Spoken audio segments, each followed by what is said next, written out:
Matthew felt a sense of regret for Myasage's soul fire. Without a doubt. The other party regretted that they hadn't asked for a higher price. Matthew estimated that it wouldn't be long before the mother of coolies reiterated her request for a raise in wages. It wasn't that he couldn't accept his subordinate's request for a raise. However, people like Myasage, who were insatiable, were really annoying. Matthew didn't intend to fall out with Myasage yet. However, if the other party continued like this, Matthew might have to take some action. Henry was Matthew's spy. If this guy really had intelligence and could steal the method of making coolie zombies from Myasage, then becoming a full-time employee was just the most basic reward. Matthew would at least help him advance to Tier 5. It was not entirely impossible for him to become a legend in the future. After sending Henry off, Matthew then found White Phantom Ollie and told him to consider including a nearby underground lake in the division when he opened the 5th or 6th floor. According to the previous investigation, the underground lake was a saltwater lake with a warm water temperature, similar to the environment at the bottom of the sea. Although Matthew's Arctic shooters and Naga warriors could move on land, they definitely could not lack water for a long time. Therefore, it was necessary to create an area that simulated the underwater environment. After receiving the order, Ollie immediately went to the field to explore. He promised to hand over the latest construction plan to Matthew within 3 days. Matthew nodded in satisfaction. After settling everything, he hurriedly finished his lunch, changed into a set of clean clothes, and headed to Black Suwa Mountain. In the warden's office, Matthew was surprised to see a fair and beautiful woman in an ill-fitting suit sitting at Alexander's desk. Of course, he recognized this beauty as the legendary construct Hera. However, the other party's performance and attire still surprised him. "Where's Alexander? Why are you wearing his clothes?" Matthew asked. Hera tugged at the collar of her suit and complained. "Alexander has defected. He brought with him the Queen of Giza that you sent over last time, as well as some felons from the Hot Springs prison. Currently, the law enforcement officers are trying their best to catch him, but Alexander is an old jailer. Those law enforcement officers were trained by him. I think it will be difficult to catch him in a short period of time. Black Suwa Mountain is now leaderless. I can only reluctantly sit here and preside over the overall situation. To be honest, Alexander, that bastard who gave birth to a son without an asshole, is really irresponsible. I knew that there was something wrong with him, but I didn't expect that he would suddenly defect for a woman. Now, all the blame is on me. I'm really unlucky. Everyone knows that the position of warden is equivalent to a lifetime of imprisonment." Hera cursed for a long time before suddenly changing the topic. She stared at Matthew with shining eyes. "Oh right, Matthew. Do you want to be a warden? If it's you, you might even be able to do it as a part-time job." Chapter 1227, Privatization of Mount Black Suwa. Chapter 1227, Privatization of Mount Black Suwa. No need. Matthew quickly rejected it. The waters of the Black Suwa Mountain prison were too deep. Even an ordinary legendary mage might not be able to handle it. Matthew was very self-aware. It was already good enough for him to manage the Rolling Stone Kingdom and the Gold Coast with his current strength and energy. A behemoth of this level. He did not dare to touch it at all. Hera immediately complained. "Then tell me, among the 7 saints, which one can take the Black Suwa Mountain?" Hera's words were somewhat abrupt. But Matthew quickly reacted. The other party should be referring to the topic of the privatization of Mount Black Suwa that had been a hot topic a few years ago. The Silver Council had once discussed the change in the nature of the management rights of Mount Black Suwa. During that debate, the council finally agreed to privatize Mount Black Suwa. However, it was awkward. No one took over this place at all. Matthew hadn't joined the alliance at the time, so he didn't have a deep impression of this topic. However, after becoming a member of the Silver Council, he used his authority to find a lot of information. Some of the memories were still fresh. The fundamental reason why the management rights of Mount Black Suah were put up for sale by the Silver Council, but no one had taken over until now, was because the cost of maintaining this fortress was too high. In comparison, the operation of Mount Black Suah required compliance with the extremely harsh prison law enacted by the Alliance hundreds of years ago. The bill stipulated that prison operators must abide by a series of rules that made it difficult to generate economic benefits. This caused the operation of the Black Suah Mountain stronghold to be extremely cost-effective. In addition, this prison had lasted for hundreds of years. Many of the old prisoners had already been squeezed dry. However, for some reason, they did not die. On the contrary, they had come to enjoy certain treatment in prison. The economic benefits these prisoners could create in prison could not cover the costs of controlling and feeding them. This phenomenon had existed for a long time. Ultimately, it was the characteristics of the magical world. The cost of imprisoning extraordinary criminals was ridiculously high, and there was also the risk of unrest from time to time. In recent years, the Silver Council's budget for Mount Black Suah was getting tighter and tighter. This led to many law enforcement officers taking on private jobs without any restraint. Even a warden like Alexander had no choice but to participate in all kinds of transactions in order to increase income and reduce expenses. Matthew was actually an example. The knowledge points that he gave to Alexander must have been converted into Alliance gold coins through various means. As for whether these gold coins were used by Alexander to maintain the operation of the prison or to fill his own pockets, it was unknown. All in all, Mount Black Suah was a muddled and complicated account. Its current situation was also closely related to the internal structure of the Alliance. Matthew only found out after he joined the Silver Council. The Seven Saint Alliance, which looked extremely awe-inspiring to outsiders, was also a grassroots organization. This alliance was initially founded by the 7 powerhouses who followed the Calamity Mage. They had made various alliances in the beginning, but at that time, they were all verbal agreements. The power structure, territory division, job allocation, resource allocation, and so on were all muddled. This situation had improved in the past 100 years. However, as long as one went through the accounts of the Silver Council, a discerning person would realize that the Seven Saint Alliance was still supported by the most powerful legendary masters. This was no different from when it was first established. This phenomenon might be counterintuitive. But in Matthew's opinion, this was also the inevitable result of the extraordinary power of the magic world being attributed to one person. Therefore, in a large sense, the existence of the Alliance was a burden to the legendary mages. Especially the Seven Saints. Without the Alliance, they might be able to earn more money. And their power and might would not be reduced in the slightest. Therefore, from an absolutely rational point of view, dissolving the Alliance and going their own way was a better choice for the Seven Saints. However, under pressure from the outside world, such as the Heavenly Palace, not only did the Alliance not disband, but it had also changed from its initial loose structure to the current closer relationship. Matthew guessed that the Seven Saints were likely able to see the situation clearly. They were willing to spend money to support the Alliance. But what about the legendary mages other than the Seven Saints? Even if the Seven Saints were willing to spend money, spending was still spending. There were no specific restrictions on this account. Under the backdrop of war and confrontation, the Alliance would have to pay a lot of extra expenses. Therefore, as the spokesperson of the Seven Saints, the Silver Council would naturally be inclined to tighten the existing budget in other areas. It wasn't just the Black Suah Mountain prison that suffered a budget cut.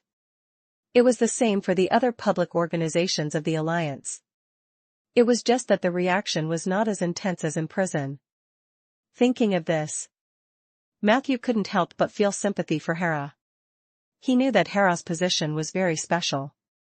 When Alexander was around, she could do whatever she wanted and be carefree. However, once Alexander ran away, she had naturally become the temporary warden of the Black Suah Mountain, and all the pressure had suddenly fallen on her. No matter how powerful Hera was, she was only a construct. She didn't have much of a background in the Alliance. She wasn't even Isabel's woman. She was a complete outsider. Hera lacked the experience and ability to deal with other mages, and her ability to make money was probably far inferior to Alexander's. Everyone knew. The economic problem was the root and foundation of many problems. Chapter 1228, Privatization of Mount Black Suah. Chapter 1228, Privatization of Mount Black Suah. No wonder Matthew felt much more comfortable when he entered the Black Suah mountain today. He had already reacted. Compared to before, at least half of the anti-magic force field on Mount Black Suah had been shut down. This was actually a dangerous signal. If this continued, Matthew was really worried that Black Suah prison would become the Black Suah gang. But he didn't have any solutions. Facing Hera's endless complaints, while Matthew expressed his sympathy that he could not help, he also tried to mention. Where are Ronan and Qin Wuyue? Will they take over the Black Suah mountain? I remember that they recently took over a prison, which is also in the south. Hera covered her head with her hands like a human, her face full of distress. You mean the Gauss prison? That's different. That's the Night Elves' territory. There's a lot of money there. Matthew nodded slightly. His opinion was actually similar to Hera's. Gauss prison was also commonly known as Snail Valley. The former was a transliteration of the Elvish language, and in the context of the Elvish language, it represented a narrow place. The latter referred to the special shape of the valley. It was said that the prison was built on the fossil of a huge ancient snail. The prison was filled with vicious prisoners. The most famous one was none other than Lord of the Thousand Transformations, Jaslavin. Previously, Snail Valley was defended by the Night Elves. However, after the Blood Moon incident, the Night Elves had probably secretly reached an agreement with the Alliance or Ronan and his wife and eventually gave up Gauss prison. Although the Night Elves were arrogant and cold, they were still quite particular about their work. Therefore, after Ronan and his wife took over Gauss, they would probably have a lot of money to make. But Black Suah Mountain was different. Many of the felons here could not even afford to pay a single penny. But in order to control them, the fortress had to maintain a constant anti-magic force field. Long-term losses were inevitable. What about Edmund? Have you asked him? In Matthew's impression, Edmund was the one with the most flexible thinking and bottom line among the legendary mages. Hera sighed. He did give me some advice. Matthew perked up. What? Hera said weakly. He asked me to blow up half of the prison and the prisoners inside. But this clearly doesn't conform to the rules of the Alliance. If I dare to do this, you'll be able to see me in the remaining half of the prison the next day. Damn it, it's all because of that old-fashioned immemorial alliance agreement. Why do we have to keep these prehistoric races and evil criminals? Matthew's heart skipped a beat. What does this have to do with the immemorial covenant? Oh right, why would the Alliance pay to support these felons? Continue your story on MBL. Hera replied concisely. Because they have their own value. They are rare animals and a minority group.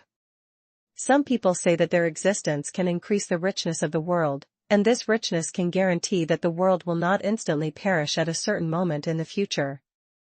I think this is complete nonsense, but the Silver Council obviously doesn't think so. The bill that shackled Mount Black Suah did not restrain criminals at all, but restrain us staff. I've argued with Isabel many times before.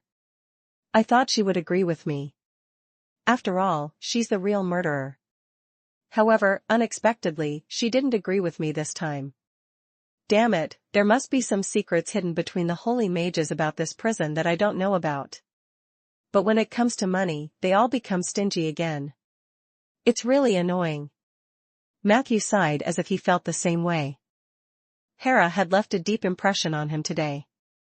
The previous few times, she had been so arrogant that Matthew had once thought that the human world was just a backdrop for this legendary construct to experience life. But now, it seemed like she just didn't get the position at the time. He could tell. Although Hera was very resistant to the troubles brought about by the position of warden, if she really let go, she might have to hesitate for a while. At the moment, her only worry was the thought of doing a good job at Black Suah Mountain. If she really did not care about it, the other party would definitely not have such an attitude. I remember that the law states that we can't kill those felons, right? They should also be the source of the high cost of the Black Suah Mountain. Matthew pondered for a moment. Can we turn them into undead creatures? What I mean is the kind that can retain its consciousness. Of course, it can't be a lich. A spirit body with a little intelligence will do. Hera looked at him in confusion. Are you going to turn the Black Suah Mountain into a floating graveyard? Matthew smiled awkwardly. Pretend I didn't say anything. Or you can consider freezing them.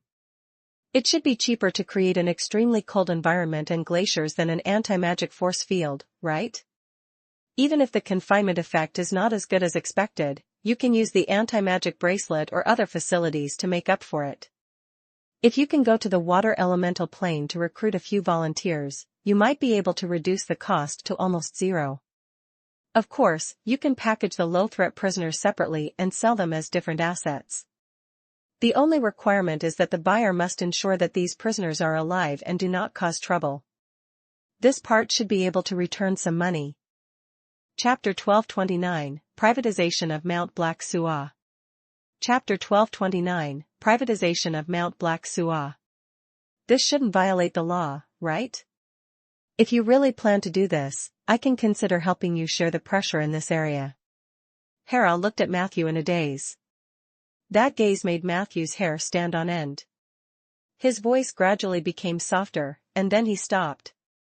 What's wrong? Hera shook her head. You're really a fucking born warden. I think you're more suitable for this job than Alexander. Why don't you apply to the Alliance? Matthew immediately shook his head like a wavy drum. Hera looked regretful. Then, she took out a pen and quickly wrote on the paper. I want to write down everything you just said as a reference.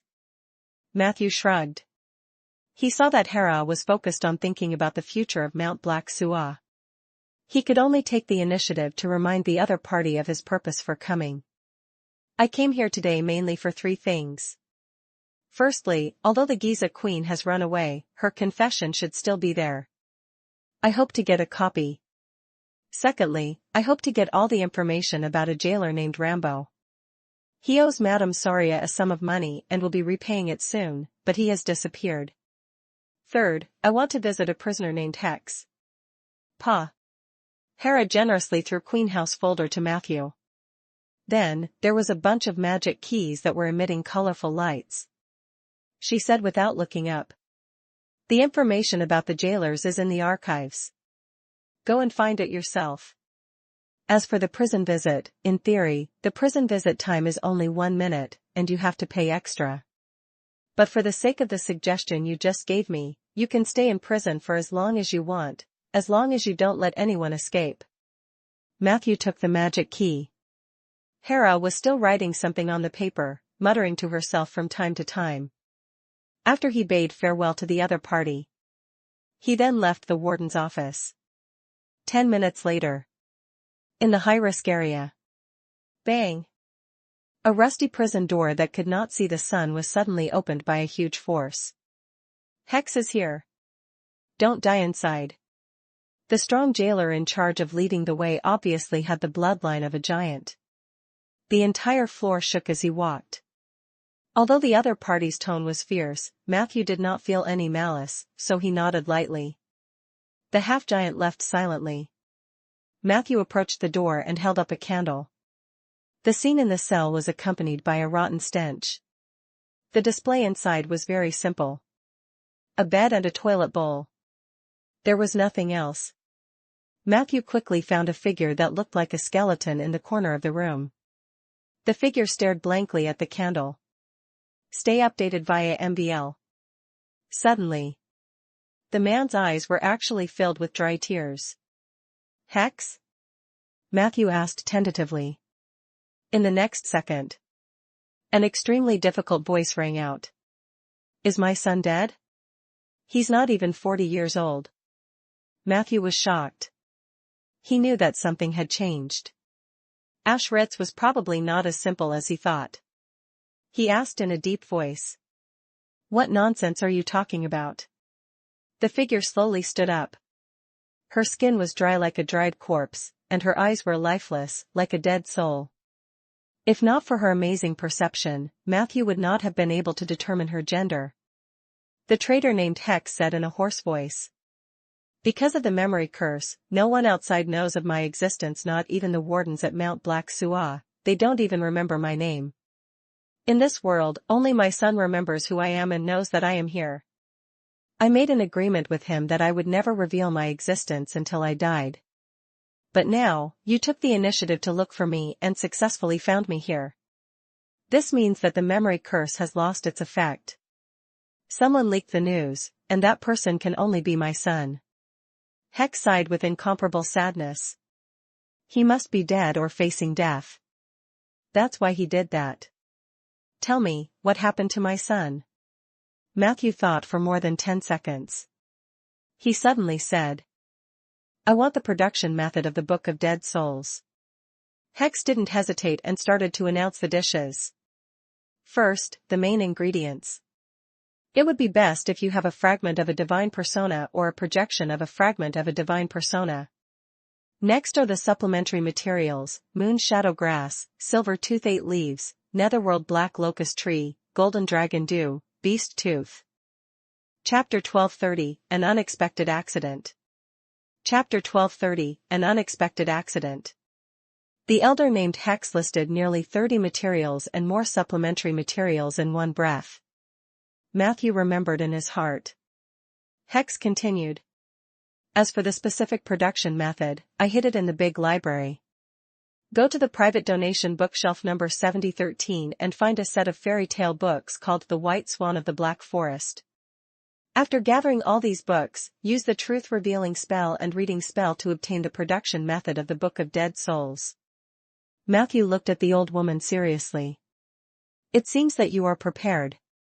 The old woman smiled numbly.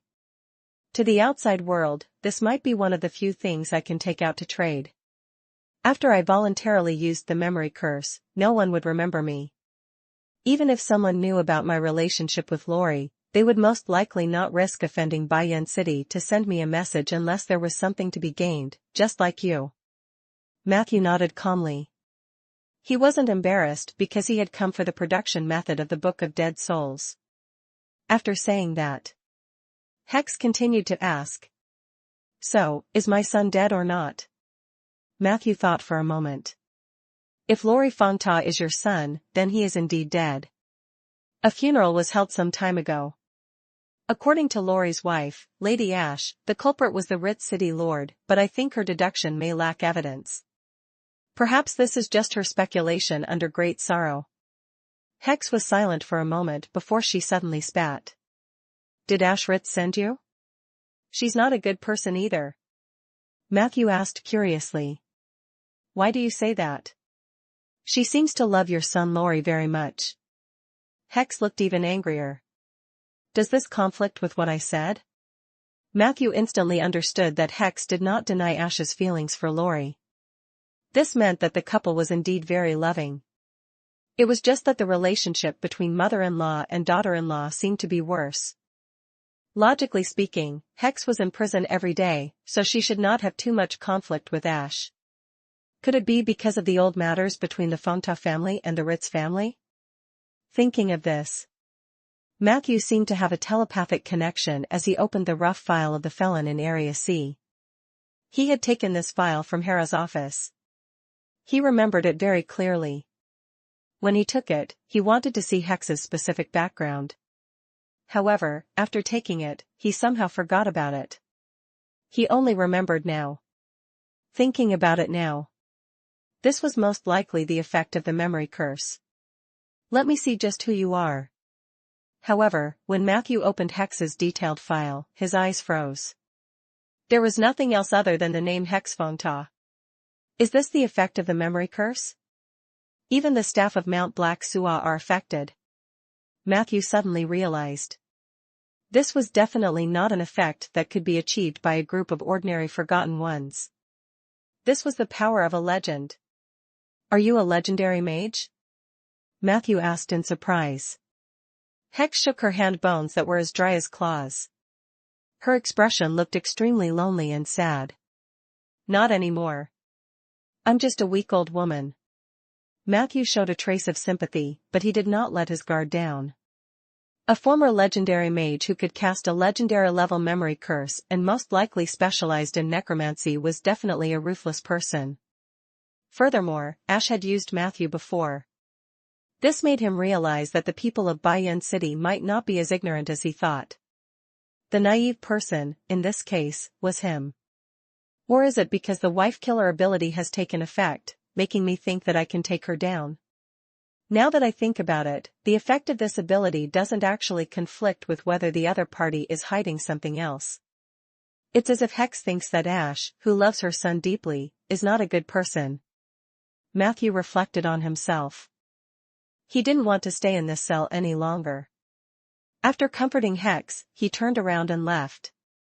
However, at this moment, Hex suddenly said, "The production process of the Book of Dead Souls is very difficult. Without a certain level of proficiency, you will face a very high cost of trial and error. Before I went to prison, I left 2 books of production experience. If you can get them, you'll be able to produce twice the result with half the effort." Matthew stopped in his tracks. "Then what's the price?" Hex said calmly. "Find a way to help me investigate what happened to my son. Is he really dead? Where did his soul go after he died?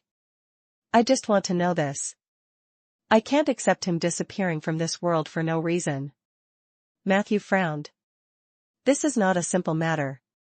She wasn't asking for a high price, but it was the truth. Laurie's death involved the mayor of Bayan City and another member of the 3 families.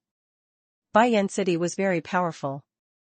Even the members of the Alliance Council would not easily offend the other party. Matthew needed to go to Bayan City to buy things frequently. If he messed it up, many channels would be closed to him. "I understand. That's why the production experience is only part of the benefits I can give you," Hex quickly said. "You can choose 2 methods. The first is to investigate it yourself.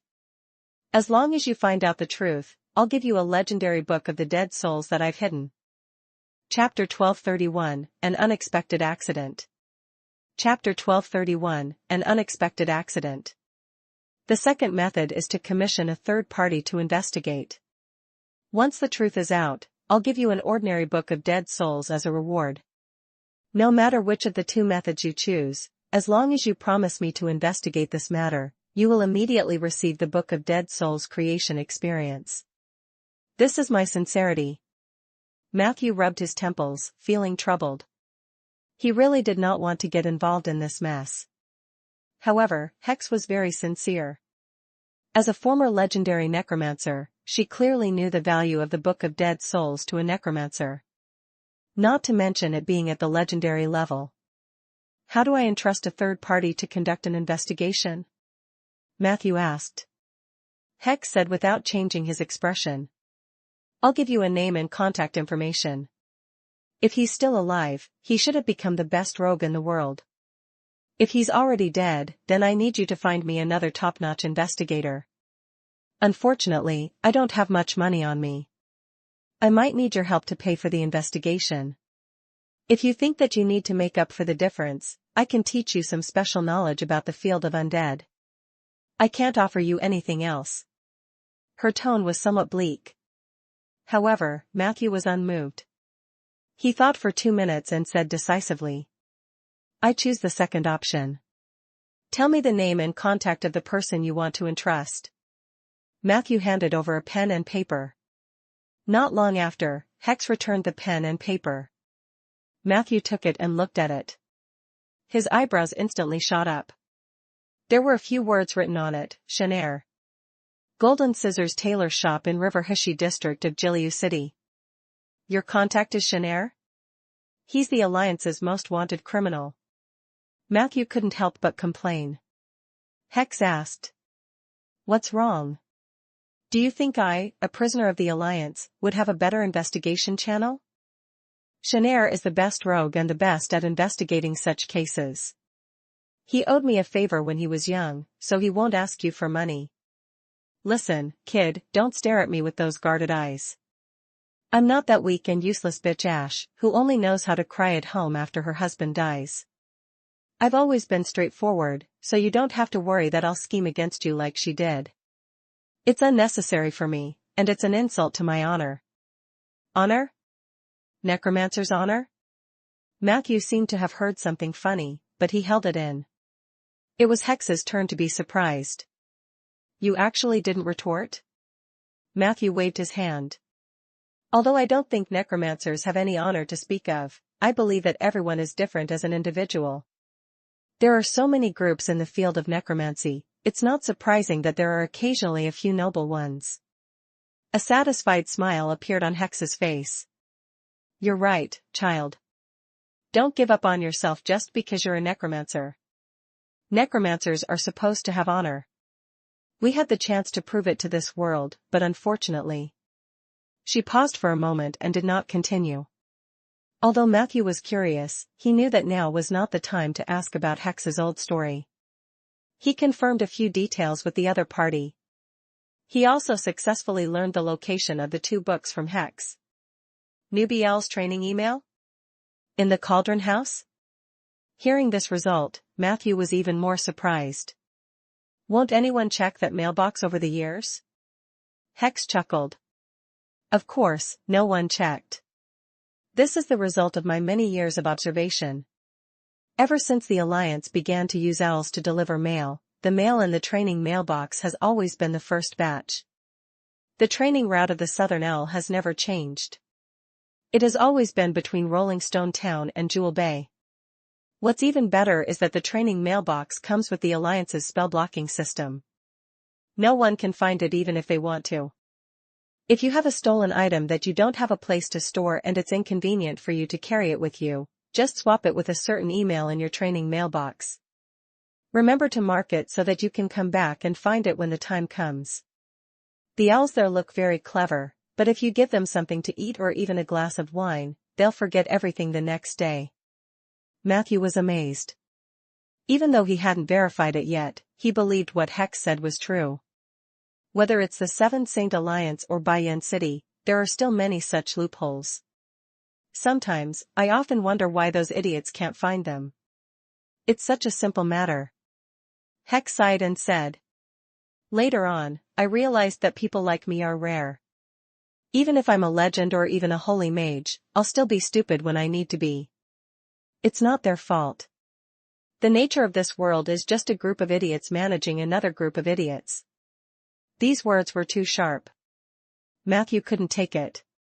However, considering that the other party had been in prison for so long, it was normal for her to have some luck. Matthew took out some food and milk from his luggage and placed them in the corner of the prison.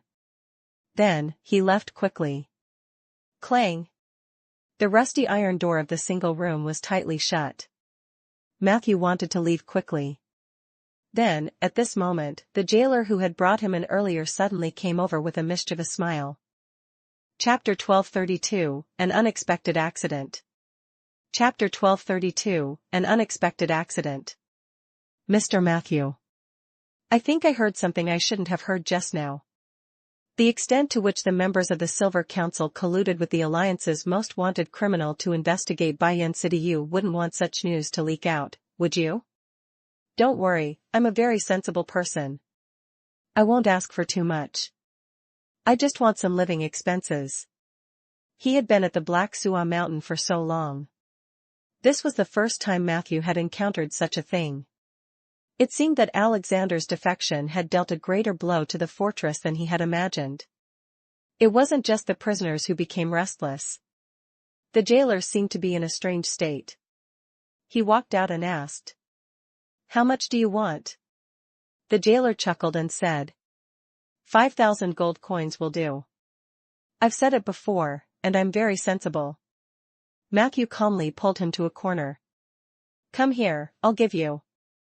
He hadn't finished his sentence. Suddenly, an old fist landed on the left side of the jailer's face. The latter looked at Matthew in confusion. Before the other party could make a sound, Matthew's right fist swung out one after another, hitting the jailer's chin. At the same time, the brainwashing spell that was released silently also hit the jailer.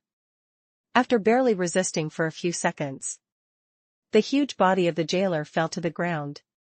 Matthew used the hand of equalization to pull it, but it did not cause any more noise. He looked at the data panel. Prompt: you have left the anti-magic zone. You have used Fist of Wisdom and brainwashing on the jailer, giant bloodline. Brainwashing: the jailer loses recent memories. You're injecting some false memories. 5 minutes later, the jailer slowly woke up.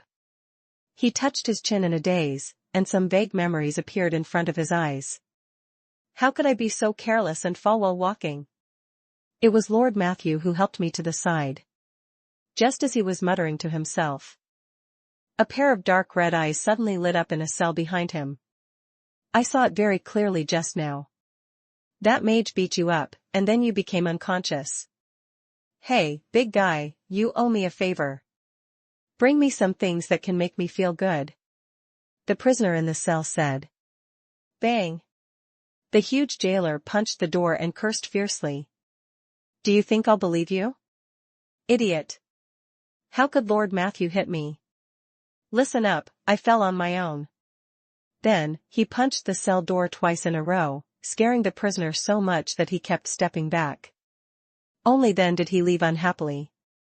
In the archives, Matthew carefully looked through the information about the jailer who owed him money. This person was called Rambo. Not only was he a senior jailer, but he was also a member of the Black Suwa Mountain law enforcement team. It was also because of this relatively high position that he had the opportunity to owe Soria a sum of money. There was very little information on Rambo. There were only some simple records. However, Matthew found some clues in Rambo's previous attendance records. The name of Mac White repeatedly appeared among the people who traveled with him. This person was also a member of the Black Suwa Mountain law enforcement team. Matthew had dealt with him before in the dragon worship sect incident. It was proven afterwards. Mac White would handle some dirty work for Edmund, and he was most likely a member of the Snake Mountain gang founded by Edmund. Matthew flipped through some records. He also found many records of Rambo and Mac White working together. This shouldn't be a pure coincidence. Considering that Alexander was suspected to be one of Edmund's men, Rambo and Alexander's defection was a big question mark. This scene gave Matthew a feeling of déjà vu. Back then, when Blinken saw me, he ran away. It seemed like he was afraid that Edmund would kill him to silence him. Where are Alexander and Rambo? With this thought in mind, Matthew checked the list of jailers who had defected with Alexander. As expected, Mac White was also among them. Although Alexander's defection and Rambo's escape did not happen at the same time.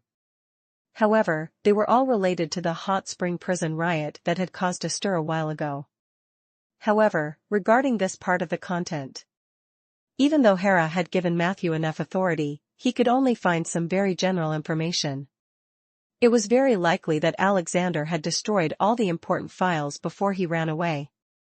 Matthew only knew that the unrest in the Hot Spring Prison was related to a group of immemorial descendants called Snow Maidens who were imprisoned on Mount Black Suwa. It was said that the Snow Maidens had used various methods to confuse the guards of the Hot Spring Prison and colluded with other prisoners, almost successfully breaking out of prison. The incident ended with Alexander killing almost every prisoner in the riot. The subtle thing was, not long after the chaos subsided, the prison guard, Rambo, who had made contributions to the suppression of the rebellion, ran away. After a while, Alexander, who claimed to be investigating Rambo, also ran away. Matthew remembered that Hera had noticed this at that time and even scolded Alexander in front of him. But she probably didn't expect Alexander to run away. The Snow Maidens are a special race that signed the Ancient Covenant. They should have lived on the snow, but because they often left the ancient lands to harm others, they were all captured. If someone at Alexander's level defected, where could he escape to? Chapter 1233, An Unexpected Accident. Chapter 1233, An Unexpected Accident. Demi-material realm? Abyss, purgatory, and the underworld? Did Soria consider Edmund's factor when he asked me to do this? The internal affairs of Mount Black Suah are a mess. Once old mages like Alexander and Rambo decide to defect, their anti-reconnaissance methods are probably on the same level as that of Blinken. Ordinary prophecy spells won't have a chance to find them at all. The more Matthew looked at it, the more his head hurt. Perhaps only Camilla's divine power or Lorraine's ability would have a chance to find traces of these people. However, one of them had gone to the Kingdom of Thousands of Lakes, while the other was at Fei Lai. Both of them were in the northern land, north of the Helen Mountains. It was difficult for Matthew to contact them other than through magic letters. Am I going to ask Chenair to help investigate like Hex suggested? This thought flashed through his mind. Matthew shook his head. It was fine if he entrusted it to someone else. It was better for him to avoid dealing with dangerous people like Chenair. It's just a 500,000 premium IOU. There's no need to complicate things. He made up his mind. If there were no other developments in this matter in the short term, he would pretend that he had never received this IOU. Compared to the prison wardens and head wardens, who were running away in a confusing manner, the situation on the Giza Queen's side was much simpler. According to Hera's confession, she was there purely for that starship. So, in order to return to the astral plane, the Giza people, led by Queen House, wander around the material world and establish a summoning circle on Mount Helen. They had wanted to use the formation to summon the starship. Who knew that when the starship approached the material world, it was intercepted by a mysterious force? This led to the Giza Queen and her subordinates chasing after it from thousands of miles away to Cross City. Combined with what Shameless Bear said, Matthew knew that the Void Dominator had most likely intercepted the starship with his own power and stuffed it into the Dream of the Hill. It was a pity. Time was too tight at that time. Matthew didn't even have the time to see the starship in the dream.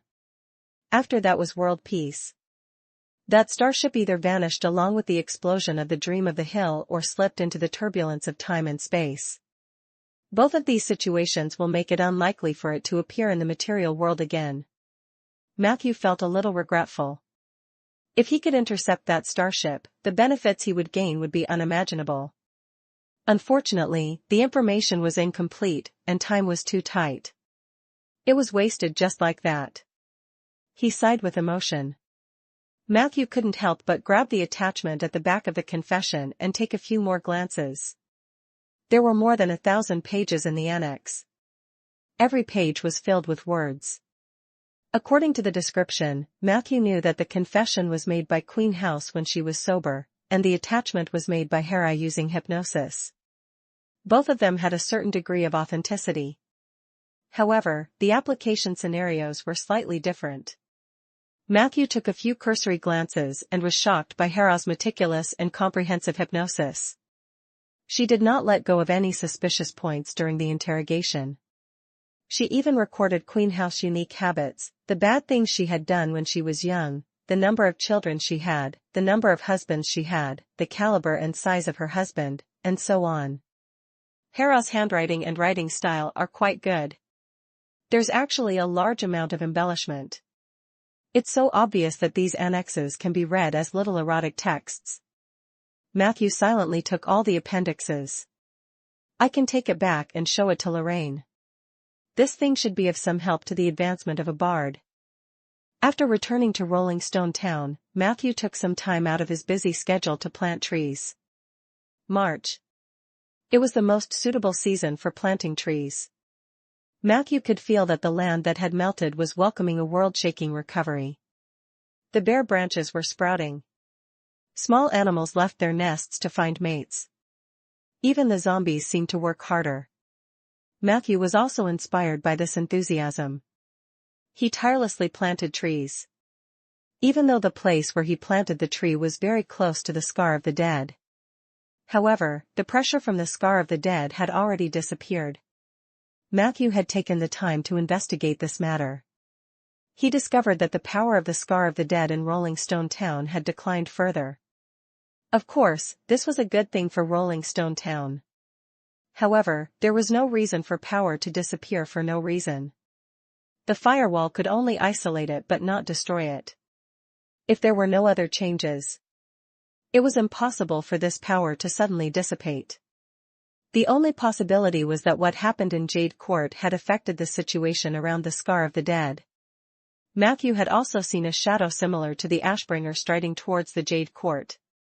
He had a feeling that something big was about to happen in Jade Court. However, these things had nothing to do with him. He just wanted to relax his mind, empty his mind, and work hard to plant trees. Unknowingly, the scorching sun was high above his head. He was already covered in sweat. The main mission that had been silent for a long time suddenly had a new target. Hint: you have obtained the time-limited mission Spring of Recovery. Spring of Recovery. By the end of March, expand the oak forest and pine forest to more than 5,000 trees.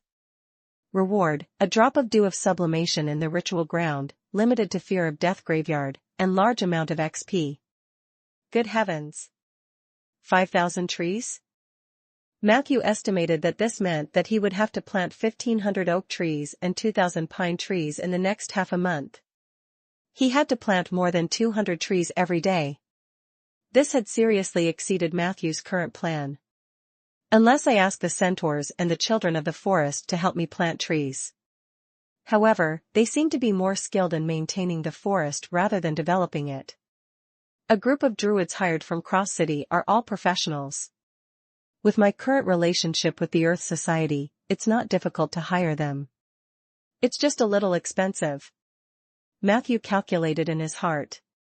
In the end, he gritted his teeth. Damn it. He had no choice. Sublimation dew was too precious. This was a rare treasure that every ritual venue dreamed of. It could allow the ritual venue to raise its level by a large margin. Matthew couldn't imagine what the graveyard would look like after being sublimated by the dew. However, the scene would definitely be much grander than it was now. He did as he thought. Matthew took the lead and led the remaining centaurs to plant trees. After a day, he realized that the process was not going smoothly. He immediately sent an invitation to the Earth Society. The Earth Society quickly replied. They were very enthusiastic and said that they would send at least 20 druids to help Matthew plant the trees. More importantly, they were free of charge.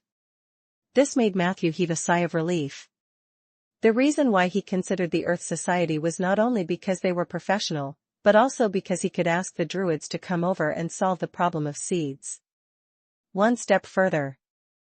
The druids had lost their power in Cross City. Matthew could actually poach them to work for him.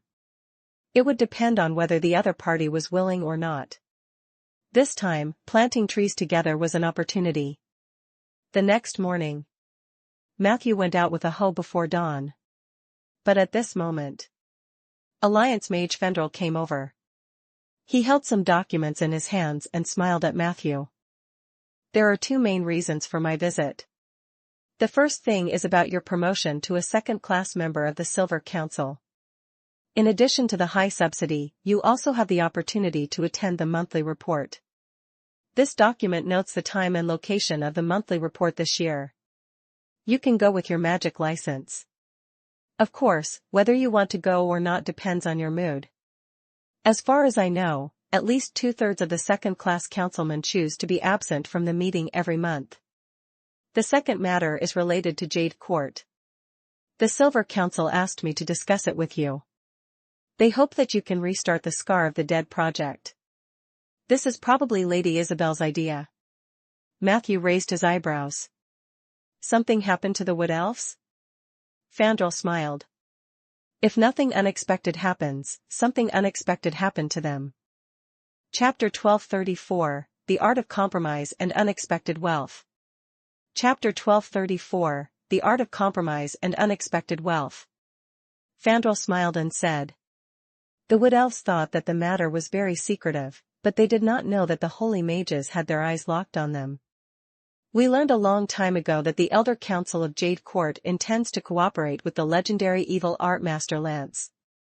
The latter is also the culprit behind the Scar of the Dead. Lance's suggestion to the Elder Council is to arrange a larger-scale void sacrificial ritual to summon the void ruler's will to descend. Then, Lance will personally represent the elves in this ceremony to beg the void ruler to take back this tentacle. You need the original owner to resolve the knot. It was said that this proverb was one of the philosophical treasures left behind by the divine phoenix from the east. However, I guess no one expected the elves to follow this golden rule so faithfully. In the subsequent discussion, the elders agreed with Lance's crazy idea. They wanted to take a gamble. Hearing this, even Matthew couldn't help but shake his head and curse, "Fuck." This group of elves was really cheap and wild. They would rather believe in the bewitchment of the evil art masters to maintain their arrogance towards humans. Perhaps it was because they had been toyed with by the other party once that they developed a sense of dependence and infatuation. Matthew could understand. However, he absolutely could not empathize with them. It's really fucked up. Fandral smiled and patted Matthew's shoulder. According to our original plan, we planned to let the situation develop on its own. After all, it's much easier to play the role of a savior than to interfere in the matter beforehand. But what was unexpected this time was that another group of wood elves actually took action to save themselves after learning the news. They gathered a portion of the army and civilians from within and directly controlled most of the members of the Council of Elders. This incident happened in the past 2 weeks. In the short span of half a month, there were no changes on the surface of the Jade Court, but a lot of blood was shed in the dark. Now that the situation has gradually stabilized, there are still quite a number of important personnel in the Elder Council and Willow Branch who are facing imprisonment. Coup? Matthew was a little surprised. This term was relatively rare for the elves.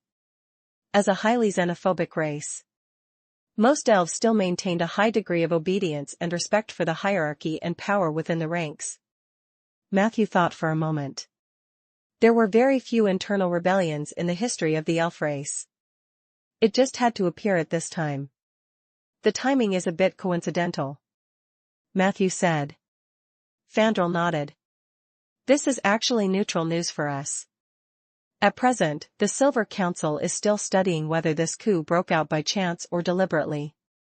The information that has been investigated is that the leader of the opposition is the elven sword Saint Tyraste, who had lived in seclusion for many years. After Tyraste resigned from his position as Windchaser Grand Marshal, he devoted himself to studying the path of sword chant. Although he lived in seclusion in the depths of the forest. However, every generation of young sword chanters had the opportunity to learn 1 or 2 sword techniques from him. Many of the people in these sword chanters later became windchasers or officers of other troops. Tyraste himself had a great influence on the windchasers. This time, he suddenly left the mountain. Combined with the news of the Elders Guild working together with the evil art masters, he had almost 100 responses in the city. Due to Tyraste's powerful appeal, although the coup had shed a lot of blood, the worst scene for the elves never happened. At the very least, they would not have a bigger civil war because of this coup. After the coup, the Willow Leaf system that was inextricably linked to the Elders Guild was instantly paralyzed.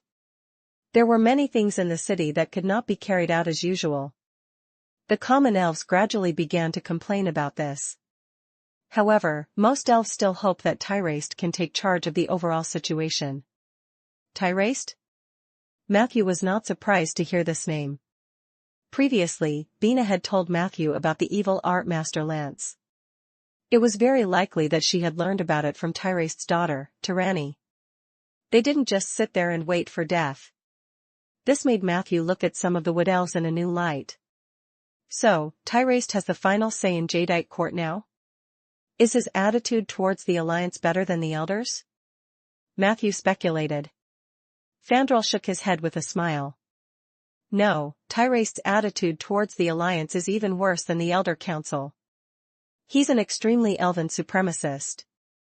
Back then, he resigned from the position of Marshal Windchaser because he couldn't see the hope of the elves conquering the world, so he became disheartened. He is extremely hostile to all outsiders. However, he has been cultivating the Way of Sword chant for so many years. Of course, Tyraste is more tactful than when he was young. He knows that not only can Jade Court not afford to offend the Alliance, but they also need to rely on us in many aspects. Thus, he is ignoring us. Matthew thought for a moment. So he is pretending that we don't exist? Fandral laughed and said. That's it. I'm guessing that even if you go to Jade Court and have sex with the female elf beside him, he'll pretend not to see you. He'll even walk away quickly to avoid greater embarrassment. Matthew shook his head. What an awkward old man. Fandral agreed. Although the old man is awkward, he is still a little rational. He's only a little stronger than those lunatics from the Elder Council, but to the Wood Elves, this is enough to make up for a lot of their losses. Chapter 1235, The Art of Compromise and Unexpected Wealth. Chapter 1235, The Art of Compromise and Unexpected Wealth. However, I personally admire Tyraste. He's not a person obsessed with power. After the coup succeeded, he repeatedly declared that he had no intention of becoming king. Although this move could raise his reputation to a higher level, it would also make his subsequent actions very passive. At the moment, he really wants to continue living in seclusion after finishing the Elder Council. This is quite unexpected. Matthew also raised his eyebrows. Fandral continued. This is the current situation in Jade Court. Evil Art Master Lance ran away with a few ignorant female elves. Compared to his last curtain call, he looked dejected. After all, he played the Elven Queen last time. Tyraste was unwilling to take power, and the few people who followed his lead could not control the situation. For a moment, everyone in the city was in a state of panic. No one knew who the next leader who could lead the elves forward would be. The royal family of the Wood Elves had long since weakened after the outbreak of the Scar of the Dead. The Elven Queen's line had even chosen to go into exile and had never been close to the center of politics and power for many years. At present, there were all kinds of voices spreading among the people. Some people believed that Tyraste should become the new Elven King, or at least retake the position of Grand Marshal, to ensure that the Jade Court could survive the absence of the Elders' Council and Willow Branch. Some people thought that one of the Night Elves should be chosen to inherit the throne. Some people thought that they could give the Elven royal family another chance. The people had been arguing about this matter for the past few days. New plans were often drowned out by the saliva of others on the day they were proposed. Currently, the plan that was closest to being accepted by most people was Tyraste became the Grand Marshal. His daughter would choose to marry an outstanding male elf from the Wood Elf royal family. When his daughter gave birth to an heir, that heir could become the new Elven King or Elven Queen. This plan was approved by many parties. This included the imprisoned members of the Elders Guild and Willow Branch. However, the problem was Tyraste's daughter. Her reputation in Jade Court was very extreme. Some people thought that she always disguised herself as a man in the city, which was a little rebellious. There were also people who felt that Tarani was genuine. At least when facing the Green Dragon, she and her troops were always at the forefront. Of course, the public opinion was not that important. The key was Tarani herself. According to our sources, Tarani was very resistant to men from the royal elven family. To be precise, she was very resistant to any opposite sex. She liked women. Moreover, she seems to be in close contact with a human female recently. This is seen by many elves as a dangerous signal. At this point, Fandral looked at Matthew intentionally or unintentionally. Matthew smiled faintly and did not explain his relationship with the human woman. So, the chaos in Jade Court and the temporary rule of Tyraste are the reasons why the Silver Council wants me to restart the Scar of the Dead project? He cut to the chase. Fandral nodded and said, "These are the foundations for the restart of the project. Don't worry. In order to avoid repeating the same mistake, the Silver Council has applied for a pass from Jade Vermilion Court and Tyraste. This application only asks for their opinion in name. In fact, we have already temporarily transferred the Scar of the Dead and the area within 20 kilometers of it to the Alliance's territory. If the elves want to move around in that area, the elves will have to listen to us. Just as we expected, Tyraste didn't reply or reject us. He just let out some news through other channels. He told us to keep our hands clean. Matthew was a little puzzled. Keep our hands clean? Fandral smiled helplessly. This involves some old scores from when Bayan City led the Scar of the Dead project. But I guess you're very busy. Let's talk about this part next time. Matthew nodded. I'm more concerned about the important part. So, how much money do they plan to pay and when? Fandral muttered. After the Scar of the Dead project is restarted, the Silver Council will allocate the initial funding according to the S-rank project. As for the 1 million you mentioned last time, the elves might not be able to come up with it. But the Parliament will inform them as soon as possible to pay the fee in other equivalent ways. Tyraste is a person who understands the big picture. He shouldn't go back on his word. Matthew smiled. I hope he doesn't pay. Fandral was stunned for a moment, then he said playfully. Indeed. Matthew asked again. However, Tyraste's administration is also temporary. What if there are any changes in the city that affect the Scar of the Dead project? Fandral said forcefully. The Silver Council has made it clear that they will not let that happen. Matthew nodded. So, what do you think about the future of Jade Court? He asked curiously. Fandral thought for a moment. This issue is still being discussed by the members of the Parliament. We are not clear about the thoughts of the legendary mages and even the holy mages. Matthew's interest was piqued.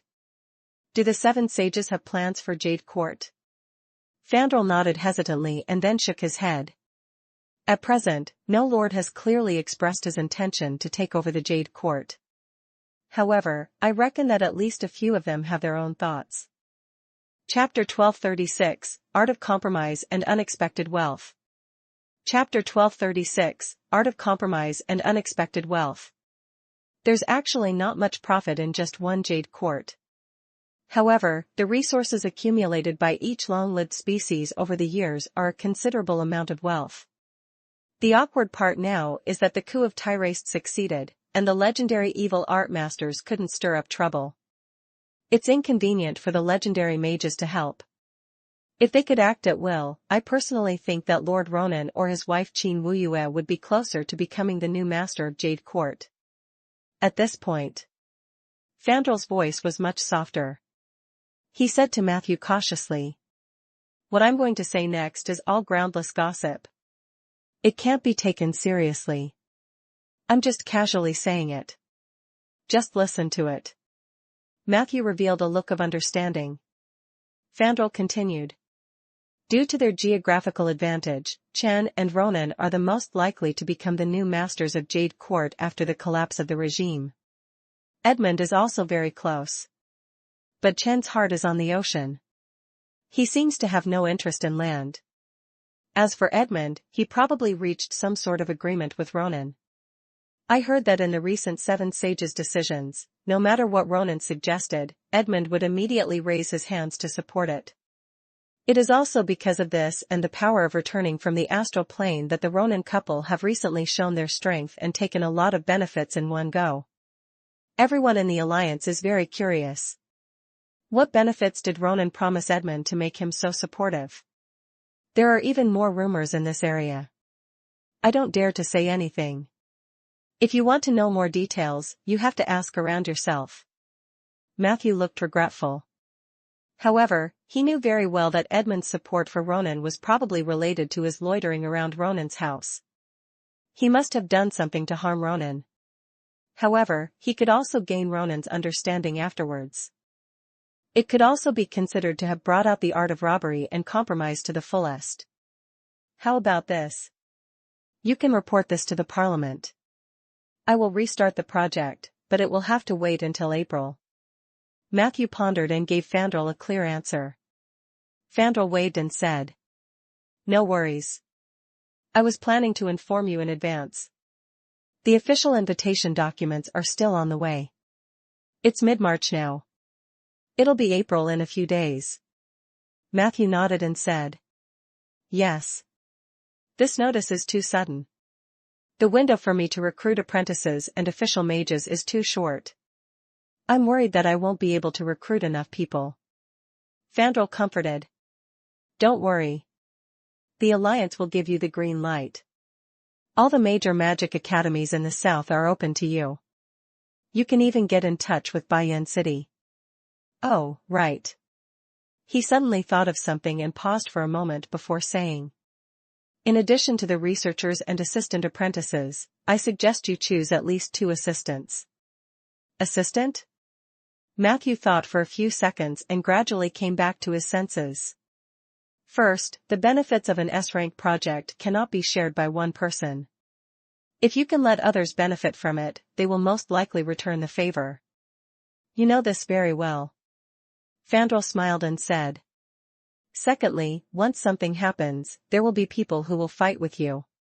Although this is a small probability event, it's not wrong to share the risk with more people, right? Thirdly, given your background, I suggest that you pick 2 deputies from the academic faction. This way, you can balance the opinions of the other higher-ups in the Alliance towards you. I know you definitely don't care about this, but people have to leave a way out for themselves when they're down and out. Who knows, you might be able to use it one day? As he spoke, Fandral laughed and said.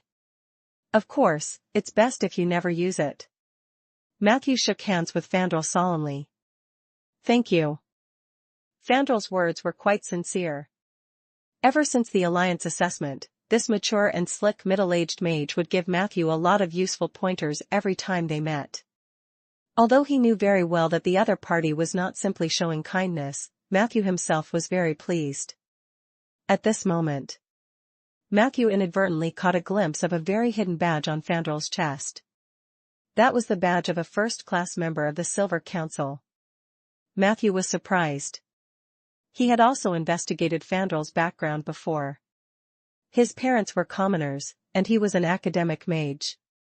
He had outstanding talent in magic, but he was only average among the outstanding people. He did not have any great background. He had some connection with Edmund, but he was not a core member of the Snake Mountain gang. Under such a background, unknowingly, he had been promoted to a first-class member of the Silver Council. Matthew had never heard of him making any great contributions. Perhaps it was simply because he had managed his connections well. In comparison, last year, the female mage who was in charge of Matthew's assessment with Fandral seemed to have disappeared for a long time. How is Miss Alice? Matthew could not help but ask. A trace of sadness appeared on Fandral's face. She's dead. In the second half of last year, she couldn't accept the complicated paperwork, so she chose to resign from her previous position and return to Black Suwa Mountain to continue being a member of the law enforcement team. During the riot in the hot spring prison, she was too brave and charged at the front.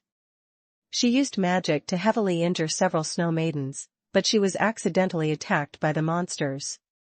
In the end, she couldn't be saved. Chapter 1237, The Art of Compromise and Unexpected Wealth.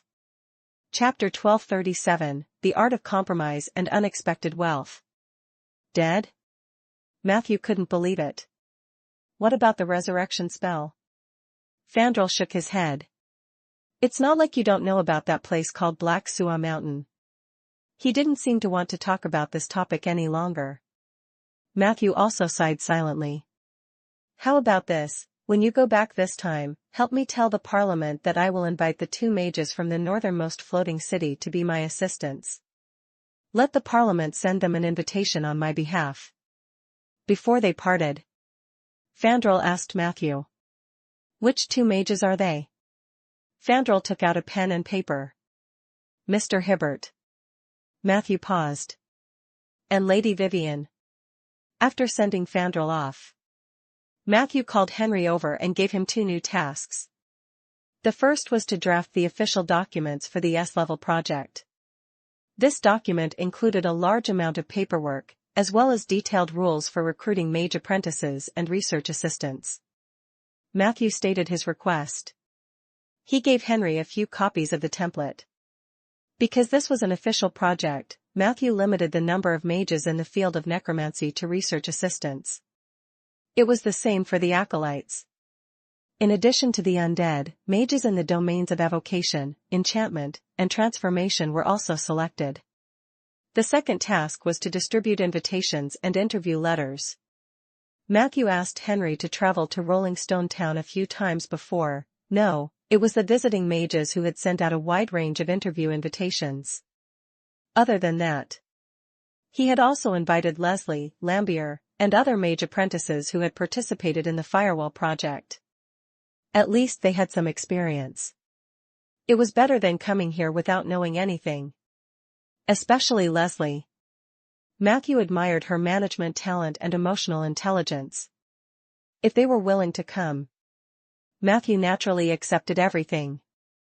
After reminding Henry of the key points, Matthew immediately went to plant the trees.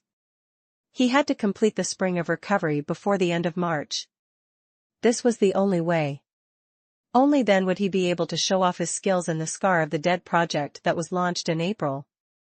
A few days later. It was noon under the scorching sun. On the hill, the zombies that were sitting like farmers in the shadows behind the rocks stood up. Under a silent call, they marched toward the northeast without complaint. At this moment, a clap of thunder sounded. The wind and clouds in the sky changed. It had been a clear sky just a moment ago, but now, dark clouds were pressing down. Pieces of black brick like clouds pressed down on the ground and then drooped down in a dull manner. Rumble. The thunder was even louder. When the first drop of spring rain fell on this land, the sky was filled with a strange light. Matthew, who was planting trees with the zombies in the wind and rain, sensed something unusual. He looked up at the sky. The bean-sized raindrops hit his face, causing him a slight pain. He felt a vigorous vitality falling into the ground. Under the mediation of this power, the land around the Scar of the Dead became more lively than before. Matthew quietly listened to the sounds of everything. Thunder. Spring rain. Everything was revived. The zombies were still digging holes with sonorous sounds. When the shovels hit the rocks, there would occasionally be a trace of fire. It's a rain prayer and revival spell. And it's at the legendary level. Matthew looked into the rain. Northwest. A beautiful woman was riding a huge silver wolf in the rain. The rain bypassed their bodies. Matthew could clearly see this magical scene. I didn't expect the two of you to come in person, Ms. Miachin and Mr. Castle. Matthew smiled and greeted the two legendary druids. Han Miachin walked down from the silver wolf, which immediately turned into a tall, middle-aged man. The two also greeted Matthew. Behind them, the group of animals also transformed into human forms one by one. Matthew glanced at them. Although he couldn't remember the names of these druids, they were all familiar faces he had seen in Cross City. The Earth Society was more enthusiastic than he had imagined. This time, not only did the two great druids personally lead the team, but there were also more than 30 druids following them. This was much more than the number they had mentioned earlier. We have felt the rich charm of the World Tree Bogard from afar. Even without the rain, I believe you can revive this land by your own means. Castle's tone was quite polite. Matthew quickly waved his hand. He knew his own business. He was a professional necromancer. However, he was only a half-baked druid. The life sanctuary was built with Eli's help. He definitely couldn't do it himself. I didn't expect you to leave Cross City. Matthew was curious about the purpose of the two great druids' visit. They couldn't really be here to help him plant trees, right? Han Miachin smiled and said. After a winter of reconstruction, the work of Cross City is nearing its end. I'm ashamed to say that the Southern Mage Legion provided even greater help during this period. The Earth Society didn't seem to be of much help. We were planning to go to the Kingdom of Thousands of Lakes to build a new home before winter this year. Now, we can push this time forward. Before we leave, we came here to meet Bogard. Thank you for your help with Cross City. Matthew had heard from Eli that the Earth Society was about to move to the Kingdom of Thousand Lakes. To them, Cross City had indeed become a little awkward. Instead of continuing to cling to the Southern Mage Army, it would be better to take the initiative to withdraw. At least, it would save them some face. Chapter 1238, The Art of Compromise and Unexpected Wealth. Chapter 1238, The Art of Compromise and Unexpected Wealth. However, the Kingdom of Thousands of Lakes, it might not be a good place. Matthew could only remind them. You still have to be careful when dealing with demon warlocks. Han Miaqin thanked him. We understand. If we had other choices, we wouldn't have worked with them. Within the Earth Society, we have also expressed our stance. If someone is willing to stay in the South, we can understand and support them. Hearing this, Matthew's heart skipped a beat. What do you mean? Silver Wolf Castle enthusiastically introduced the young druids behind him. They don't plan to leave the South. But you know the situation in the Watcher Highland. If we let them stay in that area, they will only die in vain. Our idea is that, if possible, we hope that you can take in these young people. Matthew looked at those faces in surprise. Most of the druids were still reluctant and nervous. Are you willing to let these children follow a necromancer? Matthew could not help but ask. Han Miaqin smiled and said. How are the demon warlocks better? Besides, we believe in the choice of the world tree, believe in the will of nature, and believe in Eli's vision. He told us that you're a good person. Although Eli has some problems when it comes to women, I believe that he's impeccable when it comes to men. Matthew scratched his head. He felt that Han Miaqin's words had a hidden meaning. He was not in a hurry to express his opinion. Instead, he said to the young druids. You guys stay in the forest for a while. But the forest isn't big at the moment, and there are already many people living there. It's best if we can plant another forest. This is also the reason why I invited you here. Castle smiled and patted his chest. No problem. From tomorrow onwards, let these young men help you plant trees. Trust me, they are the most professional tree planting experts. You don't have to pity them. Just let them work hard. The smile on Matthew's face became even brighter. That won't happen, that won't happen. I am not a slave owner, he he he. As he spoke, he led the druids into the forest. Outside the forest, it was raining heavily. The land that was full of vitality gradually became muddy. It was another pleasant spring season. At night, after sending away the two great druids who had worshipped the world tree, he arranged for the remaining druids to stay with the Centaur tribe.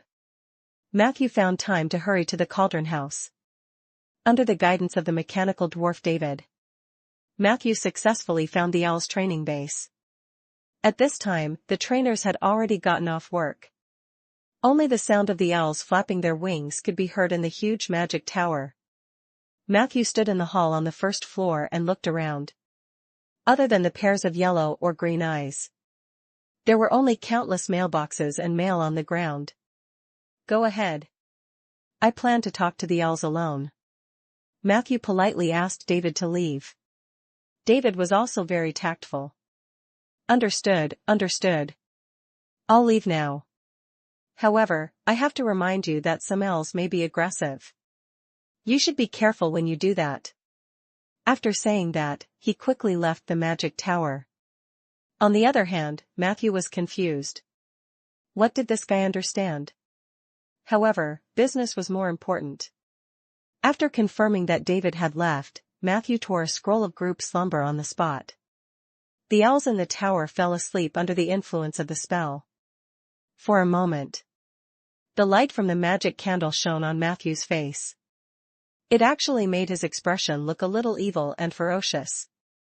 He quickly went to mailbox 733 and opened it with the key David gave him. Found it. The Book of Dead Souls' production experience. Matthew was delighted. He patted the dust off the two notebooks. Hex did not lie to him. At the very least, there were no signs of fraud in these two books. Matthew grabbed the 2 books and was about to leave. But at this moment, his sharp senses suddenly noticed that there was a mailbox by the aisle that seemed to have been opened recently. Matthew went over to confirm. That was really the case. This was very unusual. This was the training base for novice elves, and all the emails in the mailbox were training samples. Under normal circumstances, no one would open it. Wait. Could it be that there were people who did the same thing as me? Matthew's heart skipped a beat. He took out the master key that David had given him and opened the 781 mailbox in front of him. In the next second, one after another, black folded packages appeared in front of him. Before Matthew could reach out, the data bar began to spam crazily. Hint, you have discovered unexpected wealth, the lost stolen goods. You have discovered a large bag of divine fragments. You have discovered Shadowstone X697. You have discovered the Book of Demons, semi-god equipment. You have discovered the Whale of the Week, divine gear. You have discovered the Book of Forbidden Spells and the Demon Slayer scroll. You have discovered Sandalor's Angel equipment set, legendary weapon/equipment set. You have discovered an anonymous gold coin card, 367-0114 gold coins. You've discovered. At that moment, Matthew's breathing became a little sluggish. Chapter 1239, A Special Expedition Team. Chapter 1239, A Special Expedition Team. Matthew gulped. The stolen goods in this mailbox were not just priceless. A few seconds later, the greed in his eyes slowly disappeared, and a bitter smile appeared on his face. If it were just 1 or 2 stolen goods, Matthew would not have any psychological pressure. However, with such a huge amount, the implications must be very serious. A slight carelessness could lead to big trouble. Matthew had to be careful. Forget it. Just treat it as an illusion. He calmed down completely. He didn't reach out to touch the bag because his perception told him that there were 3 high-level spell alarms attached to it. With his current level, it was difficult to remove it silently. If he touched it lightly, he might alert the enemy. Matthew slowly closed his email. Then, he summoned Soldier and ordered him to guard the place while he left in a hurry. Because it had happened in the cauldron room, Matthew wanted to contact Ronan or Qin Wuyue. Then, something strange happened. He couldn't contact Ronan and his wife. After all, ever since Ronan returned from the stars, he had given Matthew a new way to contact him using magic. Although Matthew rarely used it, he also knew that there should be no delay in this method. Could it be that both of them have something important to deal with? Matthew was confused. Unable to contact the owner of the Cauldron House, Matthew had to go to 177. What is it? Dirty goods? There are so many? How dare these people do such a thing right under my nose? No, I have to check all the mails, we must not allow any fish to escape the net. After 177 received the news, he personally led the automatons to conduct a thorough search of the mailbox at Al's training base. However, the results of the examination did not satisfy him. The other mails seemed to be quite clean. Only the 2 that Matthew bumped into were used as storage cabinets. Damn it, who hid so much money under my nose without me noticing? Matthew, don't worry. I'll keep an eye on this place. I'll inform you if there's any movement. 177 said with a vow. Considering how powerful the Tower Genie was and that it was on his own territory, Matthew entrusted this matter to 177. 2 nights later, Matthew received an emergency message from 177. When he reached the Cauldron House, 177 was already waiting in the room next door to Al base. There was a huge crystal ball in the room. The crystal ball was playing in a real-time scene in the magic tower. Here, the little thief is here. 177 pointed at the sneaky figure in the crystal ball and said, Don't worry. If he dares to approach that mailbox, I'll make sure he doesn't return. At this moment, the figure had already walked up to the 3rd floor. Matthew asked casually. How did he get in? 177 said hatefully. This guy knows animal shapeshifting and can transform into a vivid owl. There's also a sense of foolishness. He looks like an owl from the training base. As they spoke, the two of them saw the figure arrive on the 7th floor. At this moment, the other party suddenly felt a little uneasy. He didn't continue to move forward. Instead, he looked around. A few seconds later, he suddenly looked out of the crystal ball. This kid has discovered us. 177 cried out. But it doesn't matter. I'll show him what the Emperor of the Cauldron House is capable of. As soon as he finished speaking, the dozen or so statues that were originally motionless suddenly pounced towards the figure. All the entrances and exits around the magic tower were closed. Immediately after, a blue magic force field quickly formed under the figure's feet. It was an anti-magic force field. In just an instant, the person was enveloped within, and at the same time, the 4 humanoid constructs nearby also grabbed at him. For an ordinary mage, the scene in front of him could be said to be a fatal blow. However, the figure remained calm in the face of danger. His footwork was nimble, and he easily dodged the 2 automatons' joint attack. A few seconds later, he rushed to the edge of the anti-magic field. An automaton came over to meet him, only to receive a familiar shoulder throw from him. Bang! The huge steel machine smashed into another companion.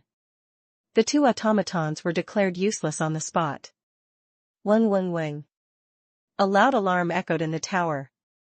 The owls flew up uneasily, but they could only land higher. The tower was in chaos.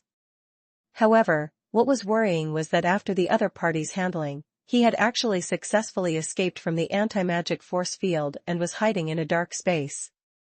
Fuck, this kid knows martial arts, and he's an expert. 177 exclaimed. Matthew nodded slightly.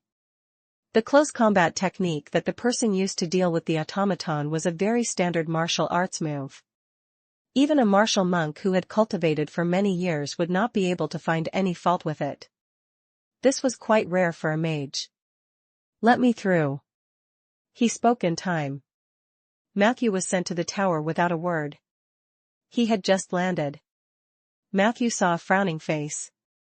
The other party was trying his best to hide his figure, but 177 activated the anti-invisibility ritual field in the crucible room, so his figure was quickly exposed.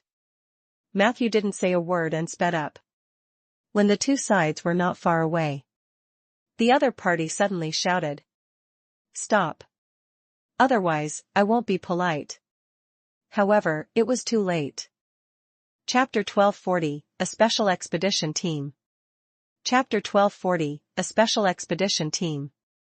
Matthew flashed to the back of his opponent and pressed his right hand against the back of his neck. Do you want to see if my touch of death will work? If you don't want to gamble, don't move. The other party's entire body was tense as if he was unwilling. But in the next second, when 177 appeared in front of him with a huge musket in his hand, Matthew could clearly feel that the latter had lost the desire to resist. His body rapidly softened, and some mud and mucus even fell off his surface. Matthew guessed that it was only used to disguise its appearance. Look, I still have to make a move. 177 pointed the barrel of the giant musket at the person who came, then said to Matthew. This guy knows what's good for him. My gun has a constant channeling spell. Once I fire, it will hit your body with a 100% chance. At that time, if you want to leave your corpse intact, you'll have to use the recover spell. Matthew glanced at the musket. This weapon had been around for many years in the world of Ander, but most of the time, it was only popular among dwarves. People of other races seemed to think that it was not practical. Can this thing smash a tier 5 expert into pieces? Matthew asked. Of course. 177 said proudly. It's my newest toy. Even if it's a guardian, I can send him to hell with his shield. Matthew's interest was piqued. How many shots can this gun shoot at once? How much is the cost of each round? 177 quickly said. You can only fire one shot at a time. As for the cost of each shot, it's still a little cheaper than a legendary evocation scroll. Alright then. Matthew blinked and pretended not to ask. As the two of them spoke, the rest of the automatons had already gathered around and were busy controlling the captured person. In order to prevent the other party from escaping, 177 even put on a magic restraining bracelet and a magic sealing belt and even put an electric shock collar around his neck. Here, take the remote control. 177 threw the item to Matthew. You know how to use it. It's the same as before. The arrested person looked deeply at Matthew. He unconsciously moved his neck and asked in a trembling voice. Do you often do this kind of thing? Matthew shook his head. Not often. Now that you are a prisoner, you should answer my question. Tell me, who are you? The other party chose to remain silent. Matthew asked a few more times. The result was the same. So he suddenly asked. Rambo? Stop pretending. I know it's you. As expected, a strange look flashed across the other party's eyes, but it was quickly hidden. Matthew continued to ask. The other party was still pretending to be mute. At this moment, 177 took the remote control from Matthew's hand and suddenly activated the current. Buzz. Buzz. Buzz. Yellow and blue electric sparks flew all over his body. Within a few seconds, more mucus and mud peeled off the surface of his skin. He was electrocuted until he screamed. A wisp of green smoke rose up along with the burning smell. Walala. 177 splashed another bucket of water on his face. Only then was the other party's appearance completely revealed. This face was 80% similar to the one Matthew had seen in the prison guard's file. It really is you, Mr. Rambo. Matthew said calmly. The batch of goods in the mailbox doesn't belong to you alone, right? I guess Alexander is your boss? Rambo's expression was quite ugly, but he still didn't speak. Matthew took a closer look and realized that there were many wrinkles on his face and skin. Although he had taken good care of himself, he could still see the deep traces of time. You're lucky to have fallen into my hands. I have some friendship with Alexander, so some things can be discussed. But you have to show some sincerity first. Matthew said. Hearing this, Rambo finally raised his head. He and Matthew looked at each other for a while before whispering. You are, tree-planting mage, Matthew? Matthew nodded. It's me. Rambo thought for a moment. What kind of sincerity do you want? Bang. Matthew slapped an IOU in front of Rambo. Under the latter's somewhat stunned gaze, Matthew said lightly. It's only right and proper to pay back a debt. Soria has given me this IOU. Now, I'm your debt holder. If you're sincere, then return the money first. This shouldn't be difficult for you, right? After all, compared to the wealth in the mailbox, what I want is just a drop in the bucket. He probably didn't expect Matthew to say that. Rambo stood there for a while, then said slowly. I don't have that much money. The money in the mailbox isn't mine either. I'm just here to get it for someone else. Matthew's brows furrowed. So you don't want to pay me back? Rambo explained awkwardly. No.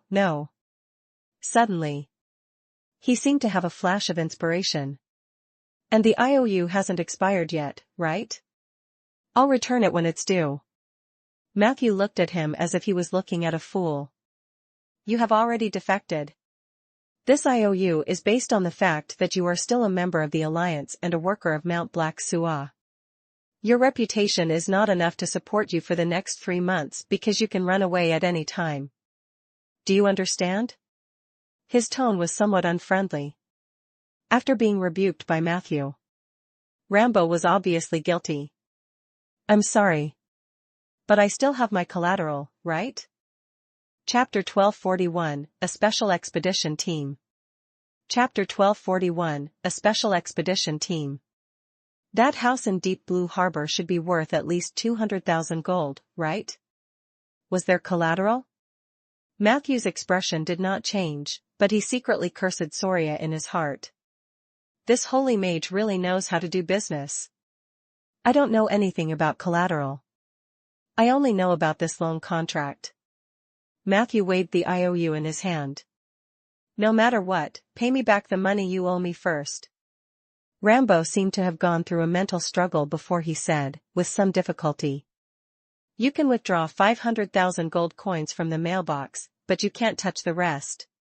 Matthew didn't say anything. 177, who was beside him, was amused. You're really tough. Matthew, electrocute him. Matthew reminded. The remote control is in your hand. 177 grunted and was about to increase the current, but Matthew stopped him silently. Matthew looked at Rambo with interest. I'm also very curious. Now that you're a prisoner, why are you talking to me like this?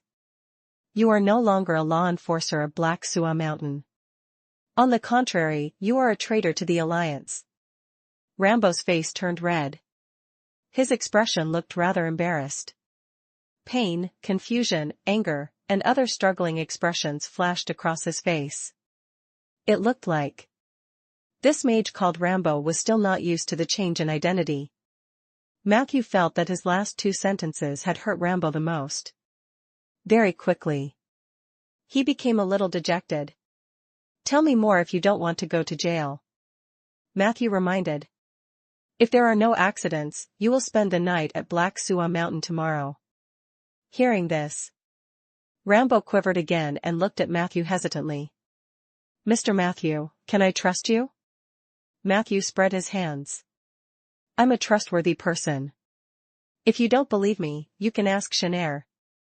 Rambo gritted his teeth. Please don't report this to the Alliance, okay? If you can do it, give me a communication crystal, and you'll know everything you want to know. Matthew and 177 looked at each other. The latter pointed at the remote control. You don't have to listen to him. You can know everything you want to know. Matthew shook his head. He had no grudges with Rambo, and he even had a small friendship with Alexander, so he wouldn't be so ruthless. I can't promise you that I won't report this to the Alliance, but if you can convince me, I might keep some of the information. Matthew gave an ambiguous answer. Rambo sighed, and then, under the surveillance of 177 and Matthew, he slowly sent out a signal with the communication crystal. I tracked it. 177 whispered. This magical message was sent to Jiliu City. Jiliu City? Before Matthew could react, his personal communication crystal suddenly became extremely hot. Matthew took it out and unfolded it. The person who appeared in the crystal ball was none other than the registered mage of Jiliu City, Hood. Matthew, how have you been? Hood smiled unnaturally. You have Rambo, right? Is it convenient for you to come to Jiliu City for a chat? This matter was very complicated, or, I can go to your territory. This matter actually involved Hood? Matthew was surprised. He thought for a few seconds and answered readily. I'll go to your place. Hood was somewhat touched. Thank you. You'll know in a while. This is not what it looks like. When you come over, can you bring Rambo and the things with you? Matthew hesitated. 177 stopped him. This isn't safe. Maybe this old man is a traitor. Hood's face darkened. I'm not. Don't talk nonsense. This is a very serious accusation. Matthew also patted 177's shoulder. I'm fine. I believe in Mr. Hood. If you're not at ease, why don't you come with me? 177 shook his head. I'm not interested. Just take care of yourself. For the sake of our relationship, I won't tell Ronan about this. I plan to check other places to see if I can find similar stolen goods. A few minutes later, Matthew brought Rambo and a folded bag to the top of the Jiliu City wall. They flew above the city on a magic carpet. He could clearly sense the difference in this space. Although the dimensional rifts that were everywhere inside and outside the city had been repaired, the influence of the abyss had not been completely eliminated. Matthew could smell a lot of evil. That was the unique scent of the evil demons. Looks like Hood is still looking for a way to chase the demons out of Giliu City once and for all. Matthew thought to himself. They arrived outside the city lord's mansion. A servant who had been in place in advance led Matthew into the backyard. Not long after, Matthew understood the reason why Hood chose to meet him at the city lord's mansion. When they passed by a large hall, Matthew saw many men in black sitting inside. These men in black obviously knew that he would come. When Matthew passed by, everyone's gaze swept over. The men in black had a subtle look in their eyes. Matthew found Alexander, the Queen of Giza, and some other familiar faces among these people. These people were naturally the people who had defected from Black Suwa Mountain. Matthew thought that they had already left the material world. He did not expect them to gather in Hood's territory. Chapter 1242, A Special Expedition. Chapter 1242, A Special Expedition. What did Hood want? Or rather, what did Alexander want? Matthew was deeply puzzled. The servant led Matthew through the hall. When they passed by Alexander, the latter even raised the glass in his hand to Matthew and drank it in one gulp with a smile. He did not speak. Matthew nodded. The entire hall was silent. Matthew could only sense their breathing and gazes, but no one said a word. This strange atmosphere created quite a bit of pressure for Matthew. The pressure was finally relieved when he saw Hood. The latter gave Matthew a hug. "Thank you for trusting me," Matthew said softly. "I hope you can explain it clearly. I don't want to go to Black Suwa Mountain to visit prisoners in the future." Hood laughed. "Let's go inside and talk." Matthew looked back at the men in black. "Why aren't they talking?" Hood explained. "Including Alexander, the people of Black Gold are practicing the silence commandment. This is a cultivation method that was passed down from the monastery of the 10 Commandments. It was once popular in the Far East and some cities in the north. Before they leave Ainder, they can't say a word. Rambo is the only exception." Matthew glanced at the data panel. Hood was telling the truth. I noticed that they were all trembling. Was it because they were nervous? Matthew asked as he walked in. Hood patted Matthew's shoulder. "No. It's because I'm excited. They'll set off tomorrow night at the latest." As they spoke, the two of them came to a courtyard outside the hall. As soon as they entered the courtyard, Matthew felt a strong sense of danger. Very quickly, he locked onto the source of the sense of crisis. It was a relatively stable dimensional rift, probably caused by the invasion of the abyssal Vileland. The crack had traces of being artificially solidified as if it had been built into a teleportation portal. It seemed to be Hood's handiwork. Teleportation gate? Set off? Matthew was puzzled. Where are they going? Hood pulled Matthew to the side and sat down. He ordered a few beautiful apprentices to serve delicious food and wine. After indicating for Matthew to help himself, he slowly said, "This matter has to start from the turmoil in Hot Spring Prison. You must have heard about the Hot Springs Prison. This riot happened around the time we were heading to Cross City. I only found out after the incident. When we were defending Cross City against the meteor shower that the god of war had brought, a god had actually descended in the Hot Spring Prison. At that time, in the Hot Spring Prison, there were about a few low-level gods who successfully descended on the Snow Maidens. In addition, nearly 20 powerful angels descended at the same time.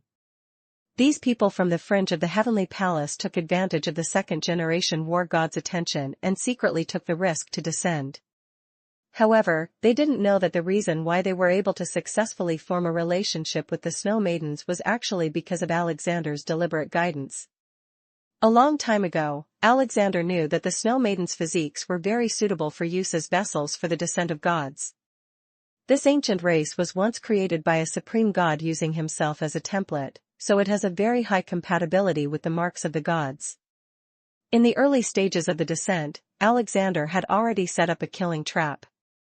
Although there were some twists and turns in the process, one of the descending gods escaped, and the remaining one led the snow maidens to resist for a period of time. In the end, all of these leaders were annihilated by Alexander. Although Alexander did try to reduce the negative impact of this incident, paper can't hide the fire. Soon, he will be held accountable by the Alliance. Soon, he will face the Silver Parliament's lawsuit. The best outcome might be imprisonment for a period of time. Hearing this, Matthew looked surprised. Is Alexander so bold? He couldn't just be trying to earn some extra money, could he? Hood laughed and shook his head. Of course, he didn't do it to earn extra money. In fact, before he did this, he had already made a comprehensive plan. He knew that he would be held accountable by the Alliance. Therefore, from the moment the gods descended, there was no turning back. You might know Alexander, but you don't know him. He's the most radical warmonger I know in the Alliance. He was Link's student. He was more extreme than Lady Isabel when it came to treating the creatures of the Outer Planes. Many years ago, he had been a high-ranking member of the battle mages in the north. However, due to his overly aggressive and bloodthirsty methods, he was eventually transferred to Mount Black Suah as the warden.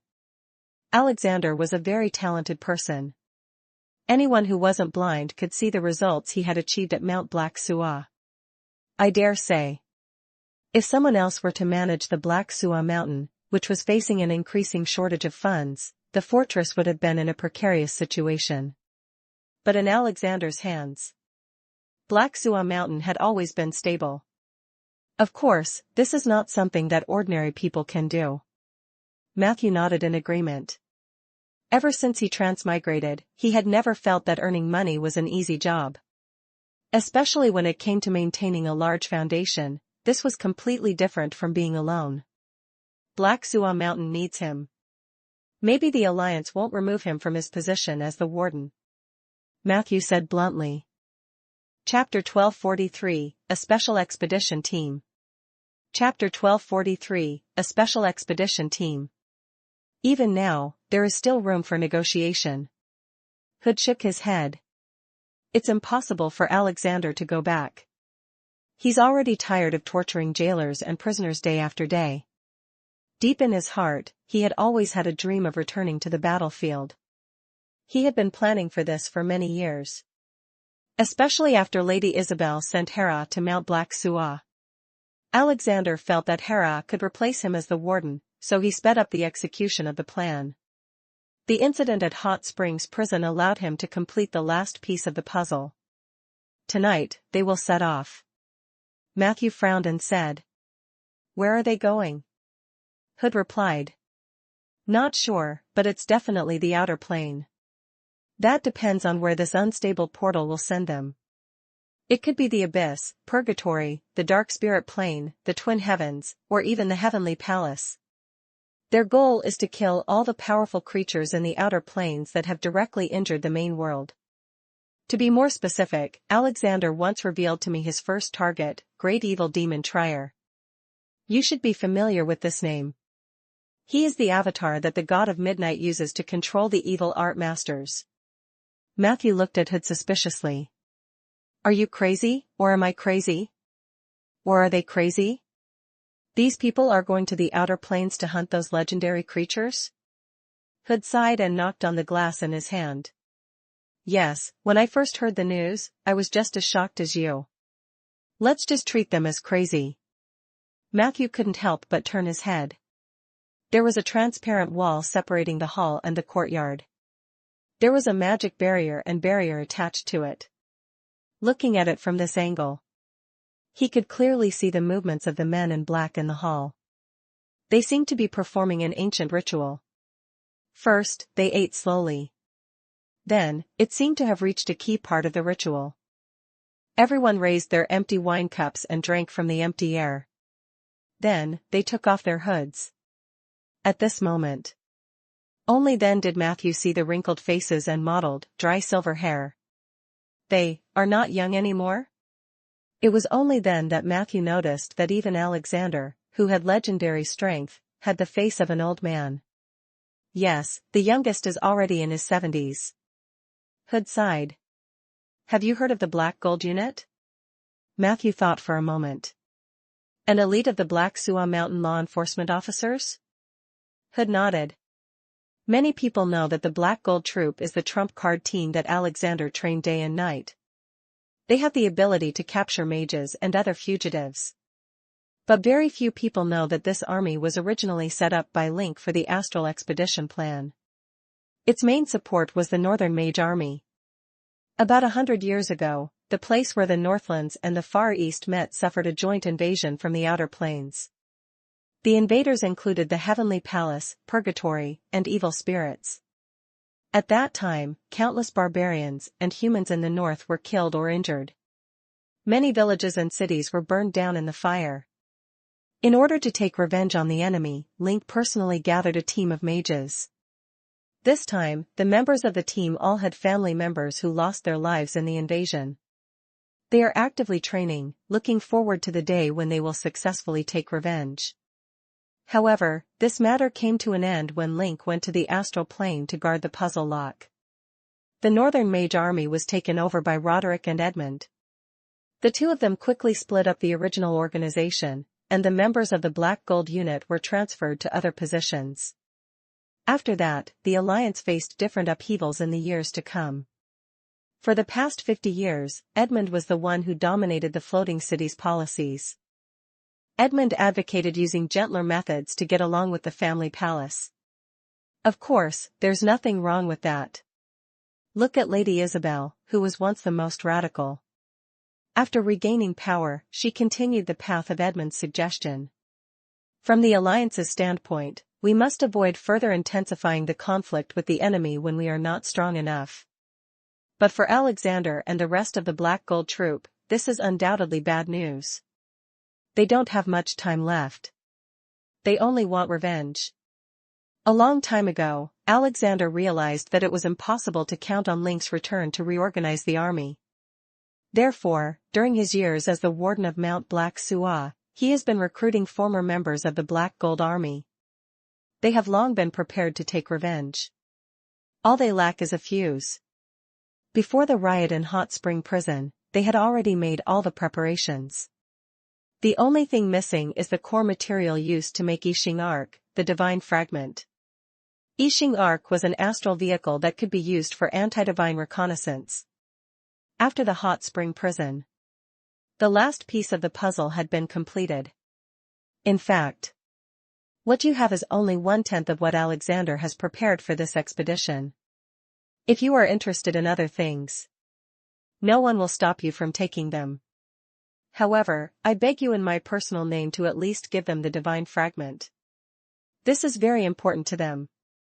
At this point, Hood suddenly laughed at himself. Of course, the premise is that you don't plan to report this to the Alliance. Don't worry. No matter what decision you make, I will stand on your side. It will be the same if you order the capture of this special expedition team. Matthew supported his face with one hand and could not help but complain. Why do you want me to know this? Why do you want me to make the decision? Hood winked slyly. Perhaps you can guess what the holy mages mean. Why hasn't Lady Isabel appeared yet? Why did Lord Soria's IOU end up in your hands? Of course, these are all my speculations. You're the one making the decision, Matthew. Chapter 1244, I've always been secret. Chapter 1244, I've always been secret. Let me think. Matthew whispered to Hood. Hood smiled and nodded. Of course, you can sit here for hours. They will leave after midnight. Then, he shut his mouth and ate and drank in silence. Matthew's eyes lit up as he quickly sorted out the context and cause and effect of this matter in his mind. The first thing he thought about was, did he really have the right to decide on this matter? Putting aside the acquiescence of the higher-ups and the potential test. If Matthew invited Hood to stop the expedition plan of Alexander and the others with him, he would be able to do so. Could they do that? The answer was obvious, they couldn't stop it. As the former head warden of Mount Black Suah, Alexander was an out-and-out legend. He might be slightly weaker than Hera in terms of raw power, but he was definitely not someone that Matthew and Hood, two Tier 5 mages, could stop. Moreover, he had more than 20 experienced Tier 5 mages behind him. Just these law enforcement teams from Black Suah Mountain could cause a lot of trouble for Matthew and Hood. With the determination and attitude shown by Alexander and the Black Gold Troop, it was impossible for Matthew to stop them. In that case, what was the point of letting Matthew participate? Matthew tried to consider this matter from the perspective of the higher-ups.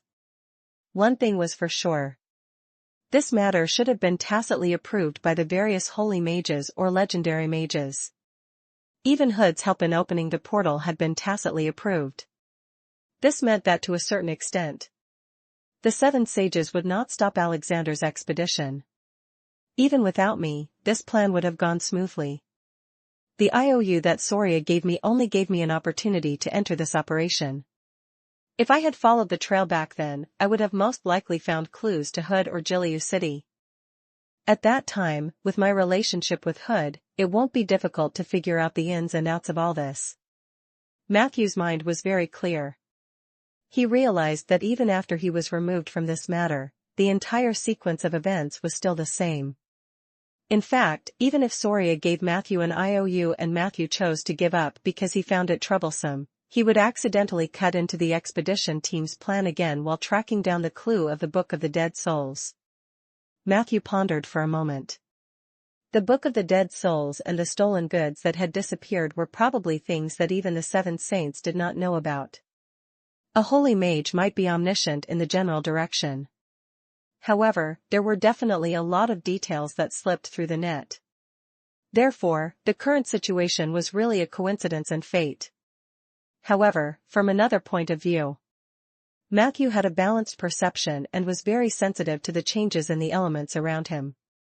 If a person could always pay attention to the changes in the details around him and the subtle clues behind them, then naturally, he would be easily entangled with the higher-level parts of fate. This was a fortuitous opportunity. It was also the necessity of fate. In other words, Matthew's appearance did not affect the overall situation at all. But Hood is right. Since I'd bumped into this matter, I should be the one to make the decision. Matthew was very clear. The decision he made wasn't important to the people in front of him, to the higher-ups of the Alliance, or even to the world. Instead, it was very important to him. If I choose to report this to the Alliance, using the situation where Lanan and Qin Wuyue lost contact for no reason as an example, it is very likely that I will be treated coldly. Not only will it push me into an awkward situation, but I will also be hated by Alexander and the Black Gold Army. On the contrary, if I can let them go, I will most likely gain the friendship of the expedition team, or even more, haha. A smile flashed across Matthew's eyes. Perhaps this was the gift that Soria had given him. This troop might be able to surprise many people in the astral plane. At this moment, Matthew finally understood Rambo's previous attitude. These people did not treat him as a traitor to the Alliance at all. It was just that the officials could not personally participate. They only gave themselves the identity of traitors, and the Alliance officials had to pretend to arrest them. This was the only way. Only then would they be able to commit crimes in the astral plane without affecting the Alliance itself. Although this act of drawing a clear line did not convince everyone, at least it could save the Alliance some trouble. Matthew was slightly moved. Alexander's trip was similar to Margaret's one-on-one battle with Purgatory. The only difference was, on the surface, the latter was still a member of the Alliance, and a considerable number of demons were still afraid of her. Alexander and the others were traitors of the Alliance. Matthew could already imagine what kind of storm they would encounter when they arrived in the astral plane. Perhaps I can do something about this. Thinking of this, Matthew suddenly stood up. He turned around and walked towards the hall. Can I talk to them? Hood's voice came from behind. It's not impossible, but as I said before, most of them are undergoing a silencing ritual. If you want to communicate with them, you have to do it in a space that guarantees privacy. Matthew steadied himself and looked back. Don't worry. Absolute privacy. Chapter 1245, I've always been a secret teller. Chapter 1245, I've always been a secret teller. As he spoke, he returned to the hall. All eyes were once again focused on Matthew. Alexander stood up from the ground and smiled at Matthew. However, Matthew went around him. He randomly picked two mages, one fat and one thin, from the crowd. Then, he took out his woodland staff. After obtaining their permission, he brought the two of them into the moonlight forest, next to a clear spring that was making splashing sounds. Matthew was talking to the fatter mage in private. This fat mage had a kind face and a round face, looking very amiable. However, his attitude towards Matthew was a little bad. After the silencing ritual was lifted, he shouted at Matthew. Kid, you can't decide anything. No one can stop our expedition. No one. Lord Link is still waiting for us in the astral plane. In the past 70 to 80 years, I've beaten up many mages. There were 5 or 6 as handsome as you. I don't mind adding you to my list before I leave. He threatened Matthew fiercely, trying to completely overwhelm him with his aura. However, Matthew did not buy it at all. He just said casually, Link won't meet you guys at all. He has to do his best to refine the puzzle lock. It's a very long process. The fat mage suddenly fell silent. Matthew said sincerely, I have no intention of stopping you from leaving. I just want to tell you that you can do more if you stay. The Alliance needs you now. This was Matthew's inner thoughts. In his heart, this expedition team had some tragic colors. He seemed to see Margaret's shadow in them. These people were indeed the mainstays of Black Suwa Mountain. They had rich combat techniques, and their strength was many times stronger than ordinary mages of the same level. It was even more so when they worked together. This could also be seen from the fact that Alexander had led them to surround and kill several low-level gods. Other than those top big shots, Alexander and his black gold troop were one of the few mages who had the experience of killing gods in this land. If they stayed in the prime material plane, even if they did not fight, passing on their experience was still a valuable asset. However, if they flew towards the astral world like a moth to a flame, it was truly a pity. Perhaps influenced by Matthew's attitude, the fat mage's tone softened. Perhaps. But people can't always live for an illusory goal. When I was young, they told me to take revenge, so I joined the Black Gold Army. However, after I grew into an outstanding battle mage, they told me to endure. I didn't say anything at that time, but I accepted the transfer of my position. A few years ago, Edmund told us that he would definitely take revenge in the future, but not now. What he said was similar to what you're saying now. It's nothing more than hoping that we can continue to display our remaining value in another place. Do you know what I replied to him at that time? Matthew shook his head. The fat mage said angrily, I'll make eat shit. I admit that it's a pity that I couldn't pass on my battle memories, but I didn't live for this. To hell with the overall situation. Sometimes, I just want to be happy for a moment. I've never obstructed anyone in my life, so now, I don't want anyone to obstruct me. After saying that, he blew his beard and glared at Matthew. He thought Matthew would say something. However, Matthew did not do anything.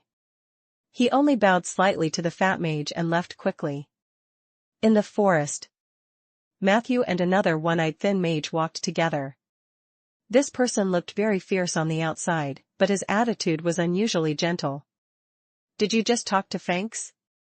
His temper is a little bad, I apologize on his behalf. The skinny mage said politely. I hope you can forgive him because during the disaster when the allied forces of the Outer Plains invaded the northern lands, 4 of his family members died at the hands of demons and evil sorcerers. Although 100 years have passed, for us, a strange species with clear minds, those things seem to have happened yesterday. Fanks hates it when people persuade him to give up his hatred. Matthew nodded slightly in understanding. I would never advise a person to let go of their hatred. This is someone else's private matter, and it has nothing to do with me. The skinny mage revealed a gratified smile. Matthew was a little puzzled. If Fanks chose to join the Black Gold unit because he lost 4 of his relatives, why did you join the Black Gold unit in the first place? The smile on the skinny mage's face did not fade. Oh, I'm about the same as him. But the difference is that I lost 11 relatives in that disaster. Matthew's eyes flashed with a trace of surprise, and he immediately whispered. I'm sorry. The skinny mage shook his head. It's not your fault. You don't have to apologize. We were all Northlanders. We used to live in the Sandstorm Plains, which was separated from the Far East by a mountain range. I can still remember the scene of the strong winds on the Sandstorm Plains every autumn. I can vaguely see the pastures and white clouds that come and go in spring and autumn. It's not a particularly beautiful place, but sometimes you will find some scenes quite spectacular. But if you rush over now, you'll only see the ruins and endless scorched earth. Chapter 1246, I've always been a secret teller. Chapter 1246, I've always been a secret teller. The invaders from the outer plains burned everything to the ground. The Sandstorm Plains are still filled with lingering smoke and floating flames. They are the wounds left behind by the Flame Demon army buried here that will never heal. When I first joined the Black Gold Troop, I was still a 16-year-old youth. I still remember that my magic talent was not very high, but I passed the selection because I showed enough hatred for the invaders. Ha! I'm already 117 years old this year, or 127? I can't remember clearly either. No one can tell what time these days are. In the past many years, many of us, like me, had a naive thought, perhaps with the passage of time, we can forget the pain of the past. But the facts proved otherwise. As we grow older, the hatred in our hearts grows with each passing day. Lord Edmund said that we were influenced by the wandering souls in the skies of the Far East. Their hatred repeatedly overlapped with our memories and our dreams, resulting in what we are now. What he said is probably right. But we're too old. We're so old that we don't have the time, energy, or even the desire to distinguish these things. We only want revenge. Just as the Black Gold Troop swore when they were founded, destroy the invaders from the outer plains and the masterminds behind them. If it is our destiny to be assimilated by hatred, then let us bear this fate and be buried in the starry sky with our enemies. This is the wish of all of us. It's actually that simple. The old man said firmly. Matthew couldn't help but be infected by his emotions. From the very beginning, I never intended to persuade you to change your minds. I'm very glad about this now. The old man smiled. Thank you, Matthew. You're a very humble young man. I don't mean to flatter or ingratiate myself. This is the truth. Most people at your age are extremely arrogant.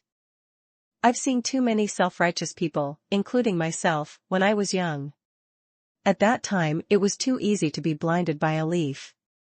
They thought they could see the whole world, but they might only see a piece of shit in a corner of the world. But you're different. Thank you for your understanding. Matthew blinked. You already saw through my plan? The old man burst into laughter. How can someone as smart as you have a head-on conflict with so many of us? To you, this is not a choice but a bargaining chip. Will you smash the chips that others give you? Matthew also laughed. He shook the old man's hand hard. Take care. The old man said boldly. Don't worry. We might be more tenacious than you think. Maybe one day, when you go out to travel in the astral world, you'll run into us. Matthew nodded. I hope so. After chatting with the two mages, Matthew found Alexander alone and pulled him to the moonlight forest to isolate a sealed space. Matthew went straight to the point. Is there anything I can help you with? Alexander was stunned at first, but then he laughed in a low voice. It's still the same shrewd Matthew. Matthew shrugged innocently. This has nothing to do with being shrewd. No one will refuse a favor. As he spoke, Matthew untied Rambo's anti-magic bracelet and belt and then took the electric shock collar with the remote control. Then, he handed the package to Alexander. "Count them and see if there are any missing ones." Alexander didn't count them and kept them. Matthew didn't say anything and handed over 3 more scrolls. Alexander took the scroll and revealed a surprised expression. These were 3 legendary scrolls. They were discovered by Matthew in the underground palace of the trolls, but they needed the blood of the trolls to be identified. It would cost a lot of money to go through the channels of the Alliance, so Matthew had always kept them at the bottom of his box. With the Black Gold Troops configuration, Matthew believed that identifying these 3 scrolls would be a piece of cake for Alexander. As expected, Alexander personally appraised the 3 scrolls on the spot. 10 minutes later, he accepted 2 of them and returned the 3rd to Matthew. "We don't have any use for this thing. You can keep it for yourself," Alexander said. Matthew took it and saw that it was a scroll for the Great Resurrection spell. The giant demon's Great Resurrection spell is very good. It's even more effective than our resurrection spell. It can almost resurrect the soul without affecting it, Alexander explained. But this thing can only be used within 30 minutes of death. It's easy for the effects to become cheaper after a long time. Matthew nodded. "Rambo said he owes you 500,000? Alexander asked again. Since he had decided to do him a favor, Matthew naturally would not be stingy with this small amount of money. He tore the IOU in front of Alexander. "He doesn't owe me anything now." However, Alexander said seriously, "It's only right and proper to pay back a debt. Actually, we don't have much money to spend in the astral plane. Alliance gold coins are actually superfluous." As he spoke, he took out 500,000 gold coins and handed them to Matthew. Matthew was still hesitating whether to accept it. Who knew that Alexander would take out something and hand it to Matthew? Chapter 1247, I've always been a secret teller. Chapter 1247, I've always been a secret teller. Among them were 10 divinity fragments, a complete production flow chart of I Ching Arc, and a thick book of Battle Code of Mount Black Sua. Matthew flipped through the thick iron book in his hand. The table of contents and the main text of hundreds of articles flashed through it. A large number of words and magic runes floated in front of his eyes. It was a feast for his eyes. You wrote it?" Matthew was a little surprised. Alexander corrected. "I wrote this with the old guys from the Black Gold Unit. It contains the unique techniques of almost all the advanced battle mages who have taken up their jobs at Mount Black Sua. This is an extremely lethal book. Help me pass it to the Alliance." "Oh right, remember to classify this book as taboo when you hand it over." Matthew understood what Alexander meant.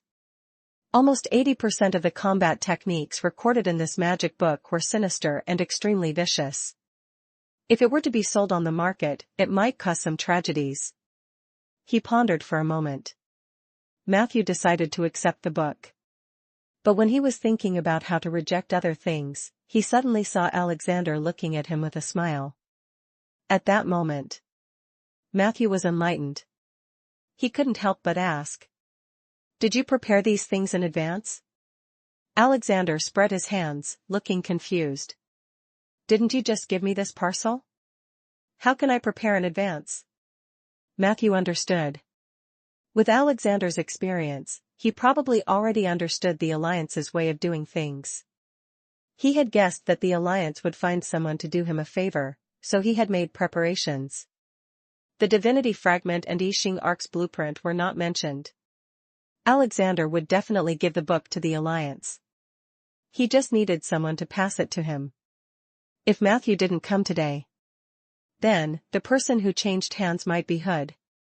Someone had to do a favor for him, right? Hood was most likely aware of this. However, he didn't reject it at all. Instead, he was happy to see it. They are indeed old foxes. Matthew cursed in his heart. After chatting with Alexander for a while, the latter bid farewell. Matthew suddenly asked, If your revenge is successful, I mean, after you kill all the masterminds behind the invasion, what do you plan to do? Alexander was slightly stunned. Then, he smiled and shook his head. I haven't considered this question yet, but thank you for your confidence in us. Matthew said seriously. If you have nowhere else to go, or if you run into trouble that's difficult to solve, you can send someone to Planet Storluck to find a woman called Melinda. Alexander nodded thoughtfully. The Queen of Giza is in your hands, right? That's good. With the help of the natives of the astral plane, your plan might go smoother, but you must be careful. Once she returns to the astral plane, she will regain the strength of a legend, and she might even attract other Giza people to surround you. You must be careful of their psionic powers. Alexander said seriously. I understand. Good luck. Matthew sent Alexander back to the hall. After saying that, he greeted Hood and left the city without looking back. Outside Rolling Stone Town. The moonlight of the spring night shone on the oak forest as if it had covered the grass that broke through the ground with a layer of shiny fluorescence. Matthew had just walked out of the moonlight. He saw a familiar and dignified figure. Teacher. Matthew immediately lowered his head. This was Isabel's projection. Even so, every time she appeared, she would give Matthew a lot of pressure. I thought you would at least put on an act. Who knew that you wouldn't even go through the basic formalities and let go of so many experienced old mages? Matthew, you've caused a huge loss to the Alliance. Isabel's voice was as majestic as ever, giving off the feeling that she wanted to ride on your neck and speak. After Matthew heard this, his uneasy heart calmed down.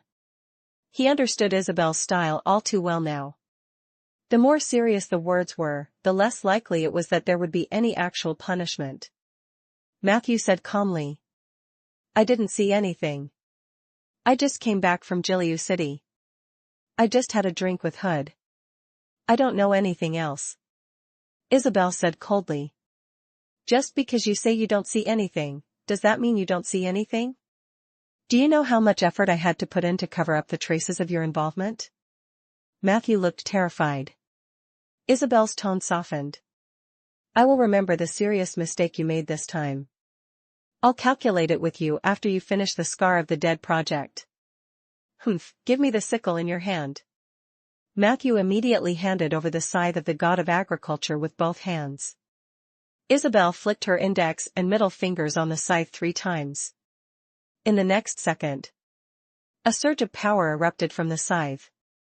It was as if a beast in the abyss had broken free from all restraints and was about to dash out. But at this moment, Isabel slapped her sickle and cursed. What are you shouting for? The sickle immediately quieted down. She threw the sickle to Matthew. This divine artifact has the seals of the Sun God and the Death God. I removed the seal of the Death God for you. You can deal with the remaining half of the seal yourself. Matthew took the sickle in ecstasy. The attributes of this weapon had indeed changed.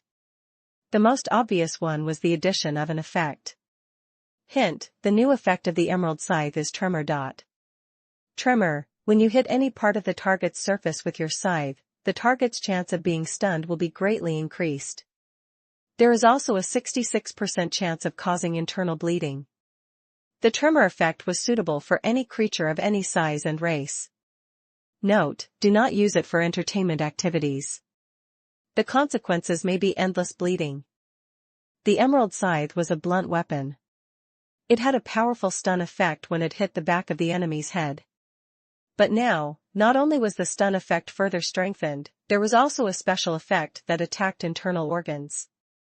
The additional combat power it could provide could be said to have advanced by leaps and bounds. In the future, even if he encountered an enemy with a very hard turtle shell, Matthew could also use the method of hitting a bull from a mountain to disintegrate it from the inside. This sickle and shovel are getting more and more handy. On the contrary, this skull doesn't seem to have any use other than supporting spellcasting. Matthew secretly compared his weapons. At this moment, Isabel's figure slowly faded away.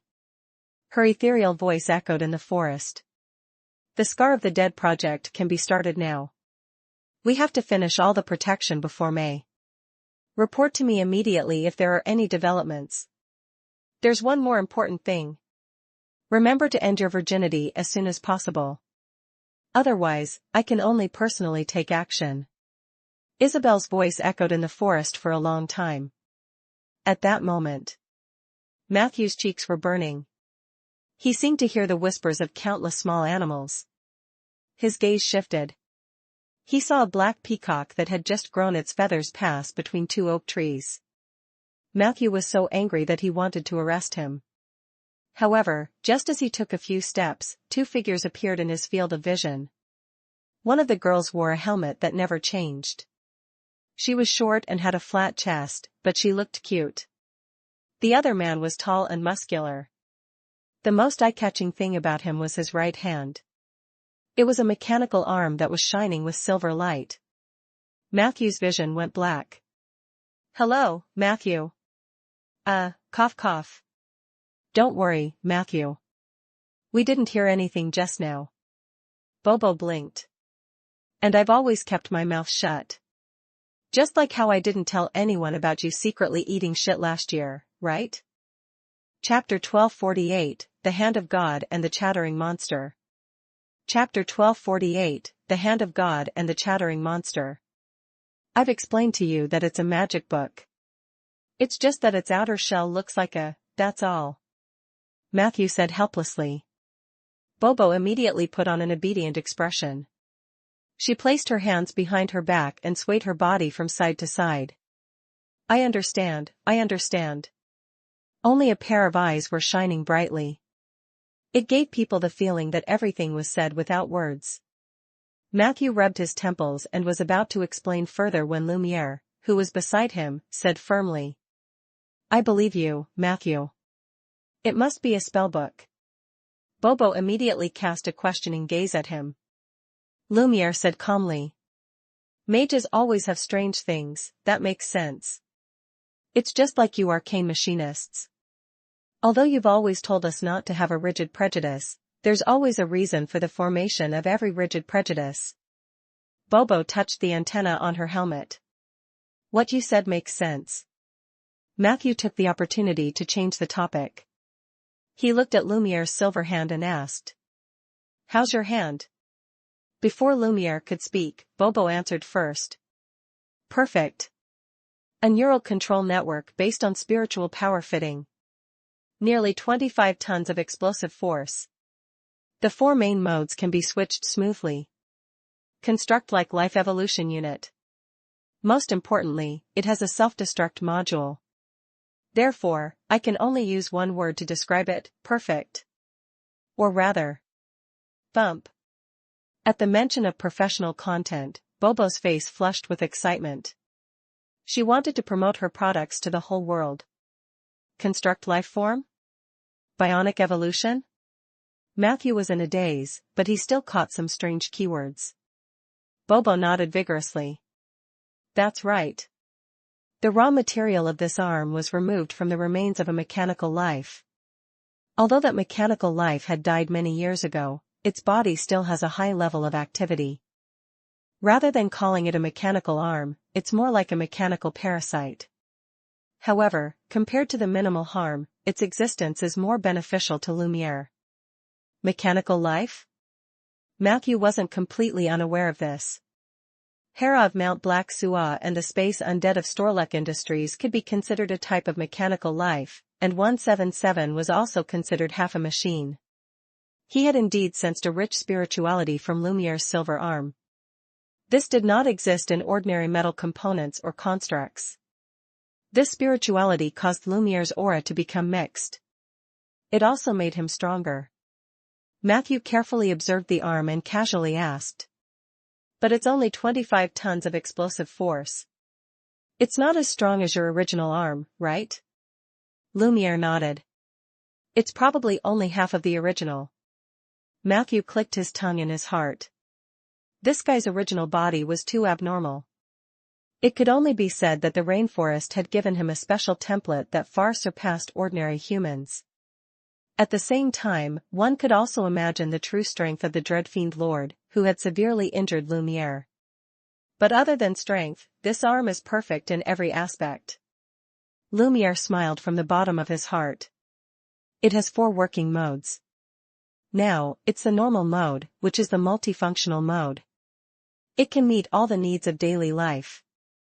As soon as he finished speaking, the silver arm made the sound of gears turning. In the blink of an eye, a thick black tube replaced the palm of the mechanical arm and appeared at the end of the wrist. This is shooting mode. Bobo interrupted. The shooting mode currently supports the free switching of 4 weapons. There are also 3 additional empty weapon slots. My suggestion is to buy a few magic wands that can be used to cast spells quickly. This way, this arm will also have the ability to cast spells. Now, it's a sniper rifle, a shotgun, a point-firing rifle, and a hand cannon. In addition to the magic wand in the future, it will be enough to solve the long-range needs in most situations. As Bobo introduced the weapons, he had Lumiere switch to different weapons. Matthew was also very curious. It took 4 to 6 seconds to switch between different modes, but it was much faster to switch weapons. It only took about 1.5 seconds, which was quite amazing. Apart from the shooting mode, there was also combat mode and capture mode. Theoretically, in combat mode, this arm can master all weapons. But because the big guy doesn't have the money to buy an algorithm chip, he only has the experience of using basic versions of ordinary weapons. This is enough in most situations. The capture mode is used to capture prey. This mode is relatively unpopular. The staff of the Titan Laboratory only developed it according to the framework of the original mechanical life. They did not understand its working principle and scope of application. He has to slowly explore it himself. Other than that, there's a third hand under his wrist that can be used for self-repair. Due to the addition of the Construct Life Bionic Evolution Unit, all the power consumption of this arm relies on the absorption of Lumiere's physical strength, spiritual energy, and magic in the air. This means that the cost of using it is very low. It has already achieved 100% realistic reconstruction. It might be a little exaggerated, but 99%, no, 97% is definitely there. Bobo said confidently. Chapter 1249 The Hand of God and the Chattering Monster. Chapter 1249 The Hand of God and the Chattering Monster. Matthew nodded repeatedly. He tried to gently stroke the silver hand with his fingertips. During this process, where the fingertips touched, the originally incomparably hard surface of the arm suddenly rippled in all directions like liquid. Matthew, it's a little itchy. Lumiere whispered, embarrassed. Beside him, Bobo revealed a serious expression. Is it itchy at this level? It seems that the sensitivity is too high. This won't do. A little pepper powder might cause your nerves to go numb for a short period of time. As she spoke, she pulled out a small stool from somewhere and made Lumiere sit down. Bobo took out a toolbox and began to use the tools inside to hammer Lumiere's arm. Is it itchy? Ha ha ha ha. Is it still itchy now? Did you touch me? What about now? I don't feel anything. After adjusting it for a long time, Bobo finally let Lumiere stand up with satisfaction. During this process, Matthew was able to observe the arm up close. He could feel the difference in this arm. This isn't the mystical arm we talked about before, right? Matthew asked. Bobo nodded. This arm came from a project sealed in Titan Laboratory many years ago. It's an experimental life construct. Its name is Hand of God. God? This wasn't the word commonly used in the common language of Ander to refer to gods. It was a very directional term. Matthew was surprised. You haven't heard of it, right? Bobo chuckled. Actually, I've never heard of it before. Later, I asked the staff of the Titan Laboratory and found out that they named their projects or items randomly from a very old book. Anyway, they are all unfamiliar words that no one has ever seen before. Does it give people a feeling of superiority? Who knows? Perhaps this word just means cabbage in the original context. Matthew suddenly became interested in the Book of Otherworlds. However, before he could ask further, Bobo continued happily, enjoy exclusive content from Empire. Speaking of which, the big guy is lucky. In this transfer operation, many projects that were previously sealed were dug up. Some items that don't have the value to be transferred can only be sealed or destroyed on the spot. This Hand of God is one of the projects that will be sealed. It was originally developed for the Titan technicians, but the arcane machinists who came to help from the Cyberdragon discovered that the body of a normal person could not withstand the demands of the Hand of God. Only the most vigorous beasts could withstand the physical consumption during the fusion period. It just so happened that Lumiere arrived. Hearing this, Matthew couldn't help but glance at Lumiere. Sure enough, he found traces of dark circles under his eyes. Because it's an experimental project, there's no need to pay. Also, because I'm personally operating it, even the labor fee is waived. I only need to report some experience and data regularly to the people in Titan Laboratory. Bobo concluded. A sincere smile appeared on Matthew's face. That is indeed perfect. Bobo nodded. But I still have to thank that mage called Vivian. At first, Ms. Hawkins was a little hesitant because someone told her that she could install this arm directly on a mini-Titan. After Ms. Vivian heard about this, she took the initiative to come over and suggested Lumiere. Only then did the ownership of this arm be settled. We didn't see Vivian after the incident, but she should be your friend, right? Matthew was slightly stunned. He nodded immediately. He had only met Vivian once. The latter was Qin Wuyue's student, so she probably did him a favor. He asked about the world's mantis. He learned that the current world's calamity troops had completely moved to the moon. Their Cloud Edge City's old site and laboratory would be sealed. Most of the troops and related personnel would follow in Hawkins' footsteps. Other than changing the name to Lunar Mantis and moving to the moon to work, everything else was the same as before. On the contrary, the budget was even more ample. This made the atmosphere in the lunar calamity quite good. Bobo was a bit special. Strictly speaking, she wasn't a member of the moon's calamity. She was just a private partner. Following Hawkins was only out of consideration for her feelings. Hawkins had once sent Bobo an official invitation. But Bobo rejected her. She preferred a free way of working. So you're willing to join my guild of spells? Matthew asked with a smile.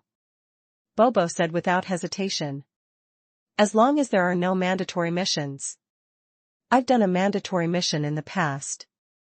It's very easy to screw it up. Matthew nodded. He asked Lumiere about his plans. Lumiere thought for a moment and replied. I plan to work with Lunar Calamity as a private contractor, just like Bobo.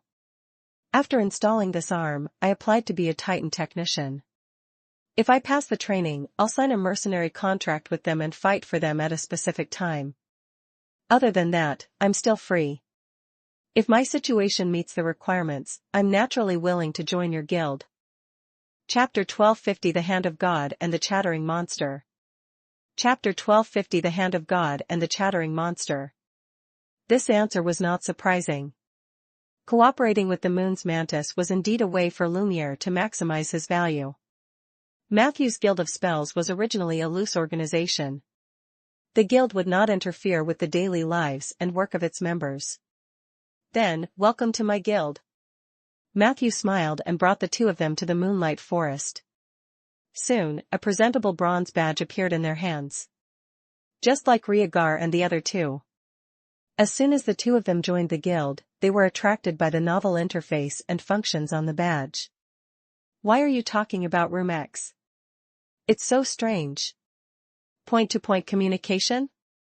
Lumiere, can you hear me? Bobo shouted at the bronze badge in her hand. Lumiere nodded. Bobo revealed a curious expression. But I saw that the communication module isn't open? Lumiere looked at her innocently. You're standing right beside me, and you're speaking so loudly. Of course, I can hear you. Bobo's face darkened. However, the two of them soon got back to studying the functions of the Guild of Spells. However, a few minutes later, the one who felt pain in the ass became the guild elf, Cece.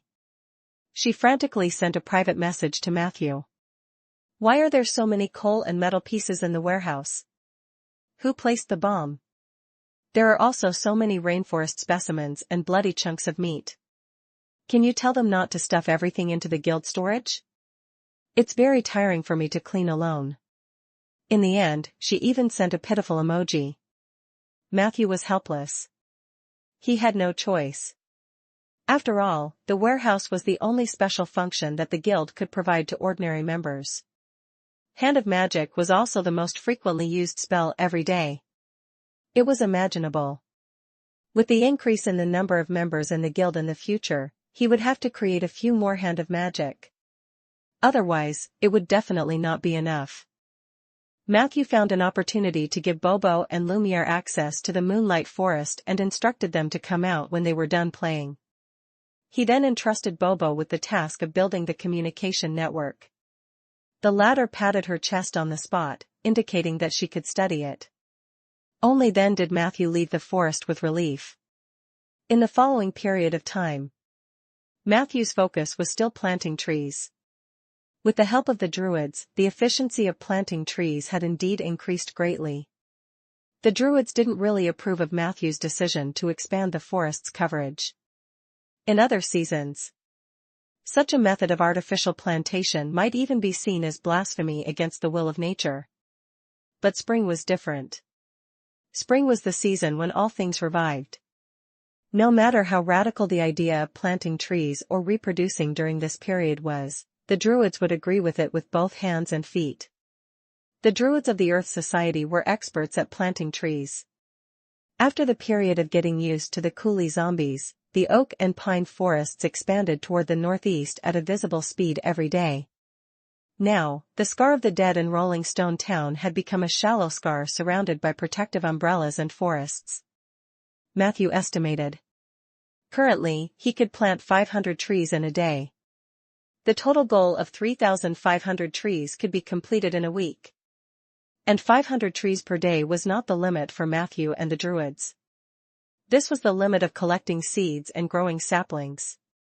During this period of time, Matthew also clearly figured out the measurement method of others who helped complete the planting task. As long as Matthew himself planted the most trees, then, the other druids would also be seen as Matthew's followers. Of course, the trees they planted would also be counted on Matthew. If they can join my Guild of Spells, which is the former Moonlight Society, I won't even need to fulfill the condition of planting the most trees myself, and I can enjoy the effect of planting trees +1+1.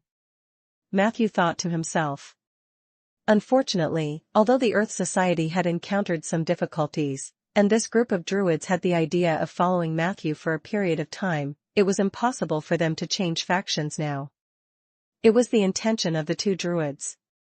It was nothing more than setting up a branch of the Earth Society in Matthew's place. Matthew did not reject this. He had always been a tolerant person. The arrival of these druids could also give the centaurs, children of the forest, and other units a certain amount of stimulation.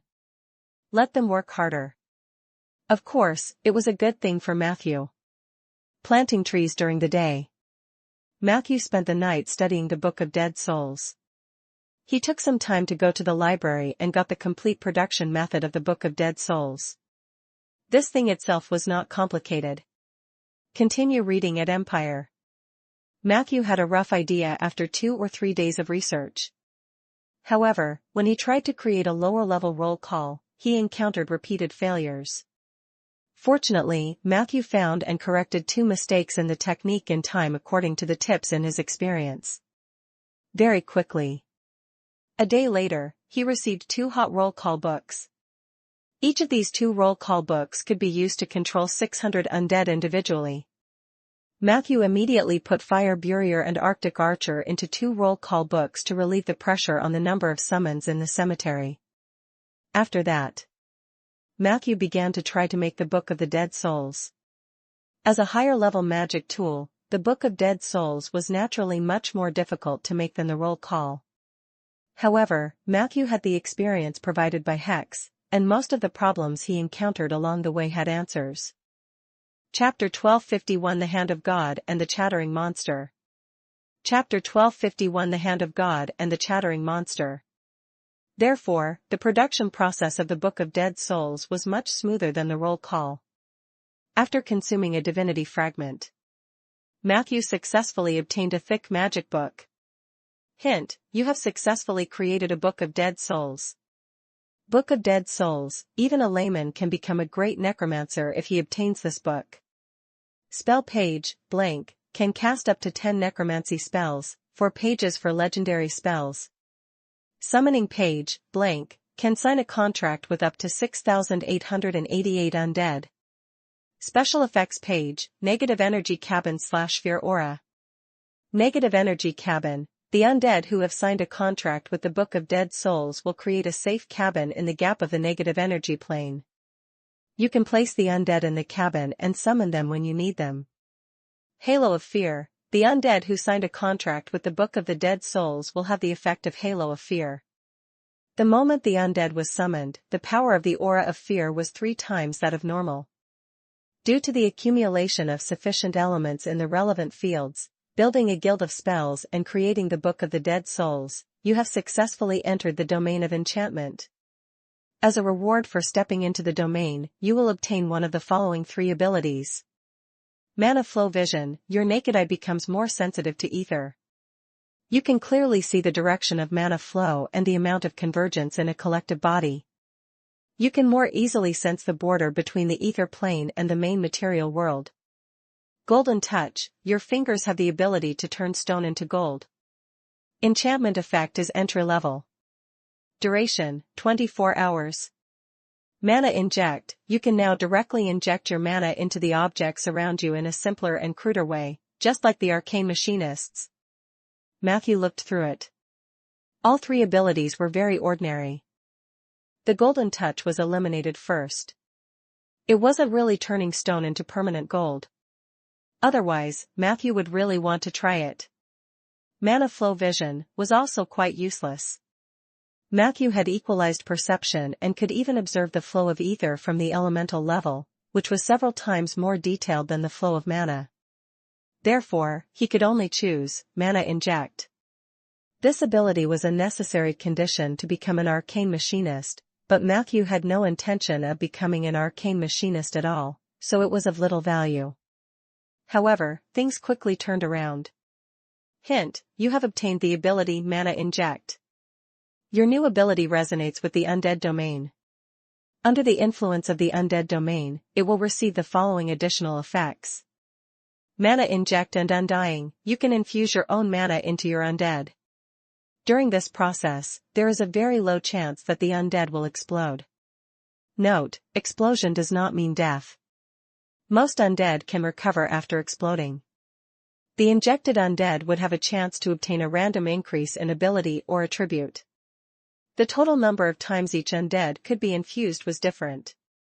It depended on the strength of the soul fire. Every time you use it, there is a lower chance of increasing your focus. Current target to be injected. Peggy, 999 times. Olerin, 847 times. Filey, 541 times. Matthew looked at the ability with a complicated expression. With the support of the Undying domain, the infusion of mana power became less useless. But it seemed to be a little harmful. However, this thing seemed to be able to replace the effects of the Sea Elf meditation technique. Focus was too crucial. He had no reason to reject any channel that could increase his focus. Looks like I have to buy more mana tonics in the future. I'll infuse them with it whenever I have time. It's also a win-win situation. It's just that I'll be a little tired. Matthew thought to himself. In addition to the abilities obtained from the enchantment domain, the successful production of the Book of Dead Souls also greatly relieved the pressure on Matthew in terms of the number of summoned creatures. He planned to make 2 or 3 books for the time being. The remaining divinity fragments were used as a backup. After all, this thing was a key material for many space-related magic tools. The I Ching Arc blueprint that Alexander gave Matthew was one such example. That night, the negative energy beacon attracted a new group of guests to Matthew's cemetery. The leader of this group of undead creatures was an elite-grade chattering monster. The chattering monster was a rare undead unit. They usually only had upper and lower lips, teeth, and a constantly moving tongue. They could speak the common language and were very noisy, chattering most of the time. No one liked to live next door to a chattering monster.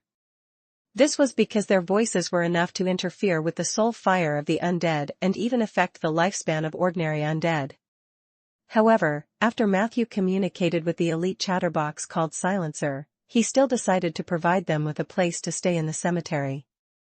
It was a crypt located at the corner of the second floor. Usually, not many people went there. Matthew planned to set up a soundproof barrier around the crypt.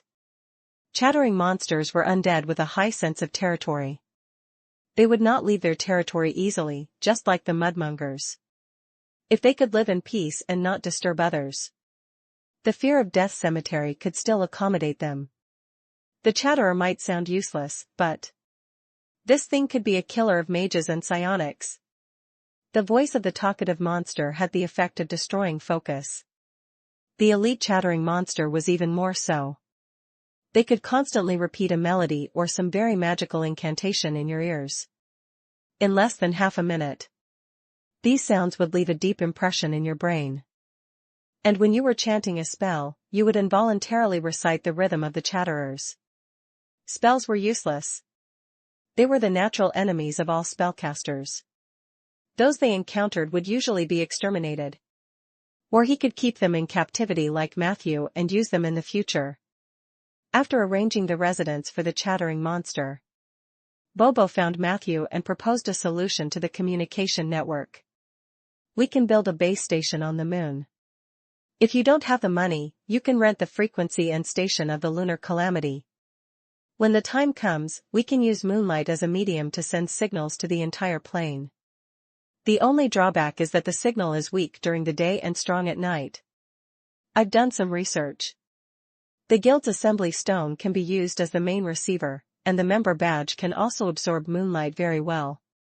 The guild is located in the demiplane of the goddess of moonlight, so it can naturally establish a two-way circuit with the moon.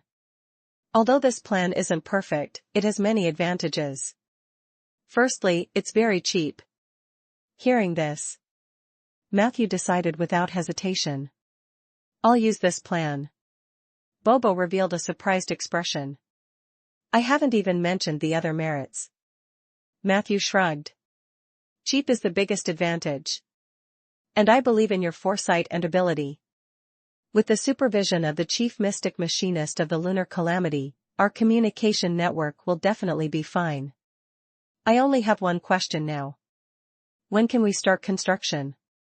Bobo patted her chest. Right now.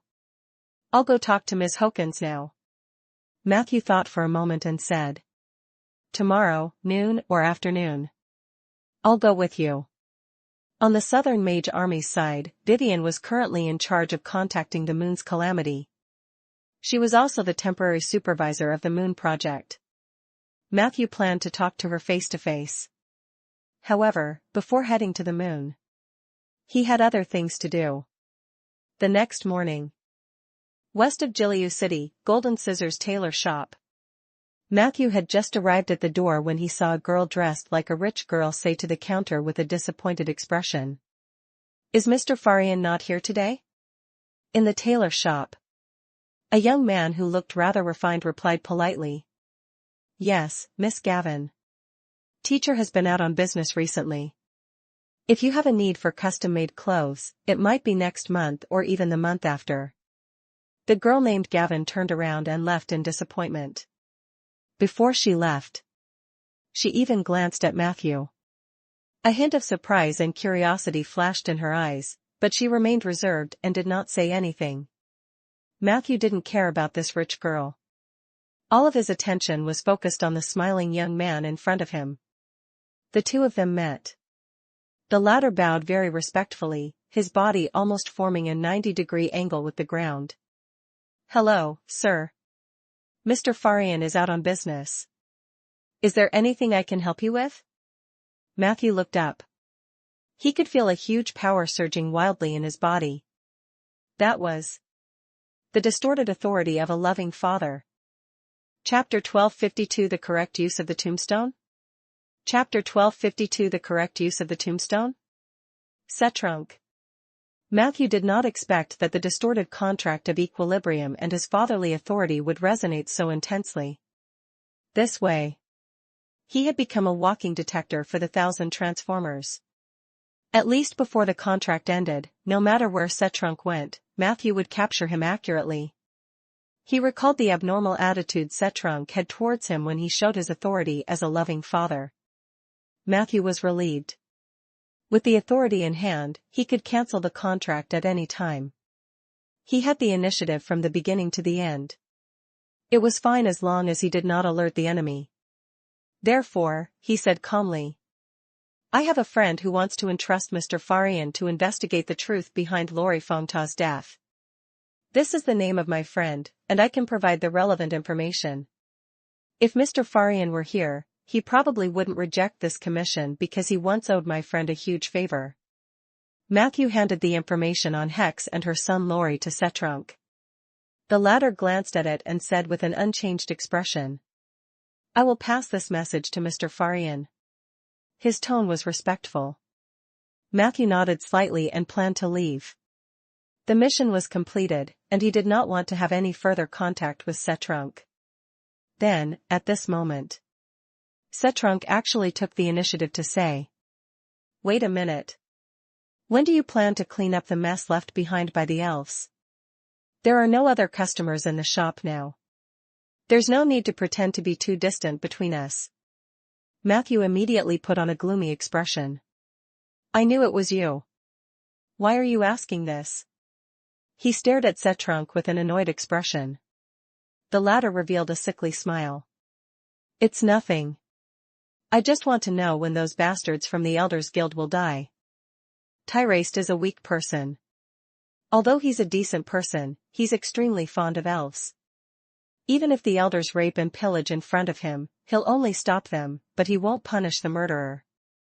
Small characters like us can't overthrow a large organization like Jade Court, so we can only wait for them to destroy themselves. I heard that they've hooked up with that legend evil art master again. Your Seven Saint Alliance won't let them do whatever they want, right? When he talked to Matthew, it was as if he was talking to an old friend. However, his words always gave people a feeling of respect. Of course, Matthew would not directly answer Setrunk's question.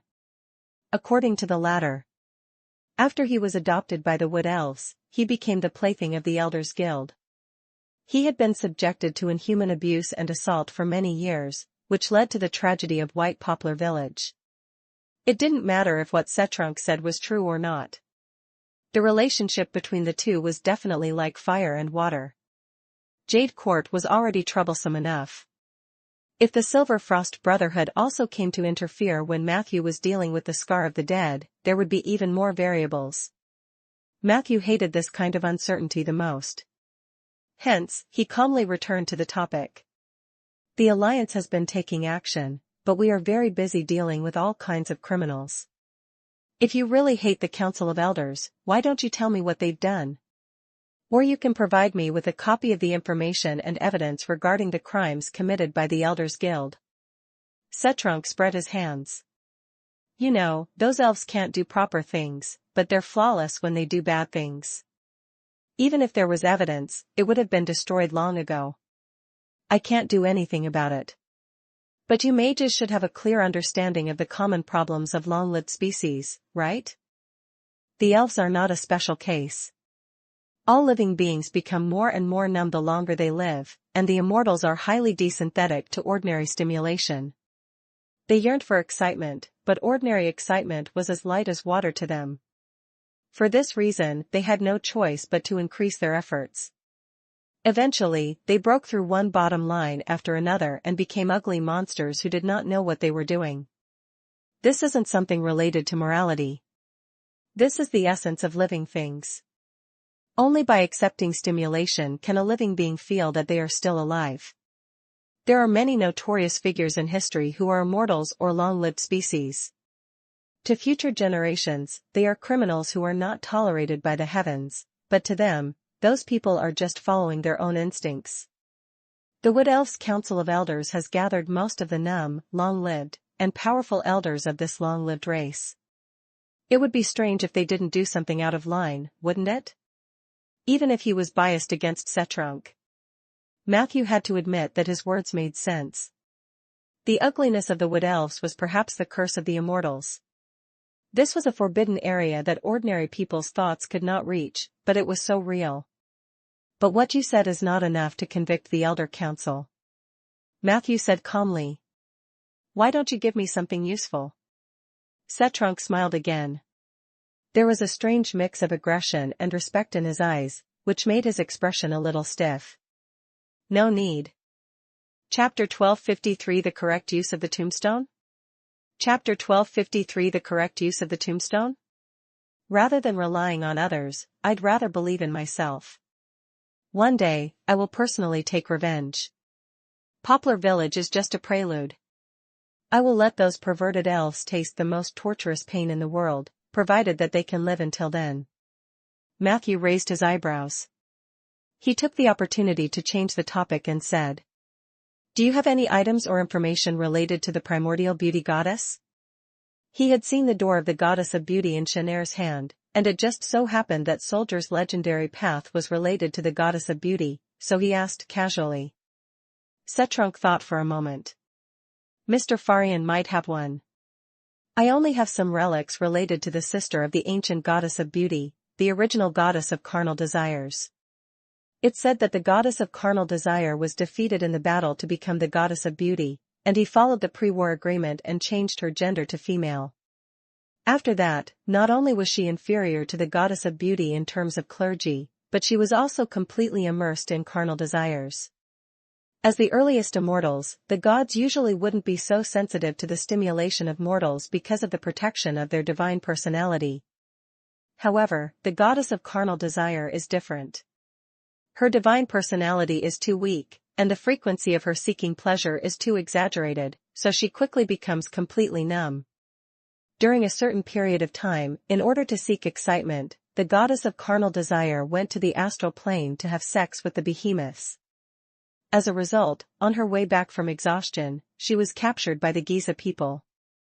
Her physical body was imprisoned in a dark demiplane by the Giza people, and she became a reproductive machine.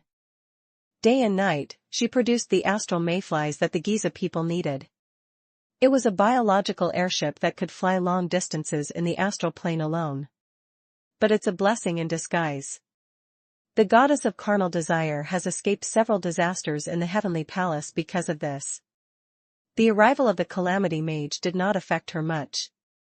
In the past 100 years, it is said that she has convinced the Giza people to regain a portion of her freedom.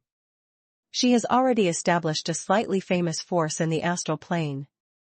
I got the item in my hand from that force. It's the wreckage of the Mayfly airship. Do you need it? Out of curiosity towards the unknown. Matthew wanted to buy some to take a look, but after thinking about it carefully, he dismissed the idea. Forget it, let's talk about it next time.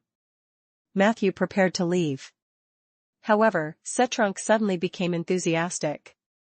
Aha, I suddenly remembered that Mr. Farian's warehouse might have some of Beauty Goddess's items. Why don't you wait here while I go look for them? Matthew frowned slightly. He had a feeling that Setrunk was deliberately trying to talk to him, and it seemed like he was trying to stall for time. Moreover, there were also contradictory elements in his words. Although he didn't know why, he just didn't want to give him what the enemy wanted. Matthew walked out of the door. No need. Goodbye. Find adventures on Empire. Setrunk's hurried footsteps could be heard behind him. As he walked, he shouted. I still have something to tell you. His voice stopped abruptly. Because an extremely sharp shovel was less than half a meter in front of him. The tip of the shovel pointed straight at Setrunk's door. Don't cause trouble. Matthew warned. Setrunk was still smiling cheekily. Otherwise, I won't acknowledge you anymore, child. Matthew turned around and left. Setrunk's face instantly turned ashen. A hint of panic flashed across his eyes.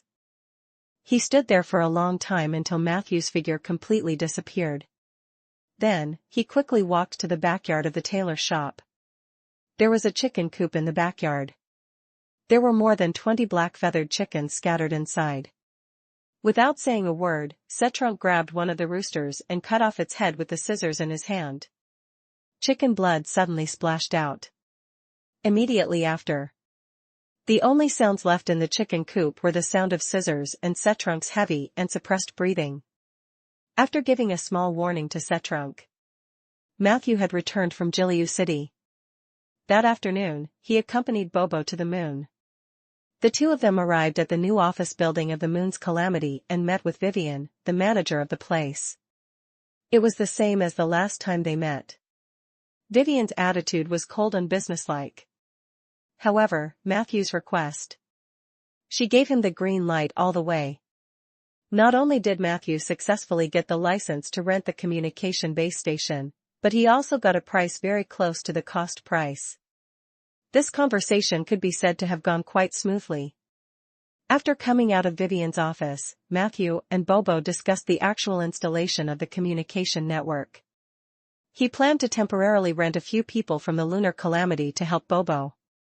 In this way, the construction period could be greatly shortened. According to Bobo's estimation, in at most half a month, the beta version of the communication network would be up and running. In the Guild of Magic, the chat room module would be activated. Considering Bobo's role in this, Matthew planned to pay her a private fee, but Bobo refused. Bobo was a very loyal person. She insisted on the principle of doing things for friends without charging. Matthew had forced her to do it several times, but she had rejected him. Helpless, he could only compensate Bobo in other ways. For example, in the chat room module that was about to be activated, Matthew had designed a special avatar and exclusive emblem for Bobo. This operation was actually very simple. He only needed to find the corresponding template in the magic book and copy it over, then use the authority of the president to give it to Bobo. Chapter 1250 for the correct use of the tombstone? Chapter 1250 for the correct use of the tombstone? But to Bobo, this seemed to be a greater reward and stimulation. The moment they left the moon, she couldn't wait to bring the staff of the Lunar Calamity to explore the area near the assembly stone. Matthew was very pleased with this. If Bobo was working so hard, what reason did he have to be idle? Continue planting trees. A few days later, under the efforts of Matthew and the Druids, the two forests advanced along the north and south banks of the Scar of the Dead. The originally barren land suddenly sprouted with green. The green was not a flash in the pan.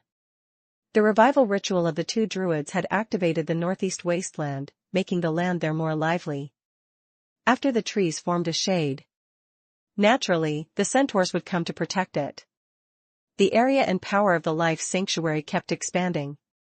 In the area covered by the sanctuary, the growth of the forest was very good. Matthew felt a little emotional as he strolled through the newly planted forest. Back then, he had taken 3 years to open up a forest of this scale by himself. Now, he only needed half a month to complete it. Compared to being alone back then, now, he already had a systematic and large-scale tree-planting team. In time, he would definitely be able to effectively cover the material world and even many places in the astral world with the forest. At that time, his influence would reach an incomparably terrifying level. If I really grow the tree to that stage, my cemetery should have graduated by now. He thought about it. He glanced at the data panel. It showed that the task of the revival of spring had been completed, and the sublimation dew had been obtained. Matthew returned to the cemetery. He did not use the dew immediately. Instead, he went to Ollie to find out about the expansion of the cemetery. To be fair, Ollie's movements were definitely not slow. Currently, the 4th floor where Skeleton Prince Rick was at was basically completed. The main framework of the 5th level had been expanded. The 6th and 7th levels were also being explored. Regarding this progress, Matthew was very satisfied. But he was not satisfied. The sublimating dew could greatly improve the quality of the ritual ground, but before using it, Matthew planned to continue expanding the coverage of the ritual ground. For this reason, he spared no expense and built the negative energy fountains deeper underground. This move created a total of 10 floors of underground space for the Fear of Death Cemetery. Discover stories at Empire. Matthew estimated. The bottom of the 10th floor was already 150 meters underground. Deeper. They might be digging into a monster nest. However, there was still a certain distance between them and the 300-meter mark. Matthew knew this well. After the ritual field expanded several times, the daily consumption also increased a lot. However, for the sake of the future, Matthew could only do this. After he checked the land, Matthew then injected the sublimation dew into the Fear of Death graveyard.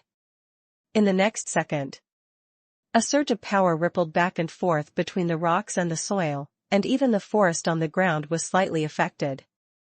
Matthew activated his balanced perception. He could clearly see silver barriers rising from the perimeter of the cemetery, from the entrance of the first floor to the 10th floor, where a negative energy fountain had just been dug. All the entrances and exits of the space formed a silver barrier. This was the manifestation of the power of the boundary at the edge of the ritual ground.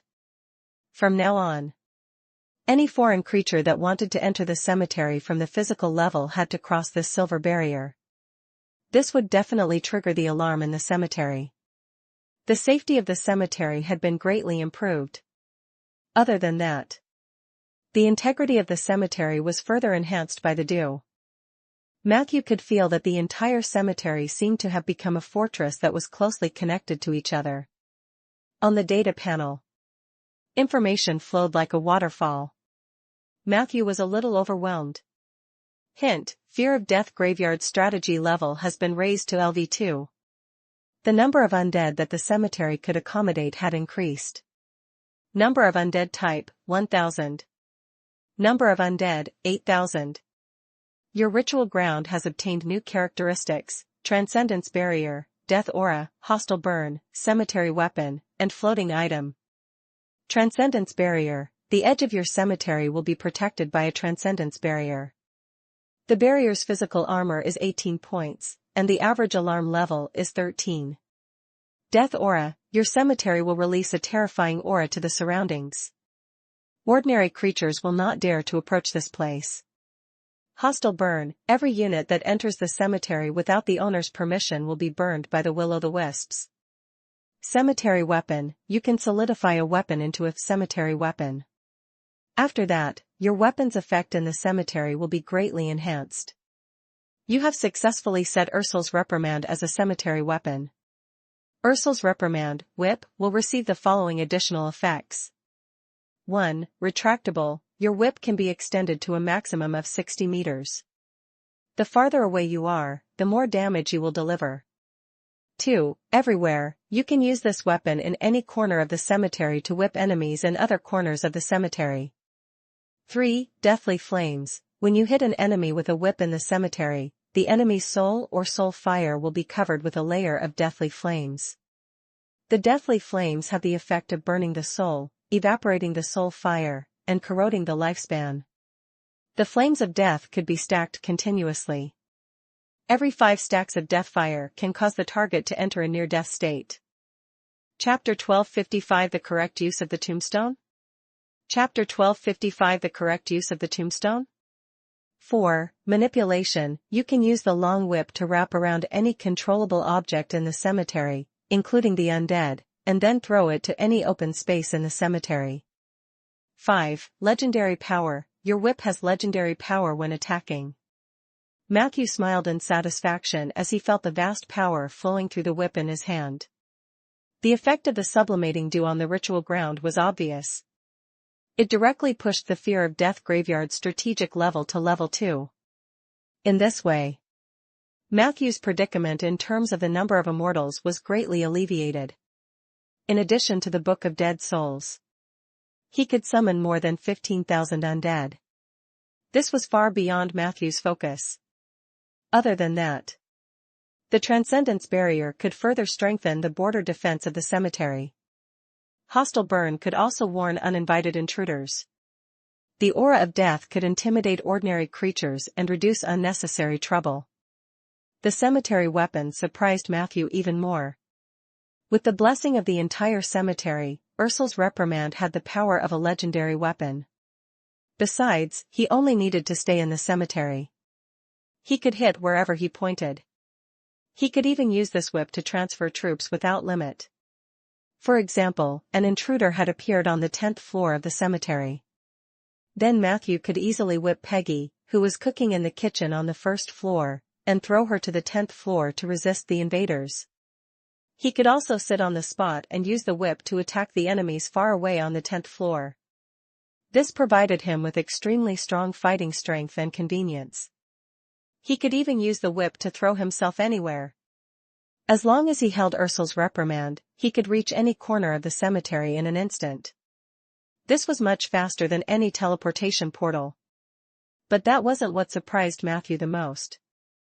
The last characteristic was floating object. The Fear of Death graveyard has obtained a new form, floating. Floating. In the floating state, the entire cemetery will rise from the ground and slowly rise into the sky. Finally, it can float in the air from 200 meters to 1,000 meters. Warning: the cemetery cannot levitate stably in its current state. You need to build at least 3 negative energy power furnaces. For any mage, the floating city could be considered the ultimate dream. And a floating cemetery. Matthew felt excited just thinking about it. The negative energy power furnace was not a rare thing. Matthew had considered building it before. This thing could increase the progress of the cemetery's strategic level. However, considering that there were no buildings in the cemetery that required additional power, it was not cost-effective to build it just to speed up the progress. Therefore, he had suppressed it previously. But now, it seemed like this money could not be saved. The power furnace had to be built. As for the specific floor, it would be left to White Phantom Ollie to explore. When the power furnace was completed, the Fear of Death graveyard could float in the air and look down at the earth from high above. What would happen then? Matthew's heart swayed at the thought of it. Immediately, he walked back and forth in the brand new cemetery. Matthew even carefully looked at the lower 5 floors, which only had a negative energy fountain, for a long time. The effect of the transcendent barrier was still very great. Matthew had knocked on the texture of the silver barrier. This defensive measure was extremely strong. Coupled with the soil and rocks in the ground, it could basically block the attacks of most ordinary creatures. If the Drow's sneak attack had encountered a transcendence barrier back then, they probably couldn't even enter the door. What surprised Matthew even more was that the upgrade of the cemetery's strategic level brought about the follow-up of the domain. He was just strolling around the cemetery. A familiar power slowly formed in the domain in his body. That was authority. Hint: due to your sufficient accumulation in the graveyard domain, you have obtained the authority of the graveyard domain, Tombstone. Authority: Tombstone. You have supreme authority over the elements of the gravestone and its related fields. Your tombstone creation speed has increased to 1000% of the original speed. When there is a tombstone beside you, your undead summoning spell level +4. Your authority comes with 2 additional abilities. Continue your adventure with Empire. Wind of Rest: you can blow a gust of wind up to 5 kilometers in front of you. If there were a corpse on the ground, the corpse would crawl up and bury itself. A tombstone would be summoned from the negative energy plane and erected on the grave. The graveyard formed by the Wind of Rest would become the intersection between the negative energy plane and the main material plane. Every time you used Wind of Resting, you will gain the affinity of the negative energy will. Carriage of the Dead: you can summon a special tombstone as a vehicle. When the gravestone is used as a vehicle, it will provide you with extraordinary speed. At first glance, the entry point of the authority of the gravestone was relatively small. The effects it provided were also not powerful enough. However, Matthew knew that the +4 spell level of undead summoning meant a higher success rate of summoning, as well as greater convenience when summoning the corpses of xenogeneic creatures. With a tombstone, he could use the universal undead summoning spell to deal with the corpses of most strange races. This would save him time in learning directional summoning. Other than that, Wind of Rest seemed to be very useful. After all, Matthew's affinity with nature was already very high. As an envoy of equilibrium, he naturally had to consider the feelings of the negative energy plane. As for the last item, Carriage of the Dead, Matthew's evaluation was very average. Who would write a tombstone out for no reason? However, he wanted to give it a try. He summoned a gravestone carrier in the open space of the cemetery. He looked down. The tombstone looked ordinary. There were some magic words on both sides and a deep imprint of the negative energy plane. It was obvious that it was not something that a decent person would play with. He casually stepped on it and tapped the front of the tombstone with his toe. In the next second, green ghost fire lit up around the tombstone. Boom! Matthew fell from the tombstone. TSK. So fast. Matthew touched his forehead in shock. Fortunately, he reacted quickly and only had a superficial wound. However, the gravestone was sliding at a ridiculously fast speed. Just now, it was actually as fast as when the wind dragon doofing possessed Matthew's body. This is a speed that a legend might not be able to catch up to even if he runs at full speed. A trace of excitement emerged from the depths of Matthew's heart. So, was this the correct way to use a tombstone? He held the tombstone and studied it carefully. Very quickly, Matthew learned that this kind of tombstone that could be used as a carrier had 3 characteristics. Firstly, the closer it got to the ground, the faster it flew. When it flew close to the ground, it could maintain a high-speed advancement for a long time. During this process, Matthew's body was protected by the tombstone so he wouldn't be under too much pressure. Secondly, the gravestone would produce ghost flames when it was flying. These ghost flames would automatically protect the owner of the gravestone, preventing him from being harmed during the flight. Third, the gravestone's flight consumed the negative energy in the user's body, or the negative energy stone. Matthew had the authority in his hands, so the consumption was not great. He could maintain it for a long time. Fourth, and most importantly, the gravestone would generate a lot of kinetic energy when it flew at high speed. Matthew could use his spiritual power to control the speed and trajectory of his physical body within a 10-meter radius. In other words, this thing was not just a vehicle. It seemed to be able to be used as a missile. It's just that 10 meters is a little too short. If I want to hit someone, I have to jump off in time. I might not be able to react in time and crash into them. Matthew thought to himself. That day, Matthew played with the tombstone for the entire afternoon. It was almost evening. He stepped on the tombstone and arrived at the Lord Main Hall. Surrounded by a group of ghost flames, Matthew found Rhaegar. I have a few things to discuss with you. But before that, I have to confirm the time to go to the northernmost floating city with you. I'm free tomorrow and the morning after tomorrow. How about you? Chapter 1256 Hibbert's Daughter. Chapter 1256 Hibbert's Daughter.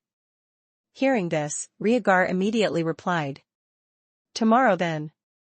As he spoke, he turned to the well-dressed and refined young man beside him and asked. What's my schedule for tomorrow? The young man answered without hesitation. Meeting with the female chief of the drunken dragon tribe, my lord. Rhaegar immediately waved his hand. Then reject it. The young man hesitated for a moment. But. Rhaegar said indifferently. I didn't have anything to talk to her about. It was just a formality. The young man finally nodded. Instead, Matthew persuaded. There's no need to be so anxious. We can go together the day after tomorrow. But whether it's tomorrow or the day after tomorrow, you'd better write a letter to Sif before you leave and make sure that the letter reaches her before we visit. That way, it won't give her a sudden and aggressive feeling. Considering Sif's current uncertain mental state, Matthew's suggestion could be considered to have been considered carefully. Rhaegar immediately nodded. What you said makes sense. Then, he couldn't help but tease. Matthew, you're always so logical. Why haven't you found a woman yet? Faced with these words, Matthew just smiled and said nothing. At first, Rhaegar was still smiling, but soon, his expression became a little painful. A moment later, he seemed to have recalled some unpleasant memories, and the way he looked at Matthew became unfriendly. You. Rhaegar's attack was interrupted by Matthew in time. He cleared his throat and asked, why did the female chief of the Drunken Dragon tribe suddenly come to Rolling Stone Town? Is there a problem at the southwest border? Rhaegar helplessly spread his hands. The assistant beside him immediately replied. Enjoy new stories from Empire. Yes, there is a large-scale chaos at the southwest border of Red Mountain. This is mainly because of the inaction of the Red Mountain Lord. Although the young arcane trickster acknowledged the establishment of the Rolling Stone Kingdom and his loyalty to the Liege on the surface, he has been making moves in secret. Not long after the spring of this year, a coalition army made of dozens of mountain tribes rushed out of the Foggy Mountain area to the north of the Millennium Mountain Range. After they left the mountain, they targeted the area by the Green River and plundered 7 or 8 towns in the Red Mountain. Most of the villages along the way were massacred. In such a situation, the Red Mountain Lord chose to stay put and sent a request for help. Coincidentally, 3 of the dozens of high mountain tribes sent representatives to secretly contact us, trying to negotiate with us by returning the towns by the Green River.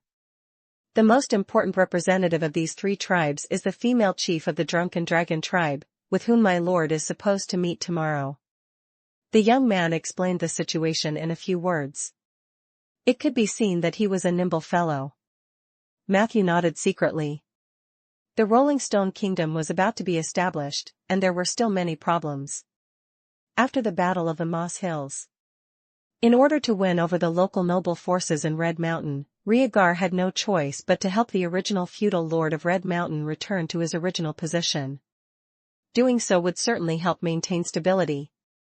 After all, Rolling Stone Town was too small, and Rhaegar lacked sufficient intelligence and manpower. Mages might be able to help you solve problems in battle or magic, but they couldn't govern the country for you. Based on the current tentative map of the Rolling Stone Kingdom, in order to ensure the stability of the High Leaf Ridge and the Golden Fertile Field, Zeller had to travel back and forth between these 2 regions frequently. Especially after spring. Matthew had almost never seen him in the office lobby. Under such circumstances, only then did the Rolling Stone Kingdom manage to establish the 3 core areas of Rolling Stone Town, High Leaf Ridge, and Golden Fertile Field, which were relatively stable in all aspects. As for the Red Mountain and the border mountain areas further south, Rhaegar and Zeller's original plan was that as long as these regions acknowledged the rule of the Rolling Stone Kingdom, even if they were to cause some trouble in private, everyone would turn a blind eye to it. However, the new Lord of Red Mountain was even more daring than Rhaegar and the others had imagined. There had been some commotion at the Winter Festival banquet earlier. After a winter, he even secretly stirred up such a commotion in the southwest. Matthew would never believe those mountain tribes did not have the secret instructions of the arcane trickster. He opened the map on Rhaegar's table and looked at it carefully. To the southwest of the Red Mountain was an extremely large mountainous region. That was the Remnant Mountain Range in the north of the 1,000-year mountain range. The 1,000-year-old mountain range that divided the rainforest and desert in the south was not as steep now, but the terrain was more complicated. In the vast mountain range known as the Misty Mountains, it was said that there were hundreds of mountain tribes. These tribes all had their own languages and were enemies. Even if there were occasional incidents of looting, at most, 2 or 3 tribes would join forces. Dozens of tribes working together to plunder the people of the plains. This was the first time this had happened in nearly 100 years of history. According to the information from Red Mountain and the information that Rhaegar received to verify after the incident, the mountain tribes had already swallowed up nearly half of the territory by the Green River. The reason why there weren't many refugees was because the mountain people were extremely cruel. Massacring villages and cities was a common occurrence. Chapter 1257 Hibbert's Daughter. Chapter 1257 Hibbert's Daughter. In comparison, even the dragon calamity was much milder than them. At the very least, whether it was the lands attacked by the red dragon Kuzulas or the black dragon Miyanogas, there would definitely be a considerable number of refugees who would escape. Matthew vaguely remembered. Not only did the mountain tribes thrive in the foggy mountains, but there were also a considerable number of dwarves. It was said that in ancient times, a brilliant civilization had once been born in a basin in the foggy mountains. However, that civilization was even more short-lived than the Troll Empire. It was just a flash in the pan. The current mountain tribes were even more savage than the Jangos of the rainforest. The mountain tribes have a very strong sense of territory. Unless there's really nothing to eat on the mountain, they won't leave the mountain easily. Matthew looked at Rhaegar and said, even if they wanted to go down the mountain to rob, if it were for normal needs, they would probably set the time to fall, not spring like now. Rhaegar agreed. Zeller and I thought so too. This is all a self-directed play by that bastard. The information he gave us must be fake. If we don't pay attention to it and send some people over, there's a 99% chance that we'll fail miserably. At that time it'll be a huge blow to the prestige of the Rolling Stone Kingdom. But if we mobilize a large number of people, those bastards will definitely receive the news in advance and escape into the mountains. You also know the situation of the Mist Mountains. The terrain is too complicated, and there is fog that doesn't disperse all year round. What's worse is that it's a legendary forbidden land. Matthew nodded lightly. The fog that never dissipated was not the most troublesome. He knew very well that the Misty Mountains was a part of the Millennium Mountains, and they had the same chaotic ritual grounds as the latter. This made the Misty Mountains a very abnormal place, just like the Helen Mountains. The effect of the spell would be weakened. The cause of this phenomenon had yet to be found. However, it was most likely related to the twilight creature that was sealed on the peak of Elk Mountain. When the time comes, we'll rush over with a large group, but we'll end up empty-handed. It'll be a dilemma whether we enter the mountain or not. If we do not go, we spent so much money.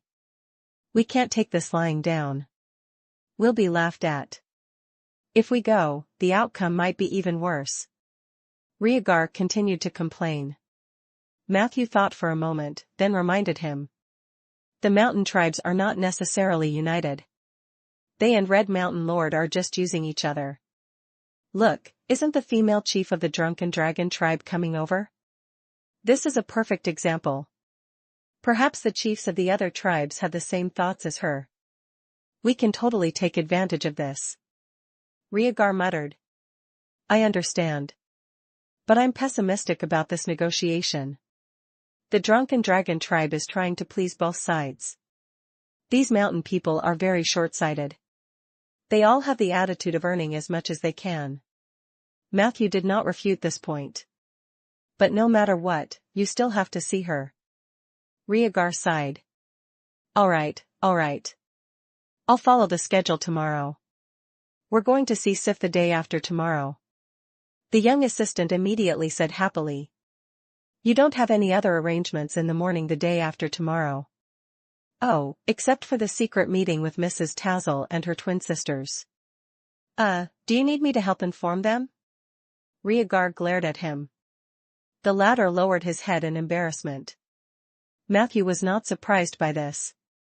Rhaegar was still as good as ever, and he was very happy for him. Talking to the people of the Drunken Dragon tribe is only one aspect. Matthew pointed at the southwest corner of the map and said, I think there will still be a battle here. Rhaegar frowned and didn't say anything. In fact, both of them knew that the current Rolling Stone Kingdom lacked prestige. This prestige was aimed at the ruling power of the middle and lower classes. Sometimes, this world was just so ridiculous. Because of the support of the Seven Saint Alliance and the victory of the Moss Green Hills, the true powerhouses and major powers would not dare to cause trouble for the Rolling Stone Kingdom. On the contrary, the small characters who were not well informed always liked to seek a sense of existence. Otherwise, with Matthew's reputation alone, it was enough to intimidate the villains. Our reputation is still not loud enough in the world of ordinary people. Matthew sighed. You must establish your authority, Rieger. And the fastest way to establish authority is to fight wars and win them. Rieger naturally understood this logic. He sniffed and said, discover exclusive tales on Empire. There are many eyes looking at me, Matthew. Matthew said gently. There are also more people supporting you. If you think this matter is too troublesome, you can leave it to me and my undead army. As he spoke, he placed a roll call in front of Rieger. Here, this roll call contains the control rights of 600 undead, including 300 skeleton axemen and 300 Silvermoon zombies. Although they are not very strong in close combat, they are numerous, organized, and disciplined. It doesn't cost much to feed them, and they can greatly reduce the morale of the enemy. Matthew kept on promoting his roll call. If you don't believe me, I can bring them to the Green River tonight and take the river back. Rieger, who had been silent, immediately stopped him when he heard this. Don't. I'll buy it, okay? But don't act rashly on this matter by the Green River. Matthew revealed a satisfied smile. Chapter 1258 Hibbert's Daughter. Chapter 1258 Hibbert's Daughter. He actually understood Rieger's concerns. Green River was only Rieger's territory in theory. If he was shameless, he could pretend that he did not see anything. At most, he would just embarrass the Rolling Stone Kingdom. However, once he was involved, all his actions would represent the image of the Rolling Stone Kingdom. It was reasonable for a necromancer like Matthew to lead an undead army into the battlefield.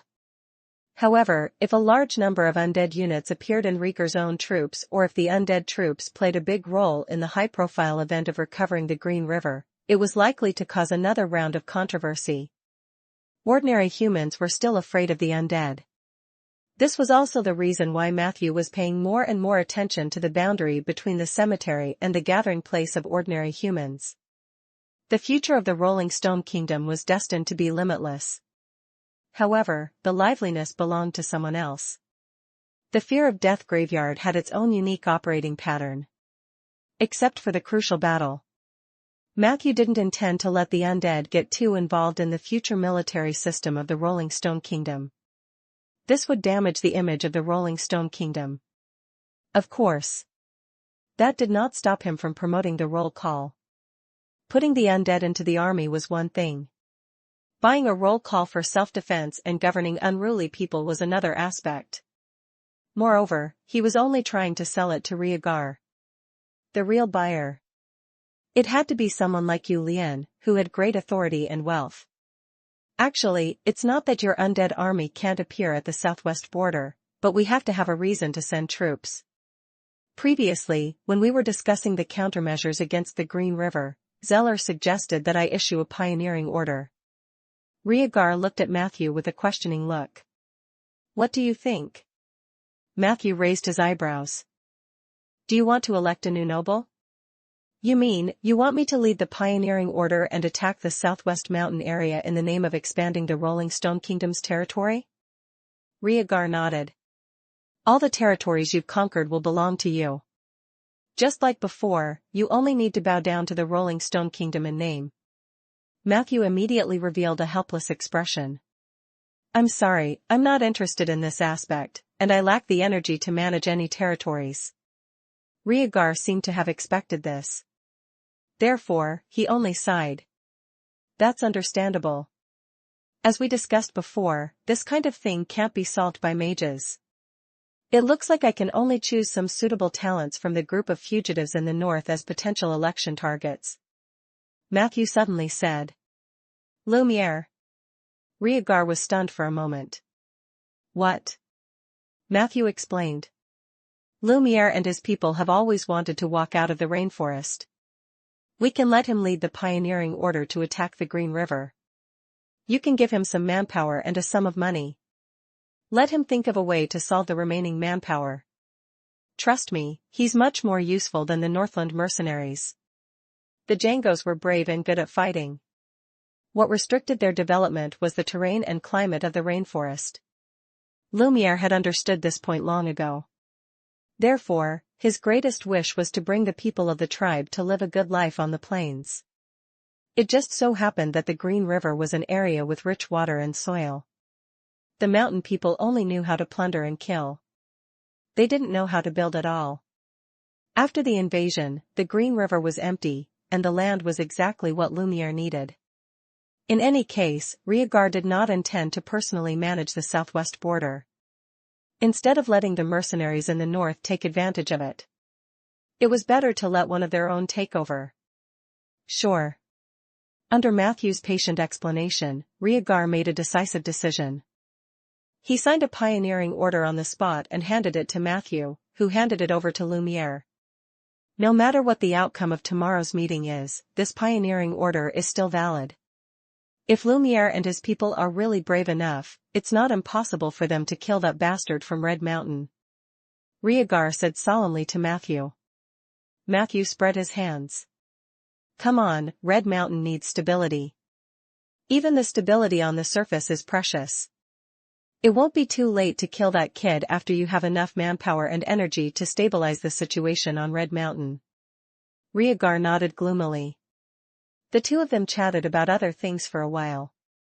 When talking about the future of the Rolling Stone Kingdom, Matthew and Rhaegar were full of hope. Matthew noticed. There were more and more unfamiliar faces in the office hall. Under the construction of the Southern Mage Army, the entire Rolling Stone town was filled with unprecedented vitality. Although there were occasional twists and turns, everything was developing on the bright side. Ronan's men told me that the construction of Rolling Stone City will be completed by June at the latest. But that was just the beginning. According to them, a huge ring-shaped barrier has to be built to surround the core area of Rolling Stone Town. Those strongholds are said to be 200 meters tall. I really don't dare to imagine what kind of scene that is. Rhaegar said emotionally. Matthew nodded in agreement. Who knew that in the next second? Rhaegar suddenly asked hesitantly. Oh right, speaking of which. Are you serious about Melinda's request? What I mean is, do you want me to make the decision on that level? Your adventure continues at Empire. Matthew smiled. It's not entirely up to you to decide, but I have to consider your feelings. Rhaegar looked at Matthew with a complicated gaze. At least you have some conscience. But I still don't understand why Melinda would discuss this with you first. Chapter 1259 Hibbert's Daughter. Chapter 1259 Hibbert's Daughter. Matthew said without changing his expression. Maybe after Sif's birthday last time, she felt too ashamed to see you? Rhaegar looked skeptical. Perhaps. I used to really care about Melinda, but after Sif's birthday, everything was over. When she was scolded by Sif, I even felt sorry for her. At this moment, Zeller pushed the door open and said bluntly. Don't pity her. Melinda deserves every word Sif says about her. Remember, it's an objective accusation, not a subjective insult. If you didn't owe a lot of money now, I wouldn't have allowed you to have more connections with that woman. Rhaegar coughed. You're right. But you also think that it would be a waste not to take the money, right? Zeller walked up to Matthew and looked at him seriously. Storluck Industries is a real behemoth. We don't have any experience dealing with organizations of this level. I'm very grateful for your consideration for Rhaegar, but you can make the decision for such matters in the future. We trust your professional judgment. Everyone has their own responsibilities in their own fields. It is one of the basic conditions for the stable operation of Rolling Stone Town. Matthew took a deep breath. I understand. Read latest stories on Empire. I think working with Melinda will do more good than harm to the Rolling Stone Kingdom. This is indeed asking a tiger for its skin, but we've already completely tied ourselves to the Alliance's warships. We're destined to fight to the death with the Storluck industry. One day in the future, we will face them head-on. Instead of waiting for that day to arrive, why don't we take the initiative to contact them and deceive them as much as possible? Matthew explained in detail the details of the cooperation with Melinda, the possible funds and technology, and the necessary means to prevent problems before they happened. After the three of them expressed their opinions, the secret cooperation framework between the Rolling Stone Kingdom and the Storluck Industries was finalized. Of course, this was just a framework. There's no need for us to agree too early. Remember to keep Melinda hanging for a while longer so that we can squeeze better terms out of Storluck Industries. Matthew reminded Rhaegar. Rhaegar confidently patted his chest. Don't worry. My attitude towards Melinda is very bad now. She wrote to me a while ago to talk about the past and even hinted that she could give birth to another child for me. What a shameless woman. I wrote a letter back to scold her on the spot. Zeller said faintly. Your reply is 50 times longer than hers. You've already lost, Rhaegar. Matthew began to worry about whether it was the right choice to let Rhaegar face Melinda again. However, under Rhaegar's repeated promises, he felt more at ease. Other than the Storluck Industries, I hope you can restart the dialogue with the Kingdom of Suki. Matthew brought up the next topic. I know that your relationship with Letitia is quite sensitive because of the existence of that portal. But you're the heir of the Kingdom of Suki, after all. We've already cooperated with the Storluck Industries. There's no reason not to let the Kingdom of Suki have a share of the profits. Before this, we didn't have a backer, so we didn't have the conditions to talk to Letitia on equal terms. Now it's different. The Seven Saint Alliance is our backer, and Letitia has a good relationship with the Alliance. Maybe we can negotiate a condition that will satisfy both sides. Matthew had thought about this for a long time.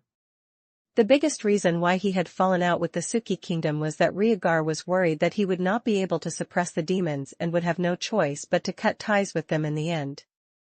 But the situation was different now. After the Blood Moon incident, the weight of the Alliance had increased once again. The Southern Mage Army had taken over Rolling Stone Town, and everyone knew that the Rolling Stone Kingdom was the territory of the Alliance. Previously, in Margaret's incident, Letitia had also made things easier for the Alliance in the early stages. Matthew believed that both sides had a basis for negotiation. After hearing this, Rhaegar questioned. But what if the prerequisite for negotiation is the return of the Holy Grail? Don't forget that you dug up the ancestral grave of the Suki clan previously. Matthew shrugged indifferently. Then I'll return the Holy Grail to her. As for the ancestral grave, I believe that with the magnanimity of a legendary queen, she wouldn't be calculated with a weak death mage like me, right? The Sin Holy Grail was indeed useless in Matthew's hands now. The only use of this item was to lure the monsters of the Undercity to attack the Fear of Death graveyard. However, Olerin was too fierce. The underground space near the cemetery was turned into a no-man's land. This was also one of the reasons why Matthew had dared to casually take over the land. The Sin Holy Grail's only function was to provide a large amount of evil elements. This was obviously not compatible with Matthew. Moreover, he was now holding the Evil Crown, which was the nemesis of the Holy Grail of evil. It was fine even if he returned the Holy Grail to Letitia. As long as I can exchange it for benefits, a little concession won't hurt. Matthew concluded. It could be seen that Rhaegar still had some fear and doubts about his sisters and aunts. However, under Matthew and Zeller's repeated persuasion, he finally agreed to find a suitable time to restart the negotiations with Letitia. The three of them chatted for a while. Matthew reluctantly said goodbye. At noon the next day. Chapter 1260 Hibbert's Daughter. Chapter 1260 Hibbert's Daughter. He was informed by Rhaegar that the female chief of the Drunken Dragon tribe harbored ill intentions and demanded an exorbitant price the moment she arrived. The negotiations clearly ended on bad terms. Matthew understood. He handed the pioneering order directly to Lumiere. After explaining the ins and outs of the matter, he gave the other party the right to choose. Of course, attacking the Green River is risky. It's like you being a mercenary for the Golden Lion. But at least the territory you conquer is yours. If you need help, feel free to look for me. I'll do my best in my own name, but the most important thing is still up to you. Matthew concluded. Lumiere excitedly grabbed the pioneering order. Just as Matthew had expected, he accepted the mission. After the two of them discussed, Matthew sent Lumiere to the south through the Moonlight Forest. The latter headed straight for the rainforest.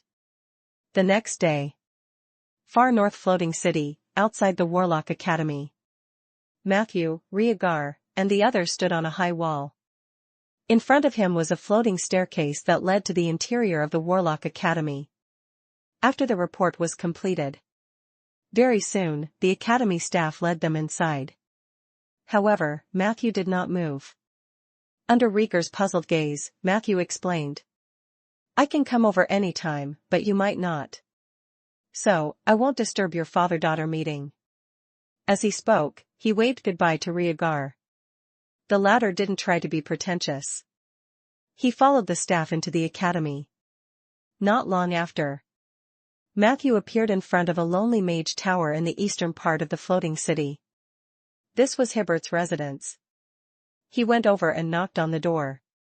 A blue genie emerged from the door. Master is not seeing any guests today. Please go back, handsome. Matthew said politely. Please inform them that the visitor is Matthew. The genie placed his hands on his hips and said. He won't meet any visitors. You don't understand. Today is a very important day for Master. Please go back. Seeing that the other party could not get through to him, Matthew could only smile and take 2 steps back. Then, he took out a magic note and wrote a few lines before lighting it up. Enjoy new chapters from Empire.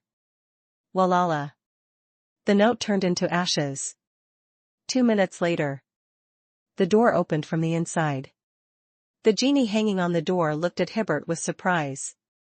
Master? Didn't you say that you wouldn't see any guests today? Hibbert enthusiastically pulled Matthew in, ignoring the existence of the genie. I'm sorry, I really don't plan to meet anyone.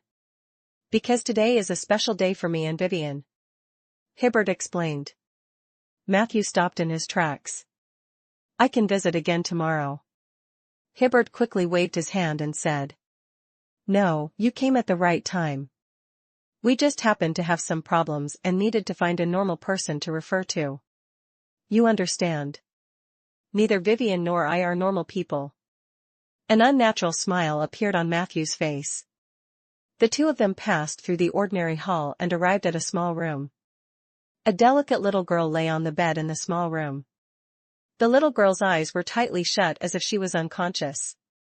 Matthew looked left and right but couldn't see Vivian. He asked. And this is? Hibbert said. Oh, she's the daughter of me and Vivian. Matthew stared at the girl for a long time. He felt that this face was somewhat familiar. Suddenly, he shuddered. The appearance of Hibbert's daughter was very similar to the statue of the goddess of magic, Yili, that Matthew had seen in Ronan's warehouse. Before Matthew could ask, Hibbert asked in embarrassment. She was knocked unconscious by Vivian. That's what I wanted to ask. What should a normal person do after accidentally knocking their daughter unconscious? Chapter 1261 The Diving Plan and the New Members of the Spore Society. Chapter 1261 The Diving Plan and the New Members of the Spore Society. He looked at Hibbert's serious expression. Matthew really wanted to say, a normal person wouldn't knock their daughter unconscious. However, he held back in the end. He walked over to take a look at the little girl's condition and found that there were no wounds on her body as if she was just asleep. How did Vivian do it? I didn't find any signs of injury. Matthew asked curiously. Hibbert said. She didn't use her hands, and she used an instant death spell. Instant death spell? Matthew was shocked. Hibbert explained. Yes, you should know about 12 Death Knell. This is a classic necromancy spell. Matthew nodded to show that he understood. As far as he knew, 12 Death Knell was a terrifying spell that used sound waves as a medium to continuously determine the target's location. The specific form of this spell was to let you hear the sound of a death knell from the sky. Every time the knell tolled, your body and soul will be subjected to an instant death judgment. Even if you successfully avoided it, it would be more and more difficult to avoid the next few chimes. Especially the 11th and 12th time. It was also the most powerful instant death effect of this spell. It was said that even a warrior with a strong body would have less than a 50% chance of successfully avoiding death knell. From this, one could see how terrifying this spell was. Of course, there was no such thing as a perfect spell in this world. Matthew knew that there were many ways to isolate the sound of the death knell and avoid being destroyed by the instant death spell. Therefore, although 12 Death Knell was very famous, it was not on Matthew's must-learn list after he entered Tier 5. Wait, what I want to ask is, why did you use the instant death spell on her? Matthew interrupted Hibbert's explanation. The latter was stunned for a moment before answering. To protect her. Matthew was confused. Hibbert explained. Vivian is doing this to accurately test her resistance to instant death spells. This data is very important. Only by understanding this data can we better protect her. Oh, don't worry. She won't suffer any damage during the test. See? This is the resurrection circle. Once the instant death judgment takes effect and she enters a dead state, we will immediately resurrect her. We'll calculate the time in advance to ensure that her resurrection speed is fast enough. This way, her soul won't be damaged at all. Matthew looked at the equipment and array beside him. It was really a proper resurrection circle. There was a hint of envy in his eyes. This thing was not cheap. Just one resurrection circle was enough to build 2 guilds of spells. It seemed that Hibbert and Vivian's wealth was beyond Matthew's imagination. Actually, we've done many similar resistance tests in the past. It was always smooth sailing before, but now there's a problem. Hibbert continued. There are only 2 results for this test. Either you are immune or you die. There's no need to talk about immunity. If she died on the spot, it would have been easy to solve it. But now, there's a third situation. She fainted. This is an unprecedented situation. We just checked. Her body is in a dormant state with an extremely low metabolism, similar to hibernating animals, but her brain is highly active as if she has entered a dream that we are not familiar with. She's neither dead nor alive. That's what worries me the most. Matthew scratched his head. He was just about to introduce Husman, the rotten sack lord who was good at entering dreams, to Hibbert. Suddenly, Vivian walked over from the next room with a pile of magic books and notebooks. Matthew glanced at the books in her arms. Some of them had the words Deep Dive Plan written on the cover. She lowered her head and flipped through her magic book. As she walked, she said, I found a similar case. The same thing happened to the members of the first phase of the deep diving plan. The specific situation is that they have been stimulated by the outside world and entered a semi-comatose state. The related reason might be that her magic power was stimulated and entered a stage of rapid growth. In order to protect her body and not form a spellcasting circuit that was addicted to the ether, her brain automatically activated the locking mechanism. This coma is actually a form of protection. It is estimated that she will wake up after a period of time, and after she wakes up, she will become even stronger. Matthew? Vivian finally saw Matthew. Matthew smiled. I'm sorry to disturb you. Vivian quickly stacked the books together and nodded at Matthew before walking past him. She took out a book and grabbed it in her arms. She hurriedly went to the next room to get 2 large beakers and then looked at Matthew politely. There's something wrong with our child, but it shouldn't be a big deal. I'm sorry I can't entertain you anymore. Do you need milk tea? I remember that you like to drink it very much. As she spoke, the 2 large beakers were filled with murky milk tea. A faint fragrance floated above the resurrection circle. Matthew immediately took a sip. It still had the familiar taste and sweetness. It tasted quite good. Very good. Matthew praised. This is probably the best milk tea I've ever had in Ander. How did you do it?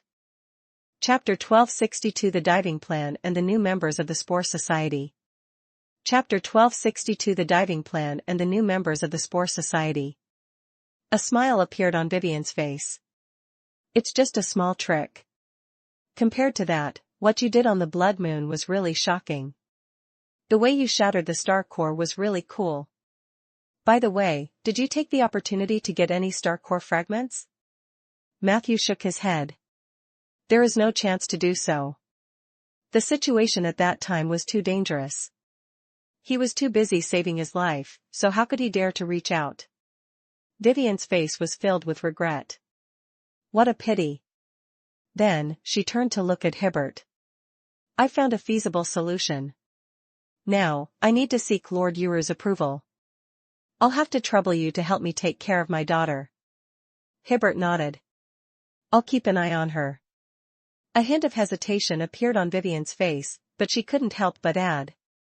What I mean is, if anything happens to her, remember to inform me immediately or think of a way to resolve it. Don't just keep an eye on her. Hibbert looked enlightened. So that's what you mean. I understand. Go quickly. Vivian left worriedly. Hibbert's expression remained the same. Matthew, who was observing from the side, suddenly smiled and said. Actually, you can understand what she means, right? Hibbert also laughed. She always thinks that I'm silly. That's good. It can save me a lot of trouble. Matthew looked at Hibbert with interest. It seemed that this magic genius was not as ignorant as he had expected. He was even a little cunning. So, what's your relationship with Vivian? Matthew couldn't help but gossip. Hibbert blinked. Colleagues. Matthew didn't believe it. Normal colleagues wouldn't have a daughter. And your daughter is quite beautiful. She is quite beautiful. Hibbert's face revealed a rare look of fondness. But soon, this fondness turned into disappointment and regret. But we can't have too many emotional entanglements with her. It's not good for both of us. She's a product of the deep dive plan. Deep dive plan? Matthew looked at Hibbert in confusion. He realized that this might be a highly confidential topic. Just as he was hesitating whether to continue asking, Hibbert waved at him. Take out your spell license. I'll just record it. Matthew handed over the license. Hibbert used a magic trick to shake it before returning it to Matthew. Rank A1, Second Class Counselor. After registration, you will be able to understand the external information of the deep dive plan. He paused for a moment as if he was thinking. After a full 2 minutes, Hibbert spoke again. However, when this guy spoke, he gave off the feeling that he was following the script. Do you know about souls, spirituality, and branding? According to our current research in the soul domain, we can confirm that spirituality and branding are the two most important components of a soul. An independent soul cannot be missing either of the above two. Of course, other than spirituality and branding, there are other mysterious things in the soul. What I'm telling you is a simplified version. The official version is very complicated, so I can't be bothered to explain it. Hibbert grabbed a cup of milk tea from another beaker and took a sip. He continued. Everyone knows that after a person dies, his soul will head to the underworld. In the underworld, after a series of trials, most souls will be separated into two parts. One part will return to the underworld, while the other part will be marked by the underworld messenger and escorted to the rootless river. The rootless river is the Mother River. It is the origin of all things. The river is filled with abundant natural elements, which naturally contain the most important spirituality in the soul. The rootless river is invisible and omnipresent. It flows in every corner of the major dimensions, but ordinary people like us cannot detect it. The rootless river's water contains countless brands and spirituality. Every moment, new brands are born, and old brands enter the river from the underworld. Brands float and sink in the river. During this process, most of the brands will change their original shape. They will also indirectly absorb the spirituality in the river and become a brand new soul. This is the special state of the soul that we call emptiness at the beginning of life. When the time is right, the blank soul will be summoned by the law of reproduction and enter the mother's womb at a certain moment. Thus, a new life will be born. This is the secret of the afterlife that we can understand.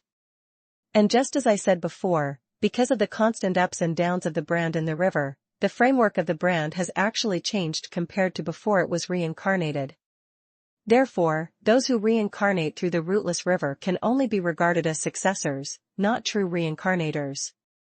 Although the brand is still the same brand, the soul is no longer the same soul.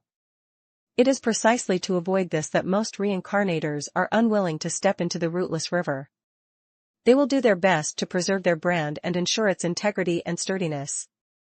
For example, the notorious sea elf reincarnation technique was an evil technique that could strengthen the original framework of the brand to the greatest extent. Chapter 1263 The New Members of the Deep Dive Plan and the Spore Society. Chapter 1263 The New Members of the Deep Dive Plan and the Spore Society. But to those big shots. The brand was there, everything was there. Therefore, they will do their best to find a similar way out. At this point, Hibbert's gaze turned to the little girl. The emotions in his eyes were very complicated, but most of them were still at a loss. Matthew listened quietly. Stay tuned to Empire. Hibbert continued. However, everything is unpredictable.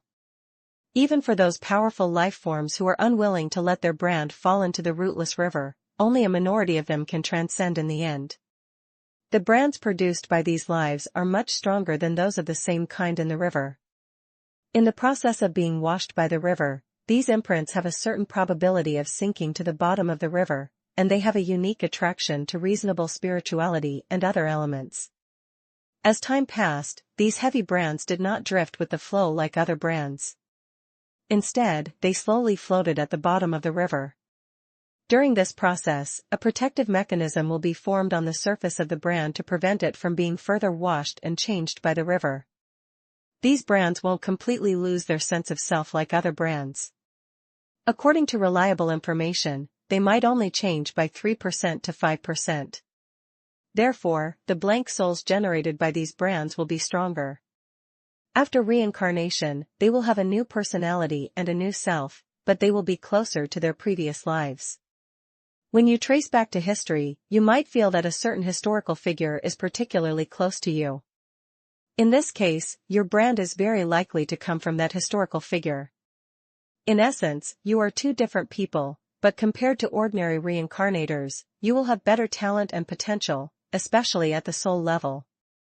And these brands that are deposited at the bottom of the rootless river are known as deep brands.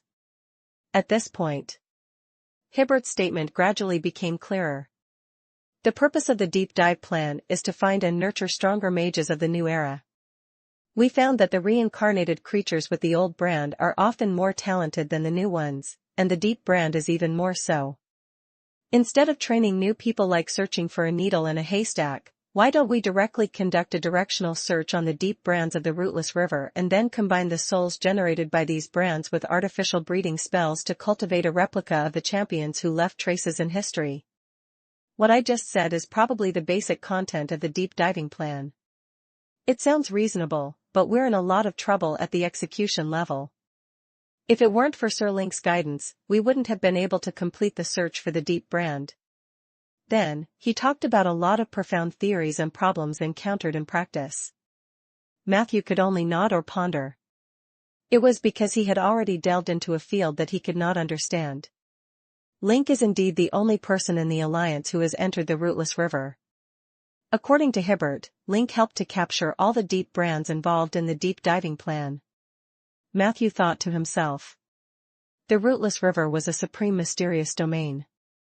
It was the river of miracles on the road to rebirth. If Matthew could enter the rootless river once and return safely, his legendary path would definitely be completely sublimated. So, how many deep brands did you salvage? While Hibbert was talking, Matthew asked a question that was easier for him to understand. Hibbert thought for a moment. 20-something, probably less than 30. These marks later became Vivian's children. Matthew couldn't help but widen his eyes. You mean Vivian has close to 30 children? Hibbert nodded. They are all nurtured and produced outside the body through fertility spells. In the domain of souls and breeding, Vivian can be considered an expert. Even among legendary mages, not many would dare to say that they are more professional than her. She has a separate class in the Magic Academy affiliated to the Wisdom Palace. The children in the class are all products of the Deep Dive project. They all call her Mommy, and Vivian likes those children very much. Matthew couldn't help but scratch his head. He didn't know how many times he had scratched his head today.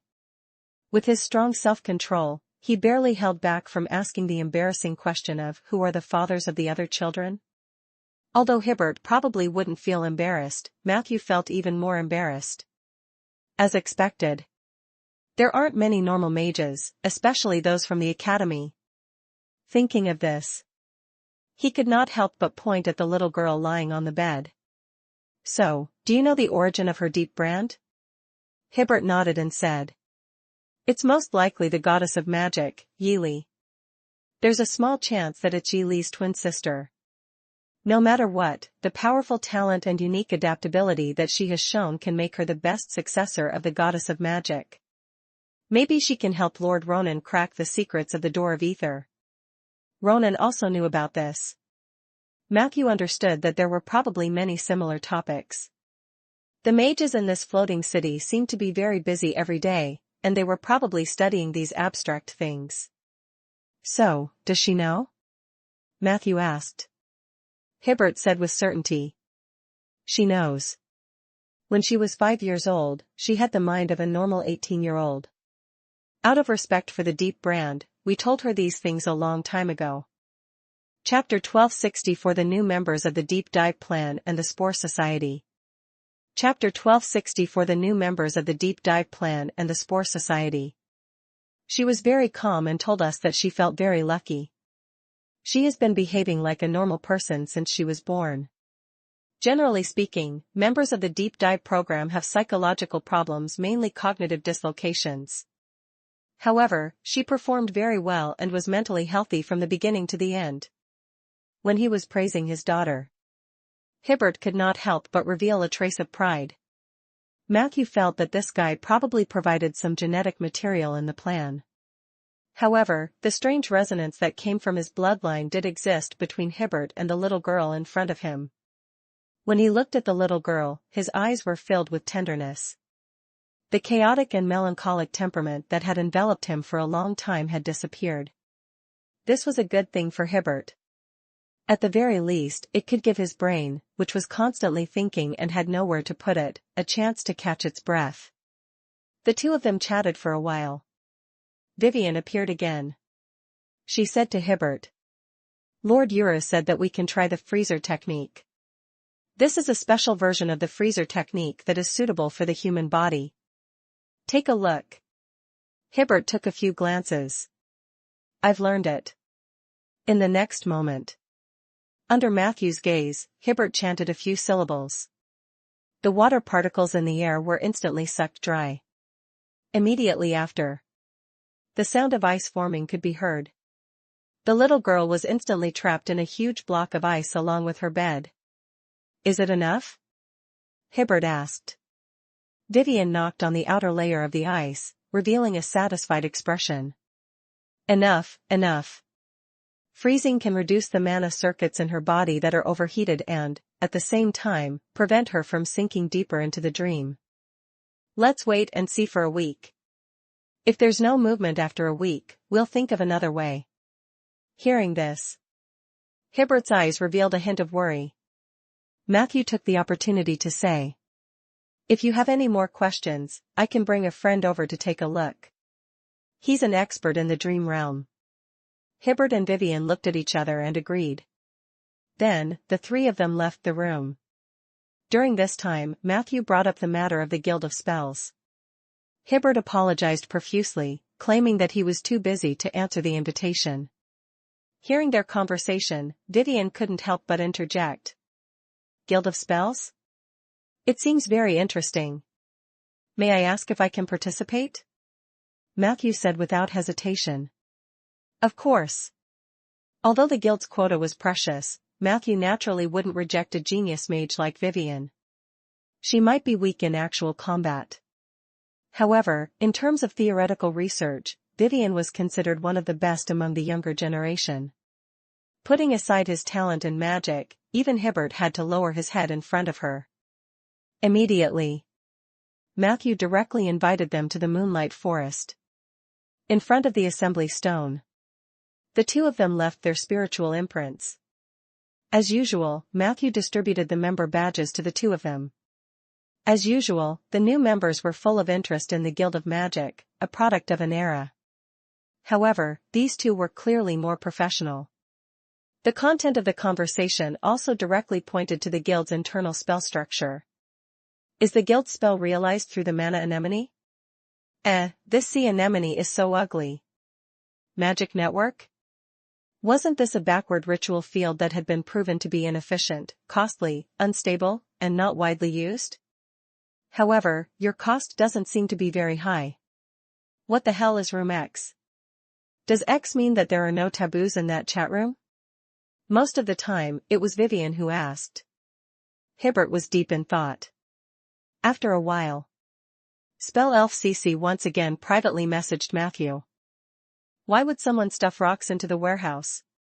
Moreover, they're all heart-shaped. It's quite scary. Matthew glanced at it. Oh, Hibbert likes sculptures. Those should be his hand-carved works. Cece asked again. What about milk tea? Matthew looked at the dazzling array of milk tea in the warehouse and couldn't help but use his president's authority to steal a few cups. The more, the better. Immediately after, he then saw Vivian stuffing a bunch of animal brains into the guild storage. It looked like a prop that had just been used in the laboratory. Some of them were still steaming. Even Matthew was speechless. Can you tell them not to stuff everything into the guild storage? Cleaning is really hard. Cece wanted to cry. Matthew only tactfully complained to the two mages. The two of them quickly stopped their operation. Hibbert asked with great interest. When can I use the chat room function? Matthew introduced Bobo, who was busy building a communication network in the forest, to the two of them. This is our chief arcane machinist. She will be responsible for building the guild's communication network. Bobo was a little nervous when he met a stranger, and she kept touching the bottom of her helmet. Matthew pointed at Hibbert and Vivian and introduced them. This is Hibbert, the chief mage of our guild. This is Lady Vivian. She's the guild's chief mage in the Soul Domain. Bobo couldn't help but look at Matthew in confusion. What about you? Matthew said without changing his expression. Of course, I'm our guild's chief mage in the Undead domain. Bobo was somewhat speechless. Your next chapter is on Empire. Our guild really has a lot of chief. Chapter 1265 The new members of the Deep Dive Plan and the Spore Society. Chapter 1265 The new members of the Deep Dive Plan and the Spore Society. Hibbert suddenly interrupted.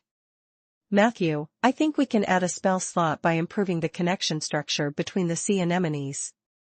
Do you think the guild is lacking any spells? Matthew was delighted. As expected. In this aspect, academic mages were much stronger than those who came from the wild. You can modify and add whatever you like. Just do what you're good at. Matthew said casually. Hibbert revealed a look of understanding. So, do you want to choose one of the time stop spells? Matthew's eyes widened. Time stop? Can these magic anemones withstand it? Bobo was also confused. Hibbert nodded. I think we can give it a try. Vivian also interjected.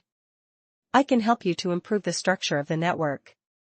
Your network is too crude, and since you have the guild coordinates, why don't you add a teleportation spell that allows you to return instantly?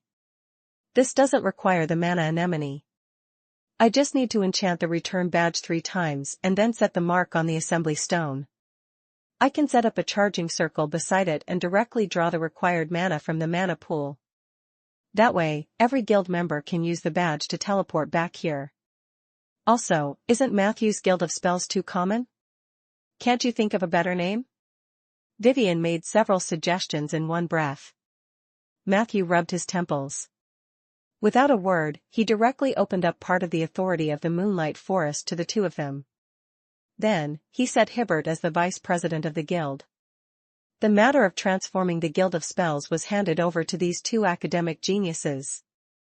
The two of them quickly moved together with Bobo. Looking at their busy figures, Matthew suddenly felt that he was a little redundant. He returned to the forest to plant some trees. At noon, a magic letter from afar successfully arrived in Matthew's hands. He opened it and took a look. The handwriting on it was elegant, and Lorraine's image was vividly portrayed on the paper. Dear Matthew, when you receive this letter, little Eli and I have successfully arrived at the Kingdom of Thousands of Lakes. I can tell you responsibly. The Snow Girl Queen that Eli had fallen in love with at that time was still charming. I had always been biased against demon warlocks, but this time, I realized that demon warlocks had a different flavor. Not only were they passionate and unrestrained, but they would also summon many strange demons to liven things up. The feeling of deep communication with them was like a barbecue. It was a wonderful experience that was difficult to describe in a few words. I think this place is very suitable for relaxing. I'll probably stay here for a while. Eli was determined to become the prince of the Kingdom of Thousand Lakes. The two of us are doing fine now. I also found a valley here that is rich in ancient aura. If you have time, remember to call Camilla along. We can work together again. Oh, right. I have attached a trace of my and Eli's spiritual imprint to this letter. You should know how to extract it, right? Just send the badge over when the time comes. Barbecue? What a strange and abstract metaphor. Matthew smiled and put the letter away.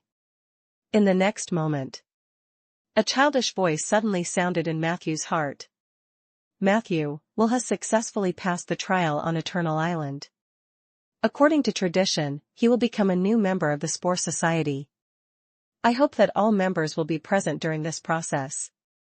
Are you free to come over? Chapter 1266 The Warlock's Gospels and Emerald Court Syndrome. Chapter 1266 The Warlock's Gospels and Emerald Court Syndrome. Eternal Island. In an underground cave that was as beautiful as a crystal palace, there were countless kobolds lying on the ground. They looked like they were sleeping soundly.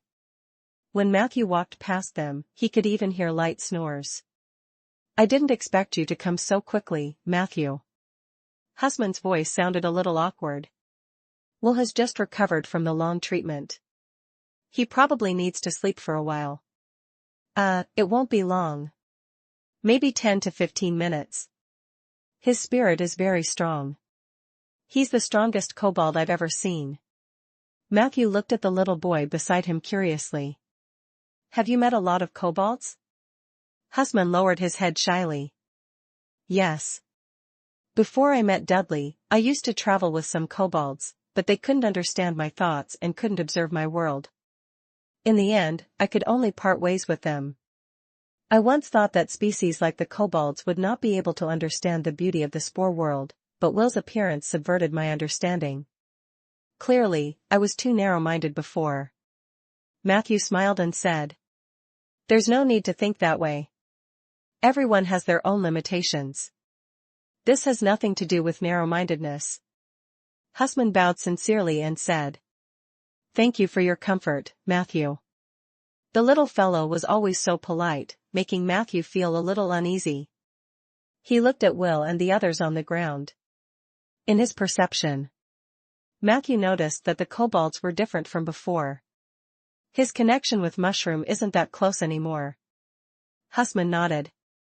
Yes, this is also the reason why I arranged this trial for him. Previously, the microorganisms in his body were at risk of losing control. This risk stemmed from his constant self-denial and his cognition. His spirit has always been strong, but he also faced many mental problems. I've solved some of his problems. He can get along better with the fungi with which he signed a contract. Before that, he was at risk of becoming a slave to the fungus, but now I can guarantee that won't happen. Matthew looked at Hussman curiously. But from the perspective of microorganisms, well, becoming a slave to the fungus isn't bad for you, right? Hussman was clearly the lord of the rotten sack. However, his thinking was closer to that of a human or a humanoid creature. This was quite surprising to Matthew. Yes, but I know Dudley doesn't want that, so I will try my best to avoid it. Hussman explained. Dudley often told me that microorganisms should be taken seriously, but they must also be controlled in the process of development. Otherwise, the world might become completely different. Although I personally don't think it's a big deal for the world to be controlled by microorganisms, I can understand and agree with his thoughts. Matthew nodded. Dudley's influence on Hussman was indeed imperceptible. If not for Dudley, Hussman would have developed into a monster lord who posed a great threat to the world. It could cause turmoil in the world and even cause the world to be on the verge of destruction. However, it was more likely that he would be killed by a powerful legendary mage or even a holy mage during his growth stage. Dudley's warning was very reasonable. An appropriate amount of restraint was not only to protect the world but also to protect the microorganisms themselves, led by Hussman. Let's talk about Will. What's the origin of the fungus that he signed a contract with? Matthew asked. Hussman immediately replied. A mutated kobold mushroom. In the Underdark, it's a fungus that can be seen everywhere. It has great practical value and lighting value for humanoid creatures. Because it often grows in the environment where kobolds live, it has this name. Ordinary kobold mushrooms can't possibly have such powerful parasitic abilities and mutation abilities. The fungus on Will's body obviously came from another source. I tried to communicate with them simply. This wasn't easy because those kobold mushrooms hadn't formed a true consciousness or a collective consciousness yet. However, I've also grasped the basic information of the other party during this process. These kobold mushrooms are extremely beautiful in appearance. They can emit hole-shaped rays of light in dark environments. They are not poisonous and can be eaten by most humanoid creatures. But the kobold mushrooms on Dudley's body are obviously mutated. They have a certain parasitic ability. After entering the body of a humanoid creature, they will quickly decompose themselves and complete the parasitism of the host in the form of spores. As a parasitic fungus, the mutated kobold mushroom doesn't cause much damage to the host's body. After being parasitized, the humanoid creature will usually become hungry more easily. As long as you can provide enough nutrients on time, this parasitism won't cause you much trouble. The few side effects might be better digestion, easier hunger, and loss of the ability to poop. Matthew pondered for a moment. For some mages, this might not be a side effect. Hussman looked at him curiously. Why? Is it because you don't have to poop anymore, so you can spend more time studying spells? Matthew smiled and said nothing. Hussman became even more curious and asked. Just as Matthew was thinking about how to answer, Dudley walked over from outside the cave and sternly stopped Matthew. Chapter 1267 The Warlock's Good News and the Emerald Court Syndrome. Chapter 1267 The Warlock's Good News and the Emerald Court Syndrome. Hey, Hussman is still a child. Matthew, you can't talk about adult things in front of him. Matthew immediately spread his hands at Hussman. In the past, Hussman would most likely listen to Dudley, but this time, the little boy was unconvinced and retorted. Matthew hasn't done anything too adult. Look at the bacteria on his body. Matthew's face darkened. Dudley also looked helpless. Back to our new member. Dudley forcefully changed the topic. If it were just an ordinary humanoid creature, the parasitic process of the mutated kobold mushroom would have ended here. However, Will is a kobold, and the golden dragon bloodline in his body has reached a certain concentration. During the parasitic process, Will completed the awakening of his bloodline. Due to some mechanism that we haven't figured out yet, the mutated kobold mushroom has continuously purified Will's golden dragon bloodline. This purification cycle has been carried out about 18 times, And Will happens to be level 18 now, so I guess every purification cycle will increase his level by 1. Matthew, you should understand what this means, right? Matthew suddenly perked up. Is what you said true? Dudley said solemnly. Absolutely. Matthew couldn't help but gasp. If this was true, and the cobalt mushrooms on Will could be extracted and used, then it would be a huge boost for warlocks, especially dragon bloodline warlocks. Everyone knew. Warlocks basically depended on the luck to survive. When their bloodline awakened, they would have the opportunity to advance further. Therefore, the growth curve of this group was rather unstable. It was possible that after awakening, they would experience a long period of depression, then jump 3 or 4 levels in a row, and then countless periods of desolation. It was also possible that they would never reach awakening. All of this was uncertain. Therefore, warlocks rarely took the initiative to pursue power. Most of them had the principle of carpe diem and waiting for power to come knocking on their door. In comparison, demon warlocks were considered an exception among warlocks. Because of the demon lord Fernance, demon warlocks had a relatively stable bloodline strengthening route. Compared to dragon bloodline warlocks, fairy warlocks, fate warlocks, and other warlocks, demon warlocks were actually more like bloodline-based mages. But if the miracle on Will could be replicated, everything would be different. Matthew thought of Zeller and the fairy warlock, by whom he had met before. Once their bloodlines could be repeatedly purified under human control, they would be able to quickly reach the upper limit of the power that their bloodline could bear. This was an unprecedented boost for warlocks. But you haven't found a stable way to replicate it, right? Matthew calmed down and asked. Dudley nodded. On the one hand, we have to ask Will for his opinion. On the other hand, we have to consider whether we should do this. Matthew understood Dudley's concerns. Once this news was spread, the kobold Will would become a meat in the eyes of the warlocks. At that time, it would definitely be more of a disaster than a blessing. We have to be careful in this area of research. I'll keep it a secret. Your next journey awaits at Empire. However, if there is any progress, please let me know. Dudley did not hide it from him, and Matthew naturally expressed his attitude directly. After all, he was just an ordinary member of the Spore Society, and it was up to the two of them to decide what to do. Matthew hated it when others interfered with him. Therefore, he would not take the initiative to interfere with others. The three of them chatted about other things for a while. Not long after, when Will woke up, all the kobolds got up from the ground. Instead, his main body sat on the spot for a long time, as if he were in a daze. Thank you all. Will's eyes gradually became clear. My body seems to be lighter than before. Dudley patted him on the shoulder. Just like what we told you before the trial, the crisis in your body has now been resolved. You can live better with your companion. You don't have to be afraid of this. After some time, you'll realize that it's good if there's a soul related to your life in this world. At least you won't be lonely anymore. Will was silent for a moment, then nodded and said. Although I can't communicate with it yet, I'm willing to trust you. Speaking of which, am I a member of the Spore Society now? Dudley smiled and said.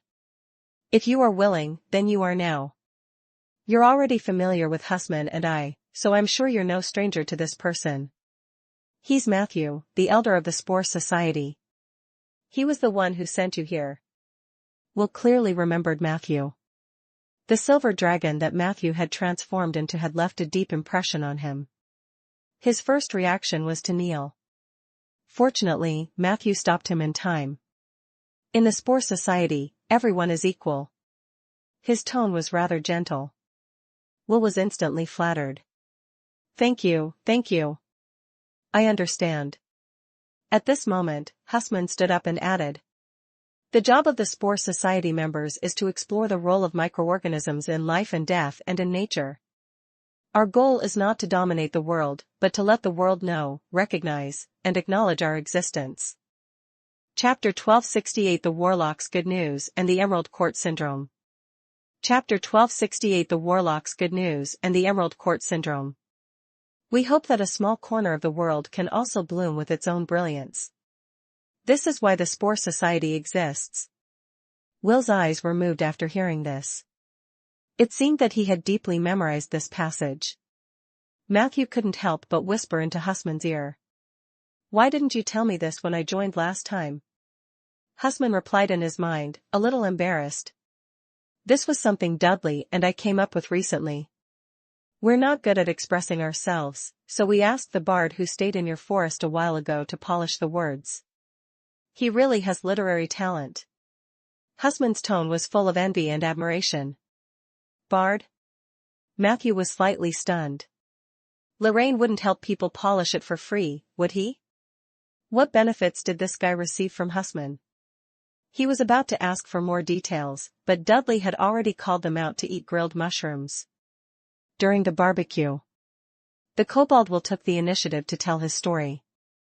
"A long time ago, I was just an ordinary kobold. I lived every day in a daze. At that time I didn't have so many worries. My biggest dream was to have a spacious and warm independent cave and 2 or 3 wives who could work and give birth. My tribe and I live in the depths of the Underdark, north of Sulphur City. There is a huge rift valley there, and the mouth of the valley is next to the gap of 3 ring-shaped underground volcanoes, so the climate is still warm. It's funny. At that time I was only the lowest level scavenger in the tribe. My daily job was to pick mushrooms for the strong people in the tribe, mainly kobold mushrooms. I'm not strong. If nothing unexpected happens, I might become food for other underground creatures or even other kobolds in the tribe during a season of food shortage. But in the Underdark, accidents are the norm.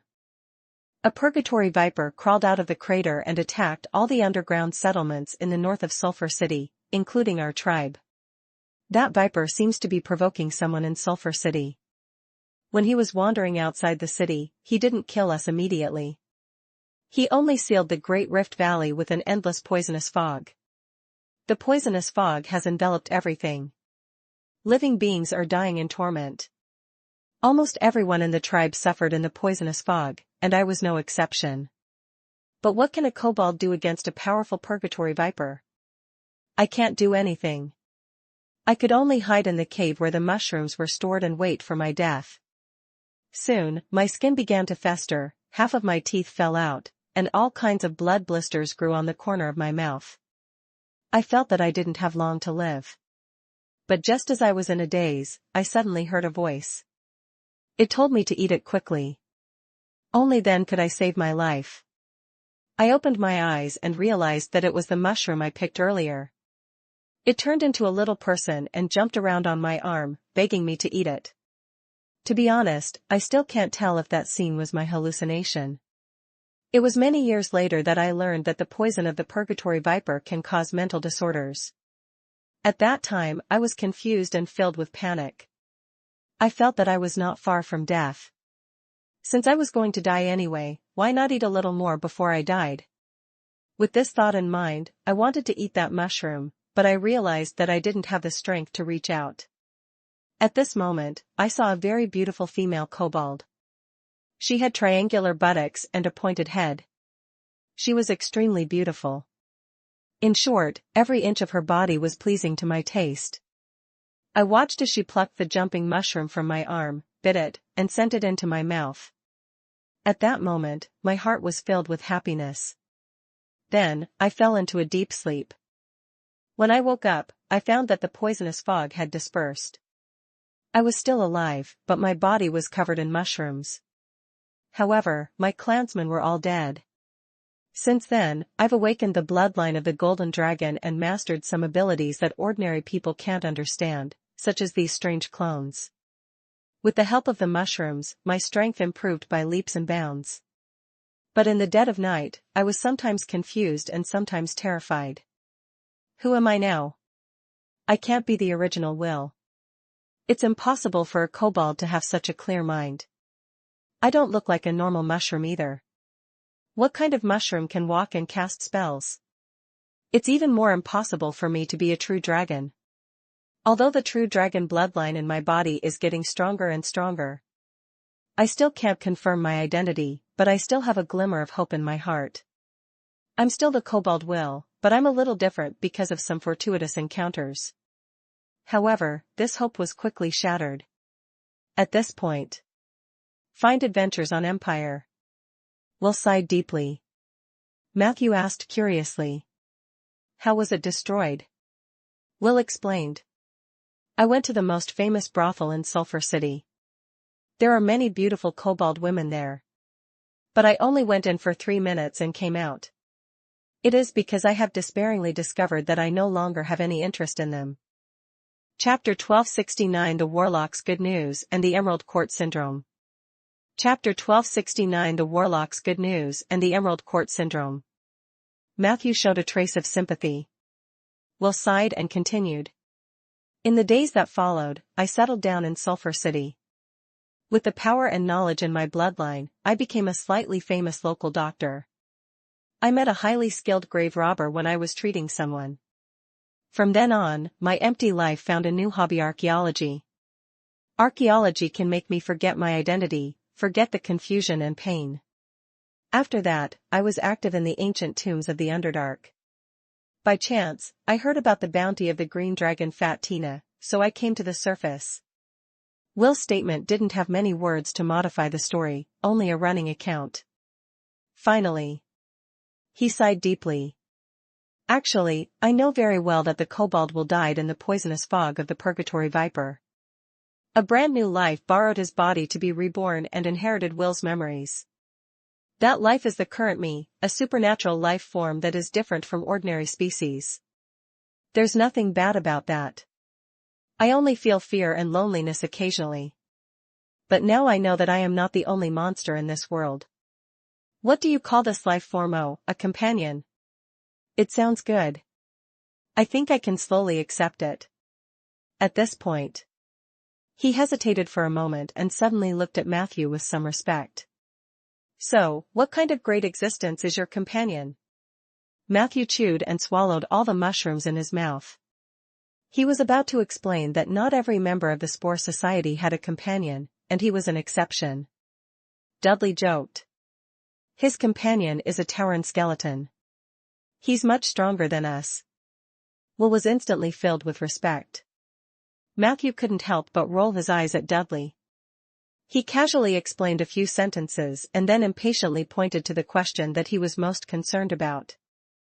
According to you, your compatriots died from the poison of the Purgatory Viper, but you survived and became a doctor. So, do you have any experience with the poison of the Purgatory Viper? Will said confidently. No one knows the poison of the Purgatory Viper better than me. I have many ways to resolve it. Matthew suddenly perked up. That's good. I might need your help with something. The kobold patted his chest hard. No problem. Rolling Stone Town. At the entrance of the Veterans Association. Old Fallon looked at Matthew and the kobold behind him in surprise. Matthew? What a rare guest. Come in. I'm a little busy today. I might not be able to entertain you. The old man said slowly. Matthew went straight to the point. Take us to the 2nd floor. This is Will. He's a brilliant doctor and is very good at dealing with the poison of the Purgatory Viper. Old Fallon looked surprised. His eyes were filled with suspicion, but he quickly brought the two of them to the 2nd floor. In the smoky lounge. Soon, he heard a low voice asking. Not long after. Old Fallon and Will walked out from inside. Matthew stood up and asked. How is it? Will looked at Old Fallon. If I'm not wrong, the residual poison in their bodies should come from the King of Vipers, Kenny's, right? Old Fallon nodded repeatedly. Have you been to Winter Snake Valley? The old man had a whole new level of respect for the kobold that Matthew had brought with him, and his tone could not help but carry a hint of respect. Will shook his head. No, but my tribe and I have indeed dealt with Kenny's before. I have a way to deal with the residual poison in those humans just now. However, they have been ravaged by the poison for too long. Many of their physiological functions have been damaged. It will be difficult for them to recover to their previous state in this aspect. Old Fallon looked excited. It's already very good that you can detoxify it. Will nodded. Then I'll go back and prepare. I'll come over in 2 days to help with the treatment. Because there are too many people, I might have to come in batches. Also, I hope you can provide me with a place to see the patients. The lounge just now was too messy. Old Fallon said. No problem. There are plenty of rooms and venues in this building. Whichever one you like, I'll give it to you. Oh right, there's also the treatment fee. Will shook his head. If it were any other poison, I would definitely charge you, but not the Purgatory Viper. I've also struggled under the poison of the Purgatory Viper. I hate Kennies to the core, so I won't charge you for treatment. You just need to prepare some herbs that I need. They are all very common herbs. They shouldn't cost much. As he spoke, he gave Old Fallon a list. The latter looked at it and cheered. Will gave a few more instructions, then tactfully retreated to the door to wait. Continue reading at Empire. Matthew comforted the excited Old Fallon. The two chatted for a while. Old Fallon not only wanted to return the money Matthew spent on Soldier's dual blades and Renesm's bow and arrow. He also planned to give Matthew a blueprint called Activating Mana Armor. Matthew didn't take the money. He accepted the blueprints. Mana Armor was a very powerful standard equipment. It only required simple enchantment to provide extremely high armor and magic resistance. However, this thing was not suitable for ordinary military equipment because it was too heavy. However, this weakness was nothing in front of the undead army. Skeleton really couldn't support it. However, zombies and mummies would never mind that the armor was too heavy. If he could mass-produce this kind of activated magic armor, Matthew would have a chance to create a real turtle shell army. After leaving the Veterans Association, Matthew temporarily settled Will in the Mushroom Garden. For a period of time after that, Will began to treat the veterans. His medical skills were indeed superb. Coupled with his various magical abilities in the domain of spores, the condition of the veterans was greatly alleviated. This matter even alarmed Rhaegar. Not long after, the Kobold Will became a famous doctor in Rolling Stone Town. From time to time, other patients would come to seek treatment. There were even husbands who came to ask if they could help their wives give birth. Will was quite patient. For the convenience of seeing a doctor, he specially opened a clinic at the Veterans Association. In a short time, he had become the new influential figure in Rolling Stone Town. The cemetery and other things in the forest also developed smoothly. At the end of March, the vigorous tree planting operation finally came to an end. Matthew was finally ready to restart the Scar of the Dead project. The recruitment of apprentices and assistants was still in full swing. And before that, he quietly came to Jade Court, planning to investigate the situation of the Scar of the Dead. In order to get the information he wanted faster, he even specially contacted a guide. Early April. On the southern city wall of Jade Court, the bare phoenix flowers and trees were vigorously budding. Matthew and the excited Bina stood on the city wall and looked at the scenery. When summer comes, these phoenix flowers will bloom beautifully. You will definitely have an eye-opener. Bina introduced it to Matthew longingly. But at this moment, the two of them suddenly heard a wail coming from below the city wall. They couldn't help but look down. Then, they saw a figure rushing towards the city wall at an extremely fast speed. A dull thud was heard. The man hit himself so hard that his head bled, and then he collapsed to the ground weakly. The aura of death began to spread. The strange thing was, the figure lying in the pool of blood was not an elf. It was a human. Matthew couldn't help but widen his eyes. This is indeed an eye-opener. What's wrong with this person? He thought it was an accident. However, Bina seemed to be used to it. The young girl curled her lips slightly. Jade Court Syndrome. This is the 8th one this year. I wonder if we can surpass last year's record. Chapter 1270 Longevity Species Have No Love. Chapter 1270 Longevity Species Have No Love. Jade Court Syndrome? Matthew looked puzzled. Bina explained. This is a common disease that only occurs in the Jade Court. The specific symptoms are nausea, vomiting, dizziness, headache, nervous instability, repeated insomnia, and so on. These symptoms have nothing to do with biology but a very strange psychological phenomenon. Most of the patients are humans from the East Coast. Before they came here, they generally had unrealistic fantasies about the Elven City. In their minds, the Jade Court is a perfect, holy land, and the elves are also a supreme holy race, but the reality is definitely not like this. When they actually came into contact with the real Jade Court and the elves, their dreams were shattered. Under the impact of this huge difference, many people became mentally unstable. It's not a new thing to hit the city wall with their heads. Matthew clicked his tongue. Is it that exaggerated? Bina said. I found it hard to believe when I first heard this. It wasn't until I witnessed more and more suicide victims that I gradually believed it. But I can understand their feelings. Even I myself was filled with psychological differences and discomfort after coming to this city. Forget about the others, but the feces and urine along the street are really despairing. You should have seen it just now, right? This road is the main road in the city. It is often cleaned, but there are still stinky feces on both sides of the road from time to time.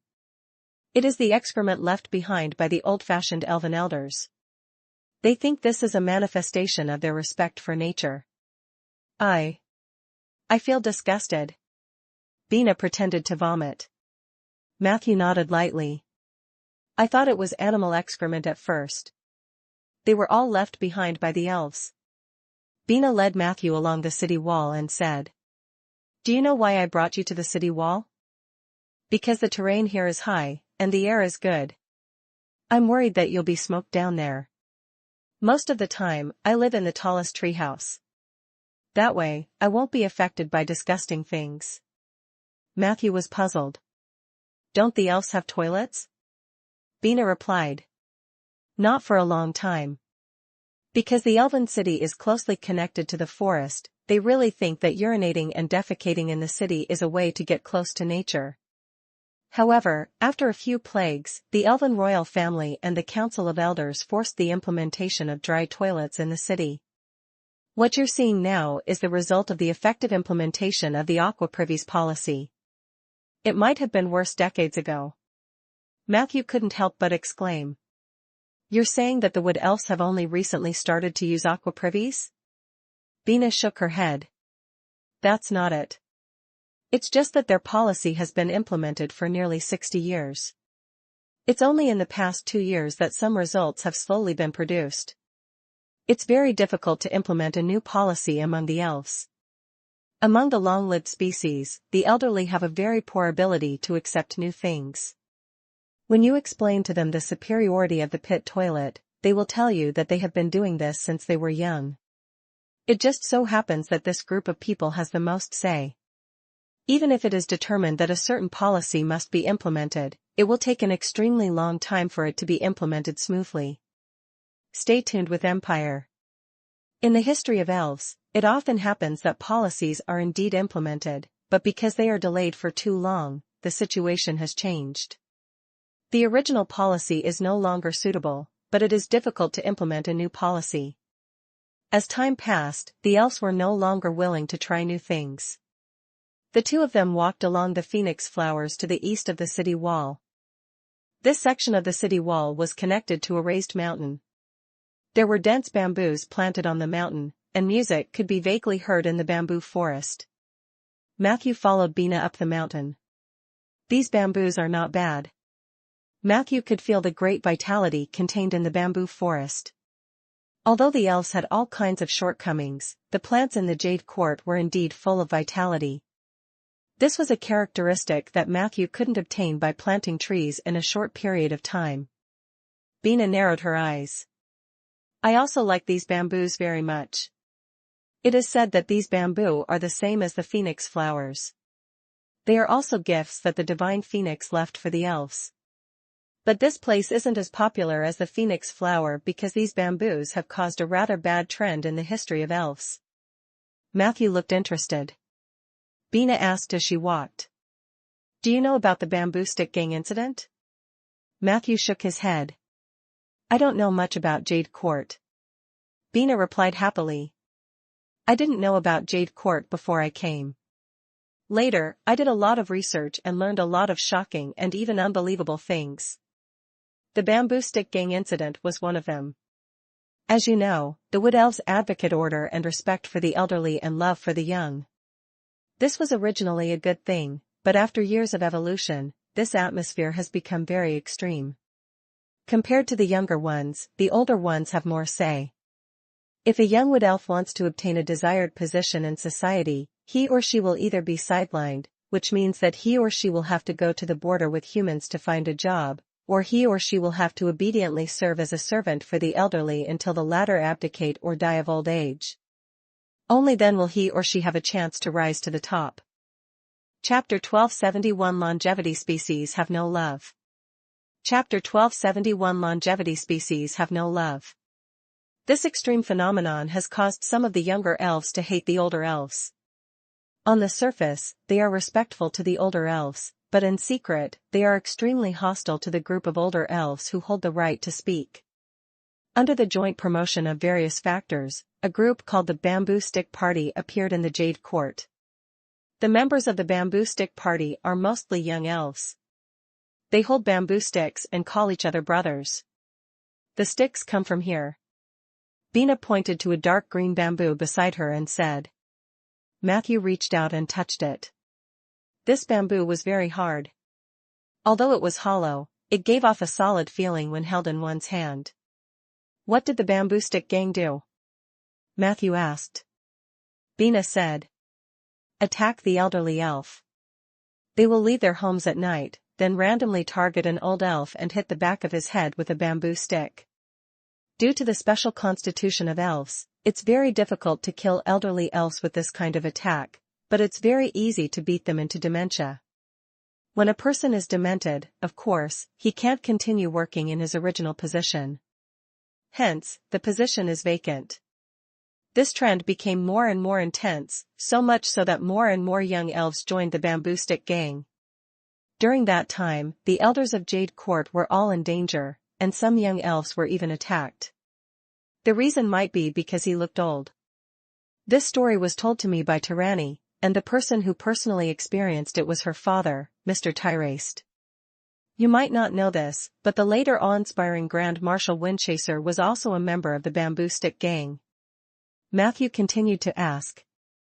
What happened after that? What happened to the Bamboo Stick Gang? Bina said casually. The Bamboo Stick Gang was dispersed and suppressed by the Windchasers. Most of the young elves were imprisoned, but a few elves survived because of their family background. Tyraste is an example. Most of the young elves who were members of the Bamboo Stick Gang spent a long life in prison, but he was recruited into the Windchasers because his family background was good enough. Actually, the Elven royal family and the Council of Elders didn't even think of using such a fierce method to deal with the young Bamboo Stick Gang. In the eyes of the higher-ups, this matter is still a small matter. However, after the atmosphere became more and more intense, the Bamboo Stick Gang storm involved Windward Valley. Many high-ranking elves were attacked when they came out of Windward Valley, which led to the subsequent purge. Windward Valley? Matthew looked at Bina in confusion. The latter explained. Windward Valley is the largest brothel gathering place in Jade Court. There are a shocking number of prostitutes and gigolos from different races there. By the way, most of them were abducted. Many of the service staff in Windward Valley were initially told to come to Jade Court to work. However, they never expected that the job would be to provide such services to the elves who were either rich or noble. All in all, it would have been fine if the Bamboo Stick Gang had only erupted in the civilian area, but the attack near Windward Valley had stimulated the nerves of the elven nobles. This matter was quickly suppressed. Other than a few people involved, many people who came later did not know that such a thing had happened. As they spoke, the two of them arrived at the top of the mountain. The hillside in front of them was full of winter jasmine flowers. In the distance, the elves' treehouses and stone houses were lined up on the ground. The morning fog was blown away by the spring breeze. The sun shone from the east. It was a scene of the revival of all things. That is Windward Valley. Bina pointed at an area in the east of Jade Court that was surrounded by giant tree seeds. I didn't expect there to be a brothel in Jade Court. Matthew looked at the giant tree over there with some emotion. Those giant trees were green all year round, and their branches and leaves were lush, giving people a tight and oppressive feeling. Experience more content on Empire. Bina smiled and said. When I found this information, I was also shocked. Later on, I pretended to accidentally go near Windward Valley, but I didn't dare to go in and investigate. The elven guards there were very scary and especially unfriendly to humans. I was afraid that they would capture me, so I didn't dare to go near. Later on, I found out that the first batch of brothels in the human cities on the east coast might have been run by elves. After the destruction of the Troll Empire, the elves obtained the most inheritance, including the bad cultures from the Troll Empire. Do you know why elves are so important to humans? She looked at Matthew with bright eyes, looking as if she couldn't wait to continue. Matthew cooperated and revealed a curious expression. Why? Bina said with satisfaction. This is actually related to the legacy left behind by the Troll Empire. After the destruction of the Troll Empire, it was followed by the rise of the ancient nature god and the elven god. In addition, the wood elves and night elves were active in the area closest to the capital of the Troll Empire, so they obtained the most wealth. After that, the continent ushered in the era of elves. The first batch of elves did a good job. With the help of the gods, they redivided the territory of the continent and established a new order. In order to praise this point, the wood elves in the Court of Fallen Leaves and the night elves in the Eversong Forest joined forces to hold the first bard competition in Silver Night City. Chapter 1272 Longevity Species Have No Love. Chapter 1272 Longevity Species Have No Love. They gathered all the bards in the world to sing praises for the elves. They took out a lot of wealth and beauties to reward the bards who flattered the elves the loudest. In the early days, bard competitions were held once a year. The generous rewards attracted a large number of bards to participate. Over time, various cultural works about elves were widely spread to human society. The bards received the hospitality and benefits of the elves. Therefore, after they went to other places, they would occasionally sing the poems of the elves. The power of habit is very scary. Once a habit has been formed, unless the new cognition has a subversive power, it is difficult to change the old concept. Just like that, a false image of a perfect race was deeply rooted in people's minds. Because the vast majority of humans will never reach the Jade Court or Silver Night City in their lifetime. They can only come into contact with the elven cities in cultural works. Therefore, a small number of them will firmly believe that the elven city they imagine must be perfect. These people are the potential victims of the Jade Court syndrome. I dare to say that if all of them came to this city, the city wall might have collapsed. Not long after. The two of them went down the mountain along the green ropeway on the north side of the hill. When they reached the ground. Sure enough, Matthew smelled a faint sense of abnormality. He glanced at Bina. The latter smiled knowingly. Follow me. This is the direction of the wind. Let's go to the Prancing Pony Inn. I'll treat you to barbecue.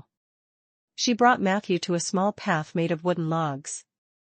Bina was nimble, and it was effortless for her to walk on the wooden path. Matthew also had the ability to do gymnastics, as given by the equalization domain, so he could naturally maintain his balance.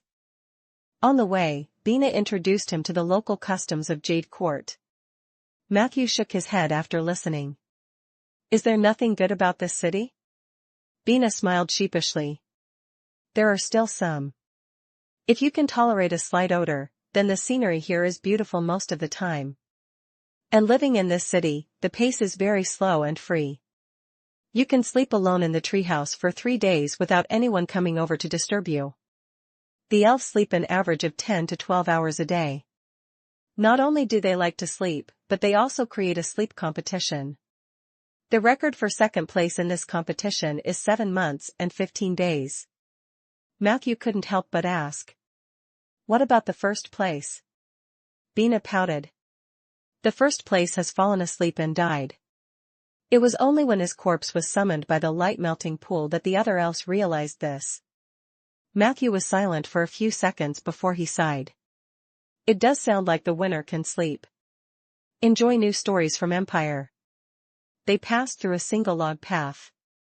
They climbed a few more wooden ladders and boarded the Thunderbird Express with the help of a friendly half-elf. 7 to 8 minutes later. The two of them arrived at the front yard of the Prancing Pony Inn. It's noon now. The elves are all taking a nap. The elf shops are usually closed. This inn is run by humans, but their barbecue techniques and seasoning ratio were learned from the elves. The taste is very authentic. Bina led Matthew into the inn. Matthew looked around and found that most of the guests in the inn were elves, and several of them were eating barbecue. The elves were not as elegant as the legends said. On the contrary, they were quite rough when they tore the food with their teeth. It was also during this process. Only then did Matthew notice that the wood elf actually had 8 canine teeth. This meant that the proportion of meat in their diet might be much higher than that of humans. You order. I'm fine with anything. After sitting down, Matthew ordered. Bina didn't decline. After ordering several types of roasted meat, she whispered to Matthew. The elves are carnivorous. They have long mastered large-scale breeding techniques. In the central and northern parts of the forest, there are large ranches to satisfy their meat needs. But the meat here is very expensive. Ordinary elves can't afford it. Some elves would even poach human children to satisfy their carnal desires, but that should have happened a long time ago. The wood elves now probably don't dare to do such a thing. Matthew held back his disgust and nodded. Even though he had mentally prepared himself for the wood elf's character before coming here. However, after learning so much from Bina that it was completely different from what he knew, he still felt that his worldview was severely impacted. She seemed to have sensed Matthew's thoughts. Bina concluded emotionally. Of course, there are good people among the elves, and the proportion is not low. But in the self-deprecating words of an elf friend of mine, they were originally a group of monkeys jumping on trees. They carried the curse of the long-lived species without knowing it. After losing their faith, they completely walked down the path of the abyss. Matthew didn't comment much on this. He smiled. Friend? Is it Tarani? Bina nodded generously. Matthew suddenly asked. How are things between you and her? Bina immediately explained. There is nothing. My relationship with her is very good and normal. In the past, we didn't exceed the boundaries of friends, and it will stay like that in the future. Chapter 1273 Longevity Species Have No Love. Chapter 1273 Longevity Species Have No Love. Matthew asked curiously. Why? Is it just because of gender? Bina was stunned. Perhaps she did not expect Matthew to be so interested in this topic. She deliberated for a moment before replying. The gender is only one aspect. More importantly, I don't think long-lived species have love. How do you know? Matthew asked. Bina replied. Observation. In the year I've been in Jade Court, I've gained a lot of knowledge through observation. I found that most of the older elves are single, or rather, they live together with a group of people. Only a very small number of elves are monogamous and live together until they die. Later, Tarani confirmed my observation. Most elf couples will gradually become separated after middle age. There are very few cases because they are at the bottom of society and have no ability to separate from each other. Actually, I've thought about this question for a long time. The final answer is that long-lived species don't have love because their lives are too long. Many precious things, in the eyes of short-lived species, are just daily adjustments to them. Although they look no different from us, due to the length of our lives, we are creatures from two different worlds. So is Tarani. Although she has shown her love for me, she will fall in love with someone else after 100 years. If that's the case, why should I be with her?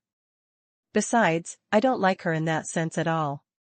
She's just a good friend or benefactor to me. That's all. After saying this, Bina's face turned red. Matthew nodded. Enjoy new adventures from Empire. Long-lived species indeed had a different way of thinking from ordinary people. Bina could sense this. This meant that this girl was indeed mature. Moreover, she must have experienced a lot in the past year. Do you know about Wesney's past? Bina asked herself. That's the most classic stage play in Jade Court. This story is very popular among the elves.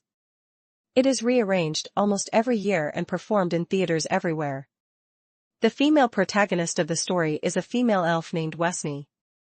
The main story is about the female protagonist fighting alongside a young, strong, reckless, and brave human adventurer. In various versions of Wesney's past, the male and female protagonists would be forced to act together due to various misunderstandings. After they embarked on the journey, they would challenge the demon king of Purgatory, defeat the evil monsters, pass through many obstacles, and finally obtain treasures to save the world. Of course, there will definitely be scenes where the male lead defeats his love rival and wins over the beauty. But no matter which version of Wesney's past, in the last scene, the male protagonist will definitely know the final truth. That is, the female protagonist he has fallen deeply in love with is actually his ancestor. 300 years ago, she gave birth to a child with the male lead's ancestor. The bloodline has been passed down to this day, and the descendants met her under the call of fate, got to know her, and fell in love with her. At the ends of the stories, the male protagonist often overcame his psychological barrier and lived happily with our elven heroine. The content of the stage play usually ends here. But I had a lot of thoughts about it. 50 or 60 years after the end of the story, when the male lead dies, will the female lead, Wesney, have a new love story? Will the subject of her love be another one of her own children? This situation is really unacceptable. But for elves, this is the most romantic love story. Tarani's explanation is that since there's no way to share her entire life with a human, choosing to share it with him and his children is also a kind of romance. To be honest, I only felt even more disgusted after hearing it. Perhaps this is the tragedy of the short-lived species. Bina smiled bitterly. Matthew also revealed an absurd expression. At this moment. Perhaps because Bina had raised her voice, the three wood elves at the next table had heard her comment about Wesney's past. Two of the men were rather restrained and only cursed at the table. The female elf stood up. She scolded. Where did this short-lived species come from? You don't understand classics or romance, and you still dare to spout nonsense? Get out of Jade Court. I feel disgusted when I see your rotten face. Matthew frowned slightly. However, in the next second. Then, something even more unexpected happened. Bina slammed the table and shouted back. Shut up, bitch. Don't you know that eavesdropping is very rude? Do I have to slap you twice for you to know not to cause trouble? She rolled up her sleeves. She grabbed the female elf's hair with a fierce look on her face. The female elf was caught and screamed. Bina did not let go at all. The two of them pushed each other for a long time before the female elf finally begged for mercy. Bina pushed her away. Then, she cursed a series of vulgarities in both Elven and human languages. Matthew glanced at the female elf. Chapter 1274 Longevity Species Have No Love. Chapter 1274 Longevity Species Have No Love. She looked like she had a lingering fear. Although she was a little angry, she did not continue to cause trouble. The two male elves seemed to have wanted to interfere at first. However, they soon saw Bina's armband and chose to remain silent. The Windchaser's armband is quite useful. After watching the three elves leave, Matthew couldn't help but tease. To be honest, I didn't expect you to become. He couldn't find the right words to describe it. In Matthew's mind, Bina was still an ignorant, quiet, and reserved girl. A shrew? Bina smiled and sat down. Her posture was still very elegant, and there was nothing wrong with her etiquette. I have no choice. Most of the people here bully the weak and fear the strong. I can only act tough to survive better. There is an unwritten rule in Jade Court. The opposite sex can't participate in a fight between the same sex, so I just need to ensure that I'm stronger than most of the same sex. That female elf is nothing. The students who learned the sword chant with me are the ones who are hard to deal with. Bina casually talked about the difficulties she had encountered in class. Find exclusive stories on Empire. She seemed to be able to deal with those things very calmly now. But after Matthew heard it, he couldn't help but say softly, "It's still very hard, right?" Bina froze for a moment, then turned her head and wiped the corner of her eyes with a handkerchief. The dining table fell silent. Fortunately, the owner of the restaurant personally brought the plates over. Faced with the dazzling array of roasted meat and all kinds of strange seasonings, the two of them could not help but be tempted. Bina didn't flatter him too much. Elf barbecue was indeed a masterpiece. Matthew's mouth was full of oil as he praised. "It's really great." Bina's eyes curved into crescents as she smiled. After eating, the two of them rested for a while. Bina lowered her head and thought for a long time. Suddenly, she asked, "So, what's going on between you and Sif?" Matthew said frankly, "Rhaegar wants me to be with her." "Well, I'm not sure what Sif thinks for the time being, and I'm still considering it myself. I'm not sure if I'll like Sif." If it were before, the answer would most likely be no. But now, she seems a little different. Bina looked thoughtful after hearing this. "She's more attractive than before, right? So you like this type?" Matthew stretched. "Maybe.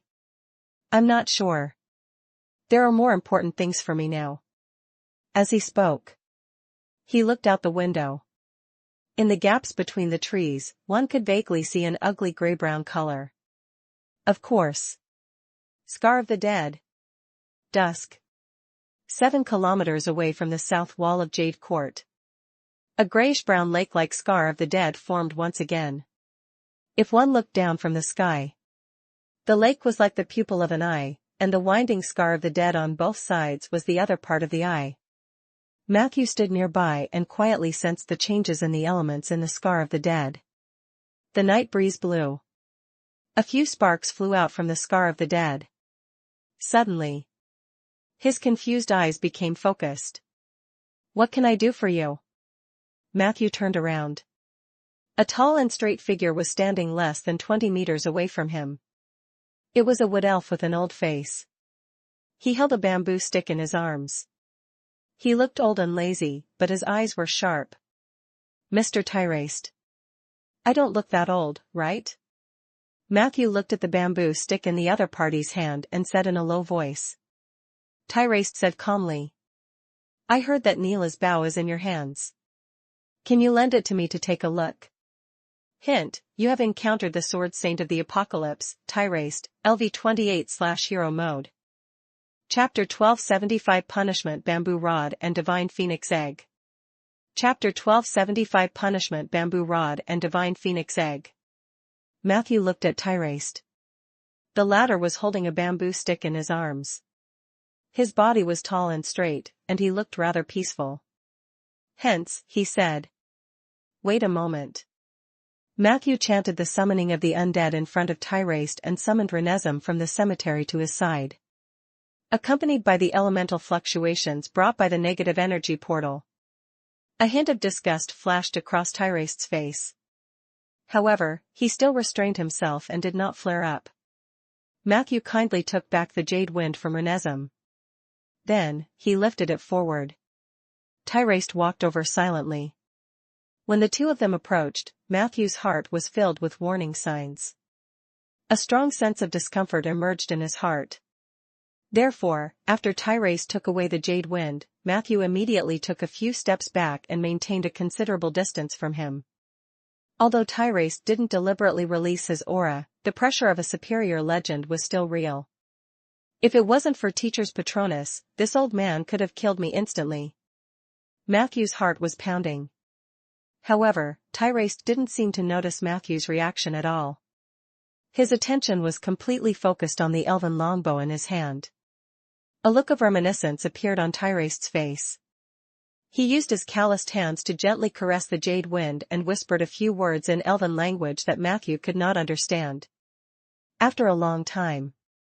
Only then did the old elf break free from his memories. He calmly handed the jade back to Matthew. Thank you. This bow doesn't seem to be as exquisite as I remember. Matthew returned the jade wind to Rainsome and said. It's a good bow. Tyraste looked at Matthew without saying anything. Do you know archery? Matthew shook his head. She does. As they spoke. Coincidentally, 3 ash ghosts crawled out from the edge of the Scar of the Dead. These ash creatures were a speciality of Grey Lake. Compared to the ash ponds that Matthew had encountered before, they were more like ghosts among ash creatures. They had high physical damage immunity and mobility, and their sneak attacks were also very strong. The 3 ash ghosts attacked from different angles. Renesmee shot with her bow. Read new adventures at Empire. However, before the bowstring could be heard, she put down the jade wind in confusion. The 3 ash ghosts suddenly died on the spot. 2 seconds later. Only then did the sound of firecrackers ring out in the air. Matthew turned to look at Tyraste, who was still hugging the bamboo stick. It seemed that he had not moved at all. Was this the strength of the sword saint of the apocalypse? Matthew clicked his tongue in his heart. Go and pick up the soul crystals. Despite his surprise, he didn't stop Renesmee from collecting the spoils of war. Miss Zombie went over eagerly. Tyraste looked indifferent. What a high-purity soul crystal. Matthew's mood brightened after he got his hands on it. The Scar of the Dead was indeed a blessed land for necromancers. If he could effectively use this terrain to farm soul crystals without limit, he could increase the strength of his undead to an incredible level. Unfortunately, he could only think about it. At this moment, Tyraste finally spoke again. Don't bring them into the city. Matthew was stunned for a moment, and then he realized that the them Tyraste was referring to the undead under him. He asked. Is this an order? Tyraste said calmly. No, it's a personal request. Matthew thought for a moment. Then I'll try my best. But I'm a necromancer, and necromancers always have followers. Tyraste nodded slightly, his expression much friendlier than before. What do you think of the Scar of the Dead? Matthew shook his head. I'm new here, and I'm still studying it. I don't have any specific opinions. My previous success in Rolling Stone may not be applicable to Jade Court, so I need more time to observe and verify. Tyraste's expression became even gentler. I thought you would guarantee it. Matthew smiled. Why should I guarantee it? What good is this for me? The Alliance sent me here to help. The Scar of the Dead is my mission, but it's not an obligation. Not everyone is proud of being able to help the elves. As soon as he said that, the old elf's face immediately fell. But what Matthew did not expect was. He actually nodded and said. You're right. After the 2 gods fell, the Jade Elves lost the support of their faith. In the past thousands of years, this city has slowly lost its light. The elves themselves are no longer proud of their nobility, so how can they expect humans to look at them with reverence like before? His words contained deep self-blame and self-reflection. However, he felt even more helpless. The sun rises and sets. The clouds come and go. The rise and fall of races and civilizations are but a flash of starlight in the multiverse over millions of years. The era of elves is long over. We should have realized this long ago. There was an indescribable desolation in Tyraste's tone. Matthew looked at the old elf with interest. It seemed that Fandral and the Silver Council's evaluation of Tyraste was quite accurate. This strongest wood elf had a clear judgment of the situation. However, he was an elven supremacist. Chapter 1276 Punishment Bamboo Rod and Divine Phoenix Egg. Chapter 1276 Punishment Bamboo Rod and Divine Phoenix Egg. The 2 points overlapped, and it might have made him suffer even more. Then what do you plan to do? Are you planning to lead by example and rebuild the glory of the elves? Matthew asked curiously. Tyraste relaxed a little. He held the bamboo stick in one hand and propped it on the ground. Rebuild the glory? Interesting, but I don't have such ambitions. Ever since I was born, Jade Court has been on a downward slope. It may occasionally rise, but most of the time, it's a hopeless decline. I've witnessed the decline of the elf several times in my life. During this period, too many dirty things happened. I can't stop it, can't change it, and can't even escape. If I wasn't an elf, if I didn't come from the once glorious Jade family, I might have developed a greater hatred for my own race. I know very well that I can't change all of this. All I can do is stay out of this.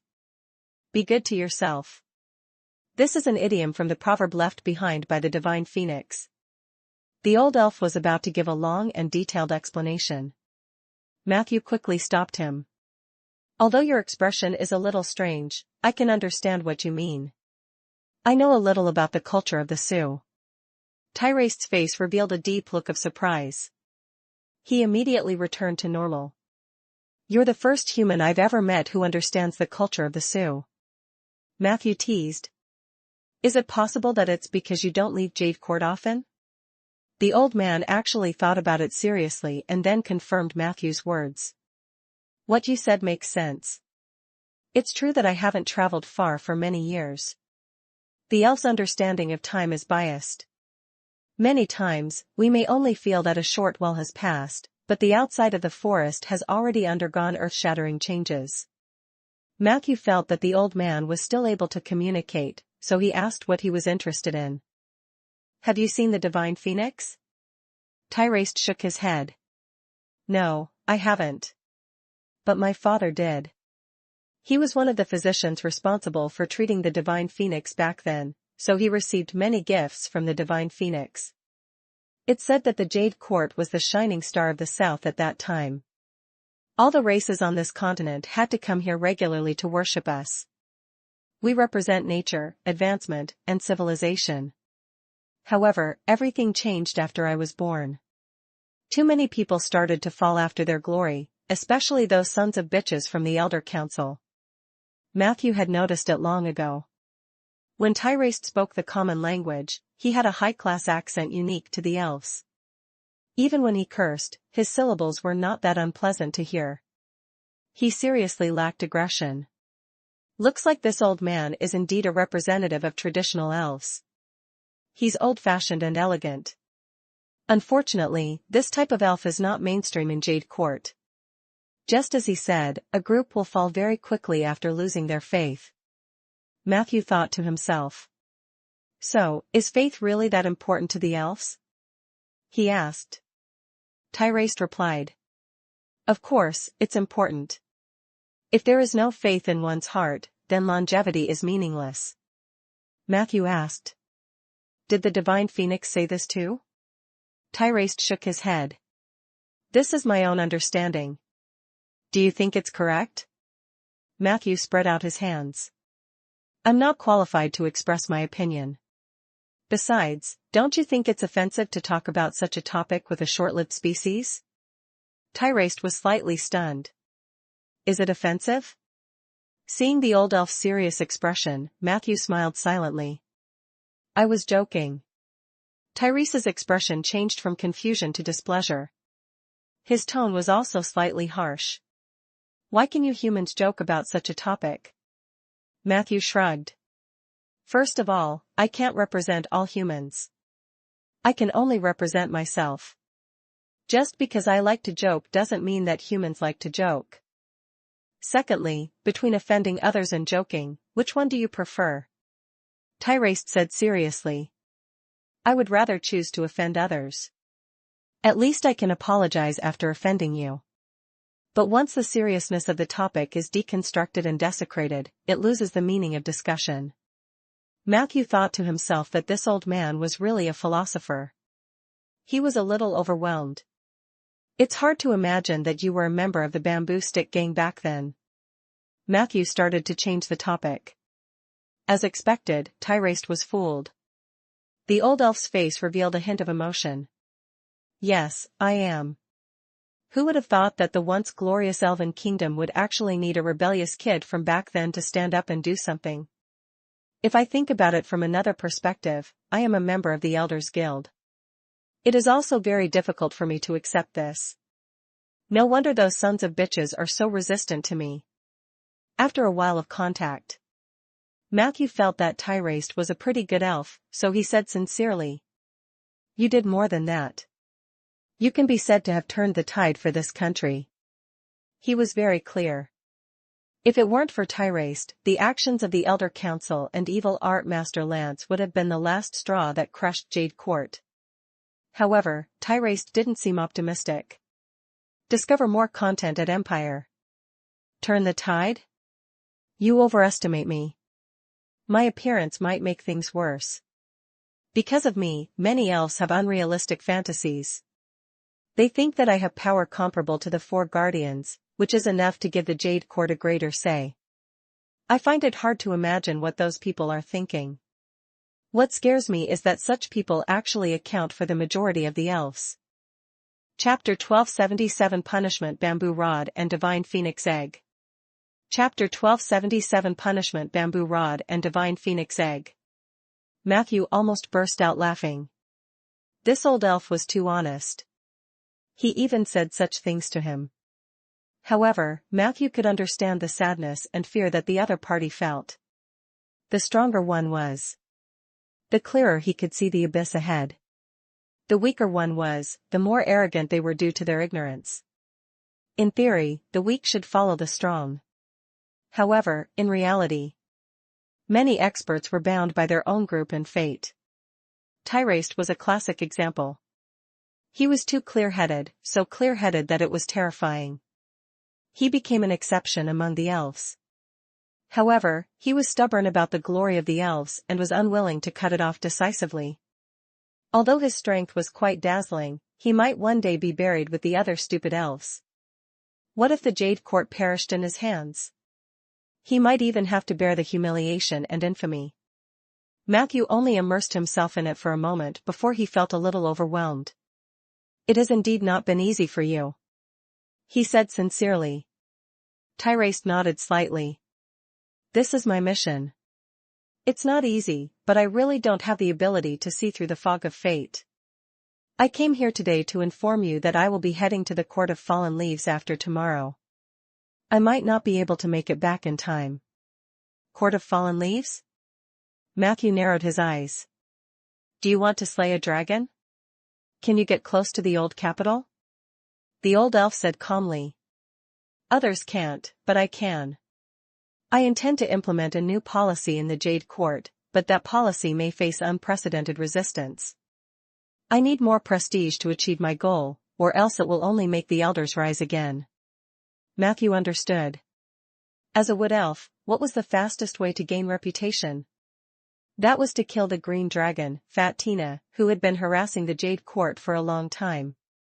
Due to the influence of the old king's city, the wood elves did not dare to approach the green dragon's nest, but Tyraste's strength was clearly an exception. The green dragon, Fat Tina, was going to be in trouble.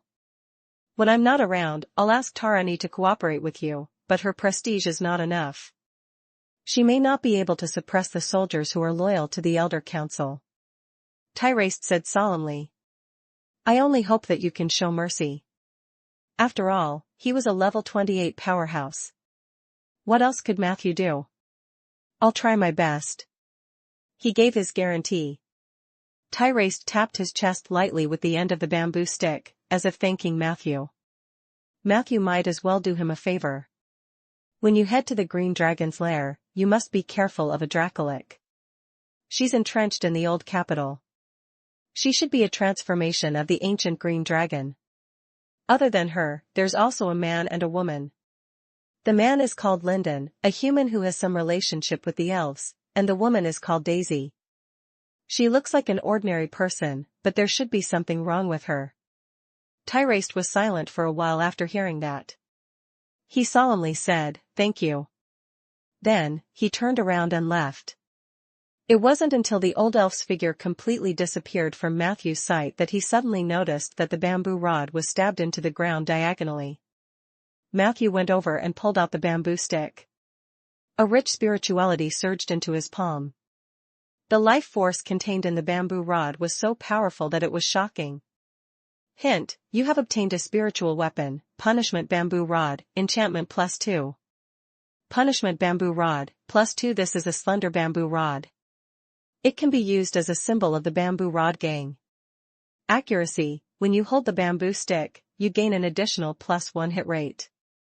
Retribution: tirade: when you carry the bamboo stick on your back, this bamboo stick will always maintain the special effect of a spiritual weapon. When you are attacked by an enemy or encounter injustice, this bamboo stick will take the initiative to attack according to the situation. As a spiritual weapon, the bamboo rod possessed extremely powerful blunt weapon techniques and strength. It was equivalent to Tyraste himself waving it. Remaining number of times to activate, 3. What an awkward and old-fashioned old man. You're not even good at bribing. Matthew caressed the surface of the bamboo stick happily. It's nice. Maybe I can deal with the people who come to cause trouble. I just need to find a cage for them to lock them up. Who knows, I might be able to exchange them for a few sticks like this. It was obvious. Tyraste knew elves very well. But he really didn't know much about mages. If you give us enough benefits, we have no bottom line. Matthew carried the bamboo stick on his back and continued to study it while shaking his head. The only problem was, he seemed to be carrying more and more things. After a few days of field exploration, Matthew had a comprehensive understanding of the scar of the dead in Jade Court. However, the results of the research were not optimistic. Beside the Grey Lake, Matthew gently stroked the ultrapure soul crystal in his hand. This also came from the ash creatures that emerged from the ash lake. The good news was that the quality of this soul crystal was comparable to 100 ordinary soul crystals. The bad news was, this meant that the amount of life force in the Grey Lake was terrifying. Who knew how much life essence these elves had given to the scar of the dead? Matthew put away the soul crystal and frowned. The extension sections on both sides of Grey Lake can be copied from Rolling Stone Town's Protective Umbrella Plan, and we can call it Protective Umbrella version 2.0. Enjoy exclusive chapters from Empire. In other words, the combination of scorched earth of death, mushroom garden, oak forest, and a ritual field with a balanced contract can effectively alleviate the corrosion of the scar of the dead. Over time, it can even devour the scar of the dead's main body. Chapter 1278 Punishment Bamboo Rod and Divine Phoenix Egg. Chapter 1278 Punishment Bamboo Rod and Divine Phoenix Egg. But the problem of Grey Lake is too serious. The amount of life force here was too large, which meant that the power of ashes here had accumulated to an unimaginable level. Negative energy could indeed resist the power of ashes. However, the prerequisite was that the two had to be on the same level. If he wanted to contain the power of ashes in the Grey Lake, Matthew had to move a small part of the negative energy plane over. Sealing off the surrounding area was no longer feasible. I have to change my train of thought. Matthew pondered with a solemn expression. For the next few days, he stayed in the inn in Jade Court and went to the Scar of the Dead whenever he had time. Gradually, new ideas gradually formed in his mind. During this period of time, Tyraste's daughter, Tarani, followed closely behind Matthew. With Tarani's help, at least Matthew wasn't disturbed by idlers. Although they didn't talk much, they got along quite well. However, on this day, Matthew was heading to the Grey Lake to observe the situation and pick up some soul crystals. Tarani suddenly appeared in front of him. You can't go today. Matthew was stunned. Why not? Tarani explained. Today is boiling day. Boiling day? Matthew didn't understand. Tarani nodded. The 7th, 17th, and 27th of every month are the boiling days of the Grey Lake. During these 3 days, the Scar of the Dead will become abnormally active. Not only will the ash creatures inside become stronger and more aggressive, but the Grey Lake itself will also have all kinds of strange phenomena. Even the heartless will not dare to approach the Scar of the Dead on the boiling days. Matthew was puzzled. How did the boiling day happen? Was it there from the beginning? Tarani shook her head. I don't know. But ever since I can remember, the boiling day has existed. At its worst, the ash creatures in the Grey Lake would even surge up the city walls. In order to prevent a disaster, every windchaser will strengthen the patrol and defense of the city wall. This day is also the training day for the militia. Matthew thought for a moment. Then should I stand further away? Can I want to watch from the city wall or the sky? Tarani hesitated for a moment. Let's go to the city wall. I'll go with you. Otherwise, the soldiers guarding the city won't let you go up. The two of them arrived near the city wall and met Bina there. With the help of Tarani, the 3 of them climbed up the southern wall. At this moment, the phoenix flowers on both sides of the road had already bloomed quite a bit. Walking among the flowers was like walking through a sea of fire, giving people a feeling of floating like an undead. Under the strange gazes of the elven soldiers, Matthew looked up. Terrifying dark clouds hovered above the Grey Lake in the distance. Under the dark clouds, tornadoes were forming at a speed visible to the naked eye. These tornadoes swirled in all directions in an irregular manner. Fortunately, the surrounding greenery was very high. Most of the tornadoes disappeared under the tenacious resistance of the forest. Matthew's gaze passed through the grayish-brown wind and saw the boiling Grey Lake. Looking at it from this angle, the Grey Lake was like a huge iron pot, with large amounts of sparks rolling out of it. The thing in the iron pot was like a paste mixed with melted iron and mud. The paste was rolling violently. Huge, fiery red bubbles popped out of it one after another, making crackling sounds.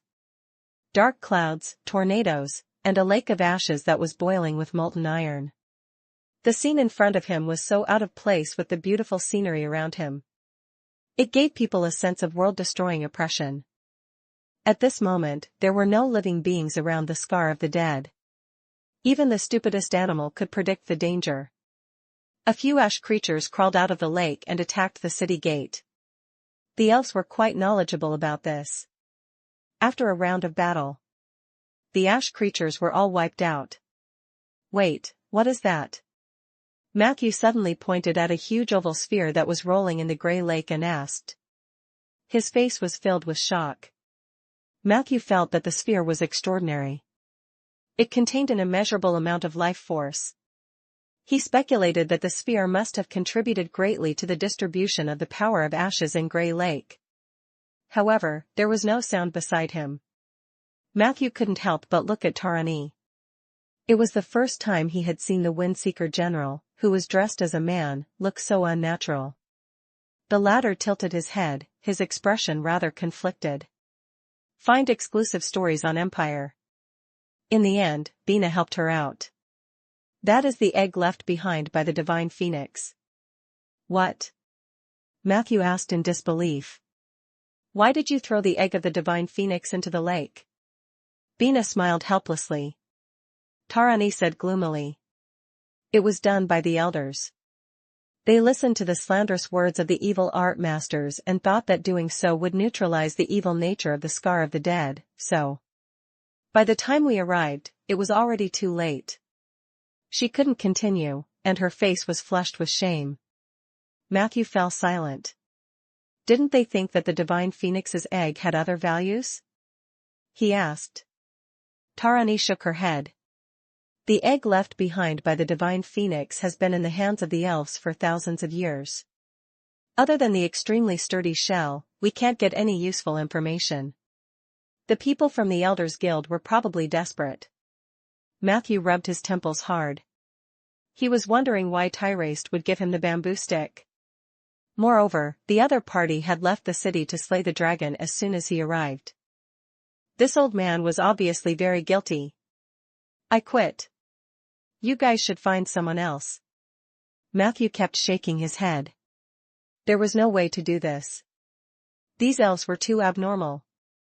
They would only make things difficult for their own people. No wonder the old elf felt that he could not turn the tide. Who knew how many similar things they had done? Don't. Tarani pulled Matthew, who was about to leave the city wall, and said. We've already locked up the Elders Guild. According to the Alliance, we've also divided the area around the Scar of the Dead. You can do whatever you want next. As long as you can solve the problem of the Scar of the Dead, you can become a great hero of the elf race. Matthew couldn't help but roll his eyes. What's the use of being a great hero of the elf race? Is there something more practical? Tarani looked a little embarrassed. However, she still pulled Matthew to the side and whispered. What practical things do you want? Her handsome face was filled with uneasiness. Matthew just wanted to get away. Unless he could get more manpower and support from the Alliance, he really didn't want to get involved. Hence, he casually said. Do you have the relics of the ancient beauty goddess? Forget it if you don't have it.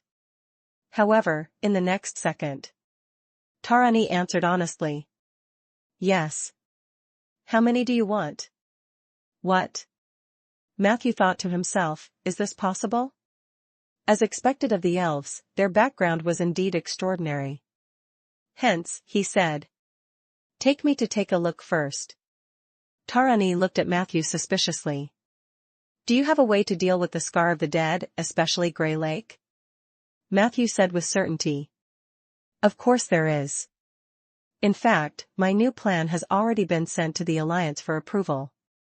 The Aldut replied is probably on the way. Tarani's expression relaxed. Then I'll take you there.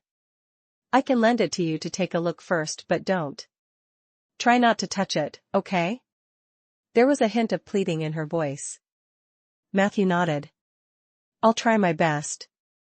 10 minutes later. In the basement of an exquisite stone palace surrounded by giant ring-shaped trees.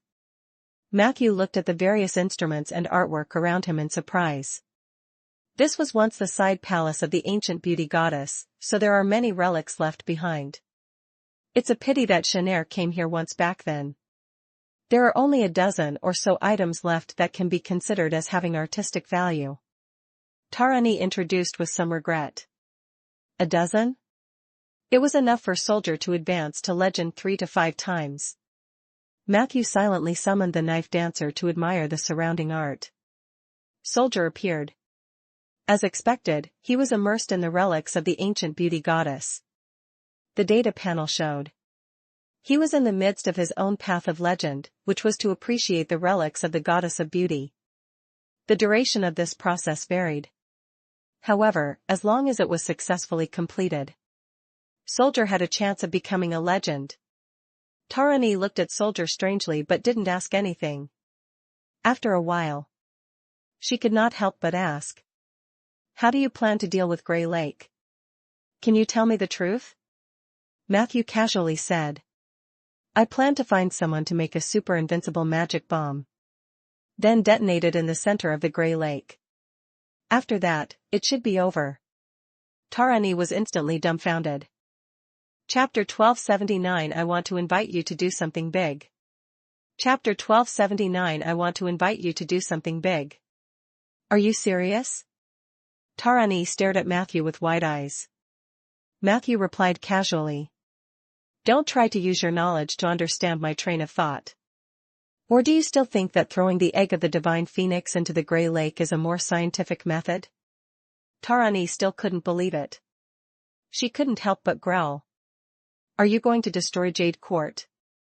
Unexpectedly, Matthew replied rudely. The only ones who can destroy Jade Court are you.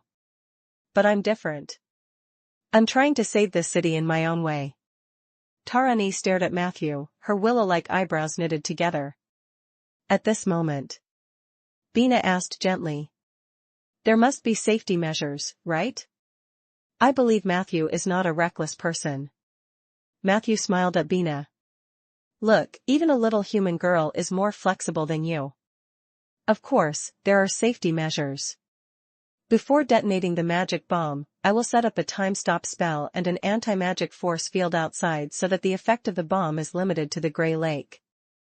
Tarani's expression became a little better. But the next second, Matthew said. However, there will be other problems. The Scar of the Dead, especially the Grey Lake, is closely connected to the material world. If I want to blow up the Grey Lake, I might blow up the main material world. When the time comes, a black hole might appear in the corresponding area. If it causes a disaster such as space-time turbulence, it won't be something that the anti-magic force field can solve. Hearing this, Tarani's expression tightened again. However, she had learned her lesson this time. She looked at Matthew cautiously. So you should have a corresponding solution, right? Matthew nodded. Yes, but it may not be 100% effective. The mechanism is very complicated, and it's difficult for me to explain it to you in a few words. Tarani puffed out her chest in defiance, but it was a pity that her chest was too flat to attract anyone's gaze for even a second. I'm an elf, and my bloodline contains a wealth of magic knowledge. Although I didn't become a mage, it doesn't mean that I'm illiterate in the field of magic. You can try to explain it to me. If I don't understand, then I apologize. She said rather aggressively. However, Matthew just shrugged. Don't hinder me from appreciating the relics of the goddess of beauty.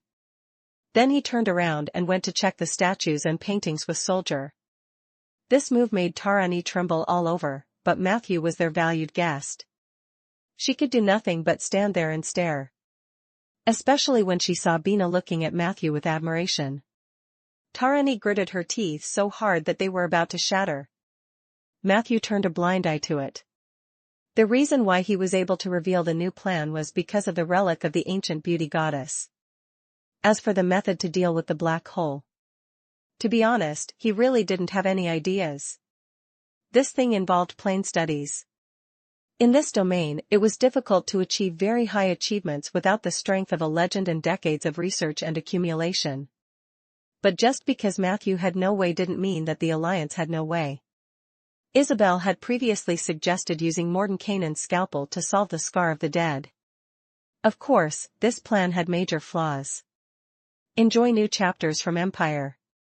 Because it was too simple and crude, it was equivalent to letting the prime material plane bleed. The result would definitely be successful. But the price was too terrifying. Before Matthew knew Isabel so well, he would only treat this matter as an interesting piece of news. However, things were different now. He realized that since Isabel had proposed such a plan, she must have mastered the technique of plane filling. Otherwise, it would cause a large-scale plane collapse. The entire prime material plane would be buried with it. Isabel looked crazy. In fact, she had a bottom line in many key areas. Therefore, Matthew was certain that his teacher had such a method. From another perspective, Matthew's new idea for the Grey Lake area was essentially an optimized version of Isabel's plan. It was also a small tumor that grew on the patient's body. Isabel's plan was to cut open her stomach and take it out. Matthew's plan was more like minimally invasive surgery. For the crucial parts, he used a plan that was invasive. For other areas, where the power of ashes was not as dense, Project Umbrella 2.0 could also be effective. The two plans worked together.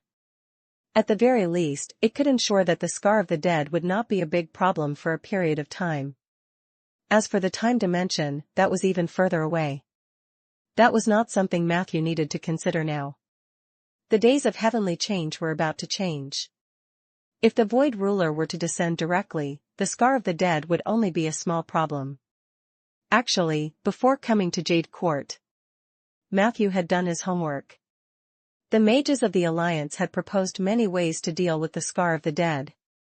Isabel's plan was relatively risky. The other mages' plans also had their merits. However, the strange thing was, in the end, their plans were not adopted. Moreover, after a certain point in time, the Alliance immediately stopped the discussion on the Scar of the Dead. Matthew had read a lot of information and even asked around for some information. He then learned that this matter was most likely related to the necromancers of Bayan City. He thought of the high-purity soul crystals in his hands. Matthew had reason to believe that the necromancers had probably discovered the wonders of the Scar of the Dead and turned this place into a paradise for farming soul crystals. Chapter 1280 I want to invite you to do something big. Chapter 1280 I want to invite you to do something big. This action was met with strong resistance from the elves. After the two sides parted on bad terms. Due to various factors, the alliance had stopped their research. Thinking of this, Matthew couldn't help but think of the words of the traitor of Bayan City, Hex. The necromancers should have honor. Perhaps she knew what the necromancers of Bayan City had done near the Scar of the Dead. Unfortunately, she was only a prisoner now.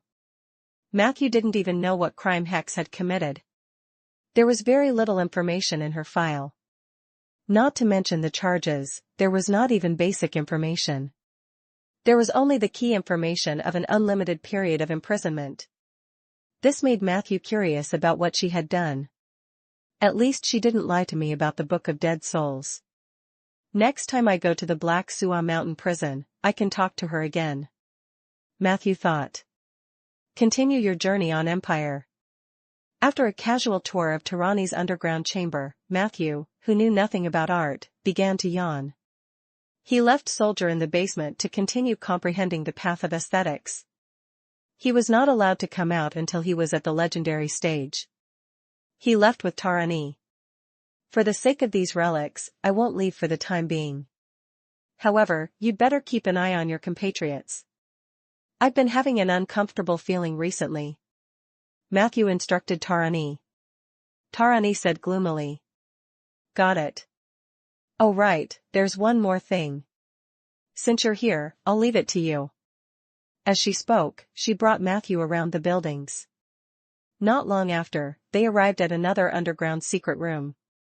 During this period of time, Matthew seemed to have discovered a pattern.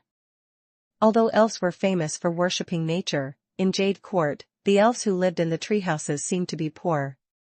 The richer elves lived in the stone houses below, and the elf families like Tyraste and Tirani even had their own underground buildings.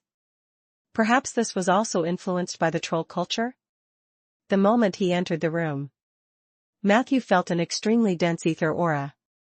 He noticed that there were 6 boxes in the corner of the room.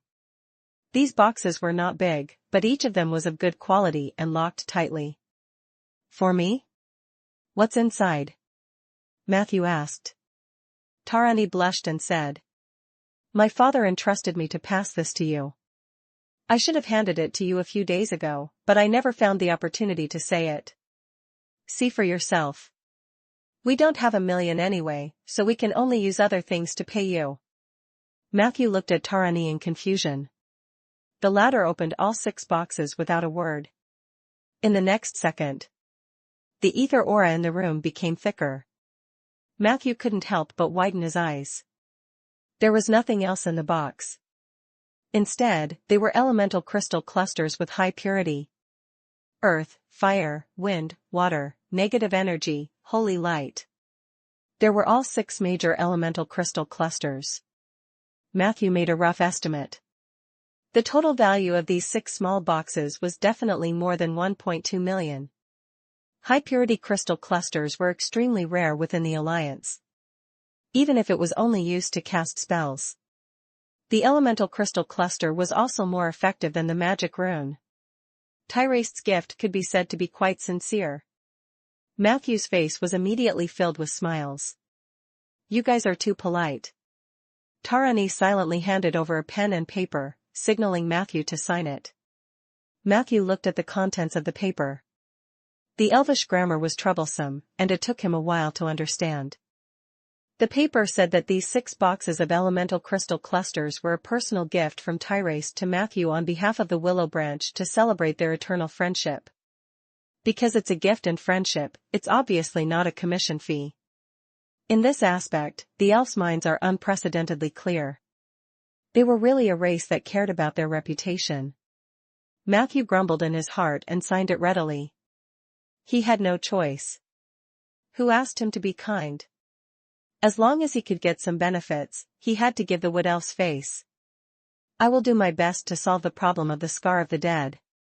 Actually, I have long yearned for a visit to the Jade Court. After seeing it recently, it really lives up to its reputation. Matthew flattered casually. Tarani immediately looked smug. She even gave Matthew 2 more elven packages before he left. This elven bag was a storage item that came with a foldable space. Matthew fumbled around. He realized that this thing was quite suitable for replacing a body bag. No wonder bards and evil art masters like Jade Court. I should have come earlier. Matthew silently pounded his chest and stamped his feet. Take the money and do your job well. This was Matthew's style. In the following days, he submitted his combination plan to Isabel and the Silver Council. He then went to the Cauldron House and took a large list from Henry. According to the list, he conducted a quick round of interviews.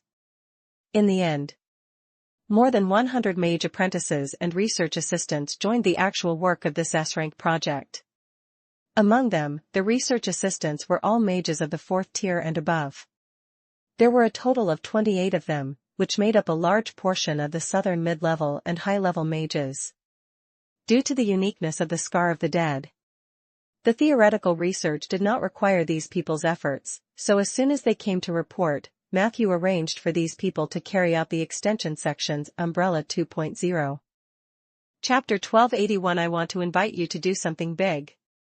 Chapter 1281 I want to invite you to do something big. In fact, building a protective umbrella in the extended section of the Scar of the Dead was a rather huge project. The Scar of the Dead spread for thousands of miles, from Jewel Bay to Jade Court and then west to Rolling Stone Town. What Matthew did before was to stop the monster from rising in Rolling Stone Town. And this time, he wanted to wrap the entire Scar of the Dead with scorched earth. This process required a large number of necromancers. Originally, the people of Bayan City were the most suitable to do this. But the lesson was clear. Matthew did not dare to trust the necromancers of Bayan City. He would rather slow down his progress to ensure that his plan could be carried out steadily. Therefore, as soon as the 28 research assistants followed up, Matthew asked them to learn the Scorched Earth of Death ritual. Fortunately, the boundaries between the domains of ritualistic spells were not so clear. Intermediate and high-level mages would spend more time researching and, at most, add some scrolls and negative energy stones, and they would basically be able to meet the requirements of the Scorched Earth of Death. Matthew divided these people into 7 groups and sent them to different protruding sections of the Scar of the Dead to set up the Scorched Earth of Death. He estimated that by the end of May, the protective umbrella for the protruding section of the Scar of the Dead should be completed. At the same time, he had also brought the Earth Society's druids with him and had them plant oak trees in a place not far from the scorched land of death. An empty space must be reserved between the oak forest and the scorched land of death as a carrier for the equalization domain. Matthew couldn't find anyone to replace him in this aspect. He could only do it himself. According to his estimation, it would take at least June to complete the trinity of Scorched Earth of Death, Mushroom Garden, and Oak Forest in Umbrella 2.0. This was only the governance of the extended section. Dealing with the Grey Lake area was even more troublesome. It could only be said that there was a reason why the Scar of the Dead was considered an S-rank project. After realizing that this was a long-term task, Matthew immediately calmed down. He was no longer in a hurry to finish. Instead, he treated the Scar of the Dead as a daily routine. He used the materials given by the elves to build a portal near Grey Lake and then traveled between Grey Lake and the cemetery every day. He spent almost half of his time in Rolling Stone Town and Jade Court. After the initial chaos, Matthew quickly adapted to the role of coordinating the overall situation. The Scorched Earth of Death was indeed not a difficult ritual. After his assistants mastered it, the efficiency of the umbrella was much higher than Matthew had expected. There was a period of time. Matthew did not even put in much effort himself. He only needed to go back and forth to the 7 teams' work sites regularly to check and supervise them. This was the first time he felt the joy of having another mage work for him. mid-April. The replies from Isabel and the Silver Council were also sent to Matthew. Isabel's attitude was very clear. She was very supportive of Matthew's new plan for the Grey Lake section. In the letter, she told Matthew that Hibbert and Vivian could think of a way to deal with the magic bomb. As for the defensive strategy, he could seek help from Qin Wuyue and Soria. As for the final plane filling, she gave Matthew the way to contact Uru, the Guardian of the West, and told him that Uru was in the far west, the floating island in the land of chaos, which was the most suitable place to fill the gap in the material world. This was Isabel's plan many years ago. She would use the sky-floating islands in the west to fill the possible plain black holes in the material world. After receiving Isabel's approval, he was able to see the light of the night. Matthew wasn't in a hurry to deal with the Grey Lake section. This involved too many things. He had to be extremely cautious.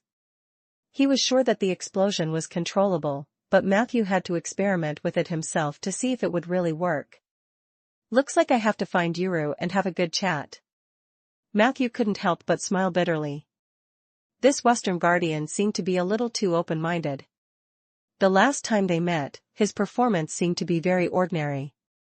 The next time they met, he would probably have to deliberately increase Uru's favorability. Compared to Isabel's praise, the Silver Council's reply was much more official and solemn. They basically agreed with Matthew's combination plan, but there was some controversy about the control of the explosion and the threat of the plain black hole. The Parliament hoped that Matthew could verify the feasibility of the ingredients and set up multiple sets of preventive and aftercare measures before carrying out the final detonation work. Of course, there was also the most crucial point. Along with the Silver Council's reply, the initial funding for the Scar of the Dead project arrived. 1 million gold coins in cash, magic materials of the same value, and a rather generous amount of knowledge points that Matthew could freely use. Forget about cash. Matthew immediately pocketed it. Half of the magic materials were magic scrolls from the Scorched Earth of Death, which were used to assist the research assistants in their fieldwork. Considering that all the research assistants had mastered the Scorched Earth of Death, Matthew only gave each of them a copy and kept the rest for himself. Only knowledge points. Matthew generously sent out half of it. The rest would be used as an incentive for the Umbrella project. To these mages, stay tuned for updates on Empire. Knowledge points were the best reward. Matthew's generosity received praise, and the assistants and apprentices worked even harder. The Scorched Earth of Death advanced at an even faster speed. Chapter 1282 I want to invite you to do something big. Chapter 1282 I want to invite you to do something big. At the end of April, the Scorched Earth of Death had already covered 75% of the mission target.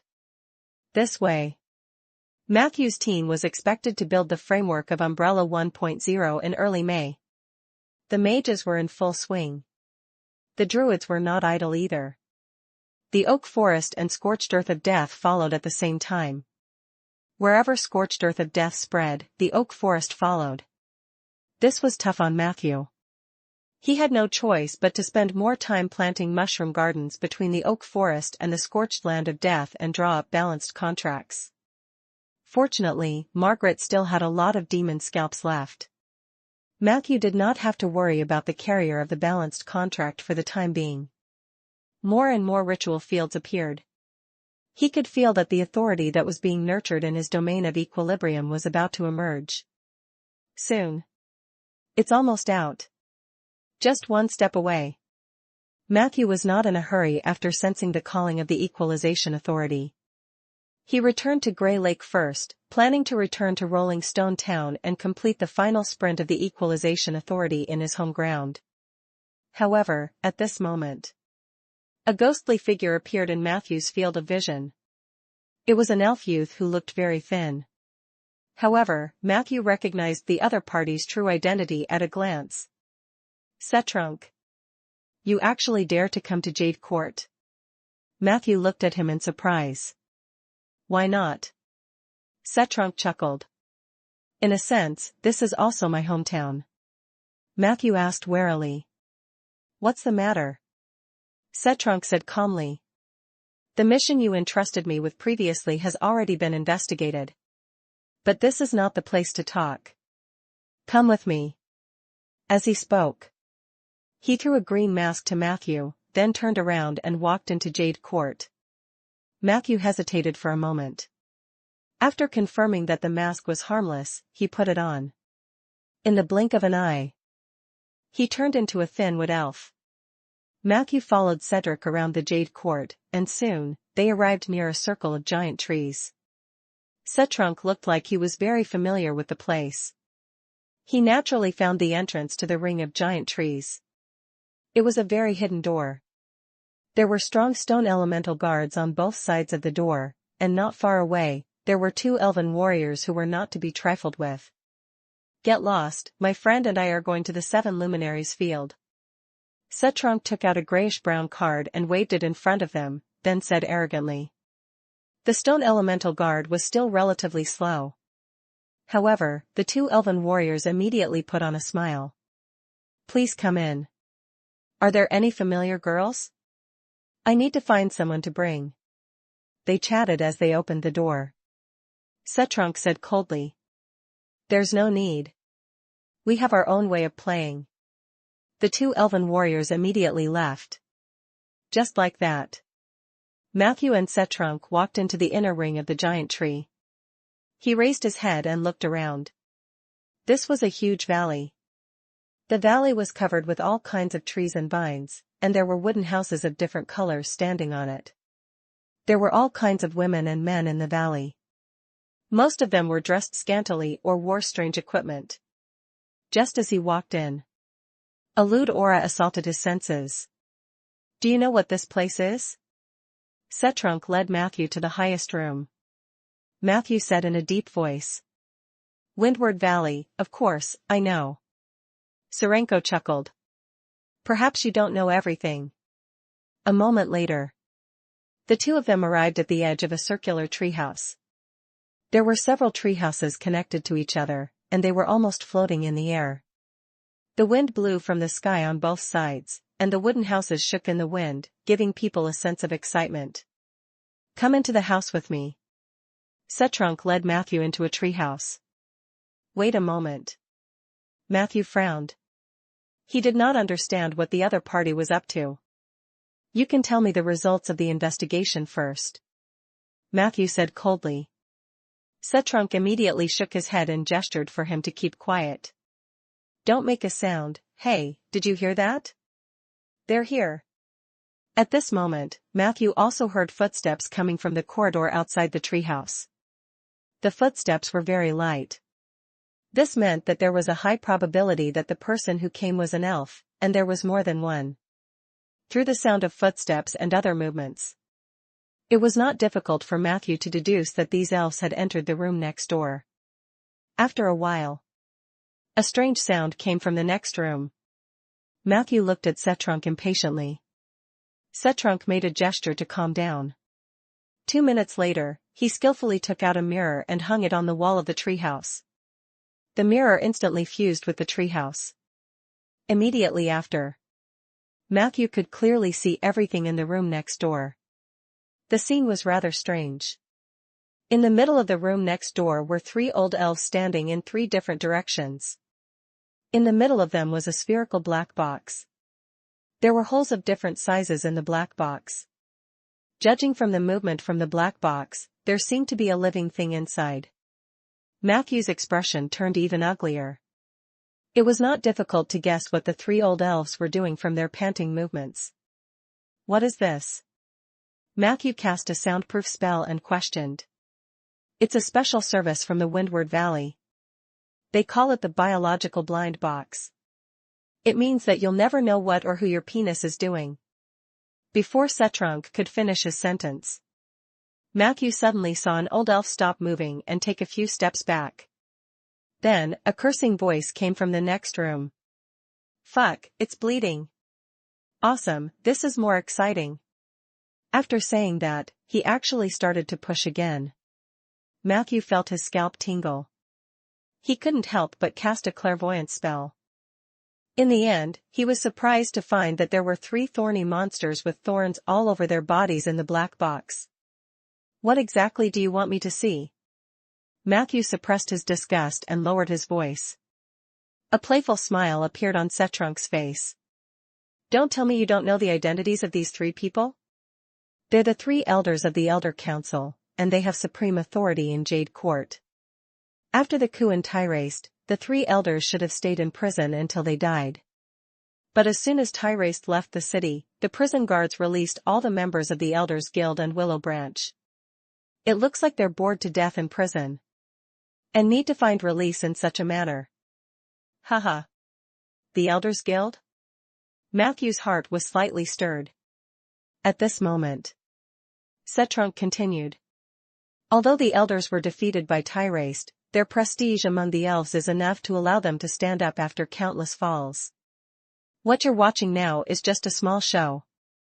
According to the information I obtained by chance, in a few hours, they will meet the legendary evil art master Lance here. I guess they will discuss how to deal with Tyraste next. Do you think you can stay out of this matter? As he spoke, he handed a scroll to Matthew.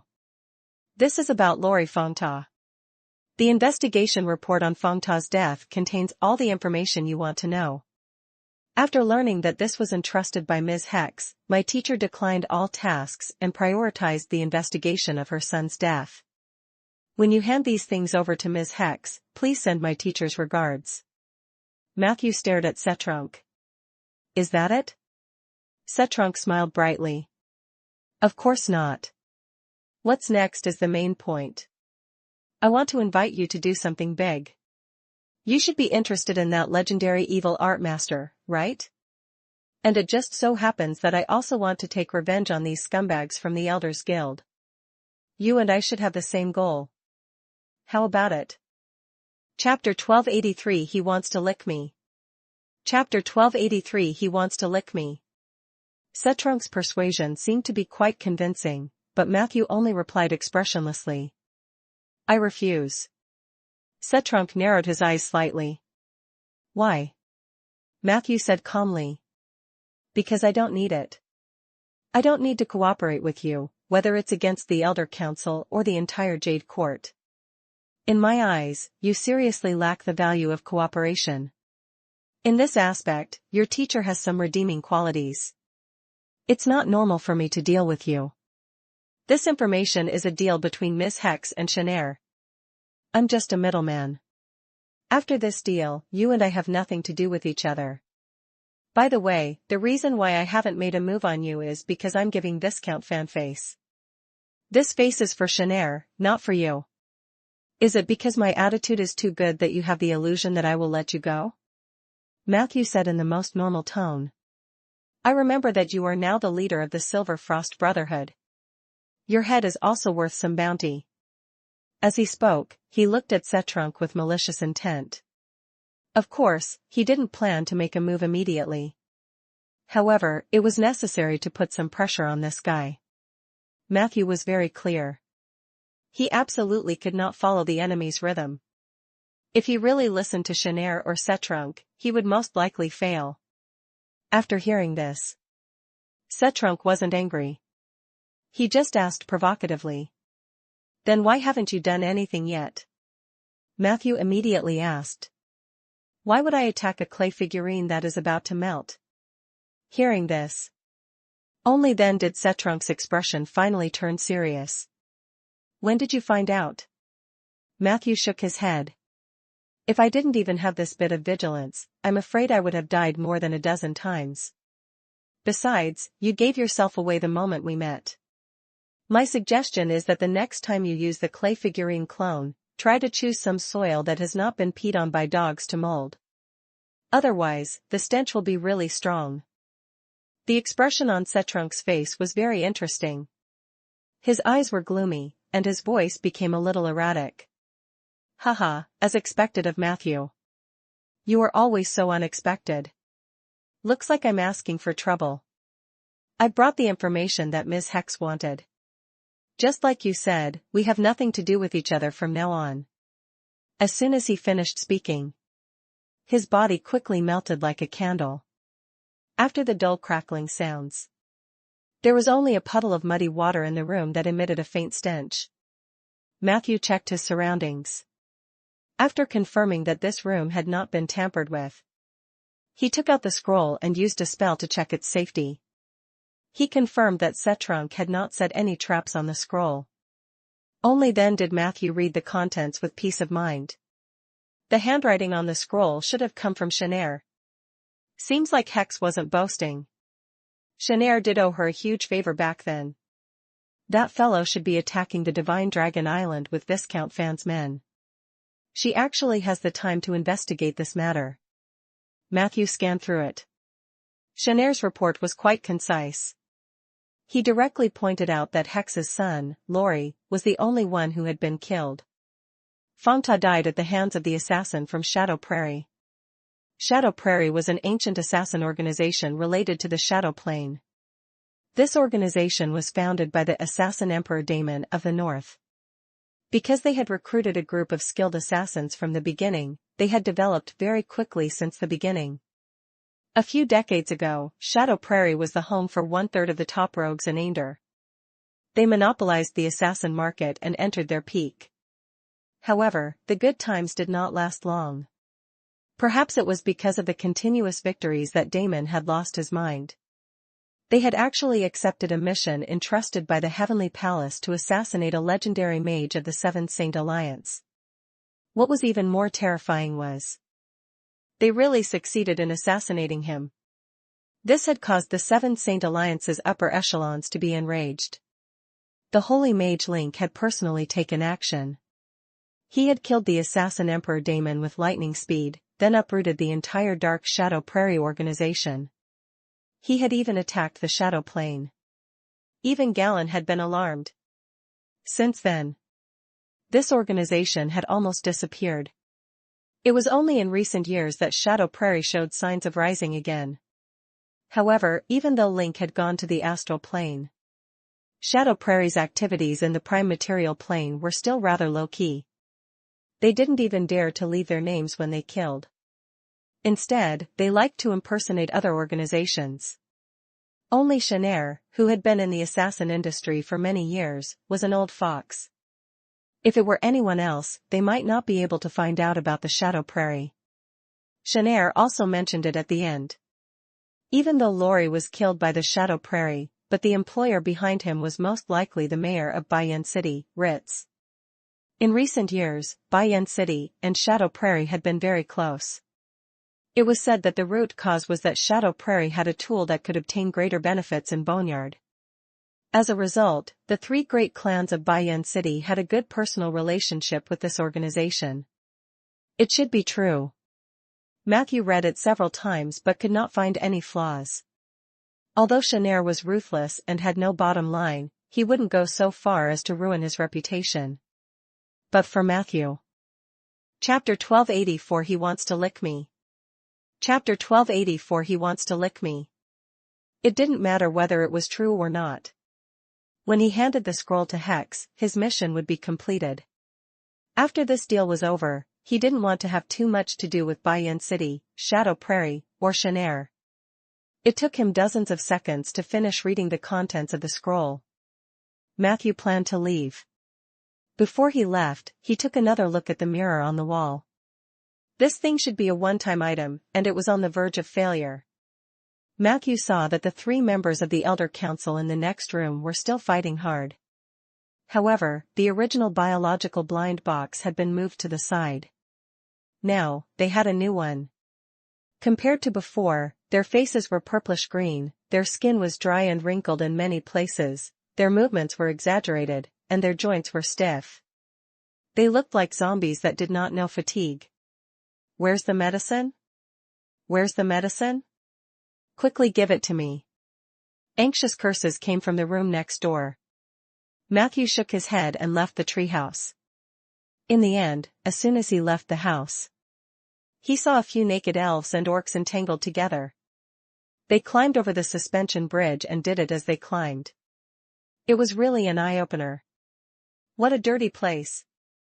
Matthew held his breath tightly and felt that his surroundings were extremely dirty. However, he was not in a hurry to leave Windward Valley. Instead, he began to stroll around the area. He found a place to take off the mask given by Setrunk and threw it aside. Then, he turned himself into a half-elf through the illusion ball and patiently observed the situation in Windward Valley. Although it was a place that hid evil, the management of Windward Valley was strict and the hierarchy was strict. According to the quality of service, the various buildings were divided into 3 levels: the 3 luminaries field, the 5 luminaries field, and the 7 luminaries field. The higher the number, the higher the level. If you wanted to enter the highest level of 7 luminaries arena, not only did you need to spend a lot of money, but you also needed someone with enough qualifications to endorse you. It could be seen how influential Setrunk, or rather, Shanair, was in this place. In order not to arouse suspicion, Matthew didn't stay too long in the 7 luminaries arena. He went to the 5 luminaries arena and ordered a few elf girls to drink with him. The expenses here were huge. Although the elf girls were pretty, the pain in his heart made Matthew have no desires. He casually dealt with these elf girls. He found an excuse to leave the semi-open treehouse and walked along the corridor. Compared to the high and mighty 7 luminaries arena, which was filled with privacy, the popularity of 5 luminaries arena was clearly higher. This place was located in the middle, and the core area was a giant tree that reached straight into the clouds. The bark of the giant tree opened in the middle, extending out into a huge platform. On the platform grew all kinds of vines. There were some treehouses in the middle of the vines, and the treehouses were surrounded by corridors made of wooden strips. The most eye-catching thing in the corridor was the huge flower buds. These giant flower buds could provide about 5 square meters of space, and there were soft beds and necessary tools inside. If you had fun at any time, you could pull the person beside you to open a flower bud and then embrace them to have fun. Matthew passed by the corridor. It was probably peak season now, and most of the flower buds were full. From the wriggling marks on the outer surface of the flower bud, it was not difficult to see what kind of fierce battle the people inside were experiencing. An indescribable aura spread in the air. He looked up. The treehouse in the 7 luminaries field blocked out all the moonlight. Only a few scattered pieces of light shone down. Together with the glowing vines, they provided some cover for this obscene scene. Below them, the 3 luminaries arena was switching matches even more frantically. He saw many elves crowded in a square. Some of them took off their clothes and shook their heads. Some of them were flirting and jumping up and down. Some of them were impatient and had sex in public. It was truly a picture of all the ugliness in the human world. But what caught Matthew's attention the most was Jade Court was known for being open and tolerant among the elves. However, there were too many foreign creatures in Windward Valley. He took a cursory look. Elves only took up about half of the population. There were all kinds of races left: humans, drows, dwarves, orcs. There were even humanoid creatures with purple skin. Astral creatures? Matthew frowned. Just as he was about to get close to the astral creature to observe it, a strong fragrance entered his nose and mouth. Immediately after, he saw a fox girl wearing only a layer of light purple chiffon running quickly in front of him. When the fox girl ran, her tail and the buns in front of her shook, giving people a strong visual impact. "Come in and rest for a while, customer." She took Matthew's hand and led him to the empty flower bud with a smile. Matthew instinctively resisted, but he still let her in. Puff. Puff.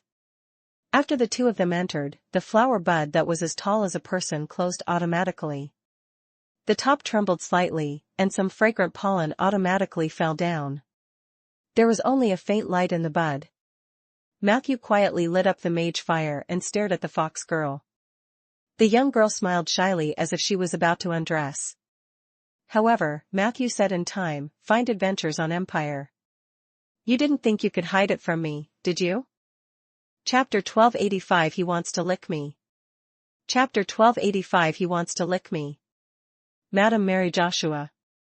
The fox girl's ears twitched slightly, and she immediately said with a smile, You're still so sensitive, Matthew. The lines on her face changed slightly, and in a short while, she turned into a blonde beauty with big waves.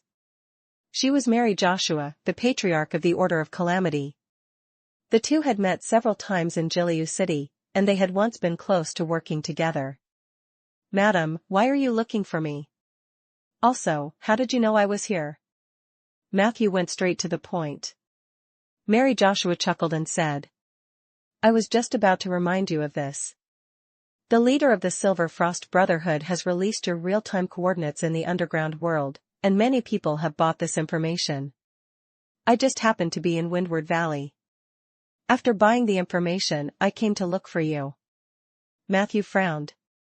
Fucking Setrunk. He's actually selling my coordinates? He suddenly reacted. This isn't the first time, is it? Mary Joshua nodded. This is the second time. The first time was sold by Shanair. Matthew said in surprise. Is there really someone willing to spend money to buy my coordinates? Mary Joshua's eyes moved, and her expression was subtle. Of course, and there are quite a number of them. I reckon he'll sell at least a few dozen copies in one go this time. He'll be able to make a lot of money. Under Matthew's puzzled gaze, Mary Joshua contacted him and said, You're famous now. Many people care about your position. In the past, wherever you went, it was easy to cause trouble. This is very unusual. Some of them bought your real-time coordinates to avoid you and avoid unexpected disasters. Matthew subconsciously touched his nose. It sounds like I've become a jinx. Mary Joshua said. To the people of the underground world, you are indeed a jinx, aren't you? But at least these people who bought your coordinates are harmless to you. But the others are different. They bought your coordinates because they want to kill you. You're currently ranked on the second page of the Dragon God Society's bounty list. The bounty is not low. To many outlaws, this is an irresistible temptation, hee. As they spoke, she even secretly touched Matthew's chest. However, Matthew slapped it away rudely. Seriously, and now, someone is trying to assassinate me? Let's not talk about success or failure. Aren't they afraid of Alliance's revenge? This is the prime material plane. Matthew was a little puzzled. Mary Joshua winked at him. Kiss me, and I'll tell you. Matthew pried open the flower bud and pretended to leave. Mary Joshua immediately said plaintively, The limelight of the Seven Saint Alliance is indeed unparalleled. Everyone knows the weight of the tree mages. If it's a neutral group, no one would dare to offend the Alliance. But what if the person who wants to kill you has a blood feud with the Alliance? For example, the Pentashade Dragon God Baruch and his newly established Dragon God Society. Baruch? Matthew recalled this name. This guy indeed had a huge grudge with the Alliance. When the higher-ups of the Alliance had free time, the first person they would deal with would be him. You might not know this, but because of his unyielding stance, after the Pentashade Dragon God Baruch was forced to become the representative of the Heavenly Palace Rebellion Alliance, he received the secret support of many factions. Abyss, Purgatory, Evil Spirits, Heavenly Palace, Storluck, practically all of the powers in the outer planes have given the Dragon God Society a great deal of support.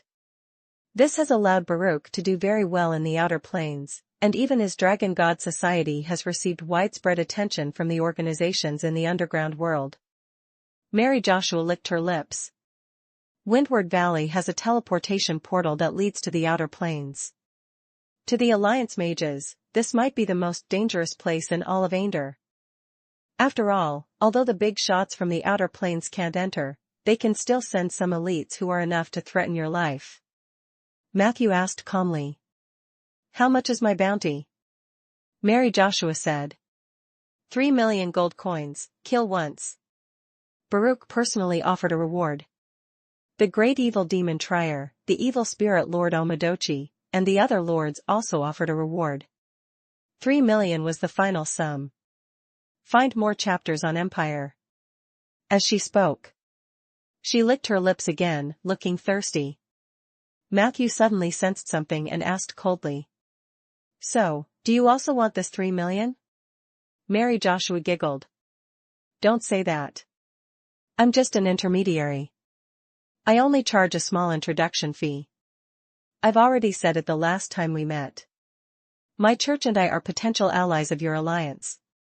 How could I do anything to hurt an ally? Don't you think so? Mr. Lance? As soon as she finished speaking, a light cough came from outside the flower bud. Immediately after, an extremely feminine voice was heard. Little Mary, you disappoint me. I thought I could watch a bed scene before I got down to business.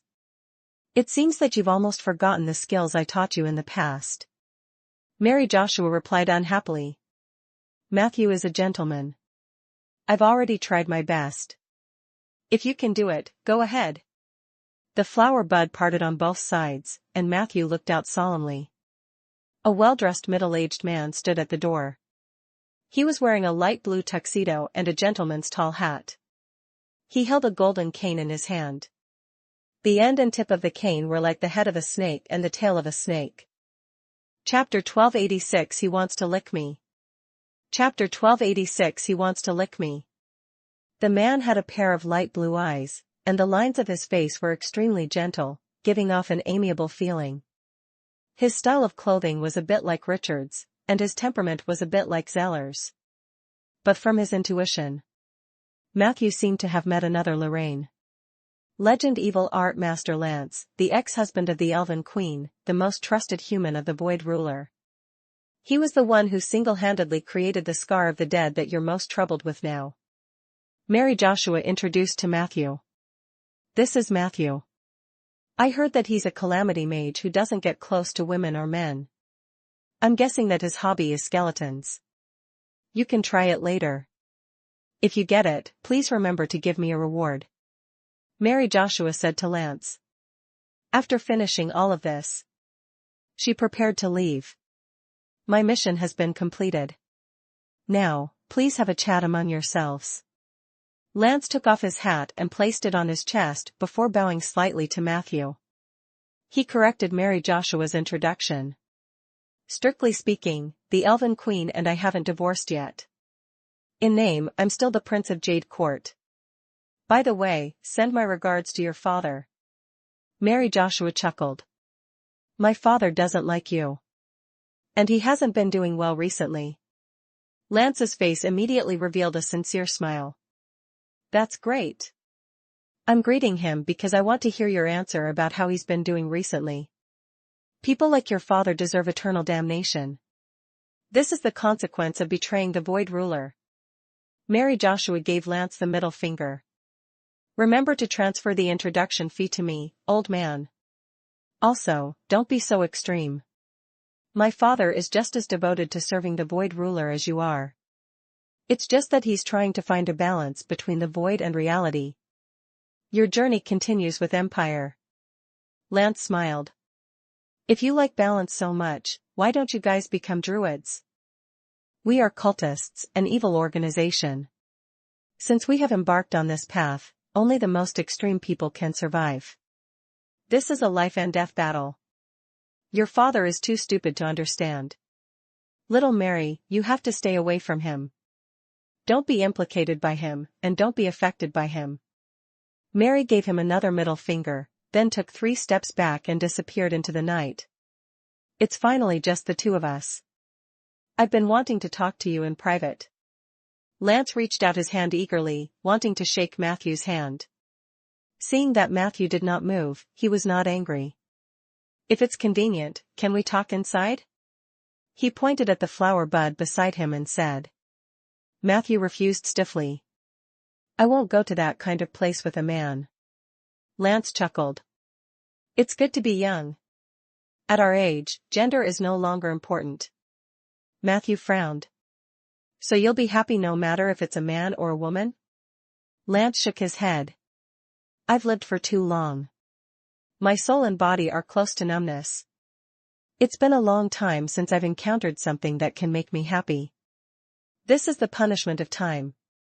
When you reach my age, you will understand that time is fair to everyone. You either die a heroic death or live a numb life.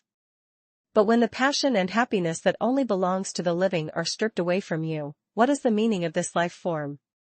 Matthew blinked. You didn't come to me just to talk about the philosophy of life, did you? Lance chuckled. Of course not. I just want to tell you that the Scar of the Dead project contains a shocking scam. Don't you want to know why Isabel gave you such an important task? Don't tell me you think you're unique. If you think that way, then I really feel sad for you. You have already become a lab rat for the higher-ups of the Alliance, but you still don't know about it. His voice was kind and gentle. It was as if the neighbor was complaining about the bad breakfast.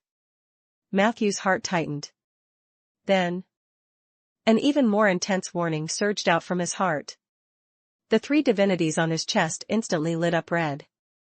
Warning, evil art master Lance is using bewitchment on you. Matthew's figure instantly disappeared.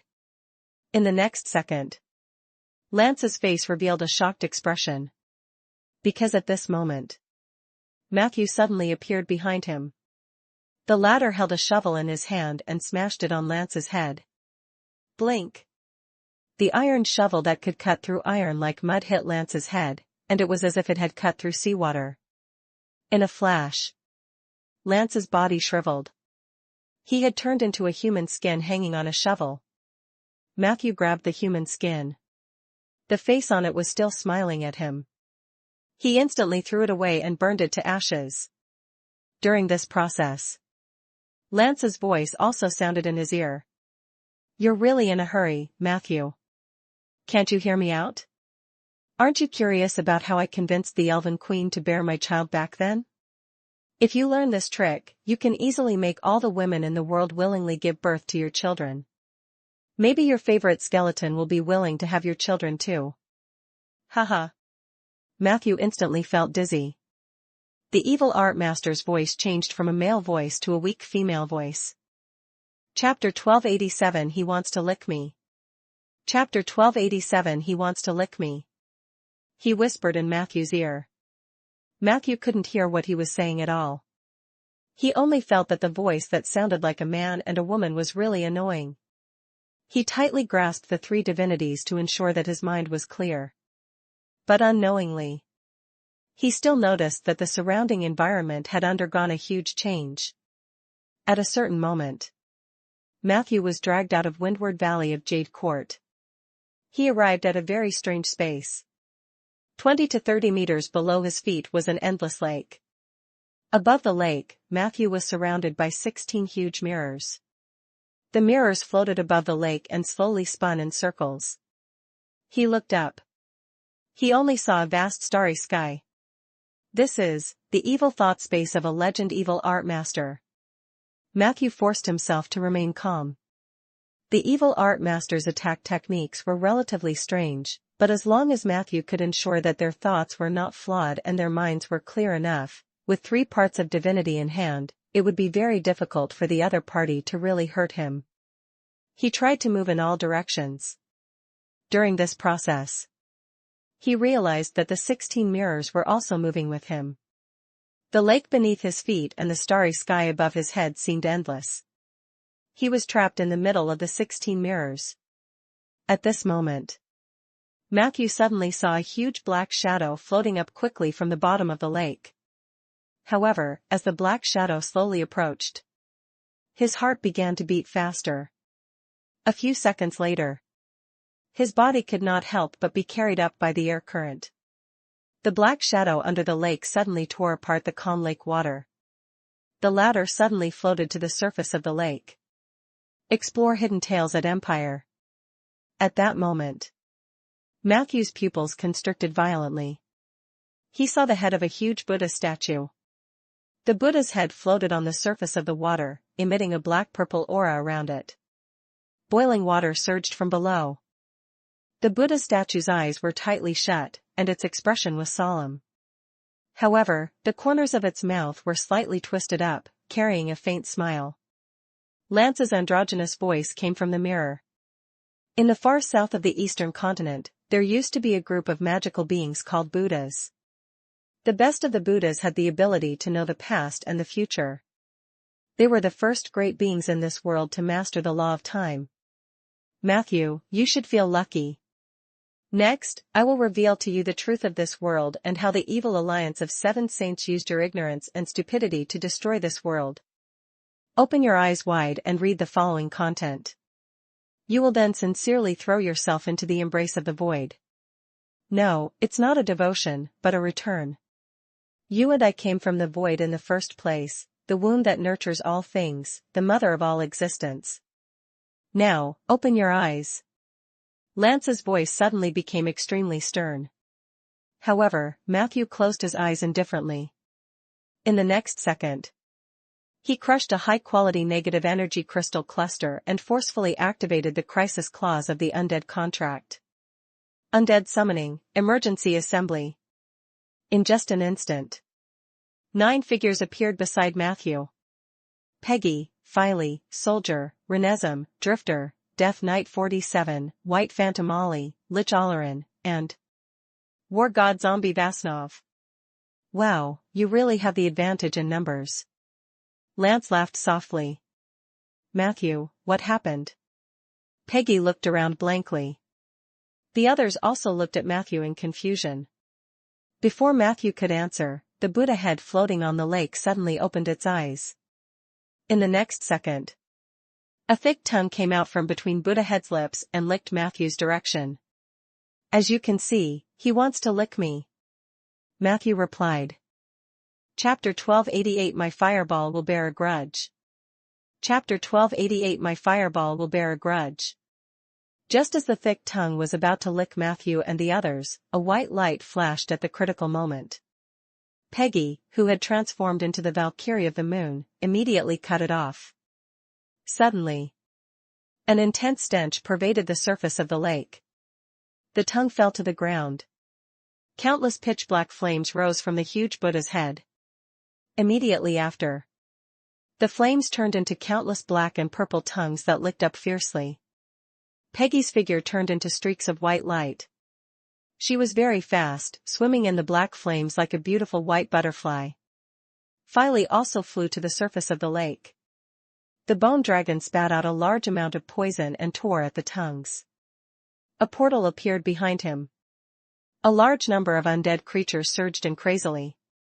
Above the lake, many undead creatures fell directly into the lake, but they looked like they could swim. They flopped a few times in the lake and actually crawled up the edge of the Buddha's head. For a moment, a large number of undead creatures crawled on the surface of the Buddha. They were like black and white maggots or ants, stubbornly resisting the attacks of the thick tongues on the Buddha's head. These tongues were indeed terrifying. However, the undead army was fearless. Under the command of Filey, the undead quickly gained the upper hand. A large number of tongues were cut off by the roots. Even the eyeballs in the Buddha head were dug out by Soldier and 47. Seeing that his underlings had shown their abilities, the situation was temporarily stabilized. Matthew also heaved a sigh of relief. He forcefully pressed down on the bamboo stick on his back. Ever since Lance appeared, this spiritual weapon was itching to teach the other party a lesson. However, Matthew felt that it would be a waste to use it just like that. Before coming to Jade Court, Matthew had done his homework on the evil art masters, and he was confident that he could deal with the legendary evil art masters with his own strength. Look at the commotion below. Olerin suddenly said. Discover exclusive tales on Empire. Do you need me to throw a fireball? Matthew shook his head. There's no need. However, I did encounter a special situation and might need your help, so I chose to summon everyone indiscriminately. I thought you wouldn't respond to my call. Olerin said matter-of-factly. Hey, Matthew, you're treating me like an outsider. I just like to sleep in. I'm not someone who's cold and heartless to my friends. But then again, your summoning this time is really not the right time. Matthew asked. What do you mean? What were you doing when I summoned you? Olerin said. I arrived at a brand new underground city. When I entered the city gate, I met a group of drows. They seemed to have heard of my name. When they saw me, they told me, you can't go in anymore. Matthew asked. Then how did you plan to respond? Olerin shrugged. I was going to stuff their mouths with fireballs. Look, I've already started creating one. No, I can't hold it in anymore. Boom. A fierce flame slid across the surface of the lake. A terrifying explosion spread over the surface of the lake more than 100 meters away. Countless water ripples swept out in all directions. It formed layers of waves that caved in. A large amount of white gas rose from the surface of the lake. Even Buddha Head and the nearby undead were affected. Sun explosion? Who are you? Why would a lich like you serve an ignorant mage? Lance's surprised voice came from the surrounding mirrors. However, Olerin did not answer him at all. Until Matthew pushed his shoulder. Only then did he realize. Oh, are you talking to me? But I only used an ordinary fireball. The 16 mirrors began to glow with a green light. As the surrounding light changed, the Buddha head on the lake also disappeared. Legend Evil Art Master Lance fell into a long silence. At this moment, the war god zombie Vasnov said. He changed his mind. He's planning to drag this out to exhaust you. If I'm not mistaken, this is the evil thought space of the evil art masters. Only evil art masters with extremely powerful mind power are qualified to create such a vast and incomparably real mind power plane. Matthew nodded at Vasnov. This is indeed an evil space. The person who pulled me in is Lance. Vasnov snorted. Ah, I remember him. He's a crafty lunatic. He slept with the Elven Queen, whom many people in the Heavenly Palace are after. He even almost made the Prime Material Plane a breeding ground for Void rulers. Matthew knew that Vasnov was definitely more authoritative than anyone else present in terms of knowledge. Previously, he had not recovered his memories, but now it seemed that he had recalled many things. Therefore, Matthew directly asked. How much do you know about evil art masters? Vasnov said indifferently. Evil art masters must be the strongest among humans. Only in this way can they sense the summoning of the extraterritorial master. Since they don't have the ability to cast spells themselves, they need to communicate with their masters to obtain spells. Because of these reasons, evil art masters don't have many spells, but each spell is usually very powerful. Evil art masters have extremely high mental strength. They will use many unimaginable methods to increase their mental strength. If it weren't for the fact that most of them don't have enough ether affinity, they would become a group that is even more powerful than mages. Chapter 1289 My Fireball Will Hold a Grudge. Chapter 1289 My Fireball Will Hold a Grudge. Olerin couldn't help but interject. So how do evil art masters usually train their mental strength? Vasnov glanced at him and replied. Experience life. From a certain perspective, the method of an evil art master to increase their mental strength is similar to the awakening of a warlock. They both require extreme emotions to stimulate themselves. However, evil art masters stimulate the soul, while warlocks stimulate the bloodline. As far as I know, some high-level evil art masters will experience different stimulations by attaching their souls to other people's bodies.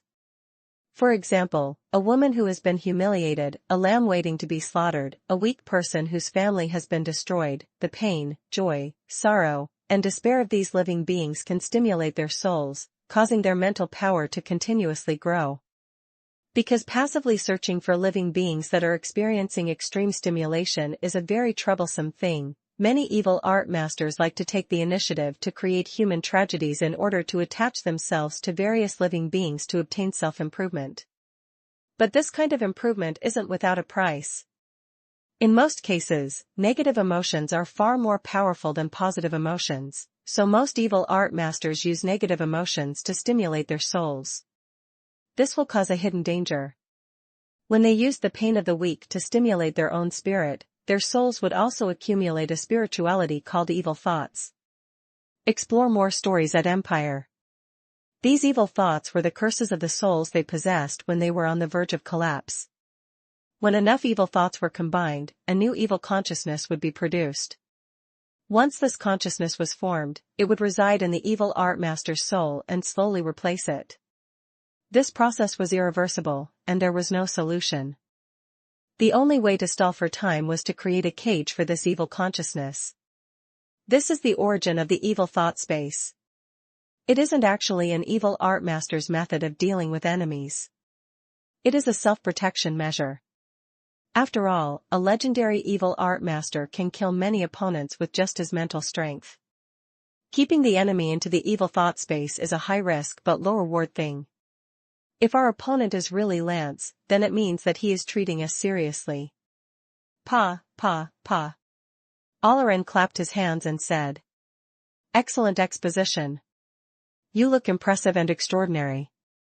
Did Matthew trick you into joining the team?" Matthew immediately corrected him. "Hey, Olarin, I did not trick you." Olarin looked at Matthew with a bitter look. "Yes, you did not lie to me. But you used force." Dasnov also looked at Olarin with interest. "Are you a legendary lich?" Then, he looked at Matthew. You are indeed more unscrupulous than I thought. Don't tell me you made this lich obey you through proper means." Matthew stretched out his hands to stop the two guys. His expression was quite serious. "Gentlemen, there's a legendary evil art master lurking beside us. Let's think about how to get rid of this evil thought space first." Dasnov looked calm. "Don't be nervous. The evil space isn't a divine kingdom. It doesn't have that much suppression of outsiders. Haven't you noticed? Our spells, abilities, and even physical attacks are all real and effective. This means that the evil art master's control over the evil thought space has not reached the level of altering the rules. This place will only suppress your concentration level and speed up the consumption of your spiritual energy. In here, his advantage is only his almost unlimited spiritual power. If I'm not wrong, he will use wave after wave of danger to consume us. When our spiritual power continues to decrease, our bodies will become more and more tired. At that time, it is possible that you will forever sink into this illusion. But you have divinity in your hands, so you can drag it out for a very, very long time." Matthew knew that Dasnov definitely had a way to deal with the evil art masters. "If you have something to say, just say it." Matthew talked to him while keeping an eye on the changes around him. He didn't know if it was Olarin and Dasnov's presence that shocked Lance. After the fireball from before, time seemed to have stopped in the evil space. Except for the green light. Matthew did not sense anything. Dasnov said, "I really didn't expect Lance to send you to the space in front of him. We can try to find his spiritual source here. This isn't difficult." The evil art master's spiritual source often coexisted with their evil thoughts, and evil thoughts were the most conspicuous existence in the evil thought space. We just need to find Lance's evil thoughts. And we would be able to find his spiritual source. After that, I can teach you a method. Through this method, you can directly devour Lance's spiritual source. Although it was possible that you might be contaminated by evil thoughts, as long as you don't do it often, this evil thought won't grow. The spiritual source that you devour will greatly increase your spiritual power and thus increase your focus. I think for any mage, this is a great opportunity, right? As he spoke, his gaze wandered around the 16 mirrors. Most people might think that these mirrors are used to deal with outsiders. Actually, no, these mirrors are cages used by evil art masters to trap evil thoughts. Chapter 1290 My Fireball Will Hold a Grudge. Chapter 1290 My Fireball Will Hold a Grudge. His spiritual source is in a subspace behind these 16 mirrors. Do you want to have a taste of an evil art master? Dasnov's voice was full of temptation. Matthew was unmoved. State your conditions. Dasnov immediately said. I'll bring you to the spiritual source and teach you the secret technique of devouring it, but you have to give me half of Lance's spiritual power. Matthew raised his eyebrows. At most a quarter. Dasnov said without thinking. Deal. Matthew was puzzled. Is your bottom line that low? Dasnov said. You're the boss. You have the final say. To me, no matter how much I get, it's a profit. Matthew didn't even have the time to feel that this guy's mentality was quite good. The surrounding illusion suddenly disappeared. Immediately after, a huge force pushed them out from somewhere. "Hey, don't, let us in." Vasnov hadn't finished speaking. Matthew's feet landed firmly on the wooden floor. He looked around. The door to the empty flower bud was still open. They had already returned to Windward Valley. However, Matthew's sudden appearance with a wave of undead instantly caused some panic in the valley, especially with Filey's huge size and terrifying image, which caused continuous screams. Matthew turned a blind eye to it, because he once again sensed the aura of a legendary evil art master. Lance, who was wearing a gentleman's suit, stood expressionlessly at the edge of the wooden platform. His gaze was a little complicated. The Valkyrie of the Moon, the legendary Lich, the false god whose mental power is so powerful that no one can understand. The content of your discussion just now scared me. I really didn't expect that a necromancer who hasn't even reached the legendary realm could have such outstanding undead like you. To be honest, I want to be friends with a few of you. Actually, without Matthew, you guys can live very well. Isn't that right? As soon as he finished speaking, Matthew's heart was suddenly filled with alarm. Warning, evil art master Lance is using bewitchment and instigation on your followers. He tried to turn your followers. Your ability, utmost defense, tower and territory, has taken effect. Your followers are immune to the bewitchment and instigation of the evil art master Lance. Your Minotaur authority progress has increased by 11%, resistance. Current progress, 55%. Trying to turn my followers against me? Matthew's heart was filled with anger. He pulled Olarin's sleeve and said, "Fuse with me." Unexpectedly, the latter said with a troubled expression, "I don't think that's a good idea, Matthew." Matthew could only take a step back and point at Lance. "Hit him with fireballs. Remember to aim correctly." Olarin said straightforwardly. "No problem." Lance's expression instantly changed. He could not help but roar. "Matthew, your methods are destined to be futile against the scar of the dead. And what you're doing will anger many people. Don't you know how many people want to kill you? You've become Isabel's chess piece. It's not too late to turn back now." Facing the bewitchment of the evil art master, Matthew raised his hand.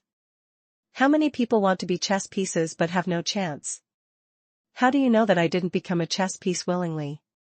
In the next second, 8 tentacles swept out from below the wooden platform and grabbed the evil art master's body. Lance's windbreaker suddenly shriveled. Crackling. A few gold coins fell to the ground. Vasnov glanced at it and said, "It's a clone. His main body has already left the material world. What a cautious fellow.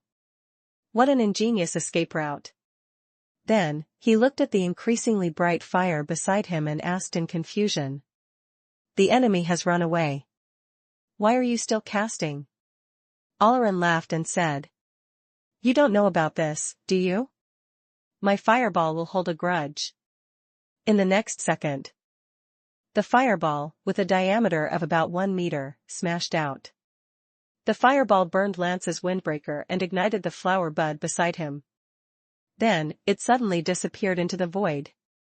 2 minutes later, a message suddenly flashed across Matthew's data panel. "Hint, your partner, Olarin, has destroyed the Three-Eyed Tavern in the Sampan Plain. Evil art master Lance was hit from the back by the fireball and was seriously injured. He also lost his hair. Evil art master Lance's hatred towards you +10. The dragon god will have +1 hatred towards you. A fireball that could attack across planes? It was a little ridiculous." At this moment, Matthew and the others had already left the platform. After confirming that it was safe, he sent most of the undead back to their original place, leaving only Peggy, Olarin, and Vasnov. "So does the method you mentioned before that can devour the spiritual source of others really exist?" Matthew asked Vasnov. The latter nodded and said, "Of course. Haven't you heard of the Sea Elven meditation technique? Matthew was slightly shocked. The principle of the Sea Elf meditation technique is to devour the spiritual strength of others? Vasnov chuckled. Then do you think there are other ways to quickly increase spiritual power in this world? The people who first created this secret method did not want outsiders to know the secret, so they deliberately created confusion when it came to the naming convention. They did not want the secret method to be widely spread. Olerin asked curiously. Is it because they were afraid that once the secret technique spreads, the entire world will become a world where people feed on each other mentally? Chapter 1291 My Fireball Will Hold a Grudge. Chapter 1291 My Fireball Will Hold a Grudge. Vasnov shook his head. No. They were worried that after the others obtained the secret technique, they would consume the Sea Elves' targets before the Sea Elves had the chance to feast. Matthew shuddered after hearing this. What kind of race were the Sea Elves? Why were the Sea Elven meditation technique and the Sea Elven reincarnation technique so strange? He glanced at Vasnov. Perhaps the name of this secret technique was not as simple as the creator trying to confuse outsiders. Then pass the secret technique to me first. Matthew muttered. Peggy asked curiously. But weren't we all chased out of that space? Matthew shrugged. I left 2 spell coordinates in his evil space. I might be able to visit it in the future. Olerin also smiled and said. What a coincidence. I also left 2 transparent bones on the lake. Peggy looked at Matthew and then looked at Orlin. She couldn't help but comment. The 2 of you are really on the same page. Then, she hooked her arm around Vasnov's shoulder and said. Fortunately, there are 2 simple-minded existences like us. We can make our party not seem so evil. However, at this moment, Matthew and Olerin's expressions changed. Damn it. My spell coordinates have been discovered. Matthew sighed. Olerin was also a little dejected. My bones are the same. At this moment, Vasnov quietly left Peggy's arm and gave Matthew a look. Matthew understood and threw down an upgraded version of the soundproof barrier. I left a spiritual power worm inside. I controlled the worm to hide in a mirror. He hasn't discovered my existence yet. Vasnov whispered. I'm looking for his spiritual source. When I find it, we'll directly teleport over and eat him up. However, I need some time. The worms are very slow. 3 days at most. Matthew looked at him suspiciously. Are you sure it's not because you've already found the spiritual source and are secretly eating it for yourself? Vasnov said helplessly. We have signed a deep contract. You can also control the worms I release. Wait, you can look, but don't touch them. I'm afraid he'll find out if you control them. Matthew thought. Through his contract with the warlord zombie, he found a new perspective. It was a worm swimming on a pitch-black water surface. He directly took over Vasnov's perspective and authority. After confirming that the latter was not lying, he retreated from the worm's vision with satisfaction. The data panel showed. Tauren element +1. Goodness. Does this count? Matthew couldn't help but plan to control the worms for a while longer. He then left the somewhat chaotic Windward Valley. When he returned to the mage camp near the Scar of the Dead, Peggy asked. That smug sissy said this was just a warning. What do you plan to do next? Matthew also quickly thought about this problem. Setrunk, the Silver Frost Brotherhood behind him, the evil Mage Lance, the Order of Calamity, the Wood Elves Elder Council, Baruch's Dragon God Order, the entrance to the astral world, and other potential enemies, the small Windward Valley could no longer be described as a place that hid evil. This group of lunatics was the Alliance's mortal enemy. Evil Artmaster Lance's attack this time was more like a sounding horn. Countless people were eyeing him from behind. If Matthew had done nothing, similar things would have happened more and more. He couldn't back out. However, this meant that he would have to face an all-pervasive assassination attempt. Unless I plan to strike first. Matthew made a decisive decision. Peggy asked. Tomorrow? Matthew shook his head. Now. As he spoke, he took out a pen and paper and began to write. Help me issue this emergency recruitment order for the Alliance's mages. I'm now a second-class councilman, so I have this authority. Ordinary members of the Scar of the Dead project? There's no need to call them, and I have other arrangements for them. Take this back to the cemetery, then look for Fandral or David in the Cauldron House. The sooner, the better. Me? Of course, I have other missions. Enjoy exclusive content from Empire. Matthew quickly finished writing a scroll and handed it to Paige. A moment later, his figure disappeared into the night. An hour later. A shocking piece of news spread throughout the Jade Court and its surrounding areas. When Tree Master Matthew was having fun in Windward Valley, he was attacked by Legend Evil Mage Lance, which caused a riot in Windward Valley. The latter managed to escape unscathed from this attack. As for the former, he was seriously injured. Although his life was not in danger at the moment, he would need a long time to recover. For this reason, even the newly restarted S-Class project might be implicated. Once this news spread, the higher-ups of Jade Court and many factions in the south were trying to confirm whether it was true or not.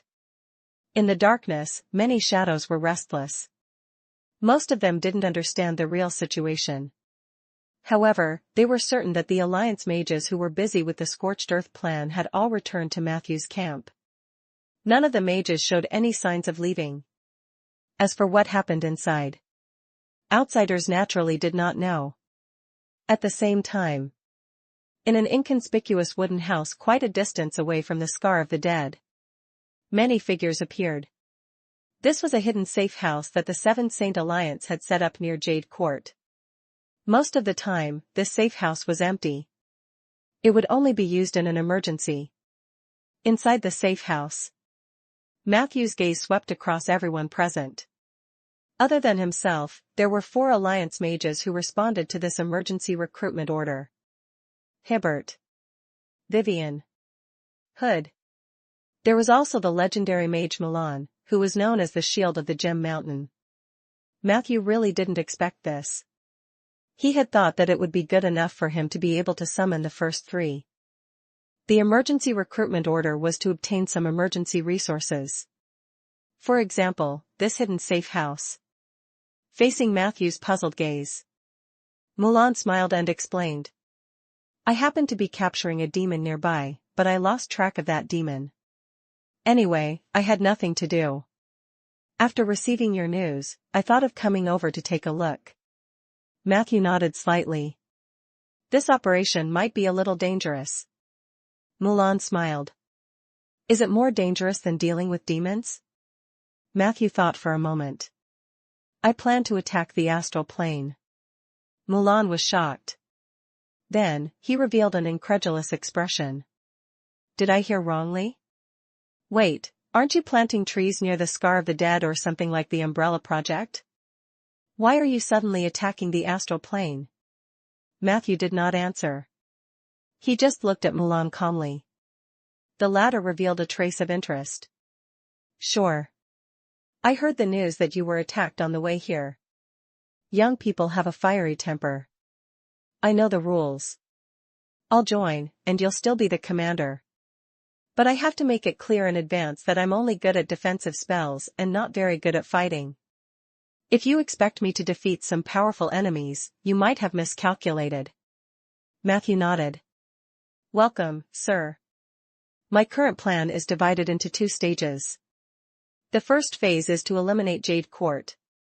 The focus is to strike the evil organizations in Windward Valley. The second stage is to find the passageway connecting Windward Valley to the astral plane. After that, we'll go straight to destroy the place called the Sampan Plane. Mulan asked. So, we'll proceed with the first phase soon? Matthew shook his head. I plan to carry out both stages at the same time. Do you have any ideas? Chapter 1292 Troll Passage and Reorganizing Public Order. Chapter 1292 Troll Passage and Reorganizing Public Order. While the others were still thinking, Mulan, who had the most experience, asked. There are a few questions. First of all, is this an emergency operation or a long-term operation? Secondly, will this operation be carried out in the name of the Alliance or in your private name? If you plan to do it in the name of the Alliance, have you gotten permission from the Alliance? Or are you planning to use your emergency privilege as a second-class counselor? Thirdly, what is the name of this operation? Fourth, according to the 2 stages you just described, I think we need more people. Matthew nodded lightly. As expected of a legendary mage. Not only was Mulan experienced, but he also reacted quickly. The questions he asked were indeed things that he should have thought about before making a move. Matthew answered one by one. This is an emergency operation. It's estimated that it won't take more than 3 days, and the longest time will not exceed a week. It's done in private. The way to describe it is revenge. The target of capture and attack is everyone related to the evil art master Lance. Of course, I will set the criteria for who is related to Lance. As for extra manpower, I don't think we need too many. Tyrast's daughter will lead the Windchasers in maintaining basic law and order. We only need to fight criminals. Mulan asked another question. According to the inclination you've shown so far, you should be preparing to end the battle quickly. I have no problem with the astral plane, but shouldn't you give us a list of targets in advance? Matthew continued to nod. I've already asked someone to prepare the list. I expect it will be delivered to you before the operation. It's worth noting that although I'm a little emotionally unstable because of the attack, we should try not to expand our revenge. We should only target the evil forces in Windward Valley and try not to affect other places in Jade Court. This is not good for our operation. Hearing this, Mulan showed a hint of approval. I don't have any other questions at the moment. Vivian continued. How should we deal with the people on the list? What if they resist when we capture these people? Matthew had already prepared a solution. Our usual procedure is to arrest the targets and send them to prison. If they resist, you can kill them on the spot. Vivian reminded. Jade Court's prison isn't very secure. According to what you said, the prisoners will just be sent in and sit there for a few days before being secretly released, right? Matthew had naturally considered this issue. I've already contacted Mount Black Sua Fortress and White Snail Prison. There's no reply from Madame Qin Wuyue, but Madame Hera, the warden of Mount Black Sua, has expressed her willingness to send 2 magic ships to pick up these prisoners. Mulan narrowed his eyes. There seemed to be confusion in his eyes, but he did not ask. Matthew knew what Mulan was thinking. Mount Black Sua was currently in chaos. Due to financial reasons, this notorious prison should not be willing to accept new prisoners. Of course, Matthew knew this too. Therefore, when he wrote the urgent magic letter to Hera, he did not mention arranging for these prisoners to be sent to the prison of Mount Black Sua. He only asked Hera for 2 magic ships that were about to be scrapped. If a magic ship had been in disrepair for a long time and was flying in the sky, it was normal for it to accidentally fall and explode. Matthew had no intention of letting these elves, who were related to the Lance, continue to live. The reason why he pretended to get 2 magic ships was to give Tyraste some face and also to help Hera get rid of some of her burdens. If the Alliance's magic ship crashed during the operation, they could at least get some funding subsidies. However, if it was a normal scrap, find adventures at Empire, the economic benefits would be much smaller. Not to mention that Matthew had also suggested that he would pay for them, so of course, Hera wouldn't disagree. Of course. The criminals would definitely have to pay for the extra money. Matthew couldn't be doing charity, could he? He was clearly the victim of the evil art master incident. He answered a few more questions. Hibbert asked. Wouldn't it be a disgrace to the elves if we carry out such an operation in Jade Court's territory? I heard that Tyraste is very powerful and is very old-fashioned. He won't be angry out of humiliation and look for you to take revenge, right? Matthew smiled. Don't worry, he can't wait for me to raise my butcher's knife. At this moment, Matthew had already come to his senses.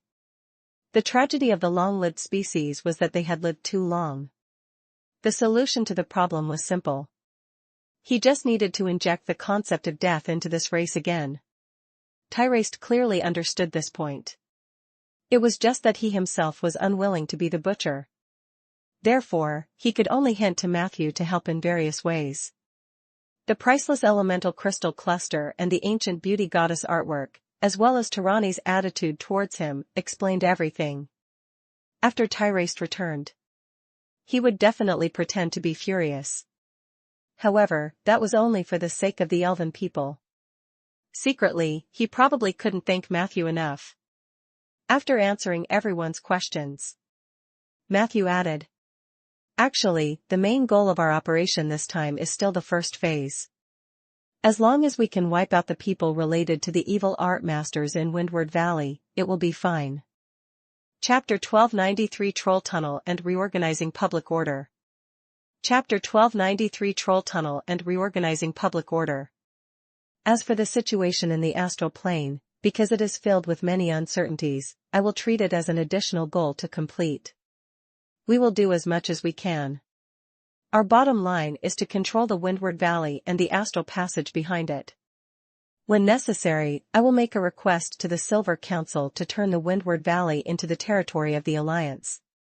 Mulan reminded him. The last point you mentioned isn't that easy to realize. Matthew smiled. Because it's not easy, I left it to the Silver Council. Why? I was assassinated at the front line, and I was injured. I led the team to fight against the evil organization to the end.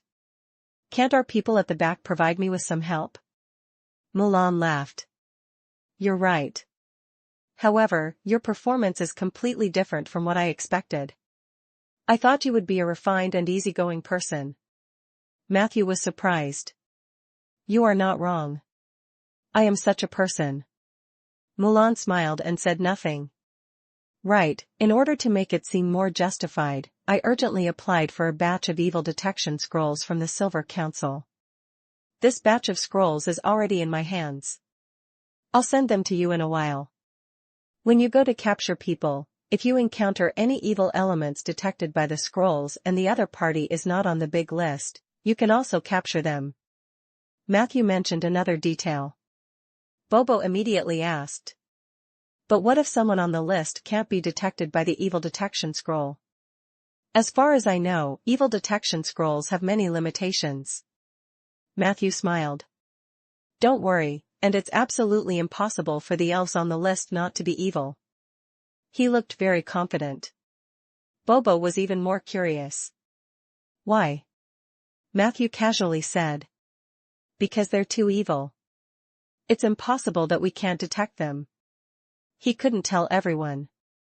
He sold the evil detection scrolls as soon as he got them, right? The next thing he distributed to everyone was the red light scroll he had bought from the Alliance store. These were all cheap goods that the apprentices of a certain magic academy in the south used to practice making scrolls. One evil detection scroll could buy a ton of red light scrolls. As for the people on the list, they were all enemies. Who cares if they were evil or not? Matthew was already very considerate by buying an additional batch of red light scrolls. The Silver Council should really give me an award for maintaining the image of the Alliance. If it were any other mage, they definitely wouldn't be as flawless as I am. At this moment, there was a crisp bang. A magic letter with wings appeared in the safe house. Immediately after, Isabel's voice rang out. Go ahead and do it. I can guarantee you that enemies above superior legend will not appear in front of you. Don't disappoint me, Matthew. Hearing this, the mage's spirits were lifted. Matthew also smiled bitterly. To be honest, I'm suddenly feeling a little pressured now. Lumiere, who did not understand the inner workings of the Alliance, patted him on the shoulder and comforted him. Don't worry. We'll all stand by your side and support you. As for the pressure, are you worried that this operation will cause too many casualties? Matthew shook his head and sighed. I'm afraid that if I kill too little, I won't be able to get past teacher. Lumiere was slightly startled. Is this the style of the Seven Saint Alliance? Bobo casually poked his waist. Welcome to the world outside the jungle. Matthew concluded. We'll meet here in 2 hours. After that, I'll assign tasks and make the final preparations before the operation. Now, you can go and replenish your supplies. Vivian asked. What about you, Matthew? Matthew replied. I'll go get the name list. To the east of the Green Court of Jade. In a grey mage tower that seemed out of place with the surrounding buildings. Alan made Matthew a pot of tea. Then, she revealed an embarrassed expression. I heard that you were attacked. I'm sorry. I should have accompanied you the entire time when I knew you were coming. Matthew shook his head. Don't say that. I know you're in a difficult position. After all, they're your clansmen. Alan bit her lip. But I'm also a mage of the Alliance. She looked very guilty and conflicted. She didn't dare to look Matthew in the eye. Matthew smiled and said. Sometimes, running away isn't shameful. You should know that even Tyraste left this city in the name of slaying dragons. You don't have to blame yourself for this. This is human nature. Hearing this, Alan's mood seemed to ease up a little. She looked at Matthew gratefully, and then a trace of anger appeared on her face. I really didn't expect them to dare to invite that evil art master back. Sigh, I almost went crazy when I heard this news. I didn't even know how to explain it to you. In the end, I could only choose to run away. I know what kind of place Windward Valley is. I've always known about it. However, every time I wanted to shut down that filthy place, the Elders Guild would always use the excuse of lacking money to shut my mouth. They told me that if Windward Valley was closed, the willow leaf mechanism would stop working for half a year, and many elves would lose their jobs or even starve to death. I don't understand how they calculated it. They are clearly all wealthy. Chapter 1294 Troll Passage and Reorganizing Public Order. Chapter 1294 Troll Passage and Reorganizing Public Order. Alan complained for a long time. Compared to Tyraste's reserved attitude, Alan was much more straightforward. However, the observant Matthew could also see that this half-elf mage with the title of Winter Moon was actually similar to Tyraste in terms of feelings towards his clansmen. They all knew where the problem was and how to solve it, but they were unwilling to do it themselves. They didn't even dare to face it. Alan's emotions were very unstable. Matthew had to comfort her. Fortunately, after a while, she seemed to have returned to normal. Matthew immediately asked. How much do you know about the sampan plain behind Windward Valley? Alan thought for a moment. Not much. But I know that it's a springboard to other planes in the astral world, a springboard that the Alliance has tacitly agreed to. The most important reason for the existence of the sampan plane is that it provides a black market for trading astral resources. Since the Alliance has openly prohibited trading with the astral forces, but the objective needs of the mages are there, various black markets have emerged. The Windward Valley black market and the sampan plain behind it are the largest trading places for astral resources in the south. The Seven Saints should be aware of this. They chose to turn a blind eye because they might have their own channels to obtain resources from the astral plane, but the other intermediate and advanced mages don't. For some reason, they couldn't sell astral resources openly, so this black market became more and more prosperous. You know that once the black zone spreads out, it will attract many flies with the same bad taste. It's the same for the Windward Valley. Those evil guys usually know their limits. They almost never leave the wall of the giant tree, and I never enter the Windward Valley. At this point, she looked at Matthew apologetically. I should have reminded you. I thought someone would tell you the inside story of Windward Valley. Matthew looked calm on the surface. However, he couldn't help but curse in his heart. Only you elves know what Windward Valley is like, but elves are more concerned about their reputation than anything else. If you, a half-elf, aren't willing to tell me, why would the other purebred elves mention it to me? It was ridiculous. Jade Court nurtured such a huge underground illegal place. Matthew actually found out about it from Setrunk, the gang leader. So, how is the Windward Valley connected to the Sampan Plain? Matthew asked the key question. Alan answered without hesitation. Troll Corridor. That's a very special underground passage. As long as you walk through the Troll Corridor and cross the amniotic lake in the middle by boat, you'll be able to reach the Sampan Plain directly. Matthew was puzzled. Troll Corridor? Amniotic lake? Alan's face quickly turned red. Yes. In the legends of the trolls, that underground tunnel was dug out by the penises of the trolls.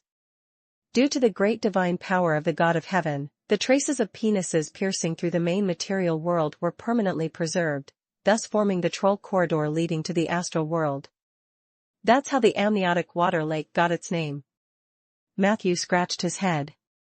Isn't this a little ridiculous? Alan immediately said. I think so too. However, there are indeed many strange things about that underground passage. The Alliance had conducted research on it a long time ago and found that with the spells and powers the Alliance currently has, they were unable to close or even control that passage. Fortunately, the people of the astral plane are also unable to control this passageway. It's as if it's born from the heavens. Only those who follow the rules of the passage have the opportunity to enter and exit the astral world at a specific time every day with the help of the fluctuations of the astral world tide. It is important to note that when crossing the amniotic lake by boat, everyone's strength will be suppressed to the level of level 1. I heard that someone tried to lure the enemy into the lake and then use the characteristic of suppressing strength to kill the enemy when they were unprepared. In short, it's a rather dangerous lake. Even an experienced astral broker would be very cautious about the journey on the lake. Matthew nodded slowly. Then, he asked about the situation in the Sampan Plain. Alan replied. Strictly speaking, the Sampan Plain is just an incomplete half-plane. It's like a pendulum swinging left and right. The left side is the material world, and the right side is the astral world. The reason why it's called a sampan is because of the characteristic of this half-plane drifting between the astral world and the material world. The sampan plane mainly has 3 medium to large gathering places. They are Violent Dragon Town, New Moon Mountain, and Night Angel City. Violent Dragon Town is the territory of the astral draconids. The faction behind it is the Pentashade Dragon God Brook and his Dragon God Society. There are a large number of astral humans and evil spirits active in the New Moon Mountain, as well as some wild boar men. The evil spirit that rules the New Moon Mountain is the offspring of the great evil spirit, Omadochi. The city of Night Angels is a place where the good and the bad are mixed together. It has the largest population and a variety of races and powers. It was once the territory jointly managed by the gods of the Heavenly Palace. Now, it has almost become the ruling place of the Midnight God. Matthew clicked his tongue after listening to the conversation. Good heavens! Why were they all old acquaintances? Alan looked at him with bright eyes. Are you planning to attack them by asking about this? Chapter 1295 Troll Tunnel and Reorganizing Public Order. Chapter 1295 Troll Tunnel and Reorganizing Public Order. Matthew shook his head. I don't have that plan yet. But for Evil Art Master Lance to be able to come and go freely in Windward Valley, there must be a considerable number of elves providing cover for him. If possible, I hope you can give me a list of suspicious people related to Lance. If it's not convenient, then forget it. I can find it myself. Matthew said casually. Alan understood what he meant. Her face tensed up, and she hesitated for a moment before she gritted her teeth and said, I really don't understand these things. I don't have a specific suspect either. I've been staying in the Mage Tower all this time. I haven't been anywhere. If we're talking about the elves who colluded with the evil art masters, the 3 elders of the Elder Council shouldn't be able to escape. They're the only ones I know. Matthew nodded seriously. Since that's the case, I'll start investigating the 3 upper elders first. He stood up to shake hands with Alan and said sincerely, Thank you, Alan. The latter looked ashamed. sorry that I couldn't help. For the next investigation, remember to call me if you need anything. Matthew smiled and said. Definitely. After saying that, he left Alan's mage tower. Before he came, Matthew was actually a little suspicious of Alan. After all, he had been in Jade Court for so long, but she had never taken the initiative to show herself, and the two of them had never met by chance. This meant that Alan was avoiding him. Matthew even suspected that Alan had been brainwashed by the evil art master. However, after coming into contact with her, Matthew immediately denied this judgment.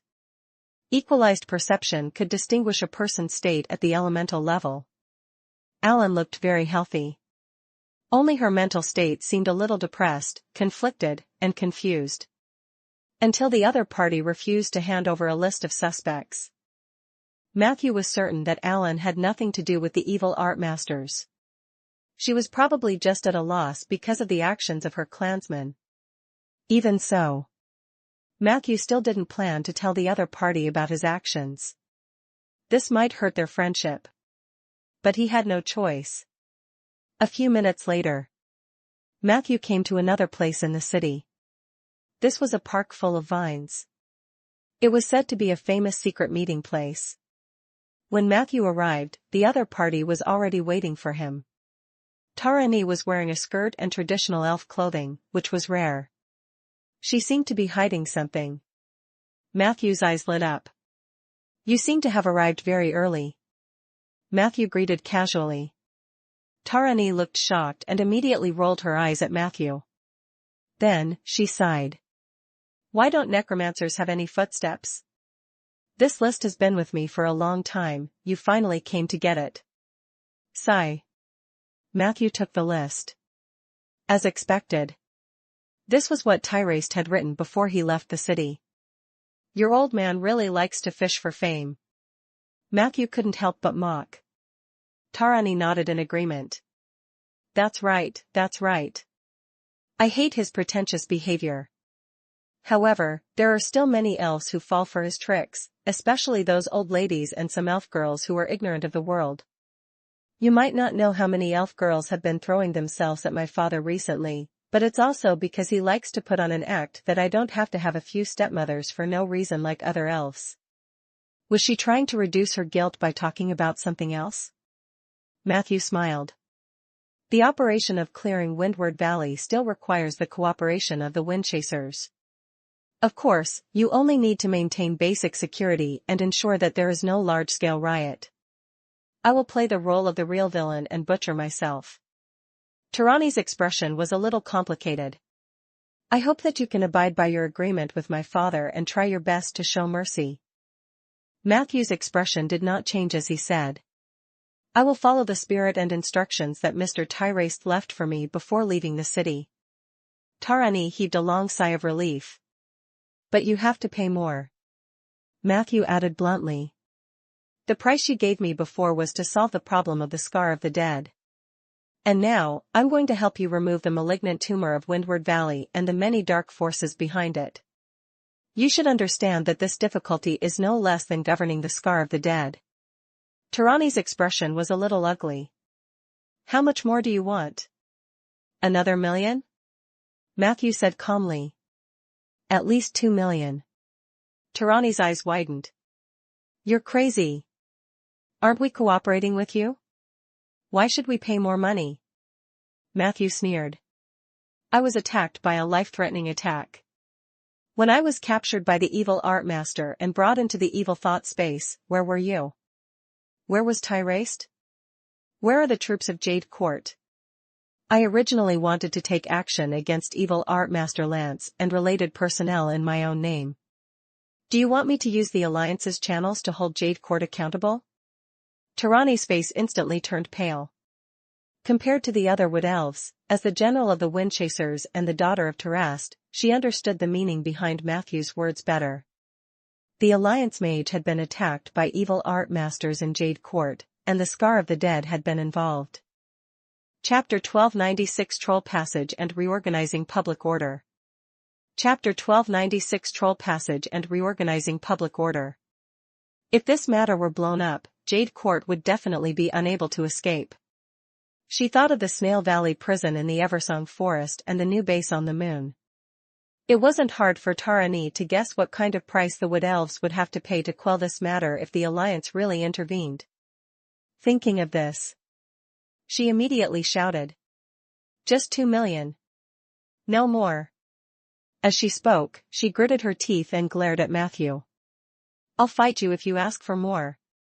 Matthew smiled and extended a hand. "Hand it over." Tarani said angrily. "Hand what over?" "My father didn't expect you to be so greedy. He only prepared those things from before." Matthew didn't care. "Then how are you going to pay the 2 million? Tarani snorted. "When we occupied Willow Leaf Branch, we obtained some stolen money. They are all rare magic materials, scrolls, and elemental crystals. If the number is not enough, I will add some adamantine, mithril, or other metal materials. Is that okay?" Matthew nodded. "Go get it now. Also, you can inform your troops to start a secret operation. If word gets out, then the Alliance will have to intervene." Tarani gnashed her teeth in hatred. "I know. Damn necromancers." Midnight. Windward Valley, 7 Luminaries Field, a sealed treehouse. The shadows of the people were flickering under the candlelight. 3 elderly elves sat at a long conference table. They looked very tired, as if they had just experienced something very difficult. On the other side of the long table were 4 figures. One of the figures had a physical body, while the other 3 were purely projections. From time to time, ghostly discussions could be heard in the secret room. The representatives of several parties expressed their opinions on a certain topic. However, at this moment, a serious voice suddenly sounded. "No." The Windchasers suddenly entered Windward Valley in large numbers. "Matthew might be going after you." The 3 elderly elves looked at each other. The oldest one even yawned. "How is that possible? Matthew?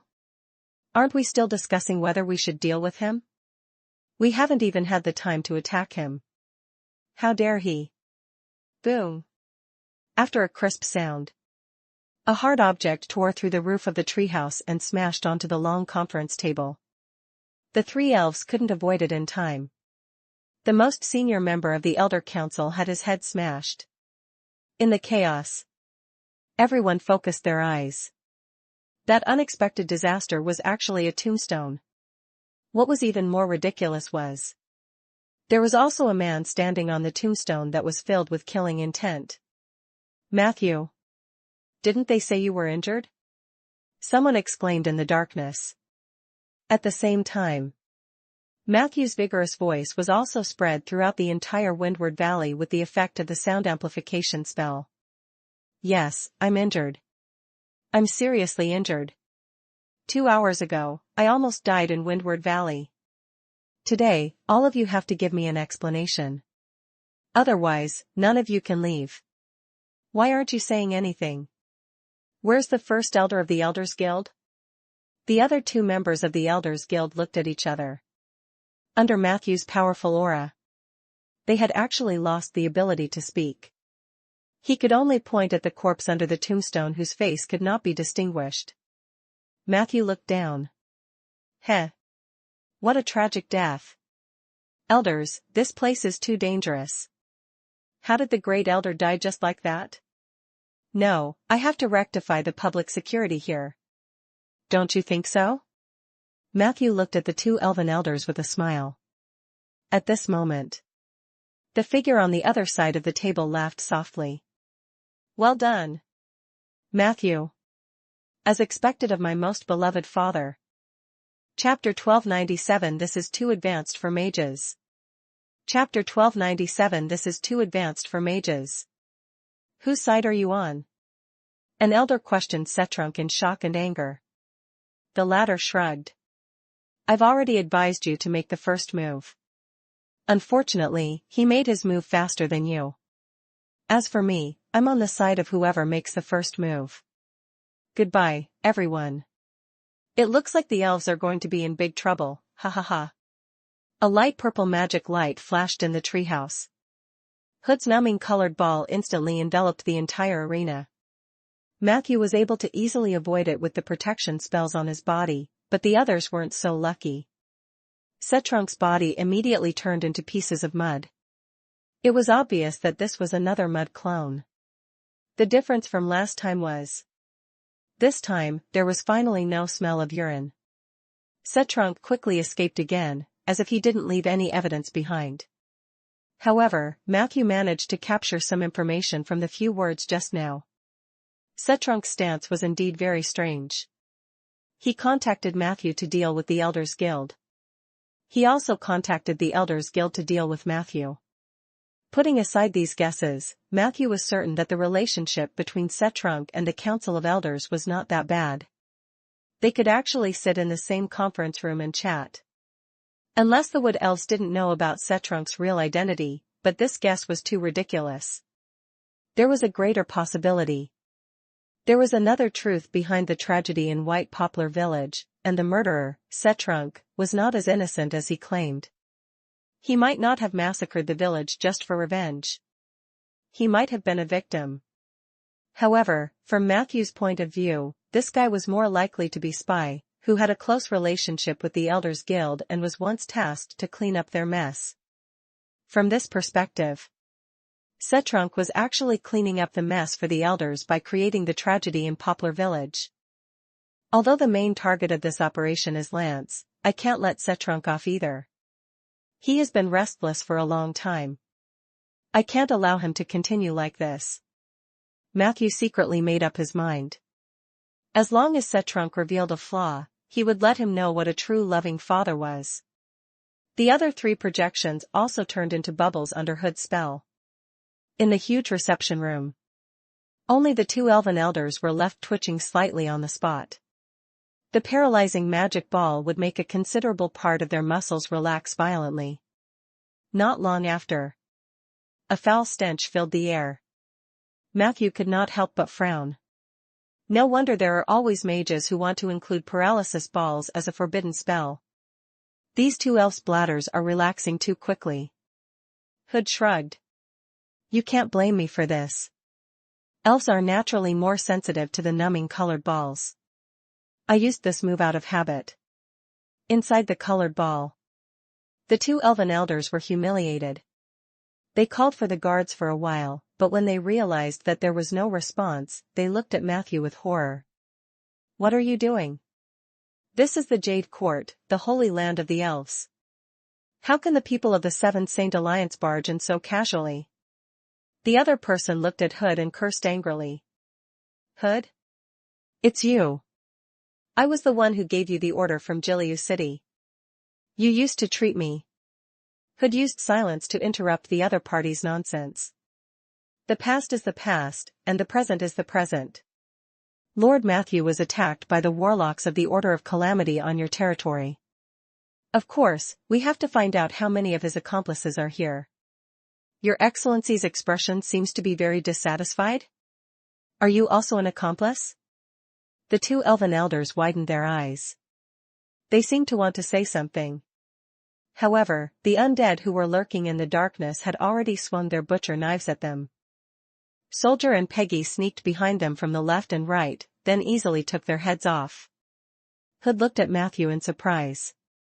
Matthew pointed at the traces left by the projection on the ground and said, "There's no need to interrogate them. They're Lance's accomplices." One of the three projections just now was the evil art master Lance, the other was a shadow creature from the dark prairie, and there was also a draconid overlord. He probably came from the Sampan Plain and is related to Baruch's Dragon God Society. Hood walked over to take a look. Indeed, one of the three projected imprints on the ground was Lance's iconic cotton imprint. Because they were ambushed. They didn't have time to deal with it at all and were caught by Matthew. Keep the evidence. Matthew said to Hood. I'll leave Windward Valley to you. Hibbert and Vivian are still young. You can order them around as much as you want. It's fine if you give them advice, but if you listen to them, you'll definitely suffer. In his arrangements, Hood would lead the search operation in Windward Valley, with Hibbert and Vivian as assistants. Tirani's windchasers could only be used to maintain law and order and would not play a key role. And among these people, the only one who could be of great use was Hood. This guy was a real wily old fox. He might be more reliable than Matthew himself. Matthew was quite relieved to hand this mission to the other party. It's enough for Vivian to stay and help me. I suggest that you take Hibbert with you when you go to the astral world. He's really strong and can advance to legend at any time. Hood said seriously. Matthew smiled. He's not the only one who can advance to legend at any time. Chapter 1298 This is too advanced for mages. Chapter 1298 This is too advanced for mages. Hood was instantly stunned. Besides, we can't possibly have all the geniuses move out at once, right? That would be too eye-catching. Perhaps bringing Hibbert along would only make the powerful existences in the outer planes even more eager to take action. Matthew sighed. Hood thought for a moment and nodded in agreement. Matthew added. You've been in Gileu City for a long time. I know you must be very good at dealing with wood elves. A few questions shouldn't be difficult for you. But if you run into any trouble, you can ask for help from Alan when necessary. She's trustworthy. Hood nodded seriously. I understand. While the two of them were talking, Hood's golem troop and Tirani's windchasers had officially entered Windward Valley. Amidst the screams of the elves, a huge net was slowly descending. A few golems surrounded a group of wood elves who were naked and dragged them to the side for interrogation. Do you know Lance? You don't know him? Hee. Lance stayed in the city for so long and was widely welcomed by the elves. As a member of the Jade Court, you actually said that you don't know Lance. You must be lying. Bring him back. Do you know Lance? You know him? Very good, bring the evil art master's accomplices back first. The arrogant attitude of the Vitra golem troops and the low-level mages that Hood had brought to handle matters created great chaos in Windward Valley, instantly arousing strong resistance. Facing the elves who wanted to fight the golems to the death, one of the intermediate mages tore open a red scroll. Evil detection. In the next second, all the elves that were scanned by the spell began to glow red. Just as the elves were shocked and furious, the bystanders suddenly noticed that a faint blue mark had lit up on their necks. And that mark was a strange cotton. That's the mark of evil art master Lance. I've heard that evil art masters are very good at playing around. They are good at controlling people's minds. They have to conquer their target from the body, mind, and soul. Branding your neck is a ritual of final submission. Hood said with a sigh. This kind of magic imprint is quite hidden. Ordinary evil identification scrolls might not be able to detect it. It seems that the Alliance has given you the best stuff. Matthew was also stunned. This group of elves was not on Tirani's list at all. It just so happened that Hood had chosen them as targets to test the scrolls. Matthew still planned to be careful and let them live for now. He didn't expect that a random group of elves in Windward Valley would all be Lance's slaves. If not for the fact that the red light scroll had the effect of color enhancement, they would really get away. This was a lucky hit. Have your men guard the place strictly. Use the scroll to examine every elf's neck. I'll be leaving first. Matthew and Hood said goodbye to each other, then conjured a mirror image of himself and set it on the treehouse's platform to look down at Windward Valley. This way, it could slightly confuse the enemy's line of sight. It would buy him time for his next move.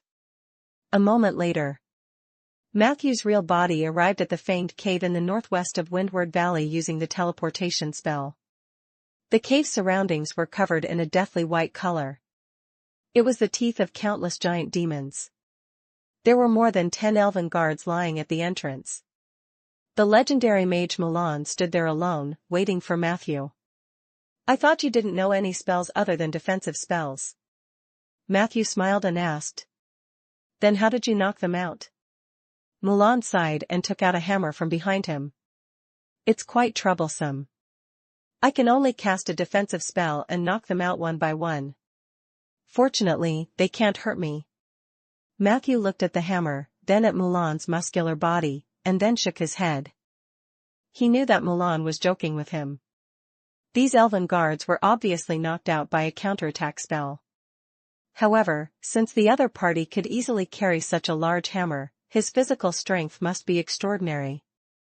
As expected, none of the legendary mages who could hold important positions in the alliance were fake. "Let's go in," Matthew said. The two of them stepped into the fanged cavern and passed through an underground passage. They arrived at the troll corridor. "I know this place." Mulan looked at the surrounding rock walls. "This place gives people the feeling that there is hot lava flowing all the time. But as far as I know, the troll corridor is relatively safe. Only the amniotic lake is more dangerous." Matthew nodded. "Powerful people should be afraid of the amniotic lake, especially mages." Mulan smiled confidently. "I'm not afraid. Even if I only use tier 1 spells, no one can break my defense. You know what? When I was in the academy, they all called me a turtle, which made me very angry." Matthew muttered. "It's indeed a little insulting." Mulan said proudly. "That's right. How can a turtle take a beating like me? In the domain of defense, I am the strongest mage in Ander. Even my teacher is slightly inferior." Matthew asked curiously. "Who is your teacher?" Mulan smiled. "Turtle Shell Mage, Garcia." Matthew thought for a moment. "The creator of Garcia's armor?" Chapter 1299 This is too advanced for mages. Chapter 1299 This is too advanced for mages. Mulan nodded. "Garcia's series of spells are excellent. Everyone should learn a little." Matthew immediately followed up with a few compliments. He knew that Mulan was not boasting. A long time ago, Ronan had strongly recommended several spells from Garcia's series to him. "If there's a chance, I'd like to discuss this knowledge with you in depth," he said sincerely. Mulan was also quite enthusiastic. The two of them chatted as they walked. It didn't take long for them to arrive at the amniotic lake. At this point, Matthew summoned a group of his undead for self-defense. After all the units on board would be suppressed to tier 1. At this time, the advantage of numbers was particularly crucial. As the undead summoning spell continued to take effect, one figure after another appeared beside Matthew. Peggy. Soldier. Death Knight 47. God of War Zombie Vasnov. There were also 4 coolie zombies carrying a wooden coffin. After Peggy landed, she looked around for a while and then asked Matthew. "Where's Brother Fireball?" Matthew pointed at the coffin. "Lying down. The journey is tough. He needs to take a nap." Peggy was immediately unhappy. "Why does he have special privileges?" Matthew glanced at her. "If your fireball can be as big as his, I can even carry you myself." Peggy shouted. "Do I have to use fireballs? Can't I use other balls?" Matthew rolled his eyes. "Peggy, this is a very serious occasion. Don't talk dirty." Mulan giggled. "I like your skeleton. It's been a long time since I've met an undead creature with such a distinct personality." "Oh, and it's a Tauren," Peggy whispered into Matthew's ear. "You're so good to him, do you want to fuse with him?" Matthew waved his hand helplessly.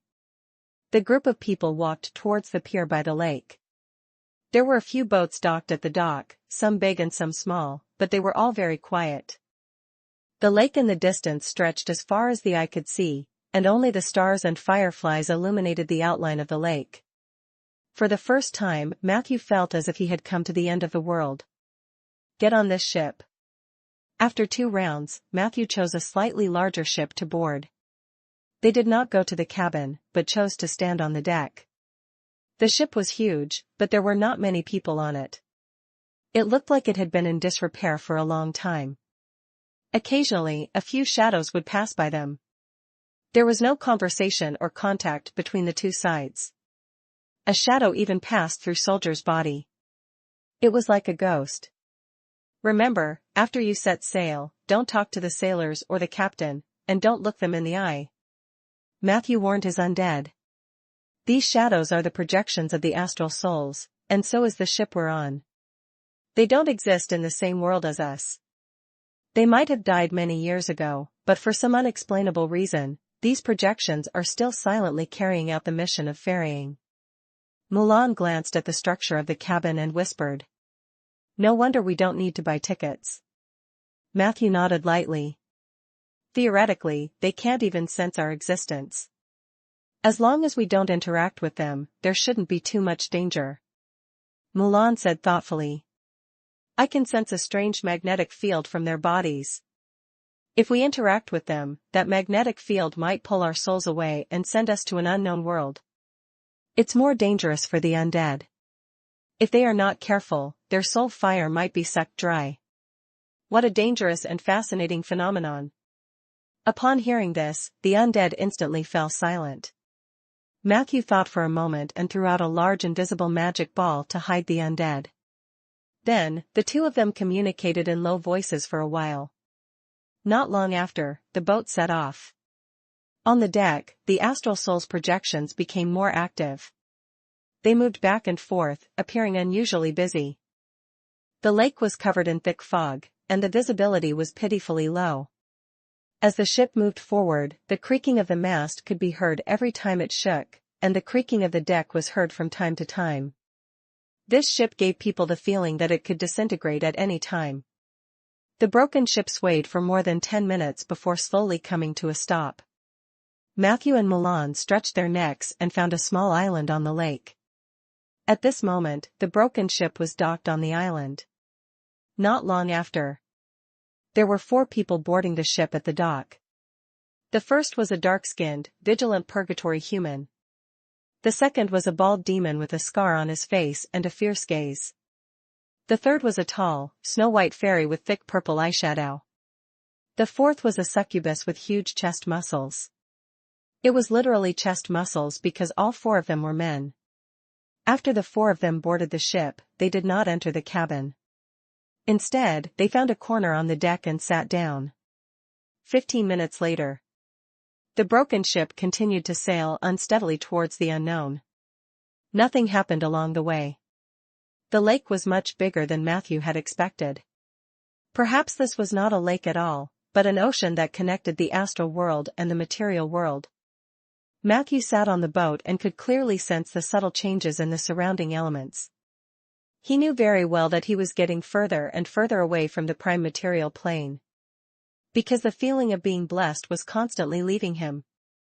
What replaced it was an extremely uneasy sense of danger. Chapter 1300 This is too advanced for mages. Chapter 1300 This is too advanced for mages. They boarded the ship for about an hour and a half. The silence on the deck was suddenly broken. The succubus with huge chest muscles walked over and asked in an unfriendly tone. Are you 2 mages? Could you be from the prime material plane? Before Mulan could speak, Matthew said softly. Don't come over. I'm very sensitive. The succubus smiled and leaned over with ill intentions. Let me see how sensitive you are. He hadn't finished his sentence. A group of undead suddenly appeared behind Matthew. They picked up the succubus in a flurry and mercilessly threw him out of the ship. The succubus's scream came from the surface of the lake. However, a few seconds later, the sound disappeared. Hey, you're too much, mage. He just wants to have some fun. You won't die if you get played by him. The fairy with heavy eye makeup said. Matthew looked at him calmly. I told him I'm very sensitive. Do you still want to try? The fairy snorted. On the surface, he did not think much of it, but he secretly took a few steps back. He did not even dare to look at Matthew again. Matthew was also curious about the origins and relationships of these people. He couldn't even understand the succubus motive. Fortunately, he had seen many strange things and people, so he was used to it. After this small episode, the deck regained its peace. However, the three of them looked at Matthew's group with vigilance. Another half an hour passed. The ship came to a halt again. This time, no one boarded the ship. Matthew looked out. The dock where the broken ship was docked was very large, but there was only one ship in the port. There was no one on the dock, giving off a desolate feeling. At this moment, a giant demon elder with a white beard walked out of the cabin. Matthew noticed that although they were all projections of astral souls, the resolution and image quality of this one was much higher. He shouted, "We've arrived at Fairy Island, boys. What are you waiting for? Go to the island and come back. Otherwise, I won't drive this ship. Go play and enjoy yourself. The great God will bless you." Everyone looked at each other, but no one stood up and left. The giant demon elder walked back. 3 minutes later, he walked out of the cabin and repeated the lines. After 5 or 6 cycles of this cycle, only then did the passengers on the deck realize the seriousness of the problem. "If we don't go to the island for a tour, will he really not sail the boat again?" squeaked the fairy, who seemed to be asking someone else or talking to himself. "Of course, don't worry about me abandoning you. The sea demon never leaves any passengers behind." The giant demon elder appeared beside him like a ghost, causing him to scream for a while. Matthew and Milan discussed this for a while. The two of them arrived at the dock one after another, and the others followed suit. However, the giant demon old man was still shouting from the deck. "What are you waiting for? You damned skeletons and zombies. Are you planning to delay the other passengers? Hurry up and go down. Just walk around and come back. Don't force me to whip you." Matthew had no choice but to bring the undead with him. The boat trip to Amniotic Lake had deviated from the plan. This made him feel uneasy. However, Mulan was still calm. The projections of these ships also operate under certain rules. Perhaps we've only triggered some hidden rules and derived some additional itineraries. As long as we can satisfy their needs, we should be able to reach our destination smoothly. Matthew reminded him. "Alan told me that the journey to the Amniotic Lake is very dangerous. Even the experienced broker has to be careful." Mulan nodded. "Don't worry. The return ritual that we prepared earlier is still usable. We can return to the material world at any time." Matthew heaved a sigh of relief. While the two of them were talking, the other 3 passengers had already found a small path around the island and headed up the mountain. There was a group of buildings on the top of the mountain. From afar, it looked like a small town. Matthew and the others immediately followed. Not long after, they arrived at the edge of the town. The town was not big, and most of the housing areas were empty. Only the main street in the middle was bustling with people, and there was an endless stream of people coming and going. Matthew and Milan walked calmly on the street. Suddenly, a sweet female voice shouted at them. "Come in and play, gentlemen. 10 gold coins each time. I guarantee that you will be able to relieve your fatigue and be happy to the heavens." Matthew looked at it. The source of the sound was a small alley beside the main street. It was said to be a small alley. It was actually quite wide. The alley could accommodate 5 or 6 people walking side by side. There was an exquisite cage placed every 10 meters or so inside. The door of the cage did not seem to be locked, and it could be opened from the outside. And the cages were holding work creatures that were either flirtatious or sweet, with bodies that were explosively hot. These work creatures had the body and appearance of humanoid creatures, and only some had animal-like features. For example, a rabbit's ears or a fox's tail. They were all women. Moreover, each of them could be considered to be a heavenly beauty. Matthew walked into the alley, almost dazzled. A faint or strong fragrance surged into his nose and mouth, stimulating his nerves. He took a look. There was a coin slot outside the cage. It seemed that as long as he placed a gold coin in it, he could have fun with the work creatures in the cage. Chapter 1301 This is too advanced for a mage. Chapter 1301 This is too advanced for a mage. His body instinctively reacted strongly. There was a moment. He could not help but want to take out the gold coins. But at this moment, Matthew suddenly had a thought. Where are Peggy and the others? Where's Milan? He raised his head and found that Milan was nowhere to be seen, while Peggy and the others seemed to be waiting for him at the end of the alley. In an instant, Matthew sensed great danger. He immediately lowered his head and held his breath, ignoring the innocent and yearning gazes of the women in the cages beside him. He walked to the end of the alley in one breath. The sense of danger slowly disappeared. How did you feel just now?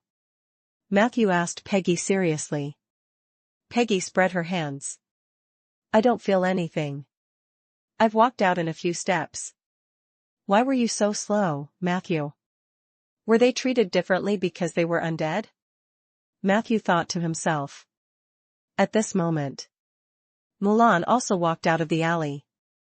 He looked reluctant, but he said hurriedly. Let's go, Matthew. We can't stay here for long.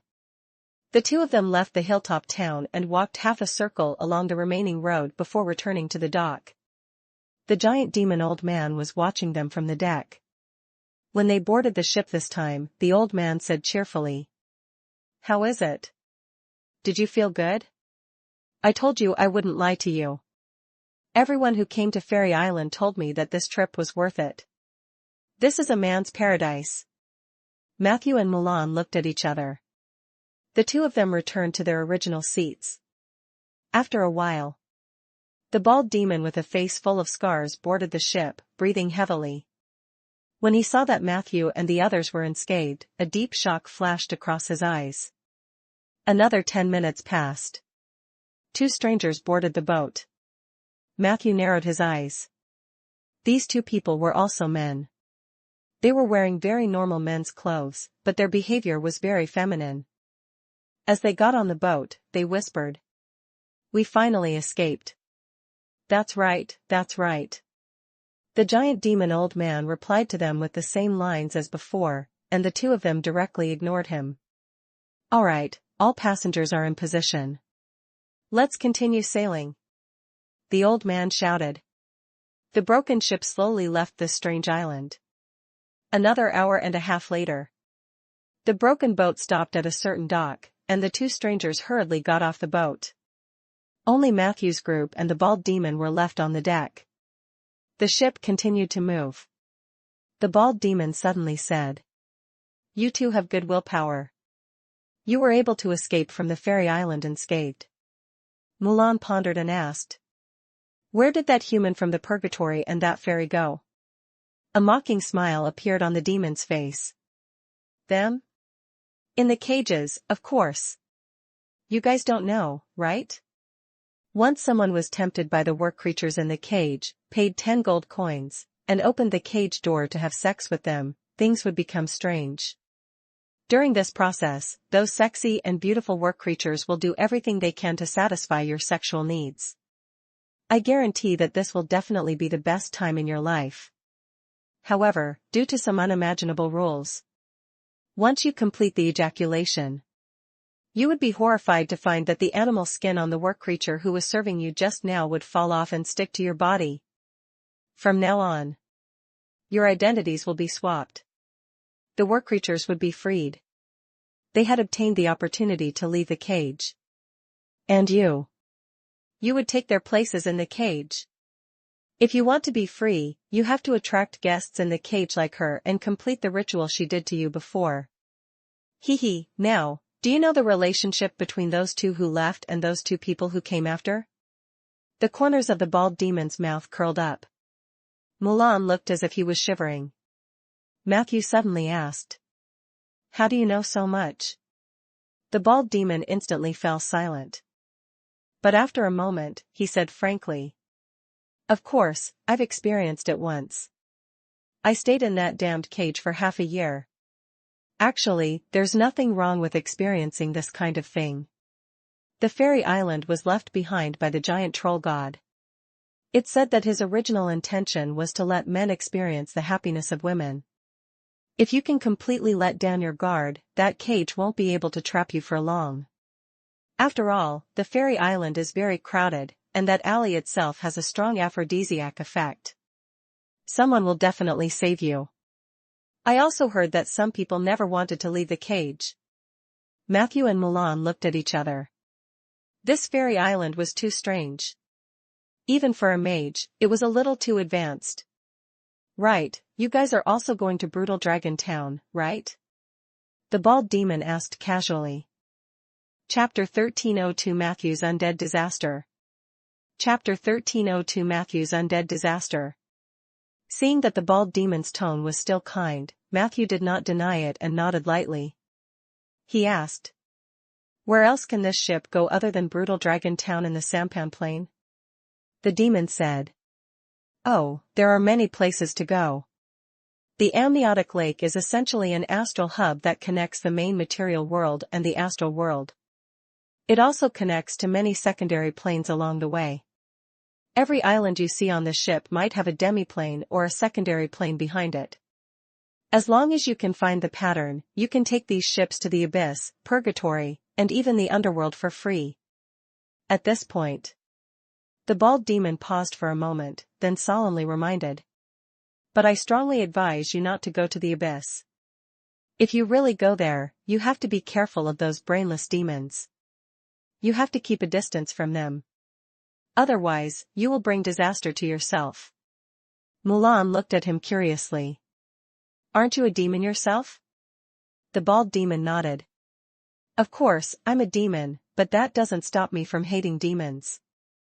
I know that you outsiders have some misunderstandings about demons. Quickly get rid of your rigid impressions. Guys, you're not the only ones who hate demons in this world. Many times, even we demons hate those dangerous demons. This isn't a very contradictory matter. You have to understand that there are many groups of demons." Matthew agreed. "You're right." The bald demon spoke in a clear and organized manner, which already showed the difference between him and ordinary demons. At least in Matthew's eyes, this was an intelligent life worth talking to. Mulan also agreed sincerely. Seeing that someone agreed with him, the demon brother immediately became interested in chatting. He said nonstop, "Yes, we all hate those low-level animals whose brains are stuffed with muscles and stems. They tarnished the name of the demons and brought shame to the entire demon race. In my opinion, although demons are evil creatures, they can't be mentally retarded. Sadly, most of the demons fit your impressions, and the abyss as a whole is rapidly declining toward this impression. I want to do something, but it seems that there is nothing I can do." Matthew looked at him curiously. "You seem to think differently from ordinary demons?" Brother Demon said proudly. "You overestimate them. Ordinary demons can't even think.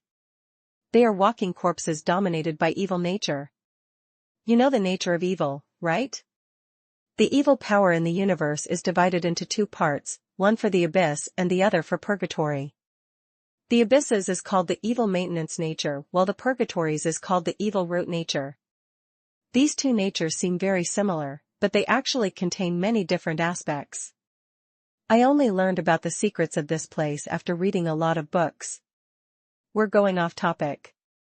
Back to the evil demons. I've always believed that being born in the power of evil doesn't necessarily mean that one has to die due to the power of evil. This is very important. I think demons can achieve self-purification. Through continuous self-purification, we can abandon our evil nature and achieve true transcendence. I've been practicing this principle for many years. Although there are many thorns and storms on the road, there is always a ray of light that guides me forward." At this point, Brother Demon put his palms together and made a gesture that was similar to a monk's hand seal. Matthew and Mulan looked at each other, both amazed by the bald demon's thinking. Matthew asked, "Do you read a lot of books?" Brother Demon nodded and said, "Books are the carriers of knowledge, and knowledge makes people improve. Of course, I read a lot of books. In fact, it's not just me. Under the influence of the Su clan, all the demons in the abyss are willing to read some books." Su clan? Matthew was even more curious. He couldn't help but continue asking. Are your studies related to the Sus? Brother Demon said frankly. Yes, ever since the Emperor of the Sioux blew up Mount Robser, the Mother of the Abyss was severely damaged. The entire Abyss was shocked. A considerable number of demon lords have begun to actively study the culture and knowledge of the Sioux. Under the influence of the Sioux fever that rose hundreds of years ago, the newborn demons of our generation can even speak the Sioux language. Of course, most of the demons are not fluent, unlike me. I can even directly interpret the Sioux literature. The other party proudly described. It was also because of this passion for the Sioux that demons like me realized that the Sioux was actually a brilliant and profound civilization. Unfortunately, that civilization has been destroyed by us. No, I can't say that. It should be said that they destroyed themselves. When the Sioux clan was mentioned, Brother Demon's face was filled with respect. This was the first time Matthew had seen such a vivid and real expression on the demon's face. Back to the evil nature of demons.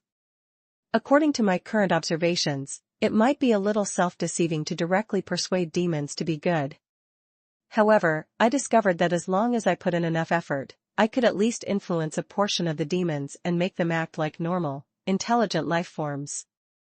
Don't be so violent and rude, don't be so flamboyant and wanton, maintain the most basic compassion, have a little kindness, be impartial, and return the favor with favor. This is still possible to most demons. Chapter 1303 Matthew's Undead Disaster. Chapter 1303 Matthew's Undead Disaster. At the very least, the demons in my territory can be restrained to this extent. But this process is quite tiring. I have to keep using the whip to remind them. He sounded like a demon lord. Matthew found it funny, but he couldn't help but speculate. Why do I always meet weirdos? Is this also a form of attraction? Mulan was also curious about this brother. Are you a monk? Brother Devil raised his eyebrows. Did you only realize it now? I remember that I have a ring scar on my head. As he spoke, he touched the smooth skin on his head and muttered to himself with some doubt. Where's the scar on my face? Damn it, it must have fallen off when the war creature was harassing me. Why is my scar gone? I clearly ordered it before I left. I'm sorry. Maybe my recovery ability is too strong. Now, I can't see the scars anymore. I still have to light the ring scar once a day, or else it'll heal easily. Sigh, that's why it's so difficult for a supreme demon known for its regenerative abilities to become a monk. Matthew smiled. The path of a monk lies in the heart, not the body. It's already very impressive that you have this heart. Speaking of which temple or sect did you learn from? Brother Devil said straightforwardly. I taught myself. The environment of the abyssal evil land is very harsh. That place is filled with brainless demons that I just mentioned to you. It's very difficult for ordinary monks to survive. I once issued a recruitment order to the surrounding towns in my territory, asking them to find a few monks for me. In the end, I were given either the arms or heads of the monks or the bones of the monks. Occasionally, there were a few who survived, and they were all fucking liars. I realized that I could only learn the path of a monk by myself. Fortunately, there were enough books in my territory, and I was smart enough to accidentally awaken the path of legend. Let me tell you, I might become the first demon monk in the abyss and a legendary demon monk at that. The fact that you guys once shared a boat with me can become something worth bragging about in the future. The demon said proudly. Matthew was a little uncertain. The main reason was that everyone's strength had been suppressed to around tier 1, and his perception had also been weakened accordingly. From his appearance, the demon's words, actions, and body movements did match the characteristics of a monk. But Matthew felt that something was a little strange. At the very least, the clothes he was wearing did not look like the robes of a monk. Instead, it looked more like the clothes of the Sioux clan that had been specially modified for the body of a demon. So, did you leave your territory to pursue the path of a monk? Matthew asked. The other party shook his head. No, I did it for revenge. The first time I left the territory, it was indeed to pursue the path of a monk. During that time, I traveled to many places, but on my way home, I was tricked by a bastard. Yes, it was on Fairy Island. He lured me into a cage and then escaped by himself. I hate him to the core. After I escaped, I returned to the territory to recuperate for a long time before I recovered my previous state of mind. That journey made my path as a monk improve by leaps and bounds. However, I was stuck at a very important bottleneck. During that period of time, I was very anxious. I clearly knew the path in front of me, but I couldn't get the gist of it. I couldn't find the door to open the window. Matthew really wanted to tell the other party that such an idiom did not exist, but he opened his mouth and did not change the other party's words. It was already very encouraging for a demon to be able to speak the common language to this extent. One day later, I suddenly realized that it was the bastard who tricked me into the cage that caused the flaw in my state of mind. I have to find him and finish him off. Only then can I break through and transcend. After that, I asked around for his whereabouts and finally found his hiding place. He's in Brutal Dragon Town. I'm going over this time to fight him. Just wait and see. Brutal Dragon Town will definitely welcome a huge commotion. Brother Evil Demon spoke passionately and eloquently. Matthew and Milan couldn't help but nod. What about you guys? What are you two going to do in Brutal Dragon Town? Brother Demon asked. Matthew thought for a moment. To be safe, he said subtly. I also have an issue with someone. However, it shouldn't cause such a huge commotion. When he heard that Matthew also had the same goal as he did, Brother Demon became even more enthusiastic. The three of them chatted fervently. During this process, the three of them exchanged names. Matthew learned that this demon brother who loved the path of monks was called Charles Lissard. He had given himself a Sioux-style title, Demon Capturer. During this period, Charles couldn't help but complain. Actually, sometimes, I also feel that the path of a monk is too violent. And I don't understand why the Sioux think that the path of monks is to defeat the strong when one is weak. Isn't it only a fool to challenge those undefeatable and powerful opponents when you are weak? Chapter 1304 Matthew's Undead Disaster. Chapter 1304 Matthew's Undead Disaster. Matthew was also stunned. He asked tentatively. Which book did you learn the path of a monk from? Demon Capturer was quite forthright. He took out a super thick book from the bag behind him and threw it to Matthew. Matthew casually flipped through it and found that it was a classic book that contained both the demon language and the Sioux language. Only 1/10 of the content was in the Sioux language. The remaining 90% was occupied by the demon language, which contained various versions of the translation and the notes of the learner. Matthew also found Charles's notes. From the frequency of the notes, it could be seen that this guy was really serious when he was learning. After reading it, Matthew returned the book to Charles and scratched his head. He had already discovered the problem, but he did not know how to explain it to the other party. Mr. Charles, when you used this set of monk's path to fight against other demons, did you feel particularly comfortable? Matthew asked. Charles nodded. It's like this. I can feel that the path of a monk is very targeted at demons. Every powerful move and special ability is aimed at the vital points of demons. Matthew coughed. This is a book that records the entry path of a swordsman. Because the original translator made a mistake and translated hero swordsman into monk. Therefore, what you are learning is not the path of monk, but the path of hero swordsman. This book provides 3 ways for the path of hero swordsman to advance to legend. The one you chose should be the one targeted at demons. Once you complete the advancement, you will obtain the legendary advancement of a hero swordsman, demon hunter. This path basically has nothing to do with monks. Charles was stunned. Then, he pointed at his nose with his thick finger. Are you saying that I'm not a monk? Matthew nodded awkwardly. Charles widened his eyes. I've always thought of myself as a monk. The other demons also think that I'm an unorthodox demon monk. You're telling me that what I'm learning isn't the path of a monk? I can't accept this. Suddenly, he sat on the spot and started wailing. Even in my dreams, I want to be a monk. I spent a lot of money to find this precious book in the abyss. I always consider myself a monk and use the standards of a monk to restrain my people. I thought I was about to become a legendary monk, but it turned out to be a fucking fake. Woo-woo. Charles's emotions were quite turbulent. Matthew and Milan could only remain silent. After a long time, Brother Demon looked at Matthew with a pleading expression. Are you for real? Matthew hardened his heart and said, yes. But as far as I know, a hero swordsman is also a profession that is not inferior to a monk. Charles was speechless. I know about hero swordsmen. This is one of Sue's specialty classes that can counter demons the most. No wonder the other brainless demons can't beat me. No, let's calm down. After saying that, he seemed to fall into endless self-doubt and daze. Matthew and Milan comforted him. Charles did not respond. Half an hour later, the broken ship approached the shore again. This time, the inconspicuous notice board on the deck showed the name Brutal Dragon Town. The two of them were still waiting for the boat to dock.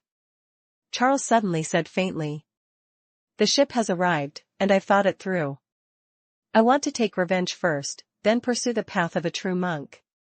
We'll meet again if fate permits. Then, the bald demon suddenly burst into action.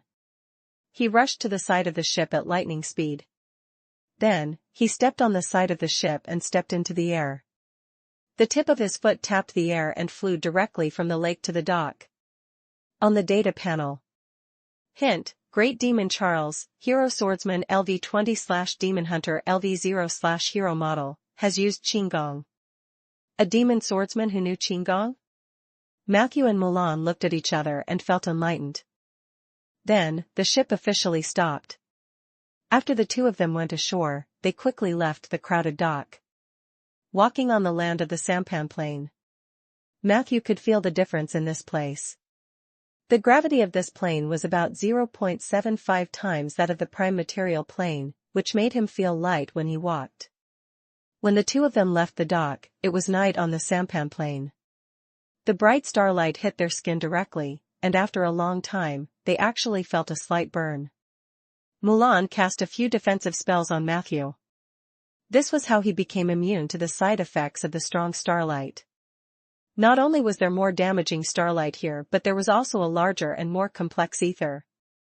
This meant that it was easier to cast spells here, but to maintain the accuracy of the spells, one had to put in more effort and focus than in the material world. The sampan plain was a truly chaotic place. The law here was the law of the jungle. The forces and races that could survive in this place were definitely not good people. Matthew learned from Alan. 100 years ago, this was still the territory of humans. At that time, the sampan plain was still a very ordinary subplane. Then, the astral invaders arrived. They launched an unprecedented massacre against the native humans and finally succeeded in taking this place for themselves. After that, the structure of the sampan plain had gradually evolved to the current situation. Chapter 1305 Matthew's Undead Disaster. Chapter 1305 Matthew's Undead Disaster. In fact, the cruelty of the astral creatures was written deep in their blood and on the surface of their skin. After killing all the humans, they had once again fallen into an endless internal strife. This led to a plane full of corpses. In the astral plane, there was no such thing as a grave. The creatures had no time to bury others, because in the next second, he might be the one to die. This caused the sampan plain itself to be a huge graveyard. When he heard all this from Alan, he was shocked. Matthew was still in disbelief, but he soon received confirmation from Milan. It was not just the sampan plain. Many of the secondary planes that intersected the astral plane and the material plane were in a similar situation. This was due to the fact that the astral forces were slowly approaching the prime material plane. When Matthew personally stood on the small slope north of the dock, He could personally experience what a real mass grave was. No. This was not a mass grave at all. Instead, it was a battlefield where no one buried the corpses all year round. A strange feeling welled up in Matthew's heart. He first felt emotional, then he became excited. This kind of place. This is simply a paradise for necromancers. Matthew casually erected a tombstone.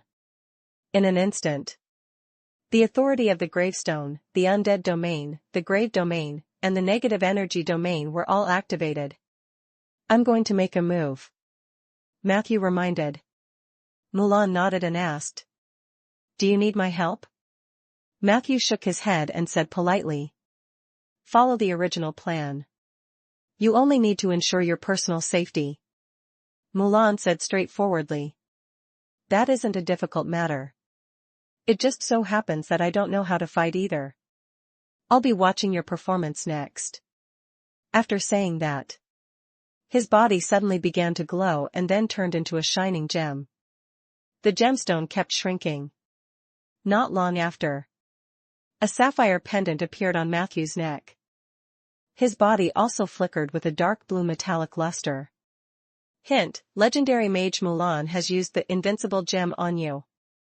Invincible gem: when you are enveloped by the gem's light, you will receive both physical and magical damage immunity. All the damage you have suffered will be borne by Mulan. You have obtained Damage Reversal Force Field.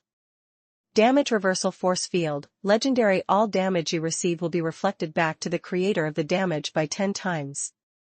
As expected of the shield of the Gem Mountain that could kill the gluttonous Dread Demon. Matthew was secretly shocked. Even if the opponent were also a legend, this would probably be enough to make him suffer. Moreover, Mulan must have other special skills. In a sense, the reason he could get Mulan's selfless help was because his actions were in line with the Alliance's interests. It was just as Setronk had said. Isabel had given the Scar of the Dead project to Matthew, so it was definitely not that simple. There was a profound meaning behind every action of these legendary mages. Looking at it now, dealing with the Windward Valley and the sampan plain behind it was what the Alliance really wanted. The Scar was just an excuse. Thinking of this, Matthew did not hesitate. He quickly placed a series of items in front of him.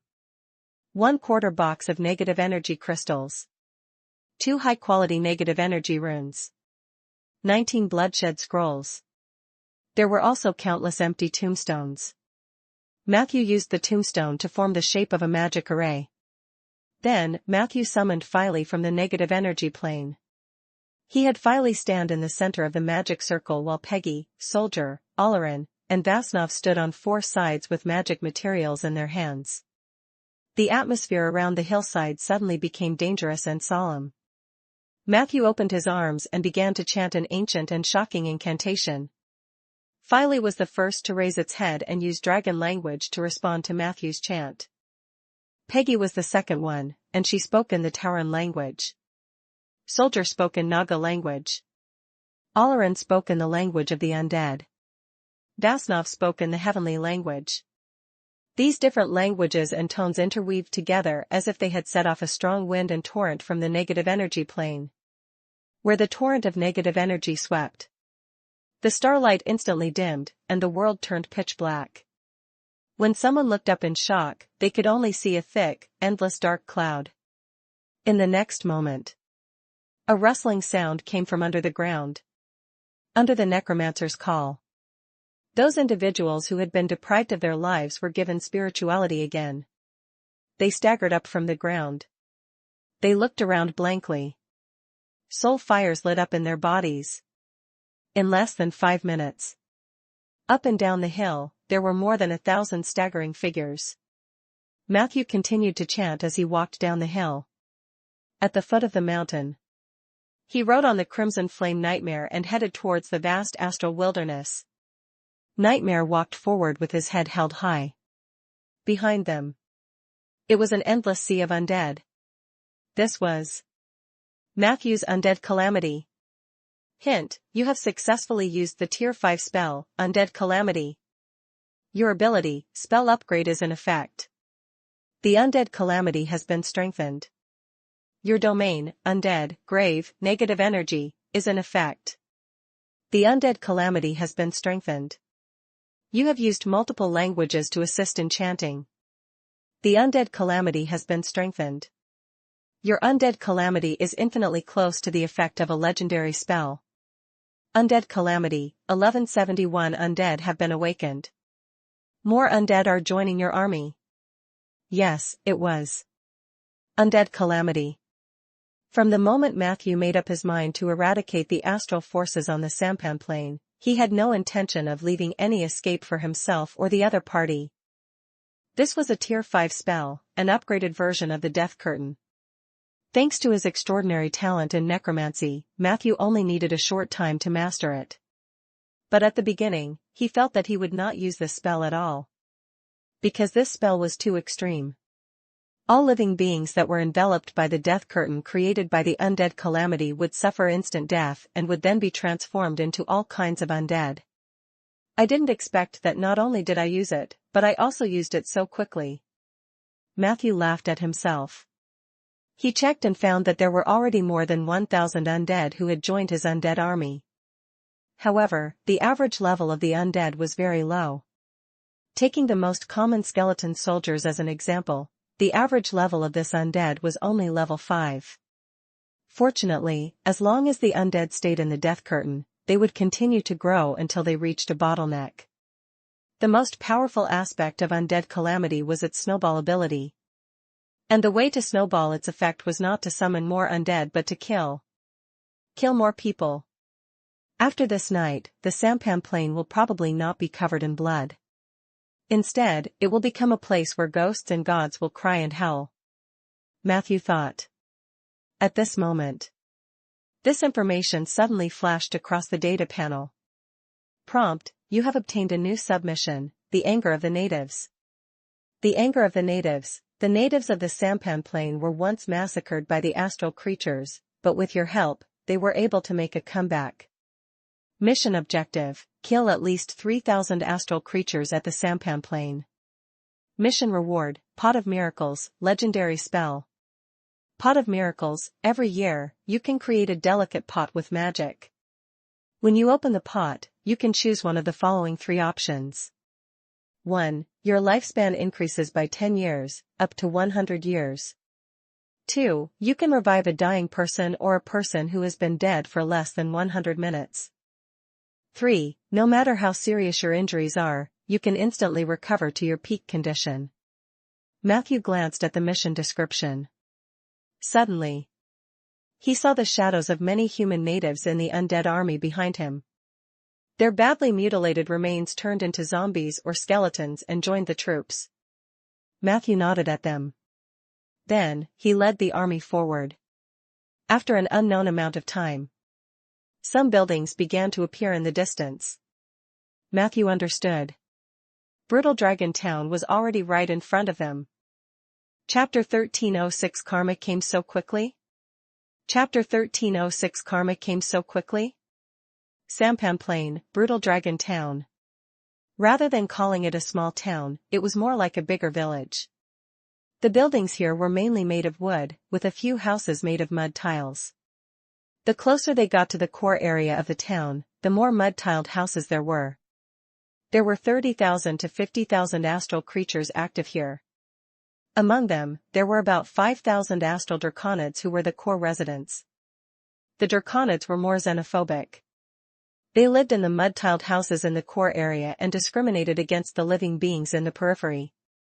Other than the draconids, the biggest population groups in Brutal Dragon Town were the astral kobolds, wild boars, and orcs. There were very few humans here. Even if there were, they would only survive as prisoners of war, slaves, or even food for a short period of time. Not long after, they would become the souls of the astral world draconids or food in their stomachs. There were obvious differences in the industries operated by the various species in Brutal Dragon Town. This was because the highest-ranked astral draconids controlled the mining and trading industries there. The other races could only take some leftovers from the areas that the draconids disdained to participate in.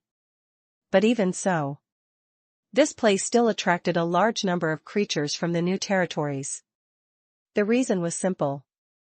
Brutal Dragon Town was the area with the most planar passages in the Sampan Plane. This place was not only one of the few bridges between the astral plane and the prime material plane, but there were also many cracks and passages that led to other secondary planes. It was precisely because of this unique condition that warmongers, adventurers, mercenaries, slave traders, and all kinds of people gathered here. The authorities of Brutal Dragon Town did not prohibit this. Instead, they encouraged it. This was because their feudal lord had made his fortune through planar wars and the slave trade. Even if it had developed to its current stage. The Red Dragon warrior named Cossack also maintained the tradition of leading the berserkers of Brutal Dragon Town to attack the nearby subplanes every year or two. In the eyes of the astral creatures, this custom was a heavenly feast. Because of the desire to kill and plunder carved in their bones. Every time Cossack attacked a subplane near the material world, they could recruit a large number of soldiers of varying quality without paying extra money or resources. Of course, it was very difficult for these soldiers to fight against the wind. However, as long as he and his Draconid troops charged forward, most of the human settlements would be reduced to ruins under their butchers' knives. There was no spring or autumn in the astral plane. However, in April, any creature could feel the joy and blood in the air of Brutal Dragon Town. The gossip was spreading among the busybodies and agents on the streets. The eyes of the thugs, who had been idle for a long time, lit up. Have you heard? Lord Cossack has recently found another hidden subplane. The guards have already slaughtered a village at the entrance of the subplane. They captured many people, and most of them were disposed of outside the hub. The remaining few are probably to be given to the big shots in the astral world as pets. We can fight again soon? Something like that. It's been a year since Lord Cossack left Brutal Dragon Town with his troops. It's about time for another feast. He, I can't wait to drink the blood of those cowardly creatures. Damn it, I lost my armor to the female boss of the Rotting Roots Tavern yesterday. No, I'll go and ask her for it now. Do you want her to give it to you? What else? At most, I'll just put in more effort. Similar conversations were happening all over Brutal Dragon Town. The well-informed thugs had already begun to rub their fists and prepare for the upcoming war. Even the kobold began to spread the news and decided to prepare more things to supply the lord so as to obtain the right to tail behind the main army to pick up scraps. It was as if they wanted to confirm that the rumor was true. A few Draconid warriors of the Imperial Guard suddenly brought out a human woman with disheveled hair. They cut open her stomach in front of the others and hung her corpse on the city wall. This is the fate of a slave who doesn't serve his master well. The leading Draconid warrior left this sentence and left arrogantly. A thick smell of blood immediately filled the air near the city wall. A few reckless fly demons hovered in the sky for a while before suddenly lowering their altitude to bite the corpse. In the end, they were instantly whipped twice by the Draconid soldiers who were eyeing them covetously, and they died on the spot. The corpse of the fly demon fell to the base of the city wall. The two wild boar men happily dragged their corpses away. We can have an extra meal tonight. However, they didn't walk far. A group of fierce-looking kobolds surrounded them. They didn't hesitate to pounce on the strong body of the wild boarman. In the alley, the smell of blood snowballed. The creatures passing by turned a blind eye to it. For Brutal Dragon Town, this was just a common scene. As for when this battle would come to an end, it all depended on when the participants died or when they were exhausted. In the middle of the town. In a 3-story building. In a hall that resembled a conference room, the Draconid overlord, whose entire body was covered in flaming dragon scales, sat silently on a chair made of cold iron. He was the lord of Brutal Dragon Town, Bloody Hand Cossack with the bloodline of a red dragon. Chapter 1307 Karma came so quickly? Chapter 1307 Karma came so quickly? To his left sat a Draconid warrior with grayish-black dragon scales. This was Ors, the Cossack's brother-in-law. He had the blood of the Black Dragon and was the deputy mayor of Violent Dragon Town. On the right side of the Cossack were 4 or 5 draconids. However, judging from the color and grade of their scales, it was not difficult to tell that these draconid warriors were weaker in terms of level and strength. At the bottom of the stairs, a red and a purple woman in a tight robe were seriously talking about something. However, Cossack did not seem to be paying attention to the contents of their report. His gaze was fixed on the curvaceous figures of the 2 women, and he did not hide the aggressiveness in his eyes at all. Lord Cossack. The red-robed priestess frowned and raised her voice. Cossack replied casually. I understand. It's just that Windward Valley has been inspected by the mages. The red-robed priestess said seriously. It's not an inspection. It's an attack. Evil Art Master Lance attacked the Tree Master on his own accord. In the end, not only did he fail to kill him, but he also angered the other party. Matthew has gone mad. He is currently wantonly purging the astral powers in Windward Valley, including our people. Cossack yawned. Look, Rose, this is the evil art master that you admired so much. In my opinion, other than lying to women, he's nothing. The female priest named Rose said solemnly. Lance is quite capable. Even he couldn't kill Matthew, which means that the tree-planting mage must have some skills. We have to be careful. Cossack mocked. Come on, he's called a tree master. How capable can he be? I can understand your worries. You lack a strong man to protect you, so you're always nervous, hee. I know that group of mages very well.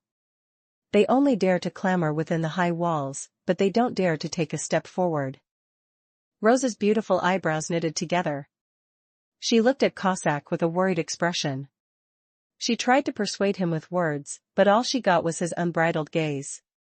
Why don't you come back to my room with me, and we can talk about this topic? Cossack said bluntly. Rose's heart was filled with anger, and then she said in a tough tone. This is God's guess.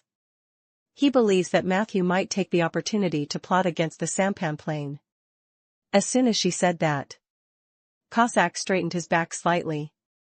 God's intention? The Draconid Overlord's gaze was a little subtle. Alright, I understand. I'll pay attention to the situation in the material world. Rose sighed deeply in her heart. She knew that Cossack didn't take her words to heart. She had no choice. His long reign of autocracy had made him blind and arrogant. Now, even the Pentashade dragon god Baruch's orders were somewhat perfunctory. She was Baruch's representative in brutal Dragon Town. Rose and her sisters were 4-winged angels from the Heavenly Palace. Their rank in the Dragon God Society was much higher than Cossack or worse. However, in reality, these 2 Draconid warriors with powerful individual strength did not care about them at all. They even wanted to sleep with them. Rose felt humiliated every time she was stared at by Cossack. But slowly, she was terrified to find that a trace of anticipation and excitement had appeared in her heart. As an angel, she understood her own mental state very well. Cossack's offense not only proved her attractiveness but also gave her a strong vitality and a sense of security. She and her sisters had served the Pentashade dragon god Baruch for many years. As the closest group of attendants, she could clearly sense that Baruch was becoming weaker and weaker. Especially after the Moss Hills incident. The Pentashade dragon god, who had become a stepping stone for the Alliance, suffered heavy losses. He was only left with 1/3 of his full strength. One had to know. Baruch was originally only at the edge of high legend, but now, he had to avoid normal legends. If not for the protection of the Divine Kingdom, the mighty Pentashade dragon god would have been slain by the dragon slayers that had arrived one after another. Even though with the help of other forces, Baruch had recently established the Dragon God Society, and he seemed to be returning to his peak, only the people closest to him knew Baruch's weakening was an unstoppable trend. He had been used by others to become a signboard to resist the alliance of 7 saints. His control over the Dragon God Society was rather weak. Almost every power in the Outer Planes had planted spies in the Dragon God Society. Moreover, all of this was done openly. How could such an organization have any hope? Rose knew very well that Baruch's faith was crumbling. Chromatic dragons had always been unreliable. Only young dragons or newly matured dragons would worship the pentashade dragon god Baruch. The slightly stronger dragons had already established their own sects. They completely ignored Baruch. What Baruch could rely on the most now was still the faith and power of the astral draconids. However, now, even this faith seemed to be crumbling. Rose was filled with fear and sorrow for her future. As an angel, it would be very difficult for her to escape Baruch's control. Unless Baruch bestowed her to someone else. Thinking of this, Rose had an idea. Chapter 1308 Karma came so quickly? Chapter 1308 Karma came so quickly? Alright, I'll go in with you. I have to convince you. Rose looked at Cossack with a sacred and inviolable posture. Wait. I want to go too.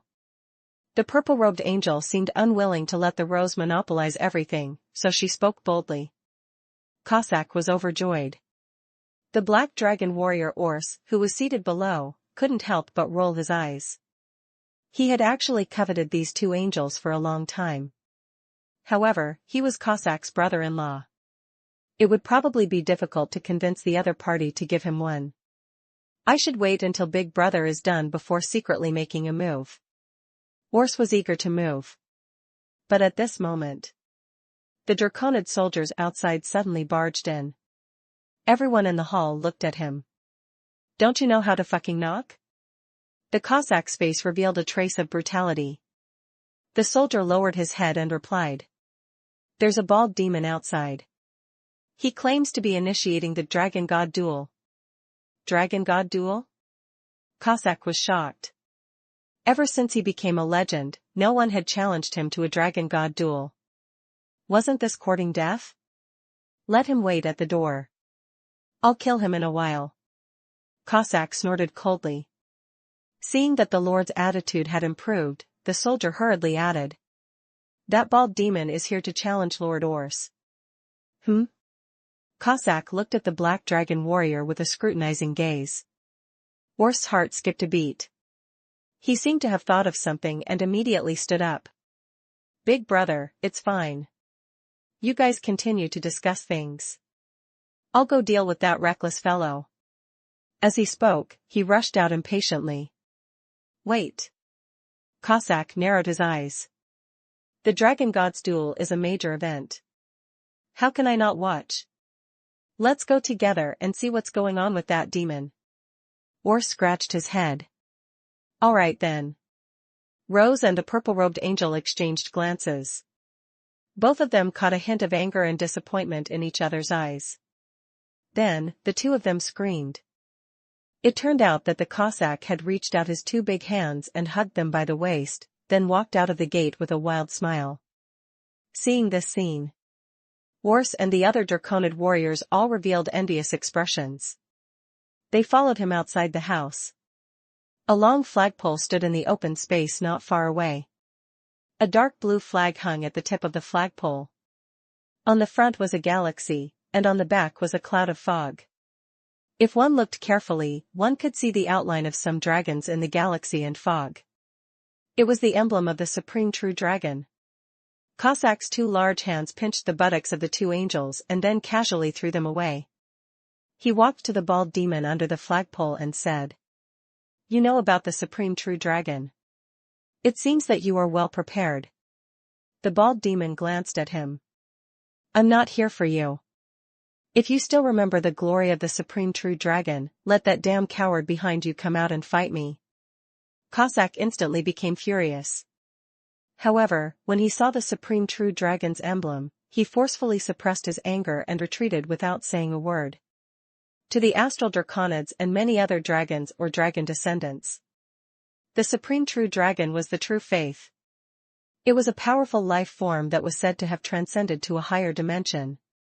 It was he who personally created all the dragons, including the dragons of Aender and the divine dragons of the eastern continent, as well as all kinds of dragons in the astral world. The supreme true dragon had long transcended. He did not care about the secular power and only left some traces in this world. But even so, there were still many dragons who worshipped him. After Baruch became a god, he used a scheme to seize the chromatic dragon god's divine domain and authority, trying to take over the position of the supreme true dragon. The supreme true dragon ignored him. This gave Baruch the opportunity to grow stronger. The fact that the astral draconids believed in Baruch was actually an exchange of benefits to a certain extent. They believed in the supreme true dragon, and that was the true worship that came from the depths of their hearts. In the legends, Supreme True Dragon loved to watch duels, so they left behind a tradition called the Dragon God Duel. All those who believed in the Supreme True Dragon could not refuse the challenge of the Dragon God Duel from others. And every time someone won a Dragon God Duel, all participants would receive a layer of blood of glory, a gift from the Supreme True Dragon. The loser would have a portion of their blood of glory layers cleared. The blood of glory would grant people additional combat power and will. The reason why Cossack was so powerful and invincible in the astral world with his legendary strength was that the blood of glory on his body had stacked to a terrifying 96 layers. In other words, he had a 96 win streak in the Dragon God Duel. Of course, this 96 win streak was quite exaggerated. Before legend, Cossack would often hint to his Draconid warriors to challenge him to a duel and then easily win, furiously farming the blood of glory layers. However, winning these ordinary Draconids after Cossack reached legend would no longer give him blood of glory layers. Otherwise, he would continue to farm. Correspondingly, if he lost the blood of glory, Cossack would immediately lose the favor of the Supreme True Dragon and become ordinary legends. In comparison, the Black Dragon warrior Ors relied more on the power provided by the blood of glory than Cossack. Although he was already tier 20, he was still not a legend, and his blood of glory was still at layer 37. Chapter 1309 Karma came so quickly? Chapter 1309 Karma came so quickly? This was already a huge buff for him. He was actually very resistant to having a Dragon God duel with strangers, especially when he saw the other party's appearance. Worst's expression became even more complicated. "It's you?" Charles crossed his arms expressionlessly. "It's me. Do you still remember? Back then, you lured me into that damn cage." Worst immediately interrupted. "Shut up. Since you have already come out, you should understand that I am helpless." The surrounding Draconid soldiers were all shocked. Lord Ors had always been known for his violent temper. If it were any other time, he would have already started fighting. Today, not only did he not make a move, but why did his tone of voice become strange? Charles also interrupted him. "You disgust me. So I must kill you. Otherwise, my heart won't be able to reach perfection." Heart? Ors was stunned for a moment. Charles's common language puzzled him. However, just as he was about to communicate with the other party, Cossack beside him shouted impatiently.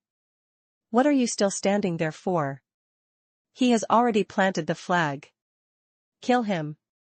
This is the only way you can continue to receive the protection of the Supreme True Dragon." The Black Dragon warrior bared his teeth. In the next second, he immediately put on a cold and tyrannical expression. "I understand. I accept your challenge. I am the Black Dragon warrior, Ors. Today, I will use your blood to please the Supreme True Dragon." "Pah!" The bald demon kicked the flag away. "Demon swordsman, Charles will send you to meet the Supreme True Dragon." In the next second, Charles suddenly raised his hand, and a black shadow flew out from his sleeve. The black shadow's speed was ridiculously fast. Before Ors could react, an octopus-like creature had stuck itself firmly to his chest. The Black Dragon warrior lowered his head. The creature's body was covered in suction cups, and it was now firmly attached to his armor. There was a thin line behind the octopus that was connected to Charles' arm. The thin thread contracted violently. "Continue your journey on Empire." A huge pulling force pulled Ors forward. The Black Dragon warrior staggered a few steps forward. However, Charles' figure quickly approached under the effect of the creature's claws. The two sides instantly faced each other, turning into a tense and exciting close combat. The Black Dragon warrior reacted quickly. He immediately gave up trying to maintain his balance. Then, he raised the single-handed sword in his right hand and slashed at Charles' head. However, something unexpected happened. The demon turned a blind eye to the Draconid's sharp sword. He only threw a fierce punch at Orc's chest. Fist against sword. A head for a chest. No matter how one looked at it, it was not a worthwhile deal. In a flash, the Black Dragon warrior did not have time to think.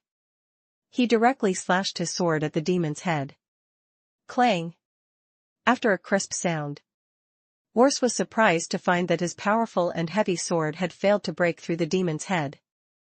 In the next second, he felt an intense pain in his chest as if his internal organs had been torn apart. There was also an oddly shaped but particularly sharp weapon that was fiddling wantonly in his chest. Despicable. Orc was furious. You're using a spiked knuckle? Charles continued to pursue the victory. As he continued to exert strength, he shouted. Piercing sun style. There was a muffled sound. A fist with a spike in it pierced out from the back of the Black Dragon warrior's waist. The onlookers felt a chill down their spines.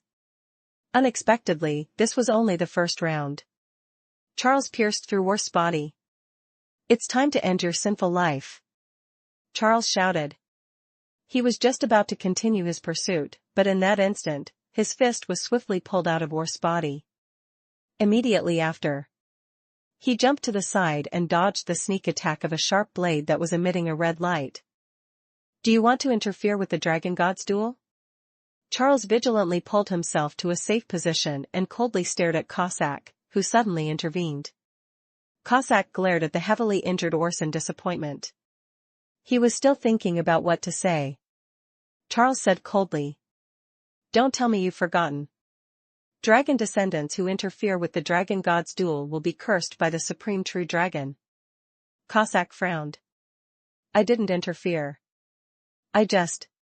However, before he could finish his sentence, suddenly, a gust of cold wind blew past.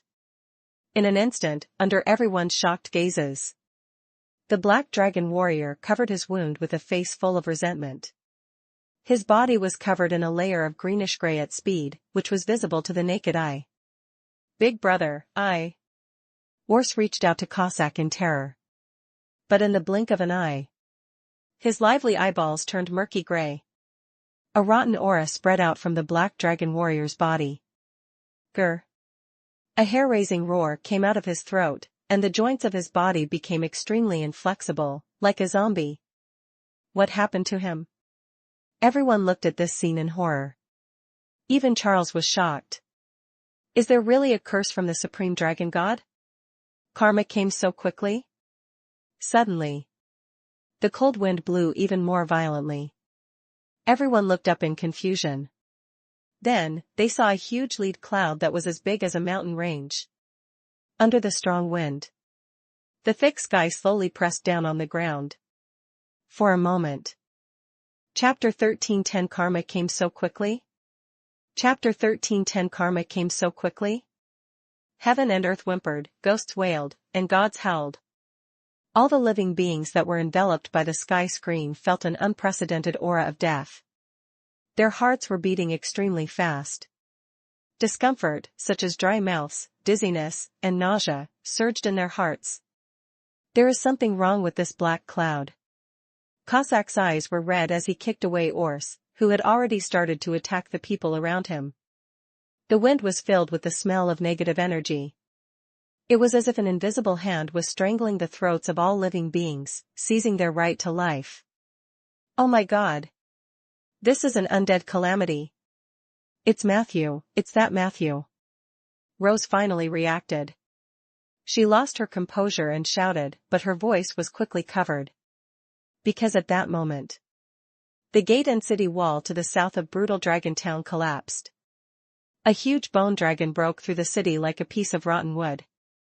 Behind him, There was also a bone dragon army formed by more than 10 bone dragons. Rumble. The bone dragon army was just a prelude. Then came the Burier Legion that brought a rain of fire and the Arctic archers with countless frost arrows. Skeleton blade axe warrior. Zombie warrior. There were also all kinds of undead. They surged into brutal Dragon Town like a tide. For a moment, this place had already become a tragic scene, as if the end of the world had arrived. The resistance forces in the city were completely defeated when the two sides first came into contact. Find exclusive content at Empire. In an instant, they entered a state of screaming and fleeing. And in the army of the vast undead, the Necromancer, who was riding on a nightmare and emitting starlight, was so dazzling. He leisurely walked to the front. It did not take long for him to arrive near the city gate. At this moment, a fire dragon descended from the sky. Boom! The flames dissipated, and sparks flew in the dust raised by the undead. The Draconid Lord Cossack walked out from the flames. He stared at Matthew angrily. A necromancer actually dares to be so ostentatious? You're courting death. Cossack did not hesitate. Even though he knew very little about necromancy, he knew that the only way to end the undead calamity was to get rid of the culprit. Most necromancers hid in the dark and were not easy to find. It was rare for the other party to stand in the open and save him the effort of searching. How could he miss it so easily? Cossack held a huge axe in his hand. As he moved, he created afterimages and flames that filled the sky. In an instant, he rushed in front of Matthew. Just in time. Matthew nimbly jumped down from nightmares, calmly took off the sickle on his back, and unhurriedly swung it at Cossack. Cossack's pupils constricted in shock. He wasn't surprised that Matthew's movements were too fast but that his movements were too slow. At this speed, I'll be able to split him in half before his scythe can reach me. Although there was something fishy about it, Cossack would not miss such an opportunity. He firmly believed in it and hacked it down without hesitation. The axe landed right in the middle of Matthew's forehead, which was emitting a blue light. In an instant, Cossack heard a crisp clang. An unimaginable counterforce shook his hand until it was a bloody mess. And Matthew was not harmed at all. He did not even show any signs of slowing down. Under Cossack's incredulous gaze, Matthew's emerald sickle slowly hit Cossack's ribs. The sickle was very blunt. Even Cossack's armor was not broken. The Dragon Lord heaved a sigh of relief. He instinctively took half a step to the side, wanting to plot the follow-up. Suddenly, an intense pain surged into his brain. Matthew also took some time out of his busy schedule to look at the data panel. Hint, your invincible gem and damage reversal force field are in effect. You have hit the Draconid Lord Cossack with your Emerald Scythe, level 23 Draconid Warrior/Lord mode. The special effect of the Emerald Scythe, Tremble, had taken effect. The Draconid Lord Cossack's spleen is shattered, and blood is beginning to seep out. Looking at the intact necromancer in front of him, he felt the intense pain in his body. Cossack clutched his chest.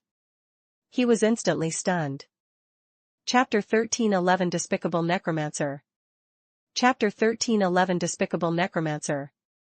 Cossack picked up the axe.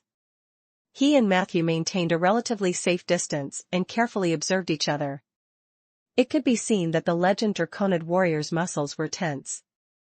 In comparison, Matthew was much more relaxed.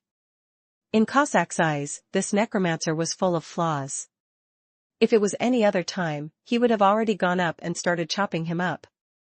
However, he lowered his head to look at his bleeding thumb and forefinger, and his expression became very serious. The necromancer didn't need to worry. Under the death curtain, all living beings were equal. Wherever the undead army went, large numbers of living beings screamed and turned into undead. Matthew could clearly feel that his army was constantly growing. This feeling was very pleasant. No wonder there were many cases in history that were difficult to stop after the necromancer launched the undead calamity. This feeling of being in control of all living beings would give people the illusion that they had become gods. perhaps. This was the charm of power. In the next few rounds, Cossack relied on his powerful recovery ability to heal his injuries while launching a few tentative attacks on Matthew. The movement technique of a legendary warrior was indeed impressive. In these few close combat exchanges, Matthew had achieved a complete defeat. The scythe in his hand couldn't even touch Cossack's clothes. The back of his head, heart, waist, and even his crotch were all attacked by Cossack of varying degrees. Unfortunately, the power of the shield was too powerful. Cossack simply couldn't find a way to break through. The undead army had already crossed the city wall and was heading toward the core area with the most population. The Draconid warrior finally could not sit still anymore. He stabbed his axe into the ground and tore off his armor. Roar. After a roar that was almost like a dragon's roar. Under Matthew's curious gaze, Cossack's body began to undergo an astonishing transformation. First, a layer of almost tangible flames burned on the surface of his body. A large number of red dragon scales began to cover his face, neck, and other areas of his upper body. His originally inconspicuous tail suddenly became extremely thick, and the tip of his tail even carried a burning flame. Within the dragon fire, Cossack's body expanded several times, becoming 5 to 6 meters tall. His legs also turned into a form similar to the hind legs of a dragon. His hands became thicker, but they still maintained the shape of a humanoid creature. On his back, there were 2 pairs of deformed wings. At the same time, his mouth became sharp and protruding, extending into a huge mouth that was similar to a dragon's. Warning: Cossack has entered the second form, half-dragon. Cossack's strength has been greatly improved. A strong sense of danger surged into Matthew's heart. At this moment, Cossack bathed in dragon fire gave him a great pressure. If not for the protection of the Gem Mountain shield, Matthew would have run as far away as possible by now. Be careful. Mulan's serious voice came from the sapphire on his chest. The flame on his body is the Supreme Dragon Flame. The Supreme Dragon Flame has the effect of legendary penetration. Matthew was shocked. Then should I move aside? Mulan replied. There's no need for that.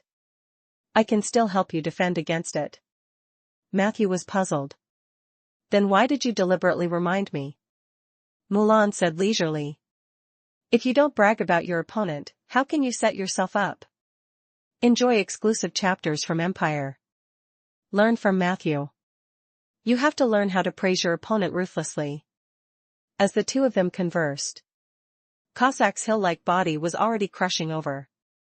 However, with his previous experience of fighting, he did not launch a physical attack. Instead, he raised his bloody mouth and roared at Matthew's head. Whoosh! Whoosh! Spitting weapon, Supreme Dragon Flame. Scorching dragon breath spewed out of Cossack's mouth like lava. At that moment, the super high-temperature flames he summoned even melted the skin of his mouth. The flames engulfed everything. Matthew's figure also seemed to have disappeared. Cossack crazily spat out the Supreme Dragon Flames, and the flames that shot out easily killed many passing undead. He had opened up a world with his own strength. That mage couldn't have survived the Supreme Dragon Flames, Cossack thought. However, in the next second, it was as if someone had scratched his abdomen. Cossack looked down and was horrified to find that the mage had actually walked out with the Supreme Dragon Flames. Not only that, he looked unharmed. He still had the strength to smash his stomach with that ugly sickle. No, no, no. Before Cossack could react, Matthew, who was bathed in the glow of the gemstone, also shot out terrifying dragon flames. Dragon flames sprayed onto the Cossack's chest. It instantly melted most of his scales. The dragon flame slid down his chest, and the organs and skin it touched along the way were burned into black charcoal as he fell powerlessly. Even the ground where Cossack was standing was melted into a huge pit. The intense pain completely overwhelmed Cossack's rationality. He panicked and tried to attack Matthew, but all he got was counter damage. The more he fought, the more excited Matthew became. The damage reversal effect wreaked havoc on the surface of Cossack's skin, turning the powerful legendary Draconid beyond recognition. Chapter 1312 Despicable Necromancer. Chapter 1312 Despicable Necromancer. Matthew's scythe was also tearing apart the internal organs of Cossack. In less than 2 minutes, the tremor effect had already spread throughout Cossack's internal organs. Almost all of his organs were torn apart, and hot blood was flowing everywhere. If not for the legendary Draconids possessing extremely strong resistance and vitality, at this moment, he had already become a dead man. Even so, Cossack was in a miserable state. His dragon-scale armor had mostly melted away, and his internal organs were incomplete. Drops of liquid were leaking from the corner of his mouth. That liquid was not the dragon flame. Instead, it was drops of true dragon blood. No. Cossack trembled in fear. In an instant, he saw the devastation around him.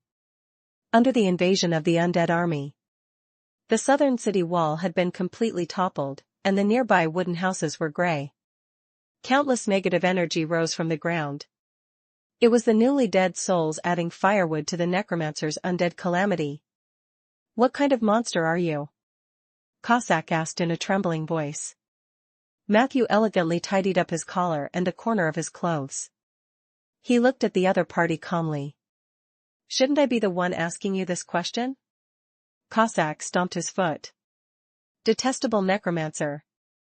In the next second, he once again rushed towards Matthew, but halfway through, the Cossack suddenly turned around, and the tail on his back wrapped around Matthew. Cossack did not attack. Instead, he used the strength of his tail to throw Matthew out. Immediately after, his thick hind legs crouched slightly, and the dragon flames on his body flowed again. Boom! Cossack's huge body shot off the ground like a rocket. His speed was ridiculously fast. In just a few seconds, he was 300 meters away from Matthew. Not long after, the Draconid overlord had already fled to the core area that had yet to be conquered by the undead army.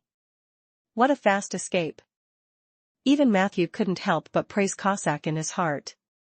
With such a skilled escape technique and such a clear escape route, Cossack truly lived up to his name as a legendary warrior. However, trying to escape? No way. Matthew snorted coldly. While he was still in midair, he threw out a green card. For Symbol's card, Azure Dragon Doofing. The spirit of air flew out of the card and instantly merged into Matthew's body. Immediately after, Matthew activated the spell Isabel had given him. Legendary Flight. "Where are you escaping to?" Matthew said as he watched Cossack leave. However, when he finished speaking, his body had already appeared above the Dragonoid overlord who was flying at high speed. The sound couldn't catch up to their speed. Therefore, Cossack did not notice Matthew's arrival at all. Until that slight pain came from the back of his head. Bang! A muffled sound. An intense dizziness instantly pierced through Cossack's brain. His body began to lose control. Then, it fell to the ground like a meteorite. Boom! On the battlefield between the undead army and the dragon guards that had been temporarily organized, Cossack's battered body fell from the sky, creating spiderweb-like cracks on the ground. Under the horrified gazes of countless Draconid soldiers and other races, Matthew also landed. He steadily stepped on the back of Cossack, and with the sickle in his hand, he skillfully raised and lowered it. He hit the unconscious Cossack on the back of his head again and again. Bang! Bang! Bang! The voice was not loud. However, it seemed that everyone could hear the sound of the scythe rubbing against the dragon's scales. Because of the surroundings, it was too quiet. A few minutes ago, north of the temporary defense line, a tall tower became the key point for the guards of brutal Dragon Town to observe the movements of the undead army. Rose stood on the city wall, calmly watching the changes on the battlefield. The arrival of the undead army was within her expectations. Therefore, from the very beginning, She was calmer than everyone else. When Cossack went to find trouble with Matthew, she immediately gathered the nearby Draconid guards.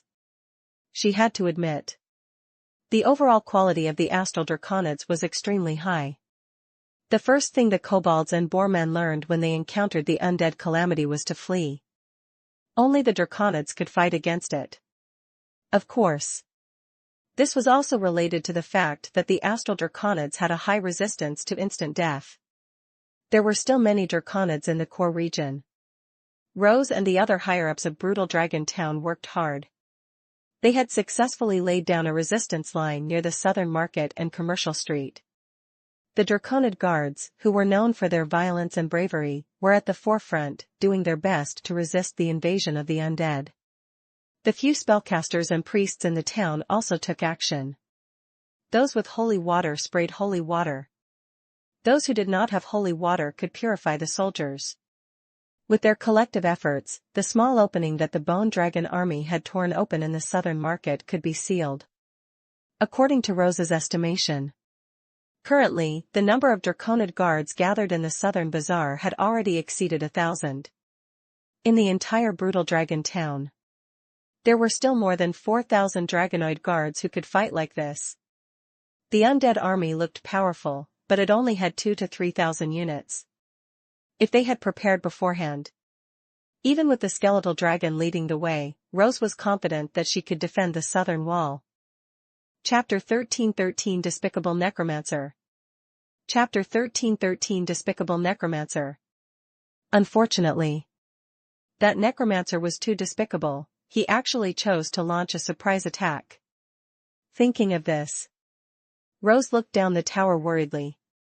Over there, a few Draconid soldiers were reinforcing the binding on Orse. The poor black dragon warrior had been severely injured and had low resistance, so he had unfortunately become an undead in the first round of the Undead Calamity's attack. According to common sense, they should have burned him alive. However, Orse's identity was very sensitive. He was the brother-in-law of Cossack. Even if he had become an undead, he could not be dealt with by just anyone. Rose could only order for him to be tied up and wait for Cossack to return after the victory. Rose wasn't worried. Although she had only been in Brutal Dragon Town for more than a year, she had been secretly observing Cossack's situation. On the surface, the Dragon Lord looked tyrannical and unpredictable. In fact, he was a powerful and meticulous fellow. He would never be reckless when he had to be careful. When it was time to be decisive, he would not hesitate. If it wasn't for his bad temper, he would tear apart the lives of other weak races and eat them. In Rose's eyes, this guy had almost no flaws. Therefore, in her opinion, the undead calamity wasn't that scary, as long as Cossack could kill the necromancer who had swaggered through the streets. She could immediately cooperate with the other party to launch a counterattack. With the fierce atmosphere of Brutal Dragon Town, she believed that it wouldn't be long before the undead calamity was quelled. Take 10,000 steps back. Even if Cossack had been careless and failed to get rid of Matthew. However, as long as he could stall the necromancer and maintain a balance between the two sides, the victory of this battle would be within his grasp. She looked at it carefully. The other party's most powerful unit was the group of bone dragons, but the bone dragons were also a group of people who bullied the weak and feared the strong. As long as they organized the remaining Draconid guards, they would be able to kill them.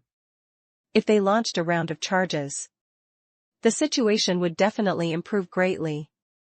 Pass down the order.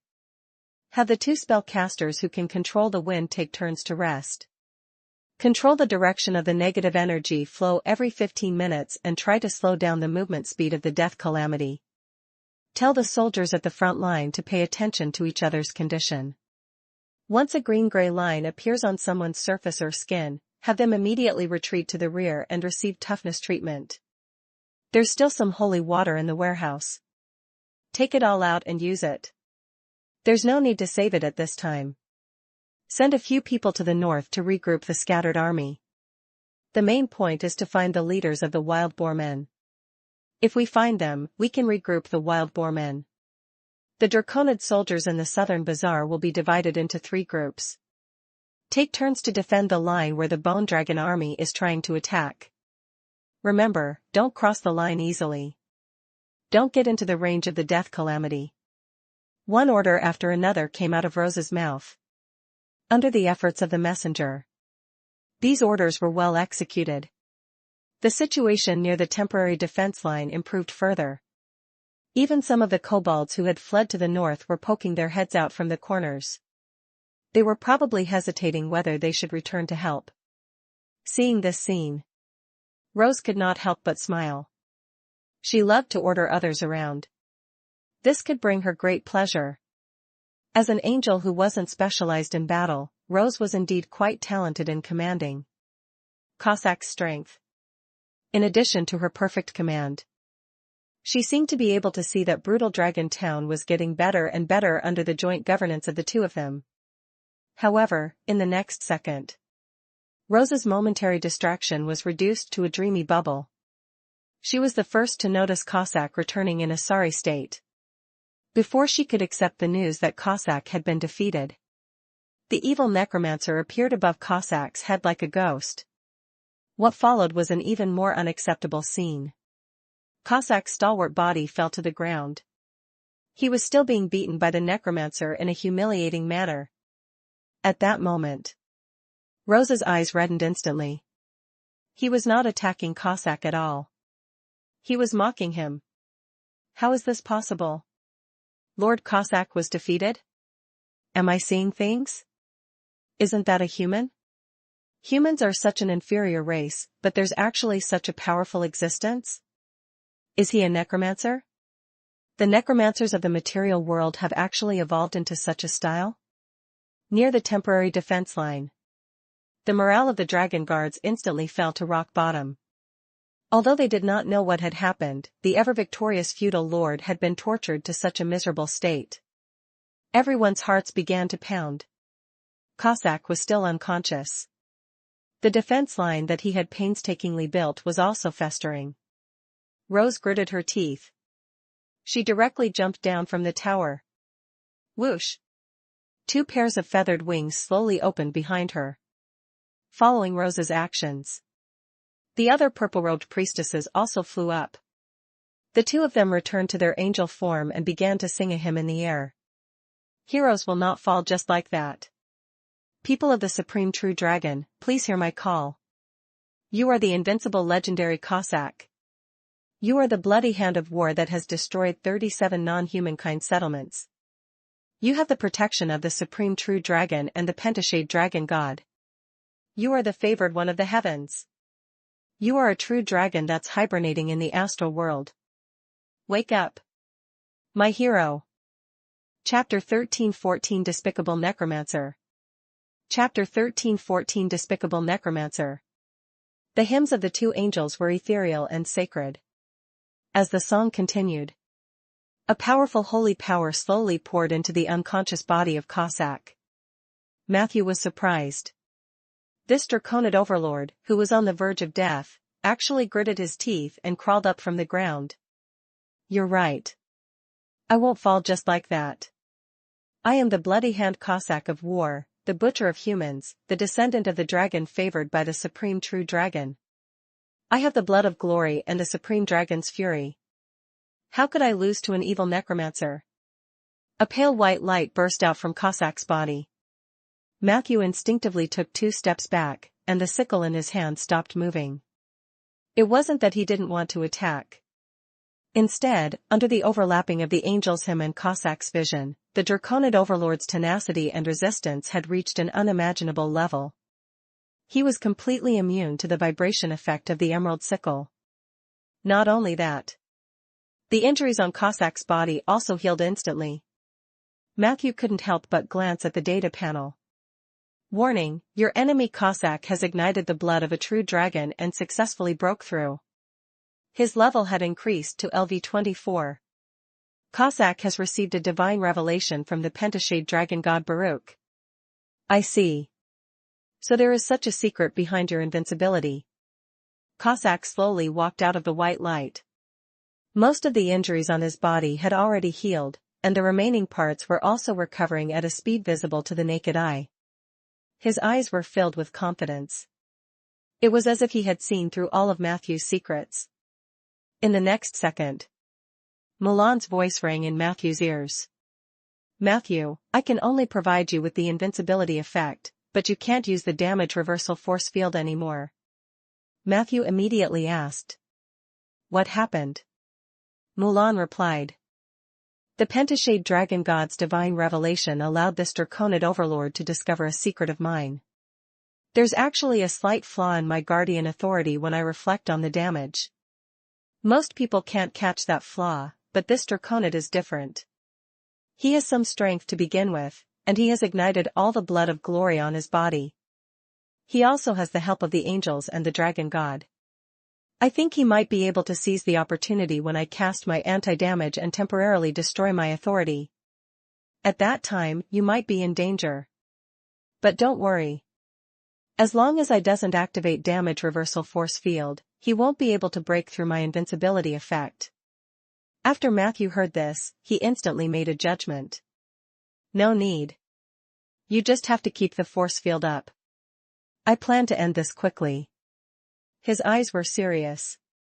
Due to the strong resistance of the Astral Draconids, Brutal Dragon Town was indeed a tough nut to crack. Matthew chose this place. He also wanted to maximize the benefits of the sneak attack. He was well aware of the power and limitations of the undead calamity. If he couldn't snowball as soon as possible, by the time the other forces from the Sampan plane arrived, the situation might become worse. He couldn't fight a prolonged battle. This was because he was facing an entire plane's resources and population. Although the undead calamity could turn the enemy's population into its own, it could still be killed during the stalemate. Therefore, he had to take down Brutal Dragon Town as soon as possible, and then completely snowball. If he wanted to swallow Brutal Dragon Town, defeating Cossack was the most crucial part. He had to end this quickly. I know, be careful. Mulan replied. In the next moment, the unarmed Cossack rushed over. As usual, Matthew did not dodge. Clang! Cossack punched Matthew on the left side of his face. Just like before. The gem's radiance protected Matthew's face. Immediately after, the damage reversal force field rushed towards Cossack's fist like a homing missile. However, at the moment when the undercurrent surged, Cossack suddenly shouted, "Protect!" Immediately after, his left hand suddenly reached out and grabbed the air in front of him. Kacha!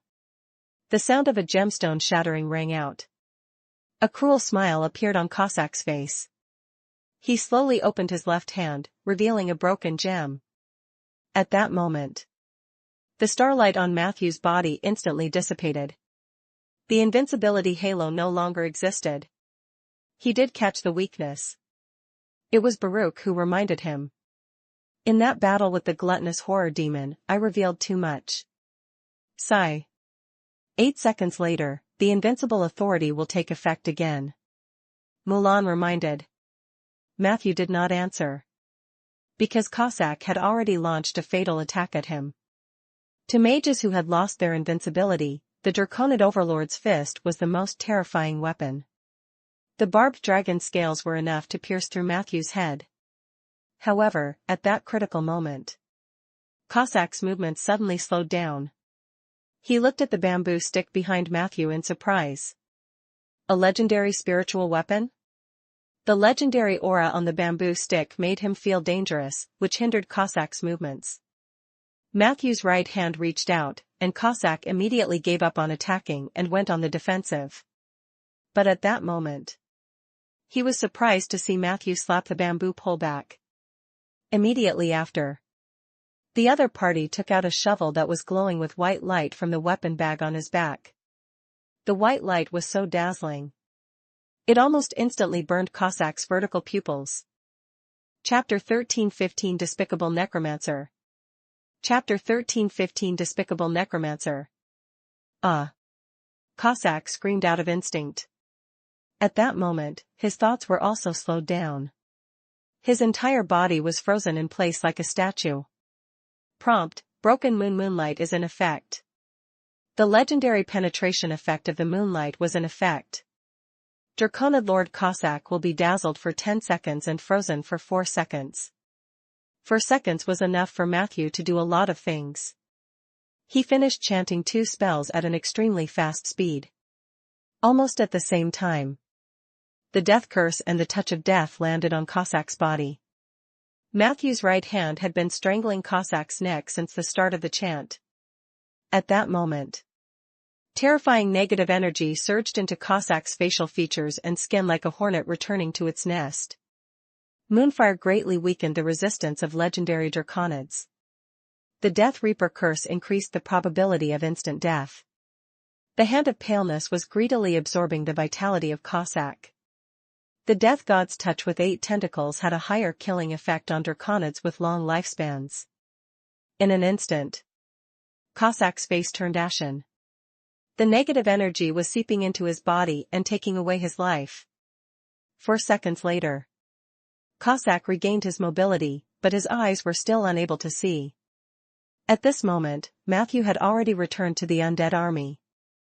Moreover, Mulan's invincibility was about to take effect again. Sensing that he was getting weaker and weaker, the Cossack knew that he could not continue to fight. He barely used his perception to distinguish the direction. Then, he ran desperately towards the temporary front line. The place where Cossack had fallen was actually less than 100 meters away from the temporary defense line. This was also the key to the effect of Angel's Hymn. Normally, this 100 meters was just a matter of 1 or 2 seconds for him. But now, Cossack, who was running in a hurry, felt weak. The tentacles were tightly wrapped around his body. He had to divert some of his strength to tear off those tentacles, or he would die even faster. There were also some undead harassing Cossack along the way. These undead were unable to cause fatal damage to the Draconid overlord. However, they could delay him.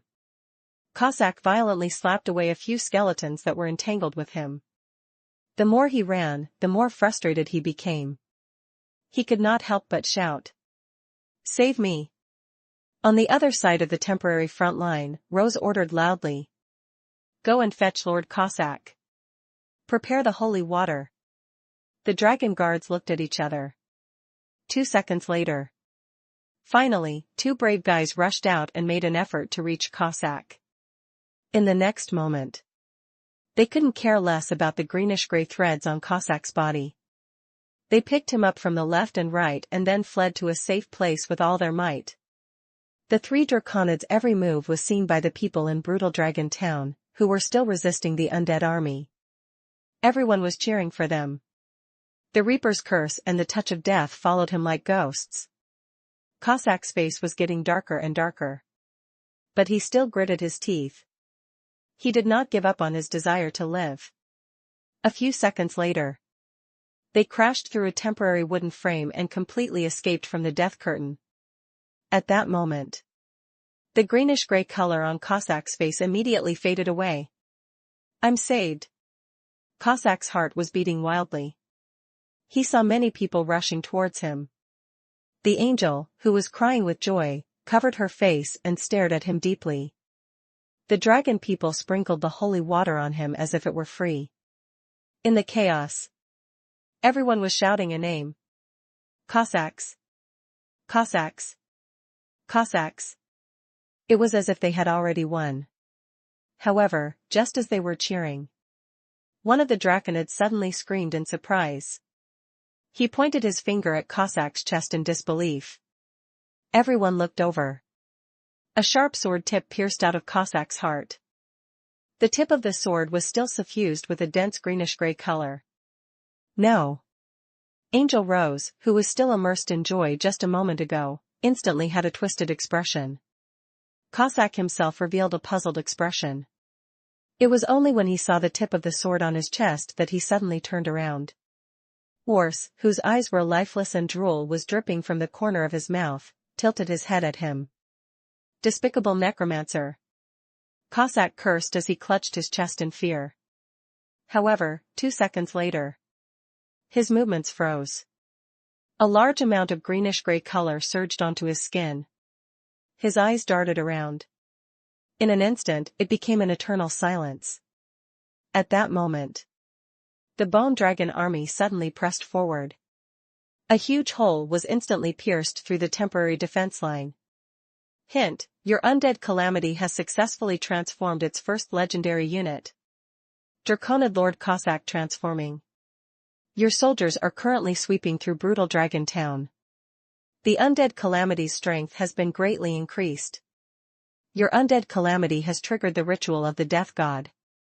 You are about to automatically summon a Death God's projection.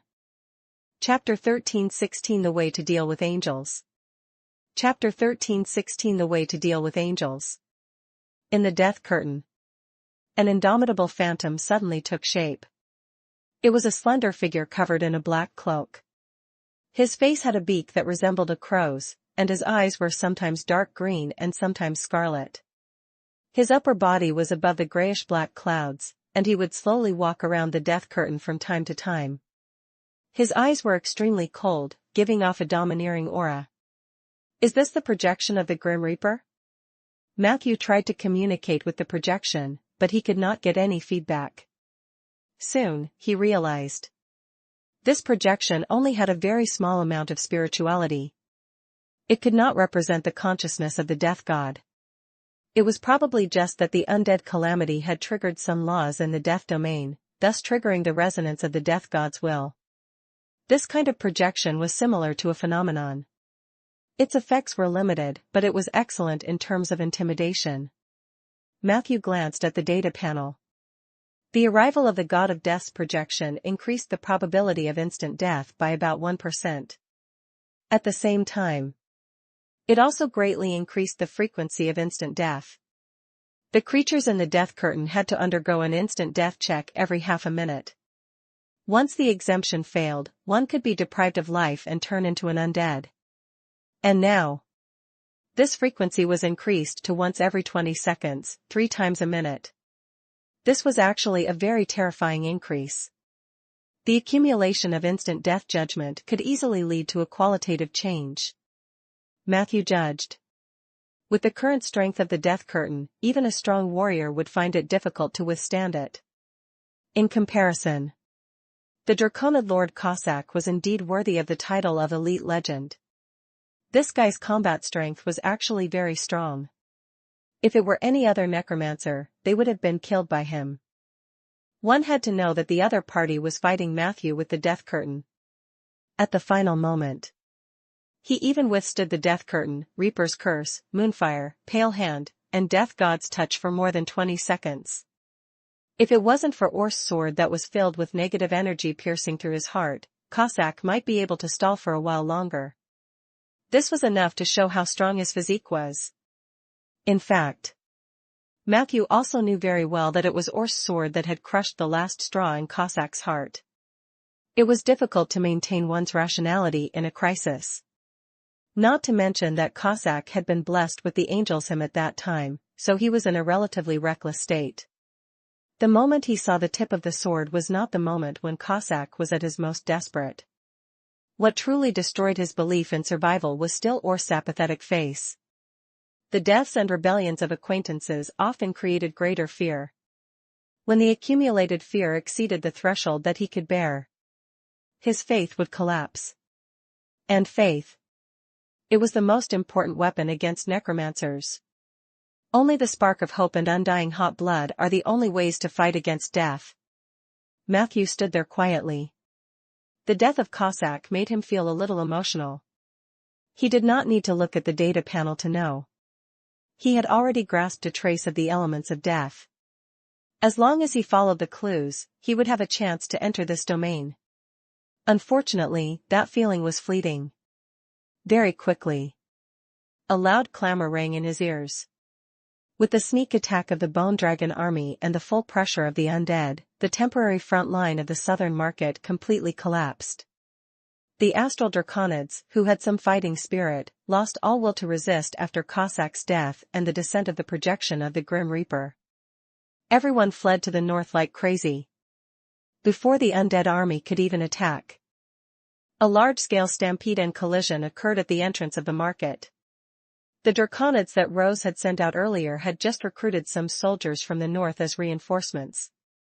However, before they could enter the market, they collided with a large number of deserters who rushed out from the entrance. When the fear began to erupt, no one could tell what exactly happened inside. Everyone could only see the chaos and despair in front of them. It was as if they were being carried away by a black torrent, and they were involuntarily pushed into an unknown distance. They opened their mouths wide and wanted to shout, but they found it difficult to even breathe. In the dark world, the starlight was completely blocked.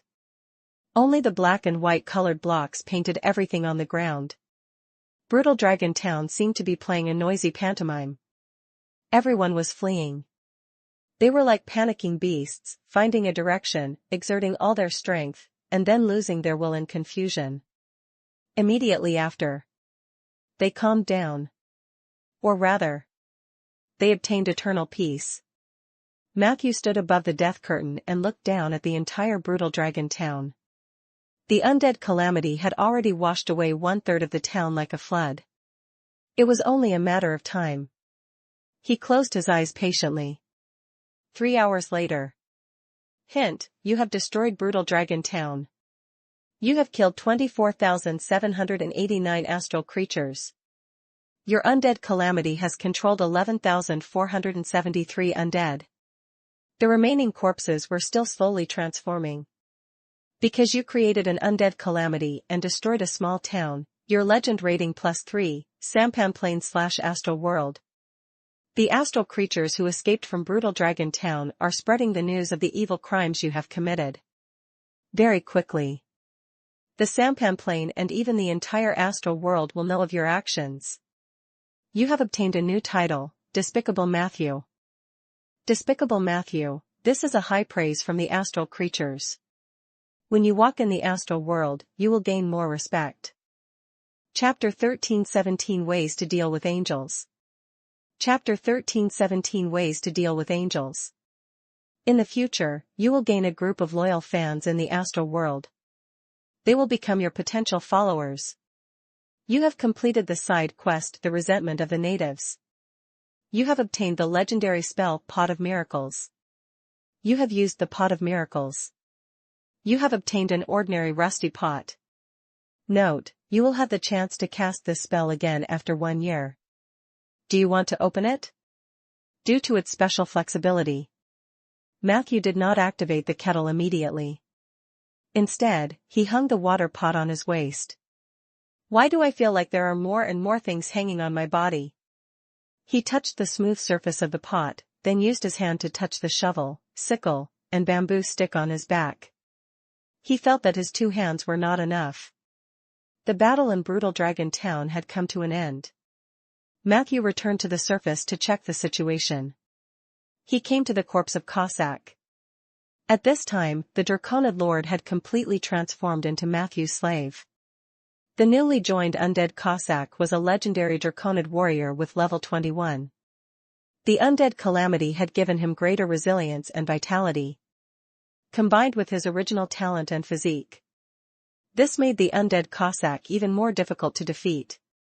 However, due to the loss of the support of the domain and the blood of glory, the Cossack's combat power was greatly reduced. In terms of combat strength, Matthew estimated that he could only suppress Peggy in her normal state. When she was in her Valkyrie or Battle Angel form, she could easily defeat Cossack. However, he had just obtained a new legendary unit.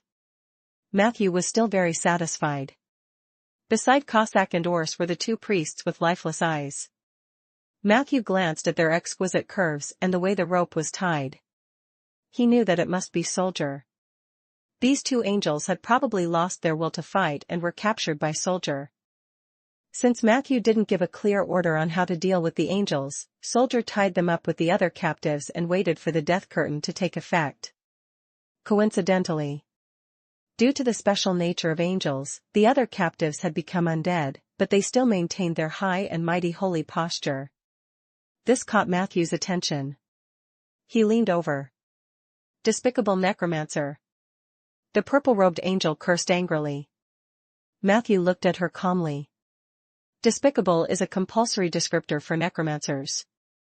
The purple-robed angel laughed coldly. So, do you derive honor from it?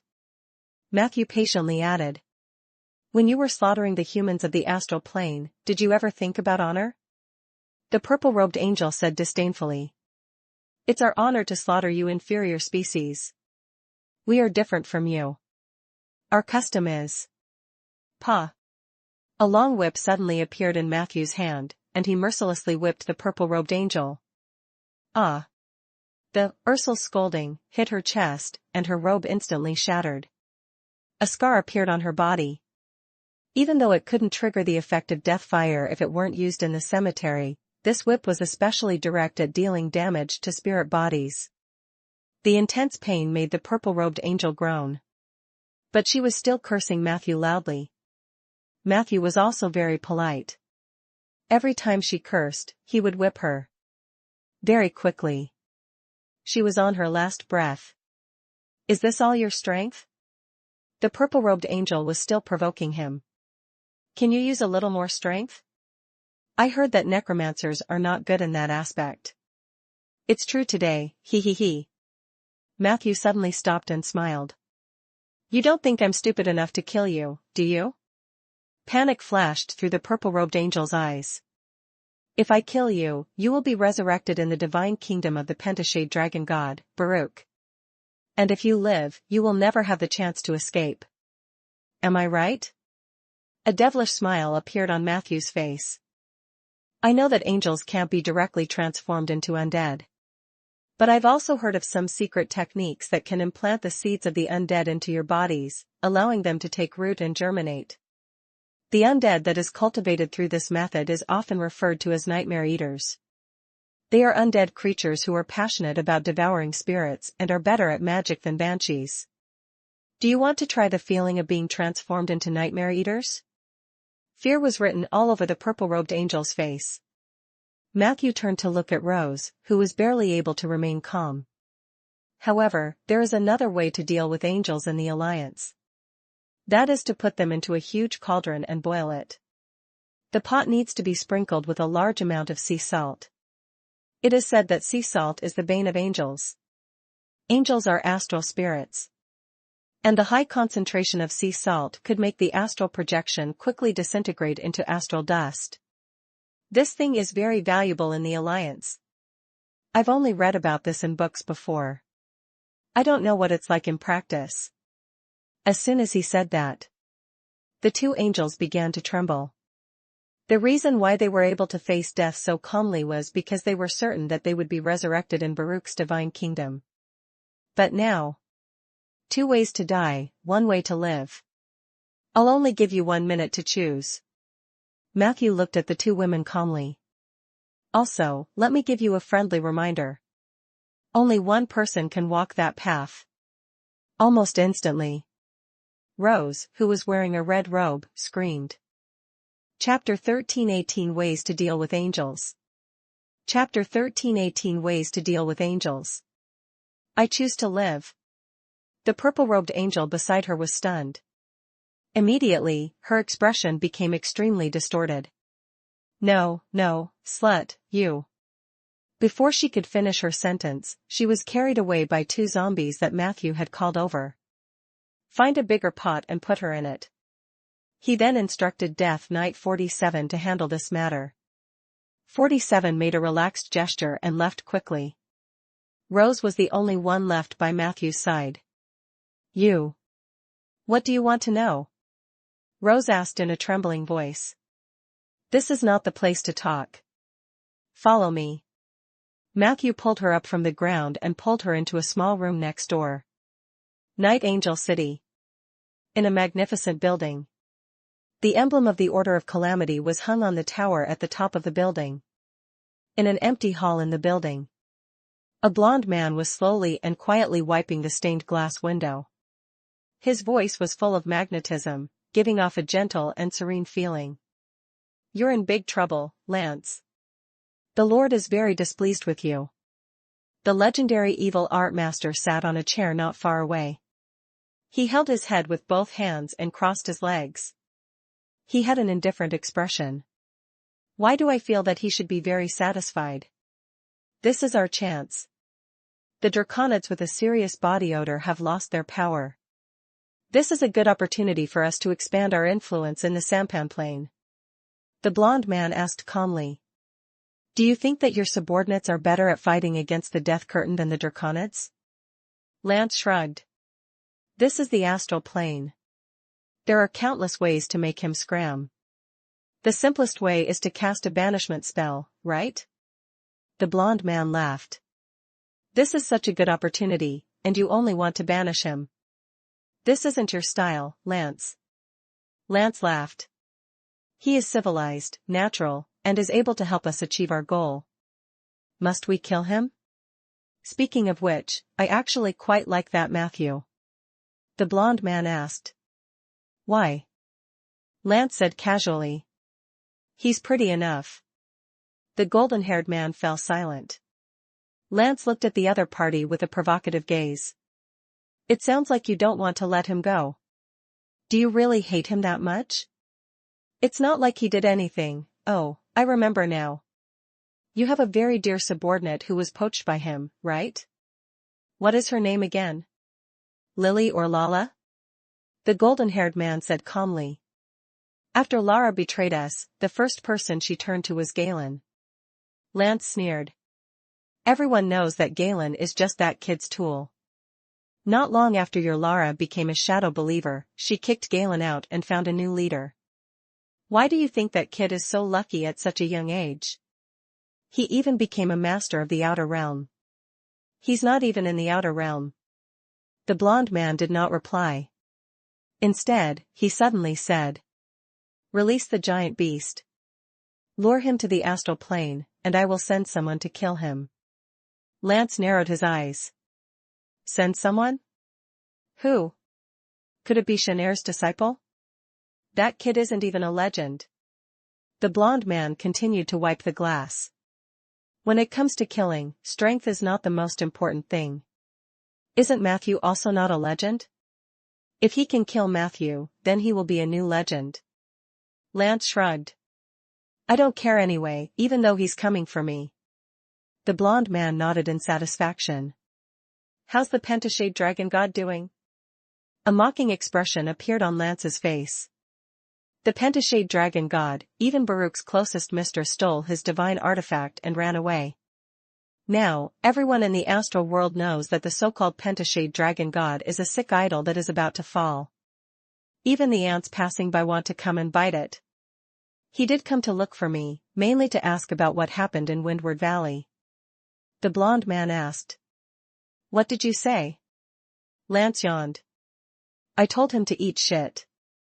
Jade Court, Windward Valley. Tarani was leading her personal guards to maintain order. The current situation was making her anxious. Matthew's mages did not use any gentle methods when searching for the whereabouts of the evil art masters. Most of them were very unyielding.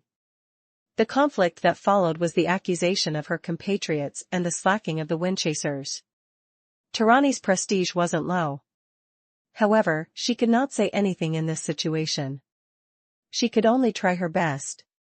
She tried her best to maintain order there. Fortunately, after the initial conflict broke out, under the deterrence of the Golem troops, both sides officially entered a period of relaxation. The mages were all asking about Lance. The situation calmed down temporarily. But even so, Tarani also felt like there was a knife on her back from time to time. She knew how her compatriots scolded her. As an elf who had gone against the rules, she didn't really care about her reputation. It was just that the feeling of being misunderstood was really uncomfortable. She could only keep telling herself that there was still a long way to go. Time would explain everything. At this moment, a Windseeker suddenly ran over. Sir, there's been a theft at the art gallery. The young Windseeker reported loudly. Tarani frowned. Why would she care about the theft at this time? She rolled her eyes, and her expression darkened. Did the people from Willow Branch send you here to report this? She had thought that the remnants of the Elders Guild were trying to create a diversion. However, that was not the case. Windchaser replied. No, Miss Bina asked me to inform you. She happened to be helping out in the gallery when it happened. The stolen painting is said to be very valuable, so she asked me to inform you as soon as possible. Miss Bina also said that she seemed to have seen the person who stole the painting. It seemed to be a wanted criminal from Jade Court. The confusion in Tarani's eyes grew. Which painting was stolen? Windseeker immediately replied. That's a relic from the Troll Empire. The name seems to be patricide. Chapter 1319 Giant Beast, Alistair.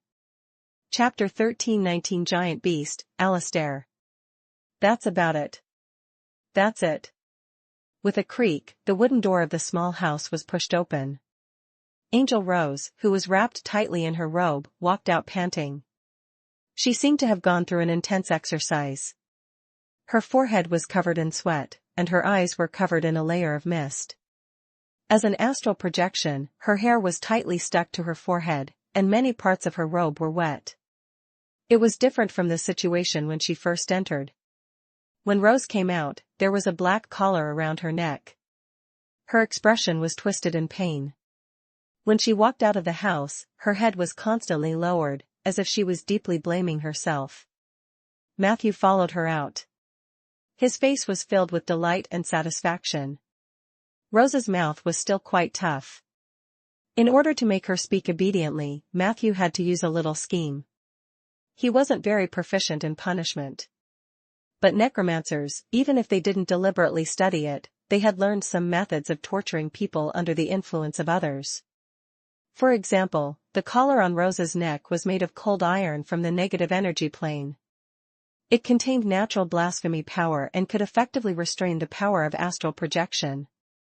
After putting on the collar, Rose turned from an angel into a normal person. She could not even maintain the two wings on her back. Her will to resist naturally collapsed. After that, Matthew played a little trick. Rose completely surrendered and told Matthew everything she knew. After listening to Rose's confession, Matthew was also a little surprised.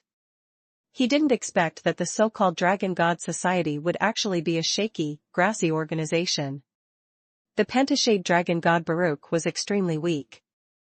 According to Rose, perhaps within a few months, Baruch's power, authority, and resources would be divided up by the others. However, he thought about it carefully. Rose's words were highly credible. The Heavenly Palace wasn't a united whole. 2 of the 3 giants had been killed, and the remaining situation was naturally chaotic. Baruch had been in trouble for quite some time now. This period of time was enough for the other people in Heavenly Palace to hit him when he was down.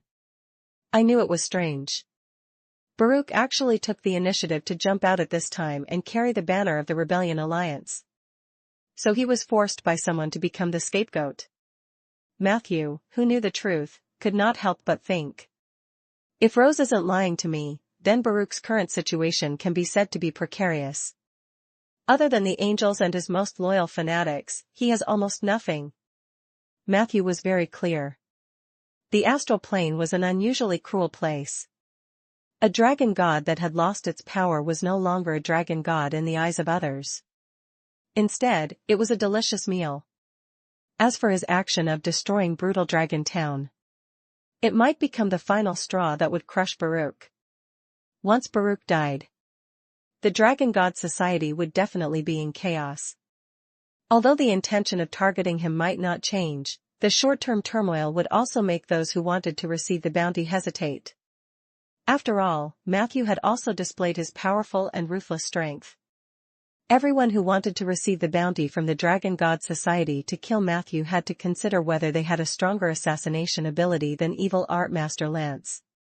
Once the assassination failed, would they be able to withstand the undead calamity under the command of the Necromancer? When these practical problems were placed in front of them, those creatures that were good at avoiding harm would probably find their own way out. After all, although they had become enemies with the Alliance, they could choose to hide and not rush to fight. That would be courting death. It seems that after taking down brutal Dragon Town, I've accomplished at least half of my goal. This is indeed a good tactic. Matthew ordered Soldier to look after Rose. He rode on the flaming nightmare and strolled around Brutal Dragon Town. In the area covered by the death curtain, the negative energy aura was so dense that it made one feel happy. Everywhere Matthew looked, corpses were crawling up from the ground and joining Matthew's team. His team was constantly growing. And it was like a snowball. The rate at which the team grew was also becoming more and more exaggerated. This feeling was intoxicating. Along with this process, Matthew could also feel wisps of negative energy and mana pouring into his body. This power was strengthening his body, making him more suitable for the environment of the undead calamity and making him stronger. This was the feedback from the undead calamity. It was also the recognition of Matthew in this ritual field. Matthew was neither sad nor happy about this. He knew very well that the undead calamity was actually a very terrifying, mobile ritual ground that could even give birth to its own consciousness. The death curtain could easily contain tens of thousands of undead. This number was far beyond the control of a normal necromancer. In fact, Matthew didn't even need to pay extra attention to maintain such a large team. This was because the death canopy itself had to bear this part of the focus requirement. In other words, Matthew was not the true master of this undead army. The death curtain was. He was more like an initial engine. As long as he was responsible for ignition and maintenance, this war machine from the negative energy plane would continue to advance. Until all living beings were destroyed. Chapter 1320 Giant Beast, Alistair. Chapter 1320 Giant Beast, Alistair. Of course. According to historical experience, when the undead calamity reached a certain scale, it would completely escape the control of the necromancers. Matthew was well aware of this. With his ability, he could only control about 100,000 undead through the death canopy. Once it exceeded this number, he could lose control at any time. For safety reasons, Matthew set a warning line at 80,000. Once the number of undead in the canopy exceeded the warning line, Matthew decided to transfer some of the undead into the Book of Dead Souls. If he really couldn't, he would make a few more books. Anyway, in this day and age, war could break out anywhere. As a war machine, the undead had many unique advantages. I still can't push it to the limit. I have to end the undead calamity before I reach the critical point. Matthew had already made various plans in his heart, including when to end this surprise attack. He believed that this was the only way to see the overall situation better and get what he wanted. Otherwise, he might be confused by the temporary benefits in front of him and become slaves to war. In the end, humans were still short-sighted animals most of the time. Matthew rode on the flaming nightmare and walked through the ruins of Brutal Dragon Town. He was holding the lost lantern in his hand. Along the way, many undying beings followed him. There were also quite a number of spirit souls that entered the lantern under his summons. Currently, the number of undead under the death canopy was close to 15,000. This number could have been doubled. However, due to Matthew's principles, he kept all the souls in the lantern and prepared to send them to the underworld in the future. This could be considered a big gift for Viscount Fan. Half an hour later, Matthew came to a lookout in the east of Brutal Dragon Town. The terrain here was high, and it was far away from the main headquarters of Brutal Dragon Town, so it was the last batch of buildings to fall. The guards here were a group of hot-tempered Draconid guards. They were the most loyal subordinates of Cossack. When Matthew's troops attacked this place, they encountered their tenacious resistance. In the end, it was Filey who led the Bone Dragon army to charge 3 times before they completely took down this place.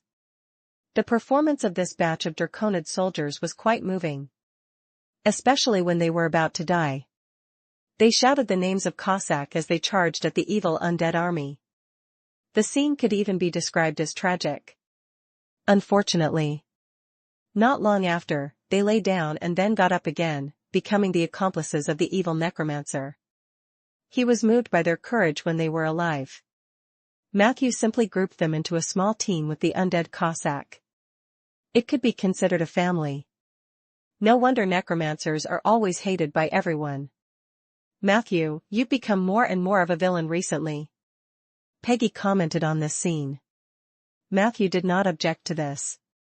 To some people, as long as we're alive, we're born villains in their eyes. In the background, where everyone is fighting for survival, there is no point in talking about who is the villain other than accusing each other verbally. At most, it is just a psychological comfort. Peggy shook her head after hearing this. I don't understand. Next time, make it simpler. Try to summarize it in one sentence. Matthew smiled. The two of them stood at the top of the watchtower. From this angle, they could clearly see the two roads extending from the watchtower. One road led to the north, where Night Angel City was. The other path led to the west, which was the New Moon Mountain. Due to the frequent trade between the three towns, these two roads were well built. If Matthew wanted to push it over, no matter which faction he chose, he would only need a day's journey at most to achieve the effect of an army approaching the other city. Peggy asked curiously. Which direction should you choose next? Matthew smiled calmly. Neither. Let's wait for a few days. I'll summon Myosax later and ask her to build a cemetery in Brutal Dragon Town. You can first recruit some undead who can understand human language and get them ready to work. Paige shrugged. You're the boss. I'll listen to you. After saying that, she went to carry out Matthew's orders. Matthew's thoughts were very clear. In terms of strategy, his goal was to end the battle as quickly as possible and overturn the sampan plane in the shortest time possible. However, in terms of tactics, there was no need for him to show such intentions. Previously, he had chosen to use a lightning attack to devour Brutal Dragon Town so that he could quickly gain a foothold in the sampan plane. Moreover, no one had expected Matthew to do so at that time. The sudden undead calamity could have a surprise effect. However, things were different now. On the one hand, after attacking Brutal Dragon Town, everyone who was well informed knew that Matthew was there. Previously, quite a few residents of Brutal Dragon Town managed to escape successfully. At that time, the death curtain was not enough to devour the entire Brutal Dragon Town.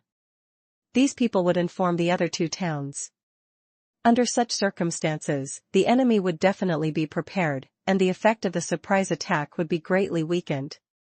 On the other hand, Matthew had successfully taken down a stronghold, and the undead calamity had begun to snowball. The corpses in Brutal Dragon Town were enough for him to digest for a week.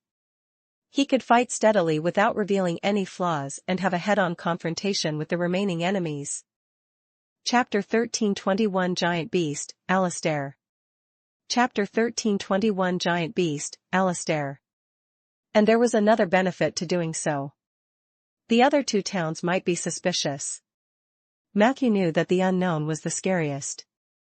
After a long time, they might get tired. At that time, he might find more opportunities. Other than summoning Myosage and the Coolie zombies to repair the cemetery. Matthew also did two things. First, he used the power of the Death Canopy to turn a group of astral Thunderbirds that were entrenched in the outskirts of Brutal Dragon Town into Death Thunderbirds. The Death Thunderbird had inherited its super high flight altitude and unparalleled power in the sky. Matthew divided the Thunderbirds into two groups and sent them to New Moon Mountain and Night Angel City to collect information. The information gathered from the sky was one-sided and limited. However, it could more or less provide some reference for Matthew's next decision. The second thing was that Matthew had built a portal to the astral plane not far from the observation post in Brutal Dragon Town. Since there was no permanent barrier to stop him, Matthew did not encounter many difficulties when building the teleportation array. Very quickly, a small-scale astral gate was formed. Then, Matthew let the few captives who had not turned into undead leave and let them spread the news. The reason why the Necromancers launched the undead calamity was to suppress the evil Art Master Lance and his related personnel. The unrelated people in the remaining two cities can leave the sampan plane through this portal. The astral gate is only open for 7 days. This is the last mercy of the Necromancer. Matthew deliberately didn't say what would happen after 7 days. But presumably, everyone would imagine the scene of the undead calamity engulfing the entire plain. How much trouble could these rumors cause to the two towns? Matthew did not know either. However, he did intend to let go of a small number of astral creatures that were less relevant. He had even thought of the ticket price for the astral gate. He couldn't let his efforts go to waste, right? 6 hours later. On the ruins of Brutal Dragon Town, a cemetery rose from the ground.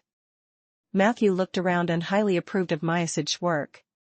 The coolie zombies were getting more and more efficient. Myasid was the one who made the greatest contribution. Even Matthew had to admit that although the mother of slaves' asking price was very high, her business ability was also very good. As the number of cemeteries increased, the power of the death curtain had also been further strengthened. More negative energy was being injected into the land in the core area of Brutal Dragon Town. Not long after, this place would become a land similar to the scorched earth of death. Matthew even saw the embryonic form of negative energy crystals near a few cemeteries. This meant that negative energy was invading the sampan plane. This transformation was irreversible. If Matthew could really gain a foothold, the other two towns would probably have trouble sleeping and eating in the future. As long as we fight steadily, they will be the nervous ones. Matthew thought confidently.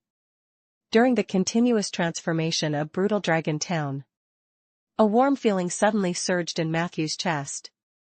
He looked down. It was actually the guild leader's badge. Matthew took off the bronze badge, exhaled, and wiped it with his sleeve.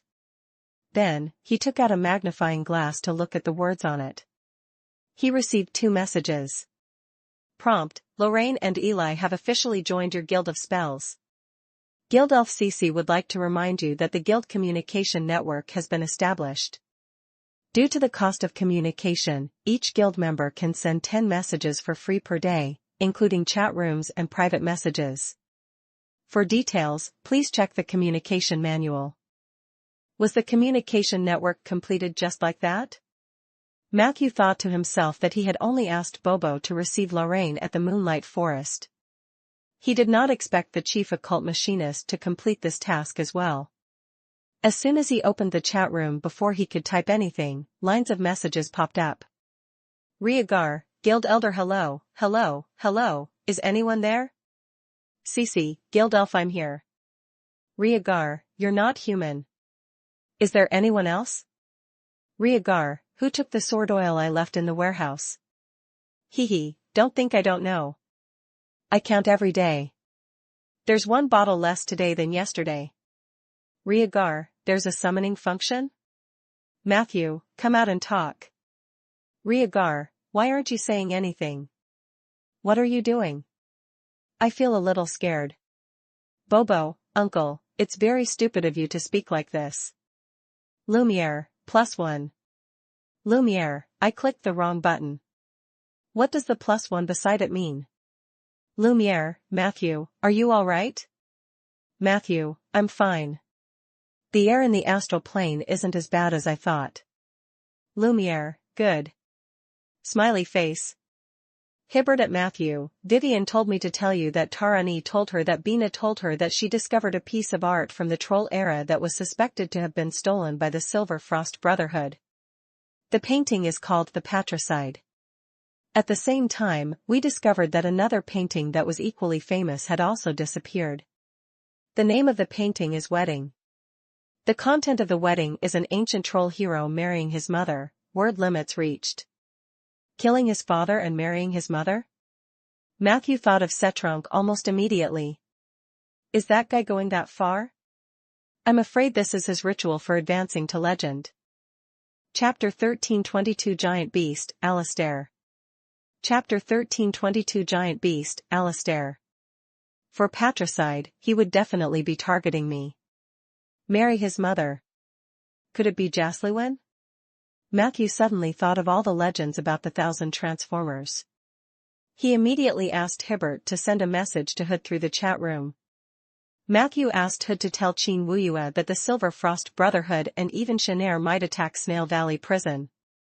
Although this guess was crazy, the target was one of the most crazy people in the material world. Matthew had to be wary of both Setrunk and Shanair. He pondered for a moment. In fact, the safest way now was to immediately use the authority of a loving father to cancel the balanced contract between the two.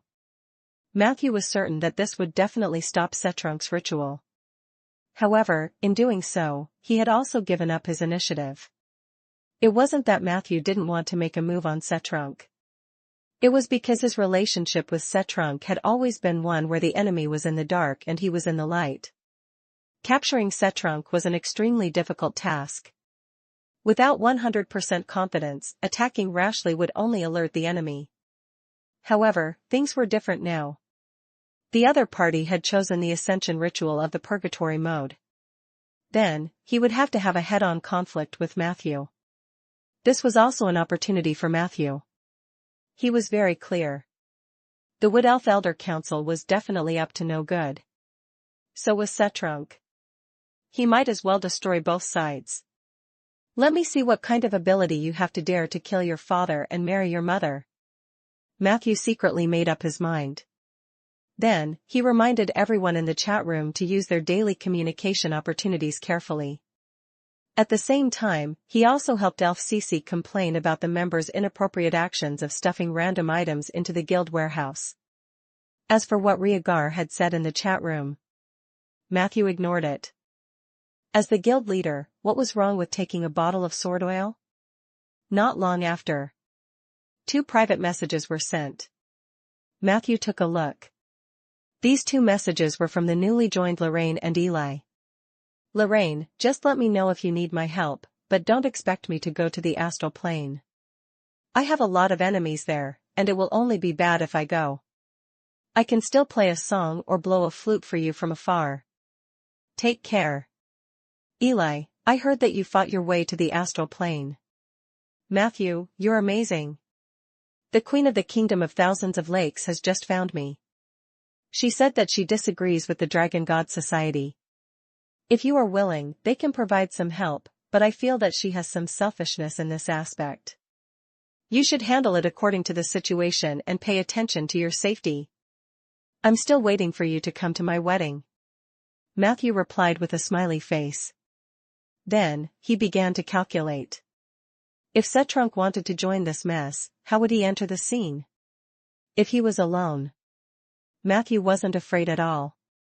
However, if Shanair also entered the arena, he would feel that it would be troublesome. After all, he had Isabel's Patronus on him. If the enemy really made a move, they would definitely have prepared some surprises for him. In order to prevent any accidents, Matthew took out the bronze badge again, but before he could contact Richard, he received a message from Richard. I'm in the Moonlight Forest if you need me. Matthew was relieved. With the silver snake around, at least he had the power to balance Shanair. He only needed to deal with the local forces of the Sampan Plain and the possible arrival of Setrunk. As for Evil Art Master Lance, Matthew found the war god zombie and asked, "Have you found his spiritual source?" Dasnov replied, "Don't rush me. That kid is very cunning. He hid himself well, but I probably already have a clue. Give me 2 more days. Yes, this is the beginner version of the Sea Elf meditation technique. Take a look first." Matthew said unhappily. "Why didn't you just give me the complete version?" Dasnov said helplessly. "I only have the beginner version. The complete version has been destroyed." Matthew frowned. Destroying knowledge? Which bastard did it? Dasnov glanced at him. Lady Isabel. Matthew's expression instantly changed. "Well done. I was scolding you when I called someone a bastard just now." Dasnov shrugged indifferently. "I can let you scold me. After all, we're in the same boat now. I don't want to see you torn to pieces by Lady Isabel." Matthew couldn't help but shiver. Just as he was about to ask what Dasnov's relationship with Isabel was like, a bright light shone down from the starry sky. In an instant, the entire sky was filled with a blazing glow. The sky was bright. It was daytime in the Sampan Plain. It would last for about 2 hours. During this period of time, the continuous scorching sunlight mercilessly hit the ground and clouds. If one did not hide in the shade, even the thick-skinned draconids could be sunburned. At that moment, the undead at the edge of the death canopy were quickly burned by the sunlight. Matthew quickly pulled them back to the bottom of the clouds. Under the sunlight, he could clearly see the mess and misery on the ground. In the ruins of brutal Dragon Town, corpses were strewn all over the place. The undead walked among the ruins. The atmosphere was solemn and strange, with a terrifying chill. Life. Matthew sighed in his heart. A trace of pity emerged from the depths of his heart. Chapter 1323 Giant Beast, Alistair. Chapter 1323 Giant Beast, Alistair. He knew that these astral creatures deserved to die. However, he would also feel some pity. There was no conflict between the two. Just as Matthew was sighing, he suddenly felt a strong aura of life. This aura came so suddenly and fiercely, giving people a strange feeling. Matthew looked around in shock. Violent Dragon Town had already become a paradise of death. All life had already rested in peace, so where was the aura of life coming from? Unless this life force is coming from me. At that moment, Matthew was surprised to see that the green spots of light that he had accumulated in order to obtain the authority of the nature domain were instantly cleared. Immediately after, the comma on the other side of the light spot also underwent a shocking transformation. At a certain moment, its edges turned golden. That was not the nature domain. That was life domain. Hint, due to your previous accumulation and the experience and gains from executing the undead calamity, you have successfully entered the domain of life and obtained the exploration level of a senior domain explorer. You have obtained the following 3 abilities related to the life domain. 1. Spirit Seed. You can create some spiritual imprints and use these imprints to indirectly control other living beings. You cannot control the undead. Currently, you can, at most, generate 2 imprints. When you have a strong enough soul, you can theoretically generate up to 7 imprints. 2. Thick Life. Your health points will be increased by 3 times. When you are out of battle, your health points recovery speed will be increased by 5 times. 3. Holy Deer. Legendary wilderness form. You can transform into a noble and elegant holy deer, LV21. In this form, you will have the ability to summon unicorns and pure girls, as well as the ability to freely travel between major planes and the astral world. You can use this ability to enter the myriad world forest ocean at a specific time. Before Matthew could see the feedback from the life domain, his vision quickly turned black. Then, a familiar feeling arose spontaneously. He knew that his consciousness was probably about to reach a domain related to life. But when Matthew opened his eyes, he saw a lush sea of trees. This is, myriad world forest ocean? Did I come in directly? Before Matthew could see what form he was in, a terrifying roar suddenly sounded in his ear. Immediately after, a giant creature stepped over from the canopy of the sea of trees. What kind of creature was that? His 6 legs were like heavenly pillars that stepped on the towering sea of trees. His body was more like a continent floating in the sky.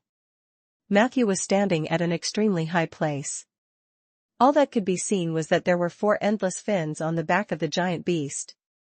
These fins were in the shape of a cross and looked soft. However, in the eyes of mortals, each of the fins was like a mountain range that spanned thousands of miles. Matthew couldn't see the beast's head clearly. All he saw was a pair of huge crab pincers cutting the trees in the sea of trees crazily. At that moment, Matthew's mouth became dry. He recognized this terrifying beast. Coincidentally, at this moment, a childish voice sounded in his ear. Everyone has decided. You will be chosen to face the giant beast, Alistair. Are you ready, guardian of the myriad world forest ocean? Chapter 1324 The Truth of the Odd Day Change. Chapter 1324 The Truth of the Odd Day Change. Yes, yes. A flurry of voices came from behind. Matthew turned around and realized that he was talking to a group of light fairies. Most of these light fairies only had a round basic form, and their voices were like dolls, tender and cute. Me? He made such a sound in his heart, but he found that he could not speak at all. However, the light fairy beside him seemed to understand the confusion in Matthew's eyes. She said very vivaciously, "Of course it's you. You are the guardian appointed by the Wind of Life. The guardian of Crimson Mountain has been vacant for too long. We have been waiting for you for a long time. Have you forgotten? When you were still in the gourd, we watered you a lot every day." As she spoke, she dragged Matthew to the side. There was a brown gourd vine with many gourds on it. The largest one had already fallen to the ground, and the gourd had split open from the middle. There was also a puddle of water on the ground. Matthew went forward and found that he had also become a light fairy, but his body was much larger than the other small light fairies. The moment he saw the gourd, an epiphany arose in his mind. This was Matthew's incarnation in the myriad world forest ocean, a special light fairy that had just crawled out of the gourd. The area nearby was called Crimson Mountain. The guardian of Crimson Mountain had always been vacant, as if to follow some rules. Only those who had entered the realm of life had the chance to take up this position. The prerequisite was that he could pass the guardian's trial. As long as Matthew or the others did not enter the domain of life, the position of guardian would remain vacant. The fairies of light might find someone else to negotiate with Alistair. But no matter when he came in, there would definitely be missions that matched the difficulty of this trial waiting for the potential guardians to complete. Interesting. After understanding everything, Matthew felt relieved. He was only a light fairy, and the Wind of Life would not arrange for him to kill the giant beast. That would be too ridiculous. Don't let Alistair wait too long. The light fairy who spoke first urged again. She's also a very shy person. Because of her shyness, she doesn't usually show her face. It wasn't easy for us to wait for her to appear, and you just happened to descend at this time. Hurry up and give these things to Alistair. Please express our gratitude to her on our behalf. Don't be nervous. Although you can't speak now, you will definitely find a way to communicate with Alistair later. As she spoke, the group of light fairies flew over with a fruit basket. A faint fragrance overflowed from the fruit basket. Matthew couldn't tell what was inside, but his intuition told him that every fruit inside was at least a rare treasure. A hint of surprise flashed in Matthew's eyes. At this moment, he could feel his body undergoing drastic changes. As a light fairy, he actually grew 4 limbs and a head. At this moment, he looked like a shimmering elf, and his eyes were abnormally bright. Wow, that's amazing. As expected, the light fairy born from the gourd is different. I'm so envious of those who have hands and feet, unlike us. We're short and can only do a little work. Look, he only used one hand to lift the fruit basket that we had to gather together to lift. He is indeed a very powerful light fairy. I believe he will definitely become the guardian of Crimson Mountain. The fairies of light's chattering gave Matthew a headache. He subconsciously took the fruit basket. The light fairy with a childish voice stuck a pair of small, glowing wings on Matthew's back. In just an instant, the wings fused with Matthew and then suddenly grew longer and larger. A slight shake could create a strong wind. He looked at the water on the ground again. I look like an angel now. Matthew was very satisfied with his current image. He was even more satisfied. His face was almost exactly the same as his original body in the material world. Coupled with his clone's special light fairy form, it had a soul-stirring beauty. You're really good looking, but I see that your eyes are silly, as if you've forgotten everything. The light fairy carried Matthew to the edge of the cliff and said, Alistair is a good partner of the myriad world forest ocean. She's one of the super creatures that walked out of the sea of trees. She's also one of the few who's willing to come back to help. She came back this time to clean up the honka pine and primitive oak trees in the plains. Their growth speed is too fast, and they form a collective consciousness to resist any degree of suppression. Even the tree herders can't do anything to them. If we allow them to continue developing like this, the green forest will be completely occupied by them. The precious life force contained there will also be completely extracted. At that time, the green forest and our Crimson Mountain may face a new wave of life force collapse. We may even be regarded as a withered zone by the wind of life and eventually be forced to leave the myriad world forest ocean. Fortunately, Alistair is willing to come and help. She can easily kill all those crazy trees. Of course, during this period, she might cause some damage to the forest or species here. After all, her body is too huge. A slight movement could destroy the world. Chapter 13:25 The Truth About the Odd Day Change. Chapter 13:25 The Truth About the Odd Day Change. But overall, Alistair's willingness to help is great news for the Forest Ocean and Crimson Mountain. Matthew nodded. Alistair was actually a companion of the myriad world tree ocean. This was different from what was revealed by the Traveler God. Thinking about it now, that guy was most likely misleading him. Fortunately, he didn't have a deep connection with the other party. Immediately, Matthew carried the fruit basket to the edge of the cliff. Under the encouragement of the other light fairies, he suddenly flapped his wings and flew down. The feeling of flying in the sea of trees was quite wonderful. Especially for Matthew, who had just experienced the smog-filled undead calamity. This was simply a baptism of the soul. Within the reach of the naked eye, the sea of trees and the sea of clouds blended together, and the world was bright. The light reflected from the clouds was like layers of mountains or like a polyhedron gem shining brightly. The wind was cool and the air was fresh. It was as if it had just rained.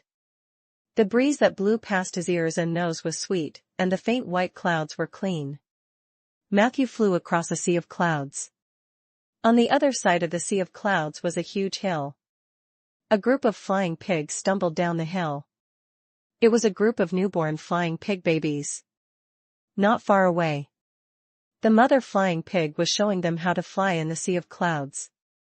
A crest dragon was hiding in the bushes at the foot of the hill. Judging from his size, he might not be able to defeat the mother flying pig, but stealing 1 or 2 flying pig cubs was not a problem.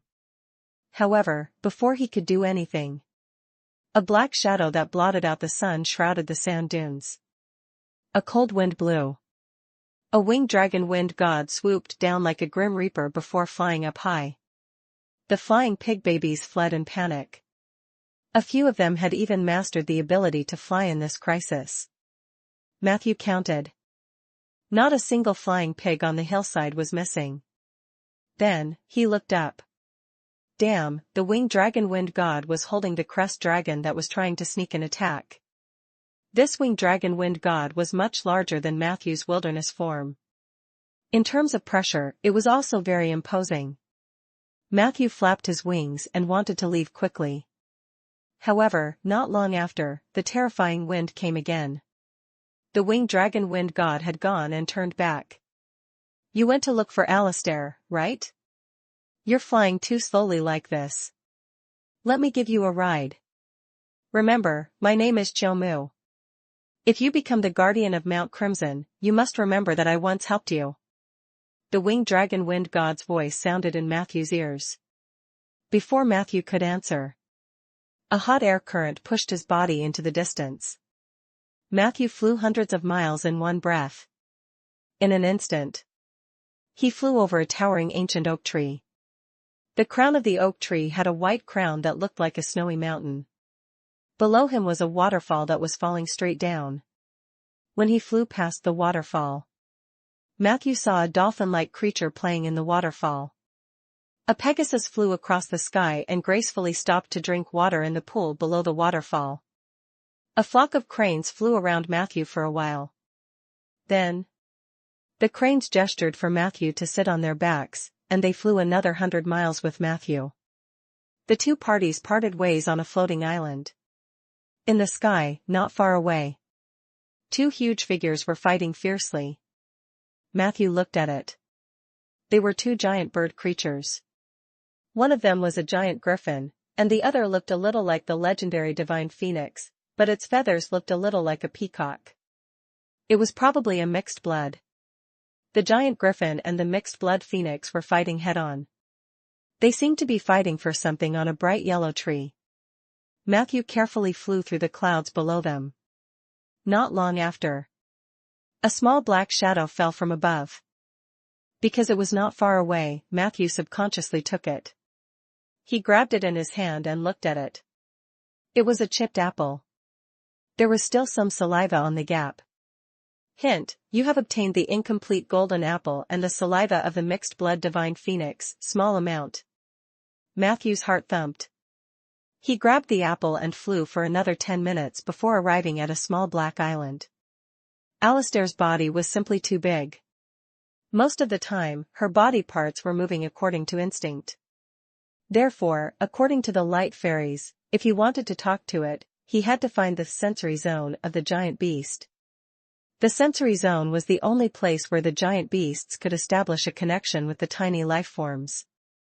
Different behemoths had different sensory zones, and their size and numbers were also different. Alistair was already the easiest to talk to among the giant beasts. Her dorsal fin was her sensory zone, and it was quite large. Matthew's current position was at the edge of Alistair's fin. He wanted to find a way to establish a connection with the giant beast, but as soon as he landed, a gentle and shy voice sounded in his mind. "You're here? You're much more beautiful than I imagined. I like you very much." Matthew was stunned. He glanced at the data bar. As expected, the ability equivalent charm was shining. Matthew's heart calmed down. It seemed that his charm had taken effect. Alistair had a good first impression of him. This would help the two sides to have deeper communication. However, he still did not know how to talk to the beast, so he looked around. Chapter 13:26 The Truth of the Odd Day Change. Chapter 13:26 The Truth of the Odd Day Change. Not long after, Matthew saw yellow miscanthus that glowed from time to time on the ground. It was called miscanthus, but the material was more like that of a giant beast. Hair? Following a certain feeling, Matthew walked over and grabbed one of the miscanthus. In an instant, he could feel that his heart was connected to a vast ocean.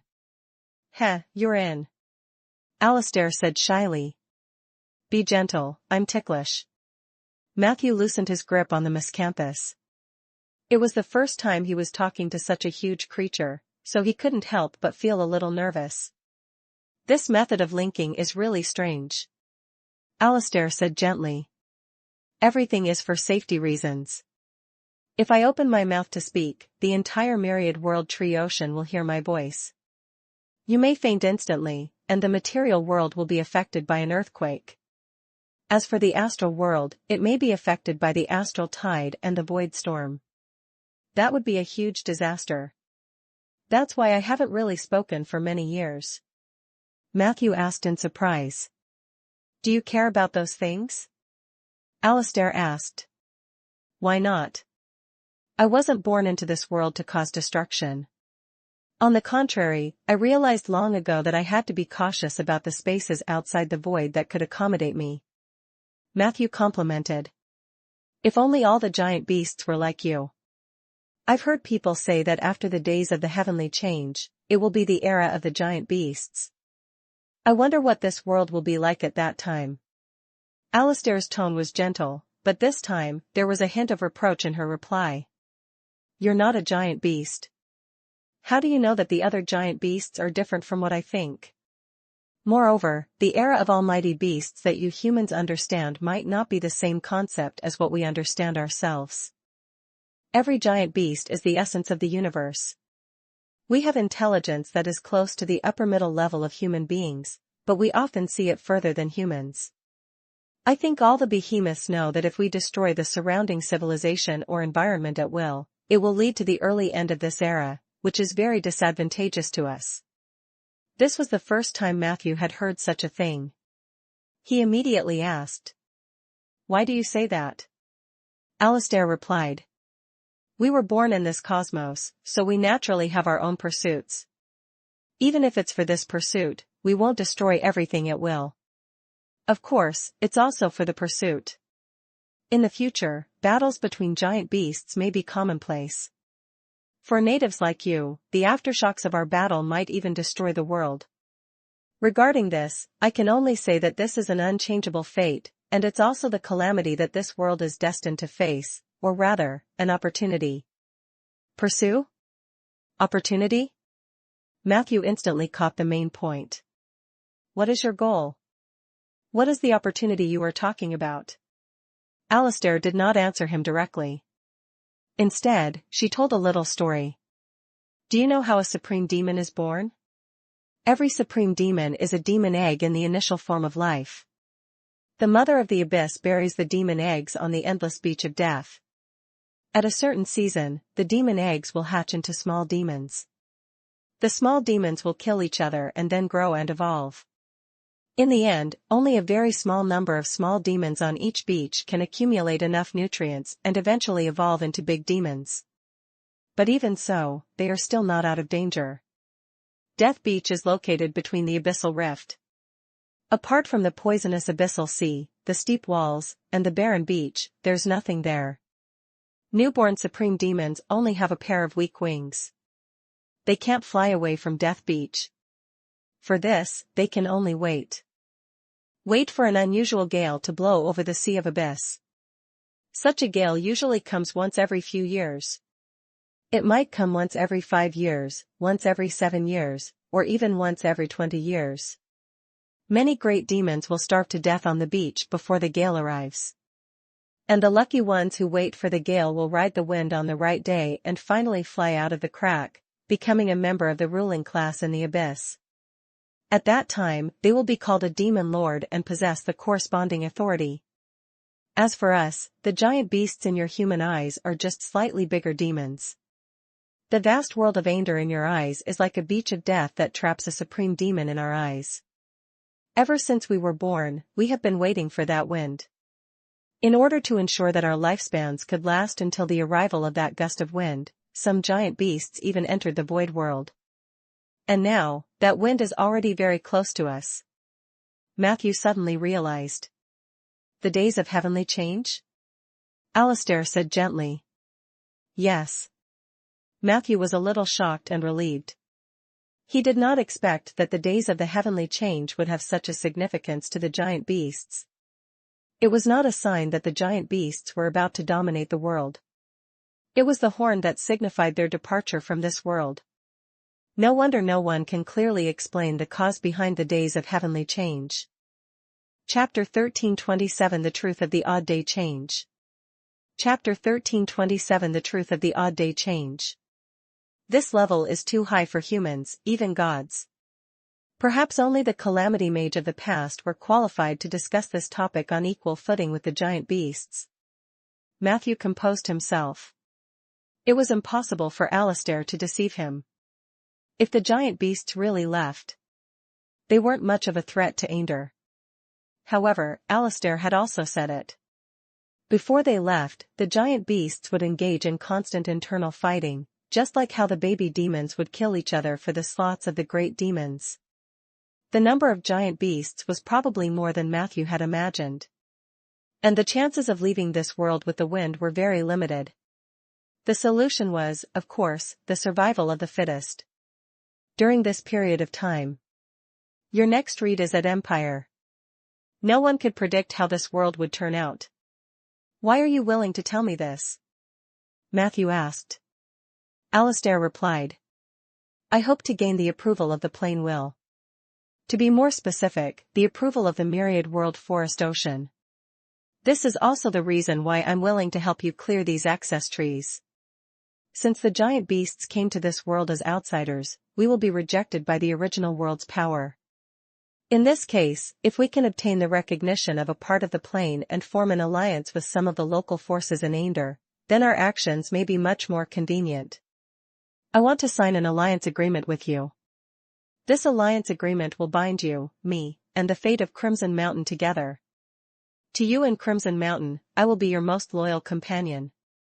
Believe me, in the coming era, having a giant beast companion who has descended in advance is a very fortunate thing. As for me, binding your fate and faction will allow me to integrate into this world faster. From there, I can plan for the resources I want earlier. These resources are useless to you humans, but to us, they're our hope of leaving.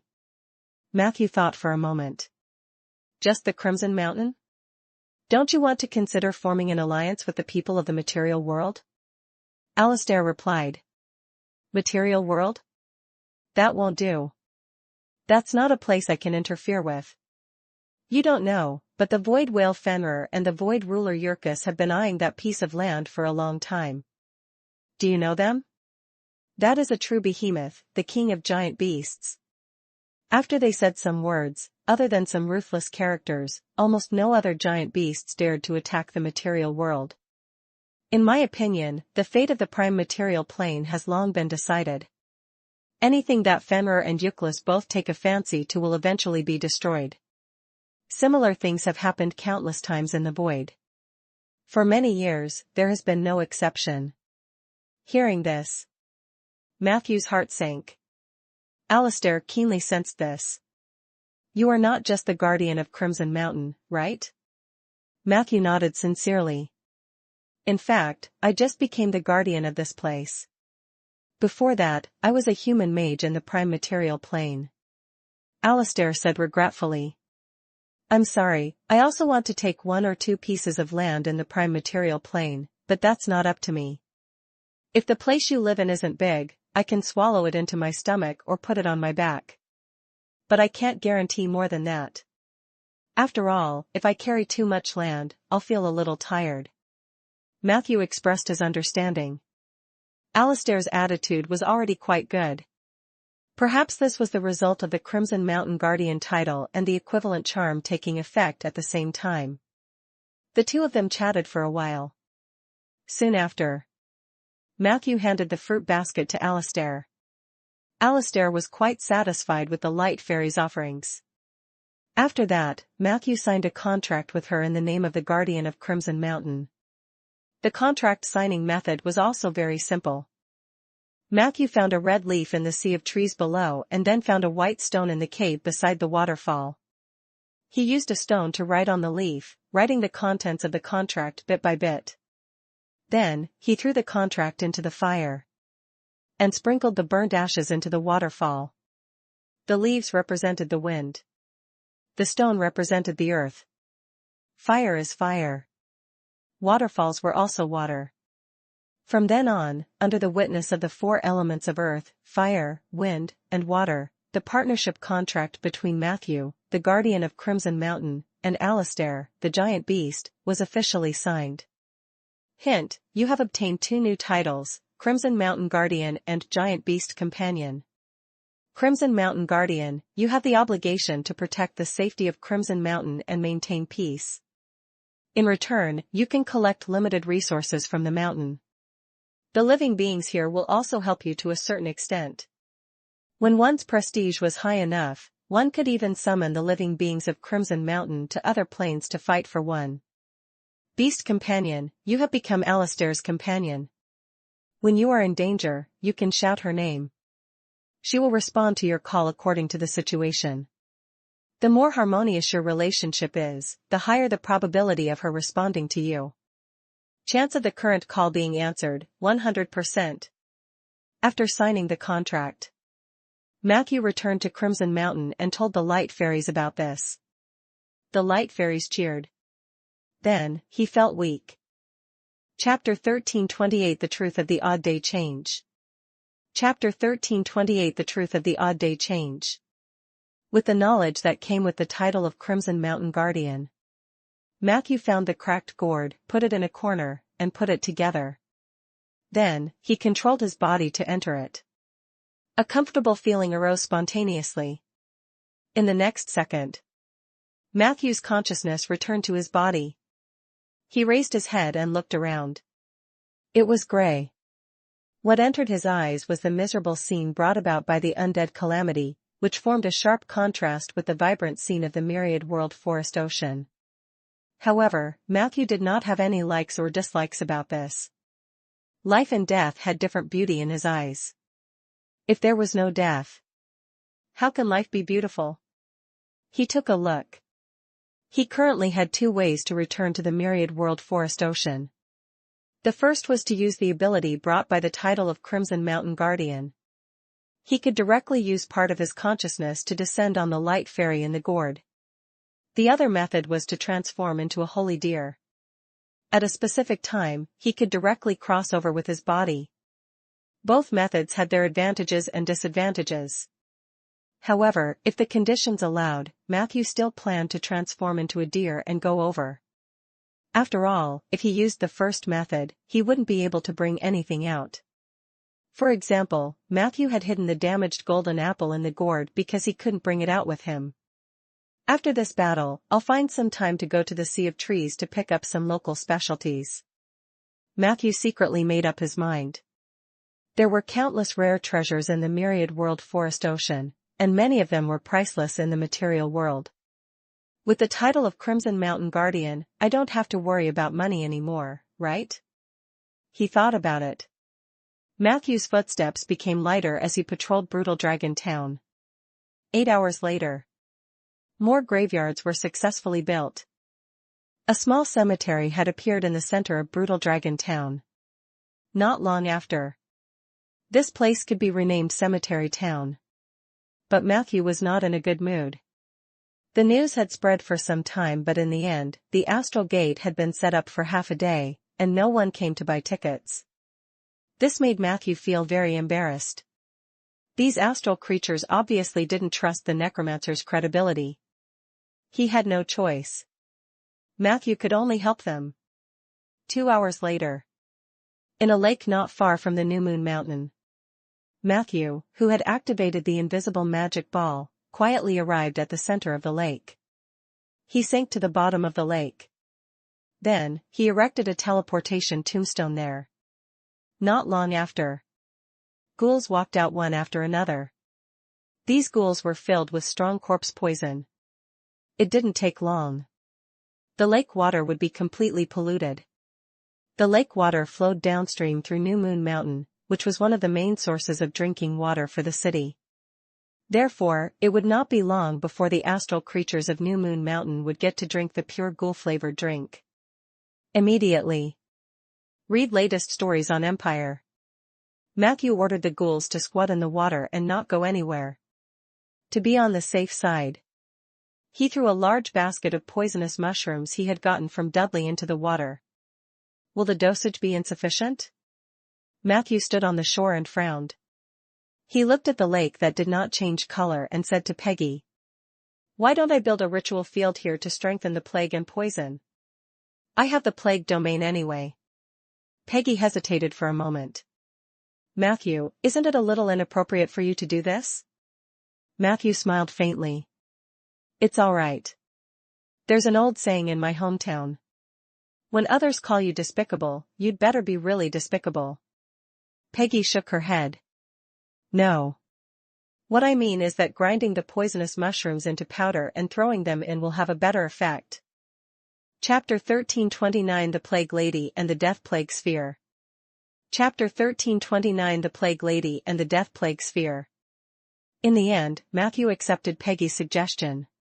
He fished up the poisonous mushrooms from the lake, ground them into powder, and tossed them back. Then, he built a hidden ritual field nearby to strengthen the activity of the poison. After doing all this, he left the vicinity of New Moon Mountain.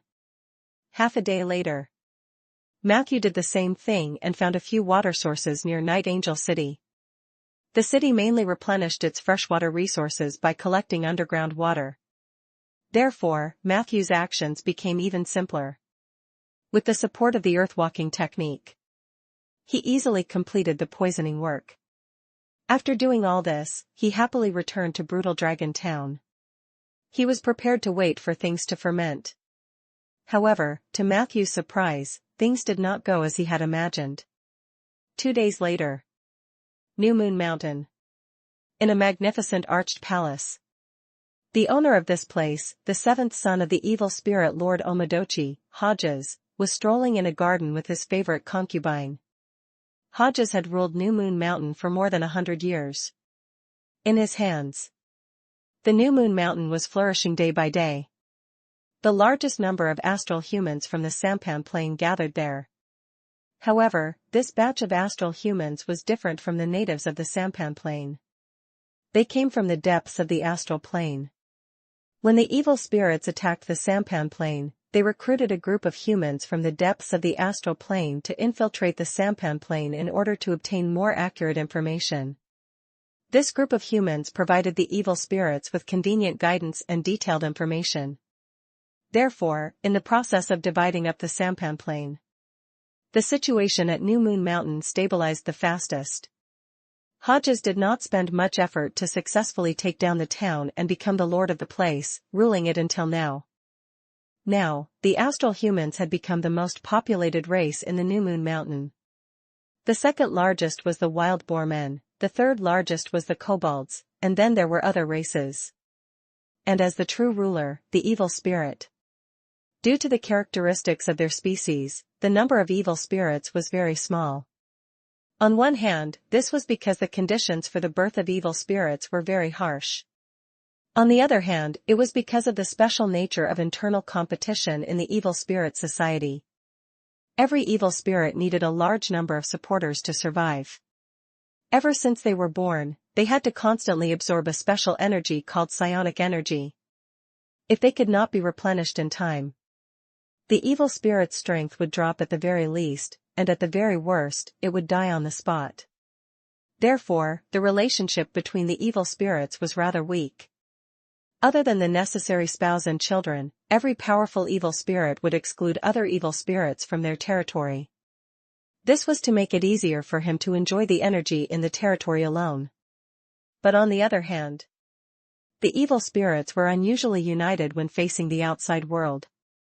Every evil spirit overlord would have a large number of half-evil spirits under their command. These half-evil spirits often did not need to consume psionic energy to survive, and they were loyal to the evil spirit overlord like fanatics. With the support of the half-dark spirits, who were the backbone of the army, they were able to defeat the others. The evil spirit overlord could finally rest easy. In the garden, a gentle and sweet voice slowly sounded. The person who spoke was the favorite concubine of evil spirit overlord Hodges, Gulixiati. That necromancer didn't continue to attack us or the city of night angels. Instead, he built a cemetery in brutal Dragon Town. But the death curtain hasn't dissipated yet. I guess he's planning to fight a prolonged battle. Hodges sneered. Prolonged battle? Is he worthy? I've already asked my father to mobilize the evil spirit army. It won't be long before I lead the evil spirit warriors that roam the astral world to tear his death curtain into pieces. But then again, did Cossack just disappear from the face of the earth? It's really unbelievable. Gulixiati smiled and said lightly. No, he didn't disappear. Instead, he became an accomplice of the Necromancer. Someone saw Cossack's appearance in the death curtain. He looked a little more burly than when he was alive, but his eyes were obviously different. Hodges was silent for a moment. I know you want to remind me of how terrifying my opponent is, so I shouldn't underestimate him. But this kind of wording makes people uncomfortable. Gulixiati was still smiling. I believe that the future evil spirit overlord will be able to accept this reminder. You have enough breadth of mind and magnanimity, don't you? Hodges' expression relaxed. Yes. Gulixiati gently held Hodges' arm, and the two of them continued to walk in the garden. Although Hodges accepted Gulixiati's explanation, he still didn't look very interested. Experience more tales on Empire. However, this beloved concubine had accompanied Hodges for over 100 years, so she naturally knew how to coax this evil spirit overlord. She told 2 interesting stories and then used a few words to coax Hodges into smiling. Hodges was actually very clear. His aptitude was only considered average among evil spirit Lord Omodachi's descendants. He was where he was today because of Gulixiati's intelligence. Since the two of them met, he had never seen Gulixiati make a wrong judgment. Therefore, in most cases, he would accept Gulixiati's opinion as long as it was acceptable. After adjusting his state of mind, Hodges brought the topic back on track. What did Night Angel City say? Gulixiati replied without hesitation. Dungeon Lord Underwood sent a letter saying that many people died there, most of them because they contracted some kind of disease. It's a rather potent disease, and they die on the spot almost not long after it takes effect. Some of the corpses will even turn into zombies that night and attack others. Chapter 1330 The Plague Lady and the Death Plague Sphere. Chapter 1330 The Plague Lady and the Death Plague Sphere. This incident has caused a great panic in the city of Night Angels. Many people are discussing when the necromancers will attack. Underwood personally investigated and discovered that the entire underground water system of Night Angel City has been contaminated. There was anger on Hodges' face. Despicable necromancer. This is almost exactly the same as what happened at New Moon Mountain these few days. We also lost many people. Gulixiati nodded. Yes. But this isn't all bad news. Hodges suddenly became interested. Oh? Your journey continues on Empire. What do you mean? Gulixiati smiled gently. City Lord Underwood mentioned in the letter that Night Angel City has the ability to resolve this plague. The problem of water pollution is not difficult to solve. Moreover, they have successfully found the source of the pollution. They only need to purify it and then use legendary divine spells to clean up the contaminated water system. This is exactly the same as how we handle it.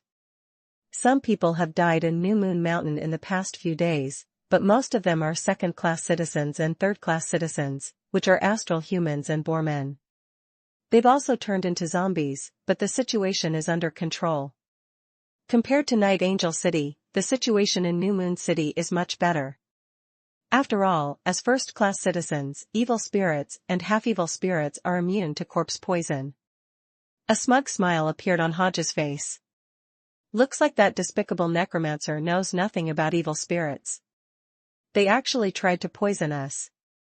Ridiculous. Gulixiati laughed softly. Not only that, but I also realized that although he is bold in his actions, he is very immature in certain aspects. For example, when it comes to poisoning, he's very honest. He's a little despicable, but he's far from being shrewd enough. I even suspect that this is the first time he has poisoned someone. Hodges asked curiously. Why do you say that? Gulixiati explained. The poison he chose is too strong. It's easy to arouse the vigilance of others, so it's not conducive to subsequent transmission. If it were an experienced plague envoy, they would often use mild, concealed, and highly contagious toxins or diseases when spreading the plague, especially in the early stages. Only when the target group is almost completely infected will they detonate the poison or disease in the target's body through the ritual field, creating a revelry of disease and plague. But he's different. His methods can only create a short-term panic, and he can't get the desired effect. Therefore, in the field of despicable, he is not brilliant enough. He is even a little clumsy. Hodges nodded thoughtfully. What you said makes sense. This kid is indeed a little immature. After all, I heard that he's not even 30 years old yet. Have you thought of a way to deal with him? Gulixiati smiled but didn't say anything. Then, she stuck out her forked tongue and licked her lips seductively. Hodges thought for a moment. Do you want him? Gulixiati said excitedly. If I help you take him down, I hope he can become my slave. I plan to train him myself. Hodges frowned slightly. Gulixiati immediately leaned forward, her soft and formless body wrapped around Hodges like a snake. Just imagine, when we're having sex, having a genius mage of the Alliance who's shackled and chained lick our feet. Wouldn't that make you more excited? Hodges' breathing quickened. However, he could still maintain his basic rationality. How do you plan to take him down? He's in the undead calamity now. Gulixiati smiled and said. Let's negotiate with him. We can pretend that there are many casualties in the city, and many people have been killed by the poison. Or we can simply pretend that we are afraid of the power of the undead calamity and want to negotiate with him. We can write to him and tell him that our hatred for him is not deep. In comparison, our original conflict with Lance is even greater. We can promise to help him defeat Lance. I believe he'll be moved by this. Otherwise, he wouldn't have spread the news that he wanted to give the innocent a way out of the sampan plane. This action shows that he knows very well that the undead calamity can't flatten the New Moon Mountain or the City of Night Angels. He needs the help of others. And the location of the negotiation will be near the lake where he poisoned it. He has been to that place before, so he is at least more familiar with it than other places, so it is relatively easier to make him lower his guard. We can go to him directly during the negotiation. As a show of sincerity, we can even capture a few spies planted by the Order of Calamity on Mount New Moon and send them to him. As long as we can confirm that his main body has really left the death curtain, we can take action. The other party is just a necromancer who hasn't even reached legend rank yet. You and I, two legends working together, can't we take him down? Gulixiati looked very confident. On the other hand, Hodges was a little hesitant. But he killed Cossack. And you just reminded me not to underestimate the enemy. Gulixiati smiled and said. First, Cossack died in the death curtain. Necromancers are invincible in there, so we have to make sure that his body leaves the death curtain. Secondly, we really can't underestimate our enemy. Therefore, you must ask for Father's help for this operation. Chapter 1331 The Plague Lady and the Death Plague Sphere. Chapter 1331 The Plague Lady and the Death Plague Sphere. He heard the last sentence. Hodges suddenly looked hesitant. You have to know that this is not a joke. Gulixiati looked at him solemnly. The future evil spirit lord should have the courage to act. Matthew personally killed Father's evil art master. Yes, that guy called Fane is an important chess piece of Father in the south of Ander. Although he didn't say anything, as long as you seize this opportunity to kill or even capture Matthew alive, you will be able to get rid of your ordinary status quo and become a popular person in Father's eyes.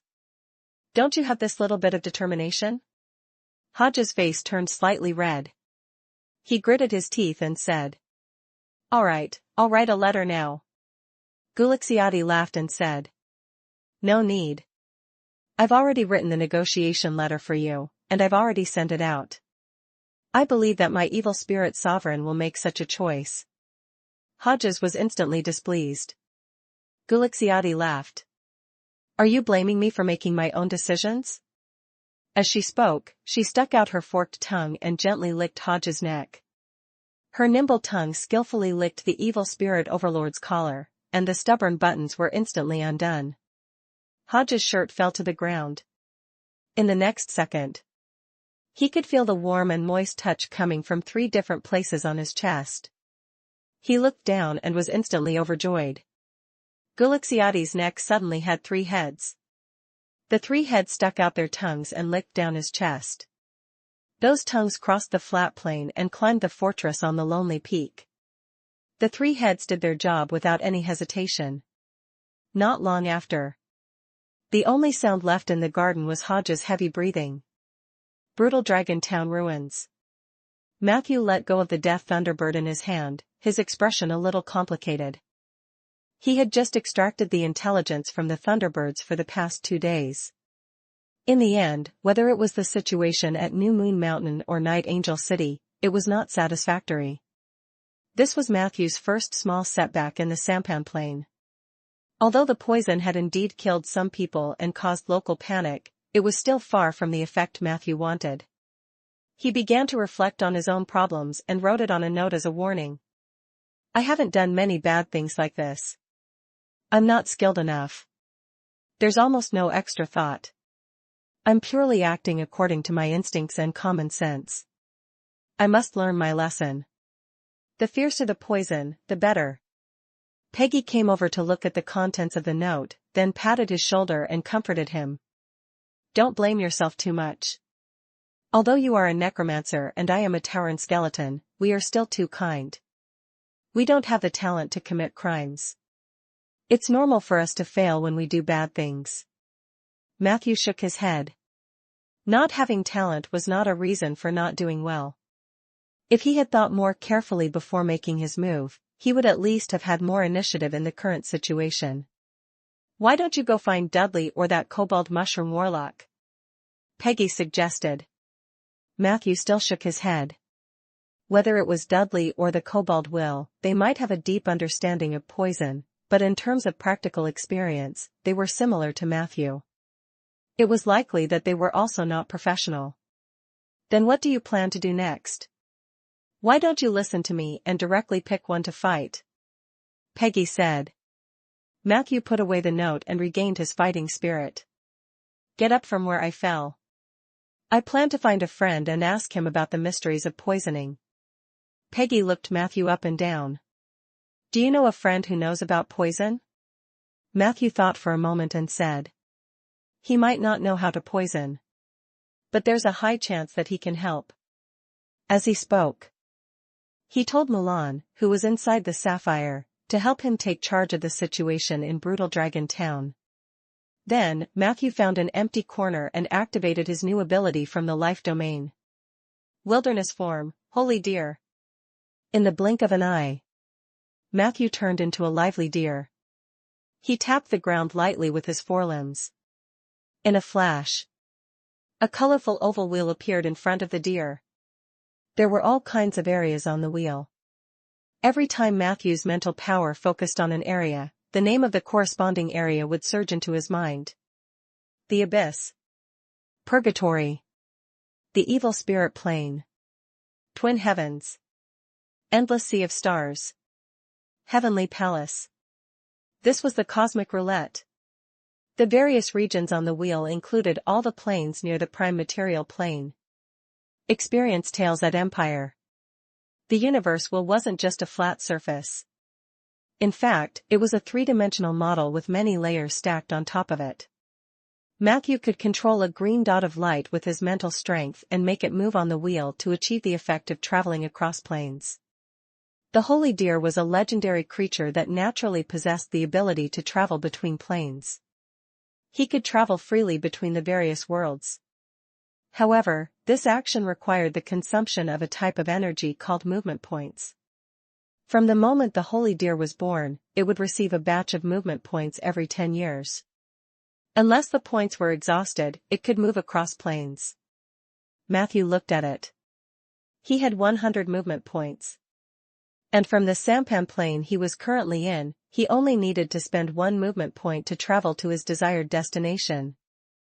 Chapter 1332 The Plague Lady and the Death Plague Sphere.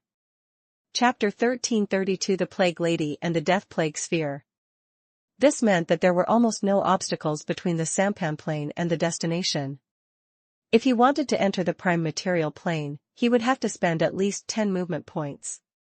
As for whether he could succeed, it would depend on the eternal barrier. To the creatures of the outer planes, the eternal barrier is indeed very annoying. But to all living beings in the material world, this is the strongest wall. Matthew sighed in his heart. Soon after, he moved the green dot to the corner of the room. Whoosh! Whoosh! A circular 7-colored radiance shot out from under his feet. In just an instant, Matthew disappeared on the spot. A few seconds later, the 4 limbs of the holy deer landed on the ground again. He gently touched the soft ground with his hooves, and a croaking sound came into his ears. Matthew opened his eyes. Suddenly, he felt a sharp pain in his eyes and a burning sensation at the tip of his nose. Explore stories at Empire. Warning, you have transformed into a holy deer and successfully arrived at the poison world.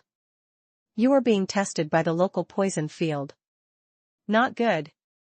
He felt the intense pain from his limbs and bones, as well as the feeling of his heart beating wildly. Matthew made a prompt decision and instantly transformed into his original human form. Immediately after, he cast a bubble spell on himself. Then, he activated his life domain. Only then did he barely manage to withstand the first round of the Poison World's poison field test. Fortunately, my poison resistance is not low. Matthew heaved a sigh of relief. Although the holy deer was a legendary creature in the life domain, its poison resistance was not as high as Matthew's. If he delayed any longer, maybe something really happened. Even Matthew himself could not be careless. He didn't have the spore blessing that Husman had given him, so he could only rely on his life domain and his own poison resistance to resist. Meanwhile, in the poison world, poison fields were everywhere. If he could survive the first round, he might not be able to survive the 10th round. The feeling of being poisoned was not pleasant. He had to end this quickly. Matthew quickly walked through the moist forest of the poison world. The environment here was different from every forest he had encountered before. On the surface, it looked like a tropical rainforest. However, the water vapor here was much more abundant than in the rainforest in Ander. Matthew could only fly in the air. Because there was water below and above, even the air was covered in thick fog. If I used my wings to fly, I would probably weigh more than 10 kilograms now. Matthew sat on the magic carpet and daydreamed. The environment of the poison world made him very uneasy. Other than being wet, the forest was still wet. He could not even see a living thing. If not for the croaking sounds. He even felt that he had come to a forest of death. However, this trip was much smoother than Matthew had expected. He followed the sound of the frogs and flew over. Not long after, he saw a group of giant frogs lying on a protruding island, gesturing to each other. The small island was planted with coconut trees that reached into the clouds. The coconuts here were so green that it made people panic. The fibers on its surface were covered in green liquid. Matthew didn't dare to get close. He did not know if it was because of psychological reasons. He was already starting to feel dizzy and stomach ache. Matthew controlled the magic carpet and swooped down. He shouted at the giant frogs from afar. "I'm a friend of Sarinka. Please inform him of my visit." However, most of the giant frogs were unmoved. Only a giant frog with strong muscles looked at Matthew. Every mage who enters the poison world claims to be Sarinka's friend. "How can we believe you?" Matthew smiled and shook his head. "You don't have to believe me. You just need to pass on a message for me."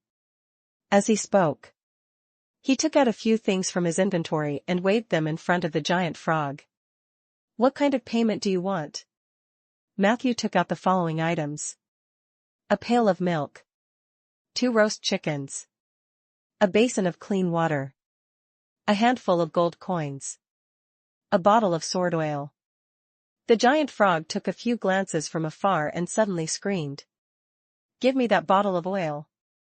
Matthew threw it over. The giant frog quickly stuck out its tongue and swallowed the sword oil. In the next second, he rolled his eyes and suddenly soared into the air, leaping towards the depths of the rainforest. "Come with me, mage. Your bottle of oil tastes really good. Can you tell me what this was originally used for?" The giant frog's jumping speed was extremely fast. Matthew struggled to keep up with them on his magic carpet. Regarding the other party's question, Matthew just smiled and said nothing.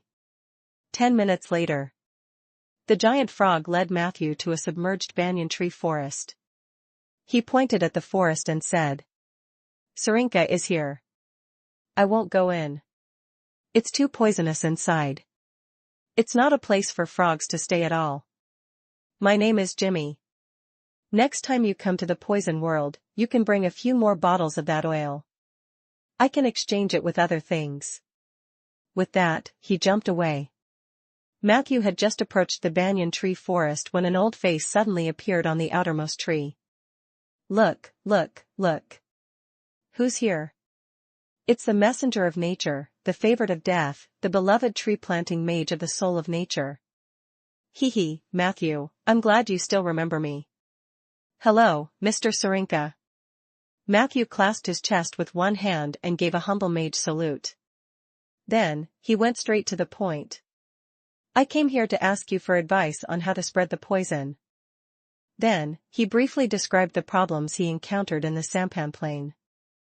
Chapter 1333 The Plague Lady and the Death Plague Sphere. Chapter 1333 The Plague Lady and the Death Plague Sphere. You came to the right person. Enjoy exclusive chapters from Empire.